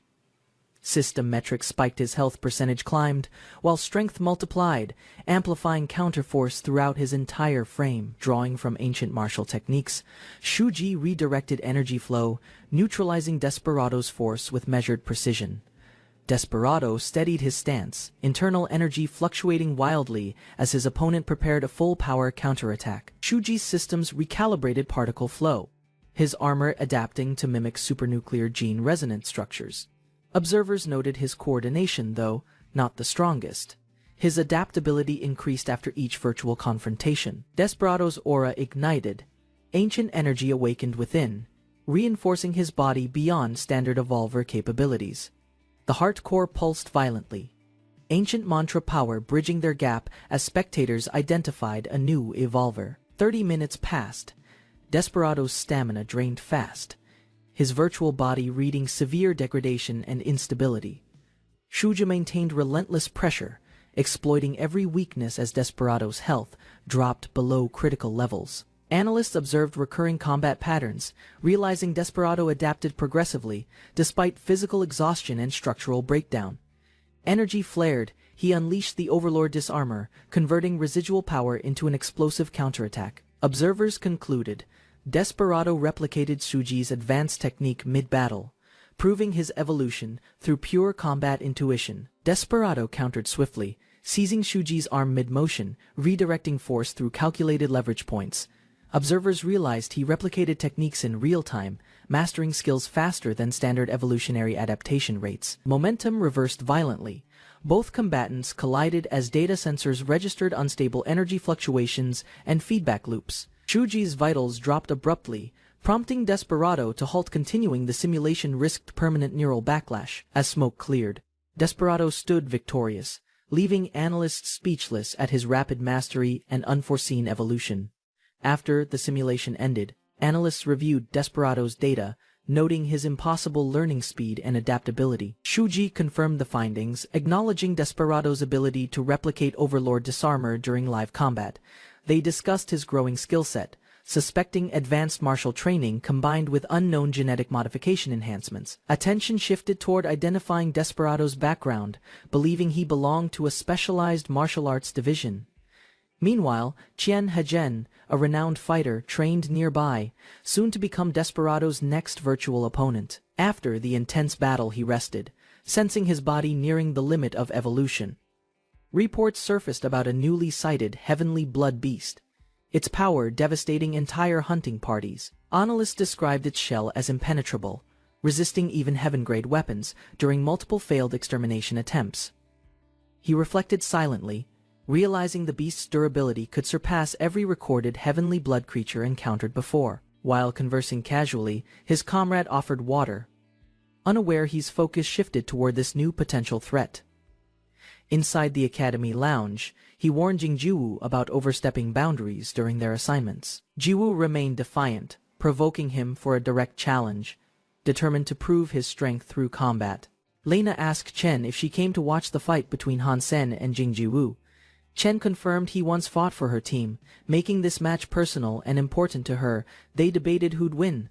Chen cautiously admitted Jingjiwu might be stronger from past performances she witnessed. In the hallway, he and Jingjiwu approached the arena, followed by roaring crowd cheers. Jingjiwu paused, faced he with confidence, and declared, "Watch this," gripping his bow. Arrows flew with precision and force, forming a perfect vertical line that shocked the onlookers above. Disbelief spread across Chen's face. She never imagined anyone surpassing Jingjiwu's skill so effortlessly. Without hesitation, he released another wave. Observers gasped as each arrow's path began shifting mid-air. Gasps turned into panic as arrows spiraled inward. Lena called him a terrifying monster beyond Jiwu. Smirking slightly, Jingjiwu proudly introduced his spiral arrow technique, challenging his reaction with confidence. Doubts emerged when he chose Bow 10, surprising everyone with such an outdated weapon. Chen guessed he selected it to match Jingjiwu's model, proving victory under equal terms. Confidently stepping back, Jiwu challenged him to shoot from identical range and settle things clearly. Whistle blown, arrows released. He responded swiftly, promising to surpass Jiwu using nothing but raw skill. Shockwaves rippled across the room.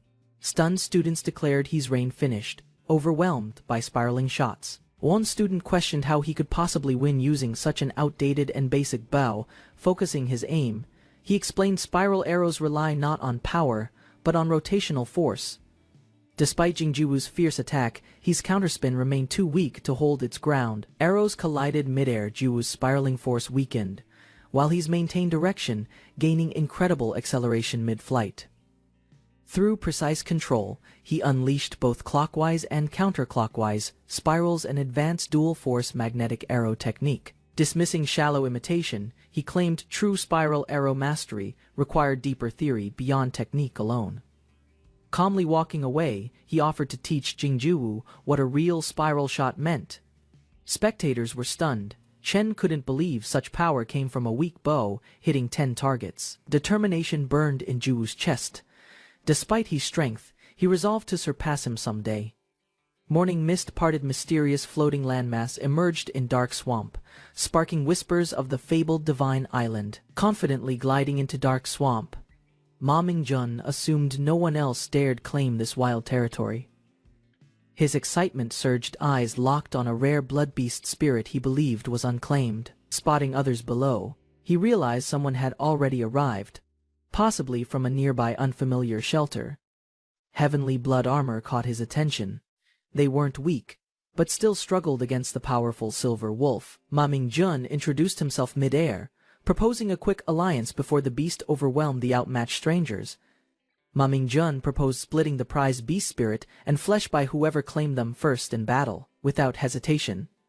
The group agreed, launching toward the silver wolf as it roared and lunged forward. Swift golden arcs slashed through the air, a powerful technique known as the reversed 13 slashes. Watching from afar, someone wondered if this unknown warrior, Su Kime, hailed from the star shelter. After the kill, heavenly bloodwind beast spirit was secured. Flesh held rare gene, enhancing energy, bloodied but thrilled. Ma Mingjun confirmed it. His first heavenly blood mount had finally been obtained. Han Sen stood beside the fallen beast as a woman. Zhou Qing approached with confidence. Zhou Qing offered money, but Han Sen refused. He had no interest in wealth anymore. He calmly requested a heavenly blood beast spirit from the second shelter, shocking Zhou Qing instantly. Zhou Qing replied that such spirits were rarer than first shelter ones, a ridiculous demand indeed. Without waiting, Han Sen leapt onto the beast and vanished, leaving Zhou Qing stunned and silent. In Red Copper Range, Ma Ming's team approached the valley where the heavenly blood turtle hid. Ma Ming thanked Han Sen. Without him, locating the turtle would have taken several exhausting days. Zhou Qing spotted the group ahead. Suspicious, she questioned who the unfamiliar man was. Ma Ming denied interest in the turtle, recalling how many men they lost attempting it. Han Sen nodded respectfully, thanked Ma Ming, and prepared to proceed alone toward the hidden beast. A warrior behind Ma Ming grew suspicious of Han Sen, vowing to teach him respect.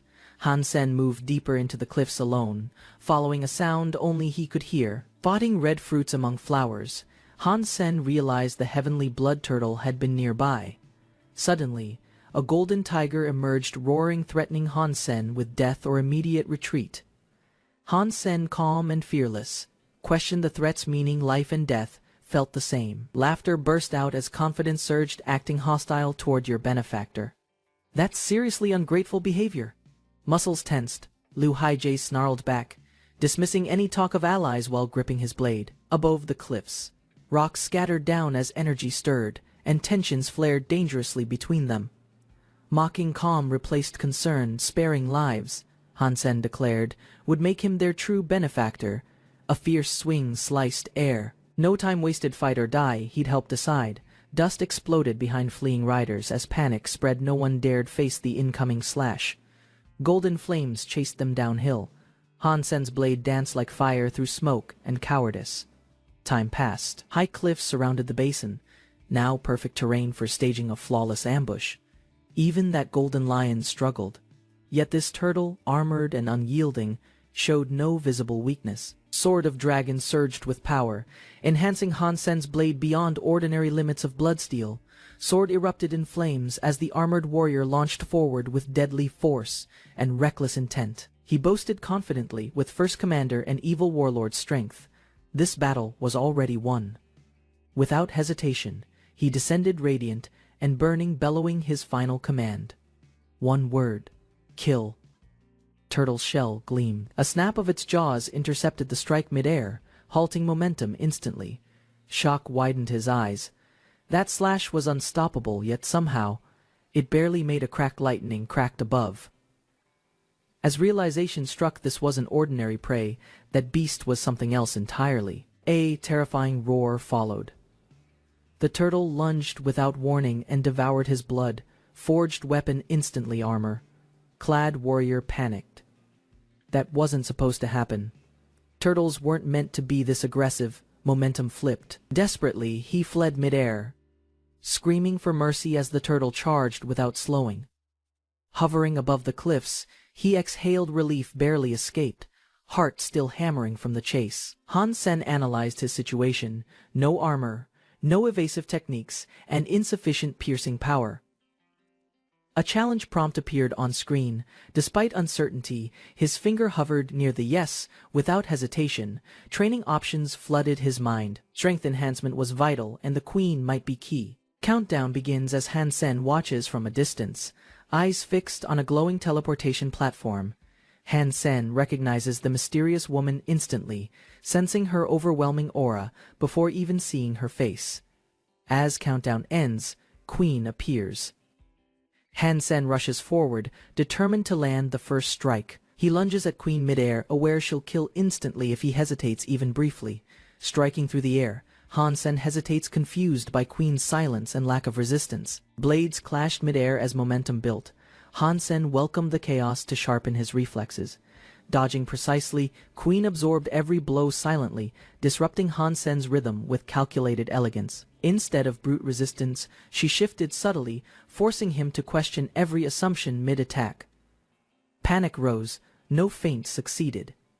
Each evasive counter moved her exactly where she intended. Without warning, Queen exploded forward, her knee rocketing upward, aimed to finish the confused assault cleanly. Struggling midair, he clenched his fist, unable to suppress the immense energy surging through. Crashing down violently, defeat sealed as golden screen crowned Queen's victory without delay. Movements weren't random, each step calculated. She dismantled his approach, like a master strategist playing chess. Cornered perfectly, realization struck hard. Every dodge, feint, and retreat had led him exactly here. Rather than sulk, he admired her skill, already planning to recruit her for future battles. Queen tapped the interface calmly, issuing a command that would ripple through the virtual system.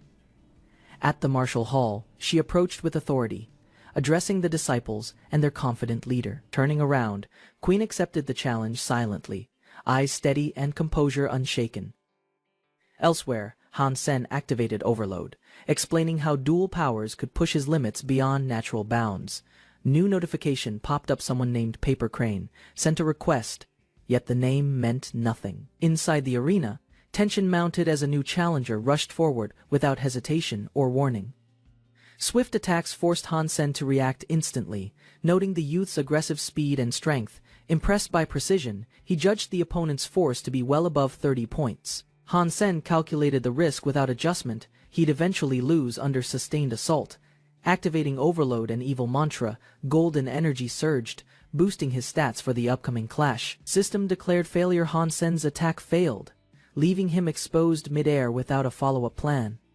Opponent struck fast, crashing him hard into the wall, causing explosive impact and sharp pain. Vomiting blood, Han Sen collapsed, overwhelmed by the sheer force driving through his defenses. Watching from below, another fighter observed quietly, acknowledging the massive gap between their abilities. Faced with defeat, Han Sen's thoughts shifted.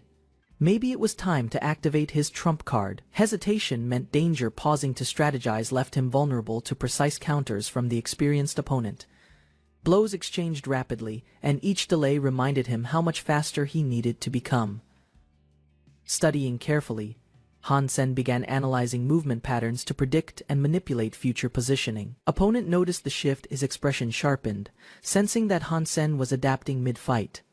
Foot planted intentionally, Han Sen's gaze locked in. He just guided the enemy into a trap. Shadow clones burst out, stunning the opponent with unpredictable movement and overwhelming misdirection. Startled, the muscular fighter spun rapidly, struggling to track the real Han Sen's location. Without hesitation, Han Sen struck from behind, anticipating his opponent's misplaced focus and stance. Even so, speed still lagged slightly. Closing the gap proved harder than he'd expected. Despite being stronger, the enemy paused in surprise. Han Sen's sheer physical power was shocking. Inside Warehouse 7, Han Sen silently observed rapid silhouettes training with precise and overwhelming speed. Zhou Qing clenched his fists, shocked. That speed surpassed even his brothers before evolving powers. Han Sen dashed across the floor, frustrated, still unable to evade Old Turtle's relentless assault patterns.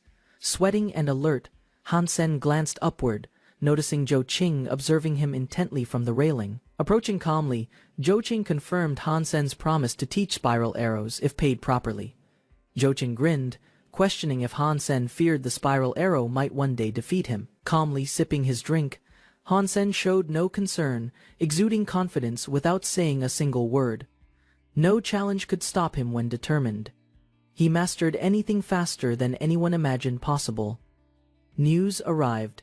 A mission to protect a plant expert deeply familiar with First Shelter's flora. At Glory Shelter, Han Sen greeted Professor Yan, whose knowledge could reveal the turtle's dietary secrets.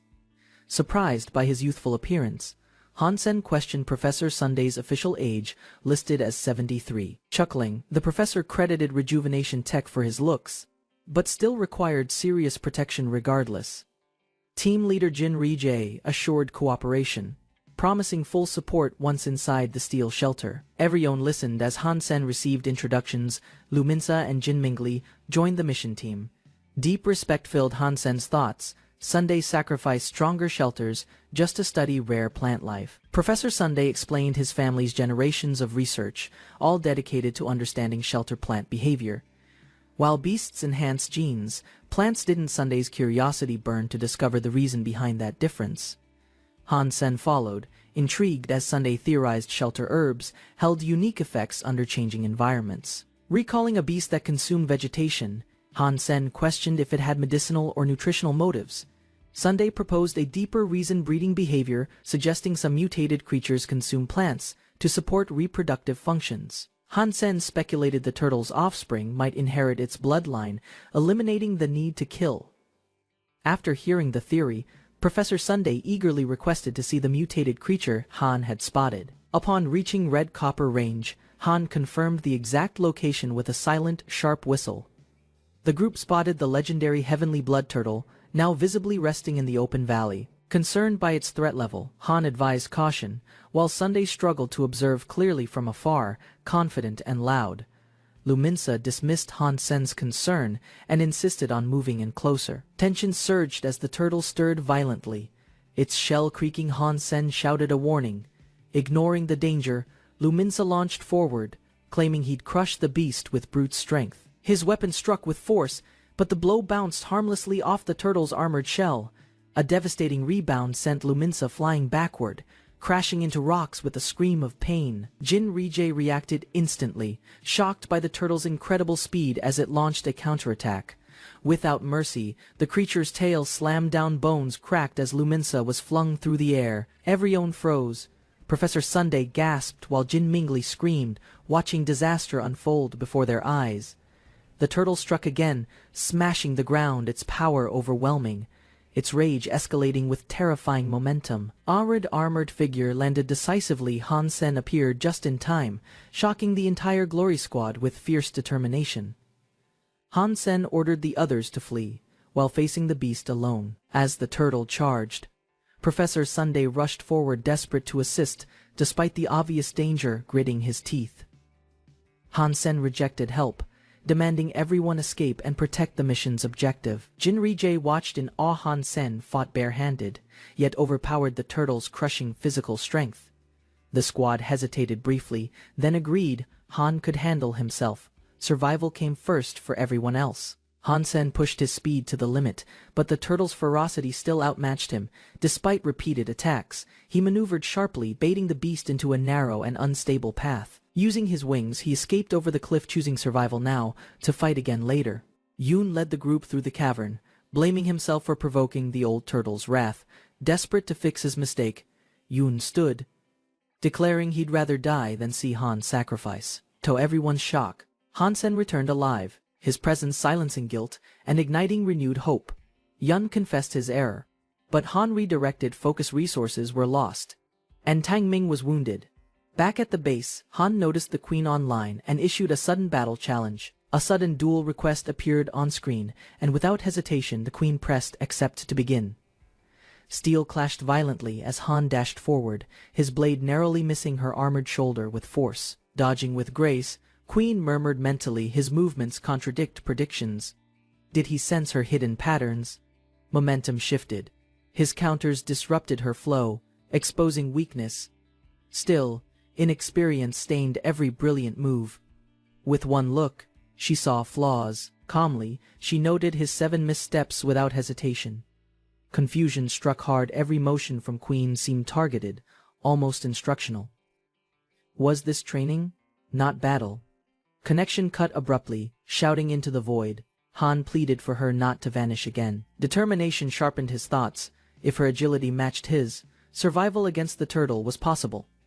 Scouts returned to the cave, lamenting their loss. Only remnants of the creature remained. Sudden tremors echoed nearby. Cracks split open the wall, and Han turned sharply toward the noise. From the shadows emerged a monstrous red copper demon, claws gleaming with murderous intent. Olet pointed quickly. If they couldn't kill the turtle, these demons might still offer rewards. Dozens scattered across the cavern floor, one shining unusually. Heavenly blood variant spotted among them. Excitement surged through Han's voice. Blades drawn, he dashed forward without waiting for commands. Positioning solidified, muscles tensed. With one forceful leap, Han launched a precise strike toward the beast. Arrow pierced the red copper demon's core. Golden energy exploded through its armored body. Instantly, System Alert displayed Heavenly Blood Demon slain. No spirit gained, but 0 fate and gene points awarded. Corpse dropped hard beside him. Han turned, eyes already scanning for the next threat. Orders were shouted mid-sprint. He warned Professor Suni to stay close as danger multiplied ahead. Lights flickered deeper inside. They had entered the nest, a chance for multiple beast spirits. Torchlight flickered against the underground river. One soldier asked quietly if they should keep going. Something felt wrong. Han sensed danger beneath the surface, far beyond his current combat capability. Plans shifted. Han offered to fly across first. If safe, others would follow behind. Wings flared wide. Darkness below deepened as he soared carefully, flame casting eerie shadows downward. Suddenly, the water erupted. A massive serpent burst forth, snapping toward Han mid. Flight instinct kicked in. Han dove sideways, barely dodging as the serpent snapped where he floated. His hunch had proven true again. Trouble always answered faster than he could prepare. There wasn't time to think, he called out, urging everyone toward narrow passages for safety. Hearing his voice, Olet led the group into the cave, shadows stretching behind them. One teammate stared at the chaos. Was this terrifying force another super heavenly blood beast? Fangs crashed through the stone entrance despite narrow walls. The beast forced its head inside. Panic erupted. Everyone scattered as Han yelled for them to run faster into deeper tunnels. Multiple passages split ahead. Each looked identical. Navigation was impossible without a guide. Without hesitation, Suni pointed left. Plant growth suggested airflow, possibly an exit hidden behind. Before they moved far, ripples formed again from the river's edge. The old turtle emerged. Tension rose. Han motioned to stay quiet. The old turtle hadn't noticed them yet. Observing its movement, Suni guessed it sought food. Perhaps they could escape by tracking it. Encouraged by the idea, the group began following silently as the creature slowly drifted forward. Heat intensified around them. Sweat formed. Confusion spread. Why was the temperature rising deeper inside? Realization hit. This was no aimless path. The turtle had returned to its breeding ground. Han Sen questioned if the boss monster inside the lava could survive such extreme heat. Professor Bleep explained some alien creatures evolved to lay heat, resistant eggs deep within volcanic zones. He doubted even his steel-like body could retrieve buried eggs from boiling molten lava. Jianran heard something moving underground. It was the mutated creature's deep, echoing growl. As the beast slithered away beneath lava rocks, the squad lost sight of its destination. The mutated serpent re-emerged from the lava, its roar shaking the cave's rocky foundation. Jianran panicked, thinking the beast was trying to kill itself by smashing the wall. He realized it could destroy hard rock. Maybe he could retrieve the turtle's body. Steam hissed as he speculated the monster aimed to flood the lava with water. Professor Bleep confirmed if enough water cooled the lava, the turtle might still be alive. He quickly shouted for everyone to equip gas masks as the lava chamber reacted violently. A massive explosion erupted from the lava. Boiling steam and fire surged across the rocky ground.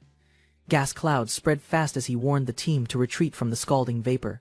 He wondered if the old turtle had perished, while the mutant beast howled in rage. Professor Bleep, watching closely through the smoke, spotted movement. Something was stirring deep beneath the lava surface. The giant turtle burst from beneath the lava, roaring with molten rock still clinging to it. Professor Bleep confirmed its survival while he admired the power of super heavenly blood beasts. The serpent launched forward, slicing into the turtle's side lava, spraying from the brutal impact wound. He leapt on the turtle's back, struggling to hold position as the serpent circled aggressively.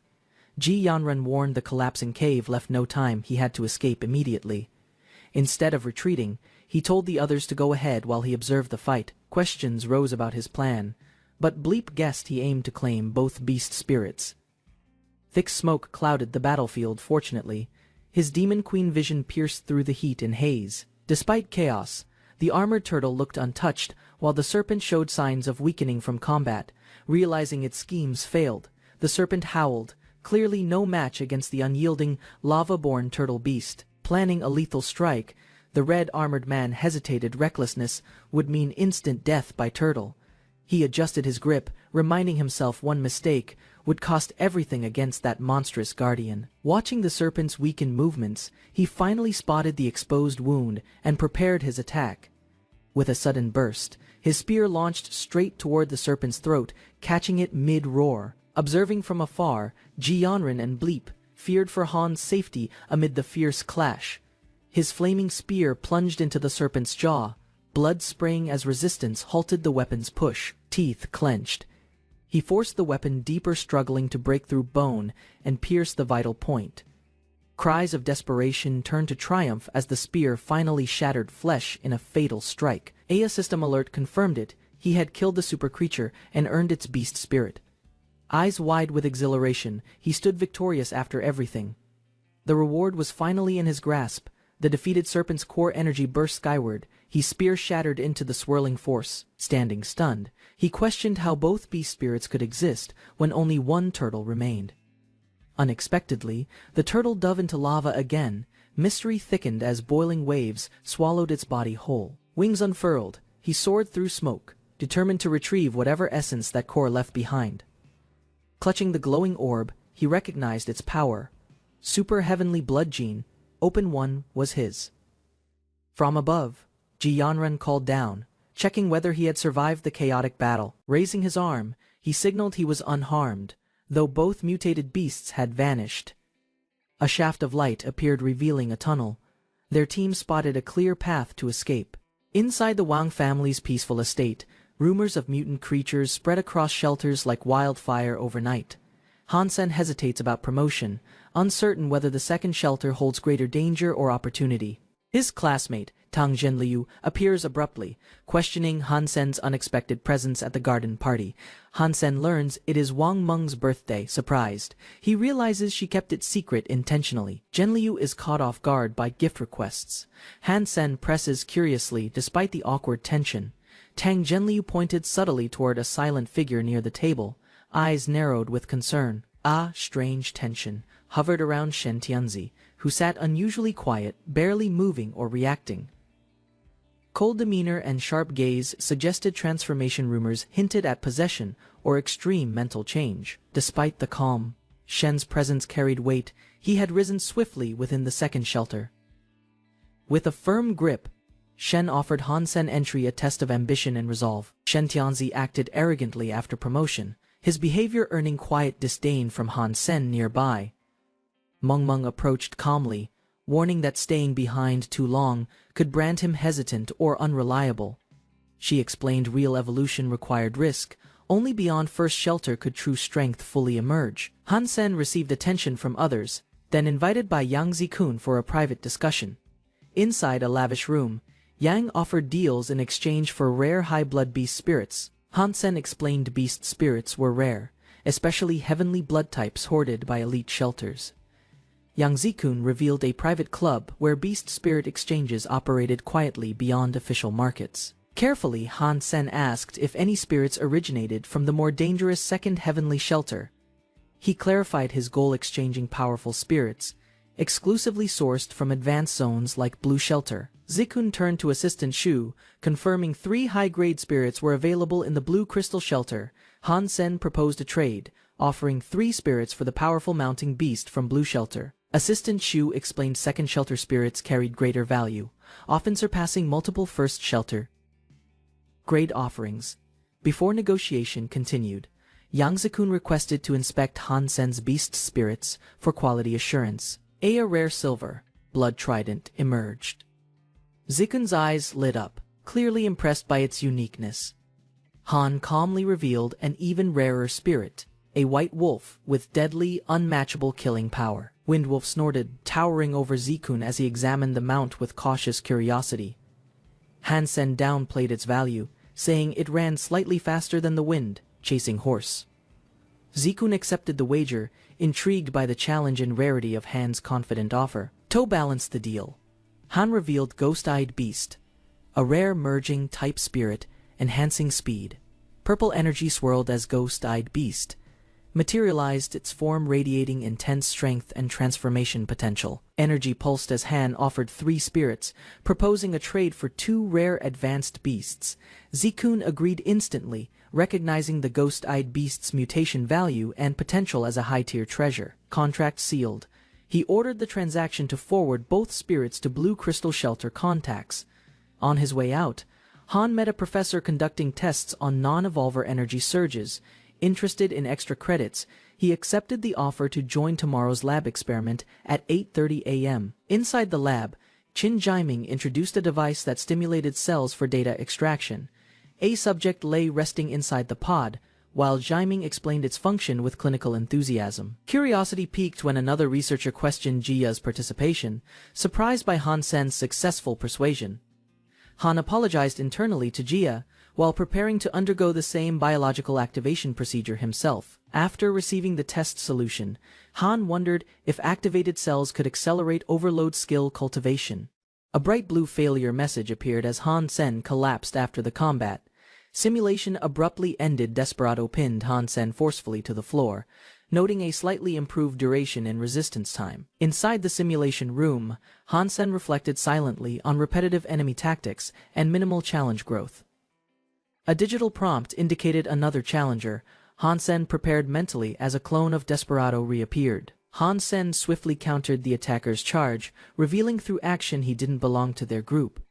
Desperado reflected on Han Sen's odd background, noting his strength despite lacking formal club affiliation. Curious, Desperado questioned Han Sen's allegiance, but Han dodged the inquiry mid-combat with swift footwork. Desperado sensed hesitation in Han's movement patterns, surprised by his opponent's growing adaptability during live combat. While clashing midair, Desperado realized Han's skills weren't copied, they were evolving through real-time observation. Desperado recognized familiar combat rhythm and aura, suspecting Han's connection to the mysterious elite fighter known as Queen. Desperado realized Han Sen's refined technique resembled Queen's, forcing him into a defensive stance unexpectedly. Han Sen's blow landed cleanly, showing advanced form and overwhelming force honed through rigorous repetition. Desperado acknowledged Queen's influence in Han's movements, though her original power was clearly diminished. He saw this sparring as indirect training, preparing mentally for a future encounter with Queen. Han Sen understood equal skill meant nothing to win. He must surpass in physical strength. Sweat trickled down as pride surged, forcing Desperado to go all out. Felt rewarding. A sudden voice interrupted his reflection, relaying urgent news about a phoenix in Devil Desert. Eyes widened, hearing phoenix, an incredibly rare beast, possibly stronger than anything previously encountered. Golden wings shimmered in sunlight as the burning creature vanished beyond a scorched tree. Descriptions matched a super heavenly blood beast, powerful, elusive, and likely beyond normal capture efforts.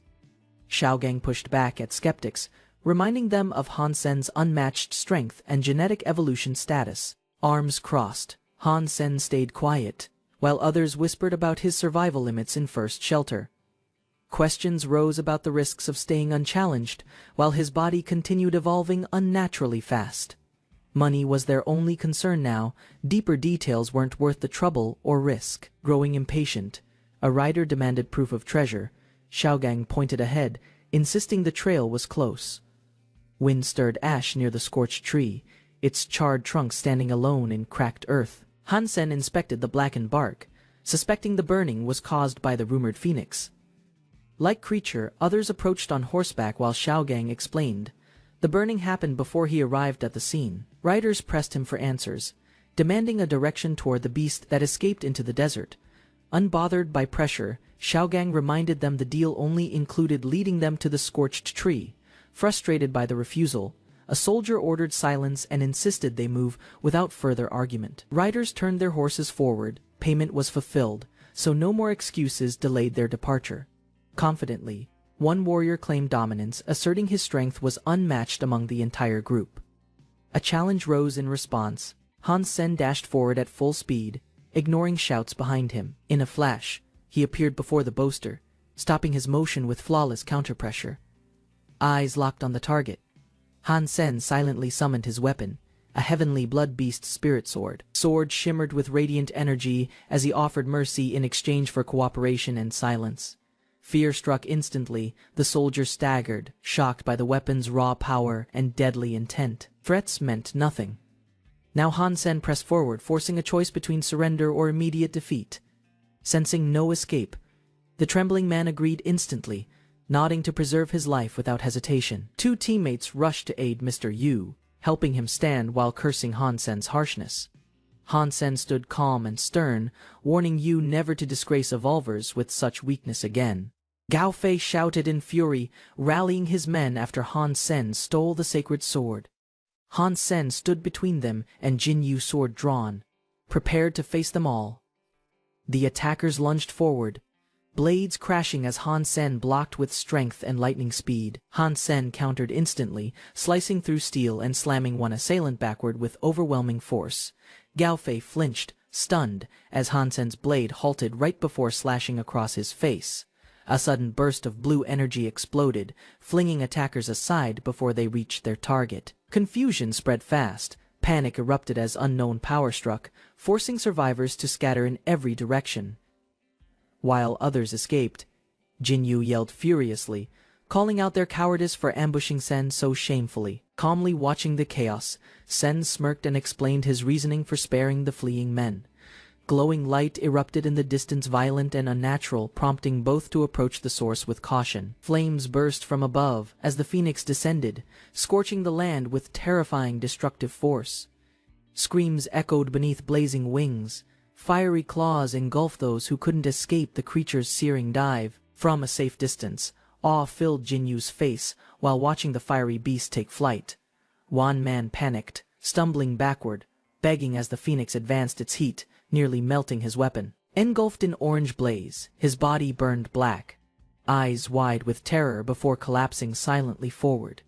Smoke curled from the scorched ground as survivors stared silently at blackened corpses and scorched ash. Glancing upward, Sen watched the flaming bird vanish. Suspicion sharpened. This wasn't an ordinary beast encounter. A peaceful home greeted him later. Warm lights, quiet air, and a mother's steady voice.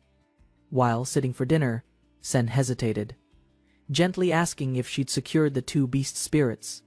Her tone softened. Instead of answering, she mentioned it was time to reveal his inheritance. Doubt flickered across Sen's face. He questioned how anything survived his father's unexpected aircraft explosion. Without hesitation, his mother explained these items were entrusted to her just days before disaster struck. She spoke calmly, recalling his strange behavior like he foresaw the danger long before it came. Sen opened the box. His mother revealed his father once served the Special Investigation Department. A glowing pendant surfaced, an heirloom from great-grandfather Han Jingji, tied to secrets of the Nine family. Anger surged as Sen recalled the Xingyu group's involvement in his father's mysterious, deadly explosion. But her words raised doubts. Perhaps the truth behind his father's death was hidden all along. A weathered notebook emerged from the box, said to belong to Sen's great-grandfather, Han Jingji. Shock widened his eyes. Discovering the notebook's contents shook his belief in what was possible. Inside the pages, one name appeared, Super Heavenly Blood Gene, linked directly to his bloodline's mystery. Flipping through the pages, Sen frowned. No explanations, no details, just those four mysterious words. Confusion deepened. That red question mark felt intentional, hinting at doubt or warning about the gene. His mother confirmed everything was inherited from great-grandfather. His silence hinted there was more than she said. Sen gripped her hand firmly, promising to uncover the truth buried behind his father's death. Meanwhile, inside a high-tech facility, two observers monitored a subject moving wildly within a test chamber. Jingjia launched from the platform, entering a sleek metal chamber lined with glowing white zones. Observers explained only the white panels were safe. All others delivered a disabling electric shock. Jing Jia maneuvered easily, already accustomed to the layout after multiple attempts within the test zone. Encouraged, Hansen accepted the challenge and stepped onto the testing platform without hesitation. As energy surged beneath him, he leapt forward, but an instant jolt rattled his balance. Hansen pushed forward with determination, ignoring pain as he slammed onto the platform's next stage. Sliding his sleeve back, he steadied his breath, acknowledging the trial's harsh, unexpected complexity. Shocked by the result, observers couldn't believe he passed, forcing them to consider a harder version. The group waited in the forest, doubting Luwainen's claims about the legendary golden masked man. Shen Ziken reminded them that even strong evolvers hadn't advanced. Doubt lingered among the assembled hunters. Suddenly, the armored golden masked man appeared, calm and imposing, claiming he merely guides for money. A skeptic asked about beast kills. Golden masked man admitted devouring both heavenly blood beasts himself. Unfazed, Li Guinan explained the group were elite evolvers. Their genes and mutations had reached perfect synchronization. The golden masked man warned them about mutated threats deeper inside Yulong Mountain's dangerous wilderness. Chen Nanking, riding nearby, mocked the warning and boasted about hunting heavenly blood beasts together. Another rider questioned the absence of beasts, confused why none appeared after walking for hours. The golden masked man halted suddenly, sensing something wrong. His sharp instincts forced the group still. Urged for answers, he began explaining, suggesting they'd stumbled upon something far worse than creatures. Jagged cliffs loomed ahead. Golden masked man suspected it might be terrain of lurking life forms. Wind surged loudly through sharp rocks, while Chen Ziken asked if it was a creature's nest. Interest flared. The group quickly moved uphill, driven by curiosity and thirst for beast encounters, scaling stone faces eagerly. Some believed they'd reached perfect ground for catching mutated blood beasts. A violent screech tore the sky. Claws flashed as a winged monster attacked without warning. Blades of energy hurled upward. Liu Weinan shouted to his comrades to stay alert, danger approaching. Sharp talons struck stone. One climber nearly fell as golden masked man watched with curious interest. Midair, Liu Weinan charged forward. His speed shocked even those accustomed to advanced evolver combat. Massive bird twisted mid-flight while blinding strikes missed. Weinan showed unmatched precision, dodging each deadly counterattack. Explosions lit the sky. Energy blasts chased the monster, forcing it higher with violent shock waves.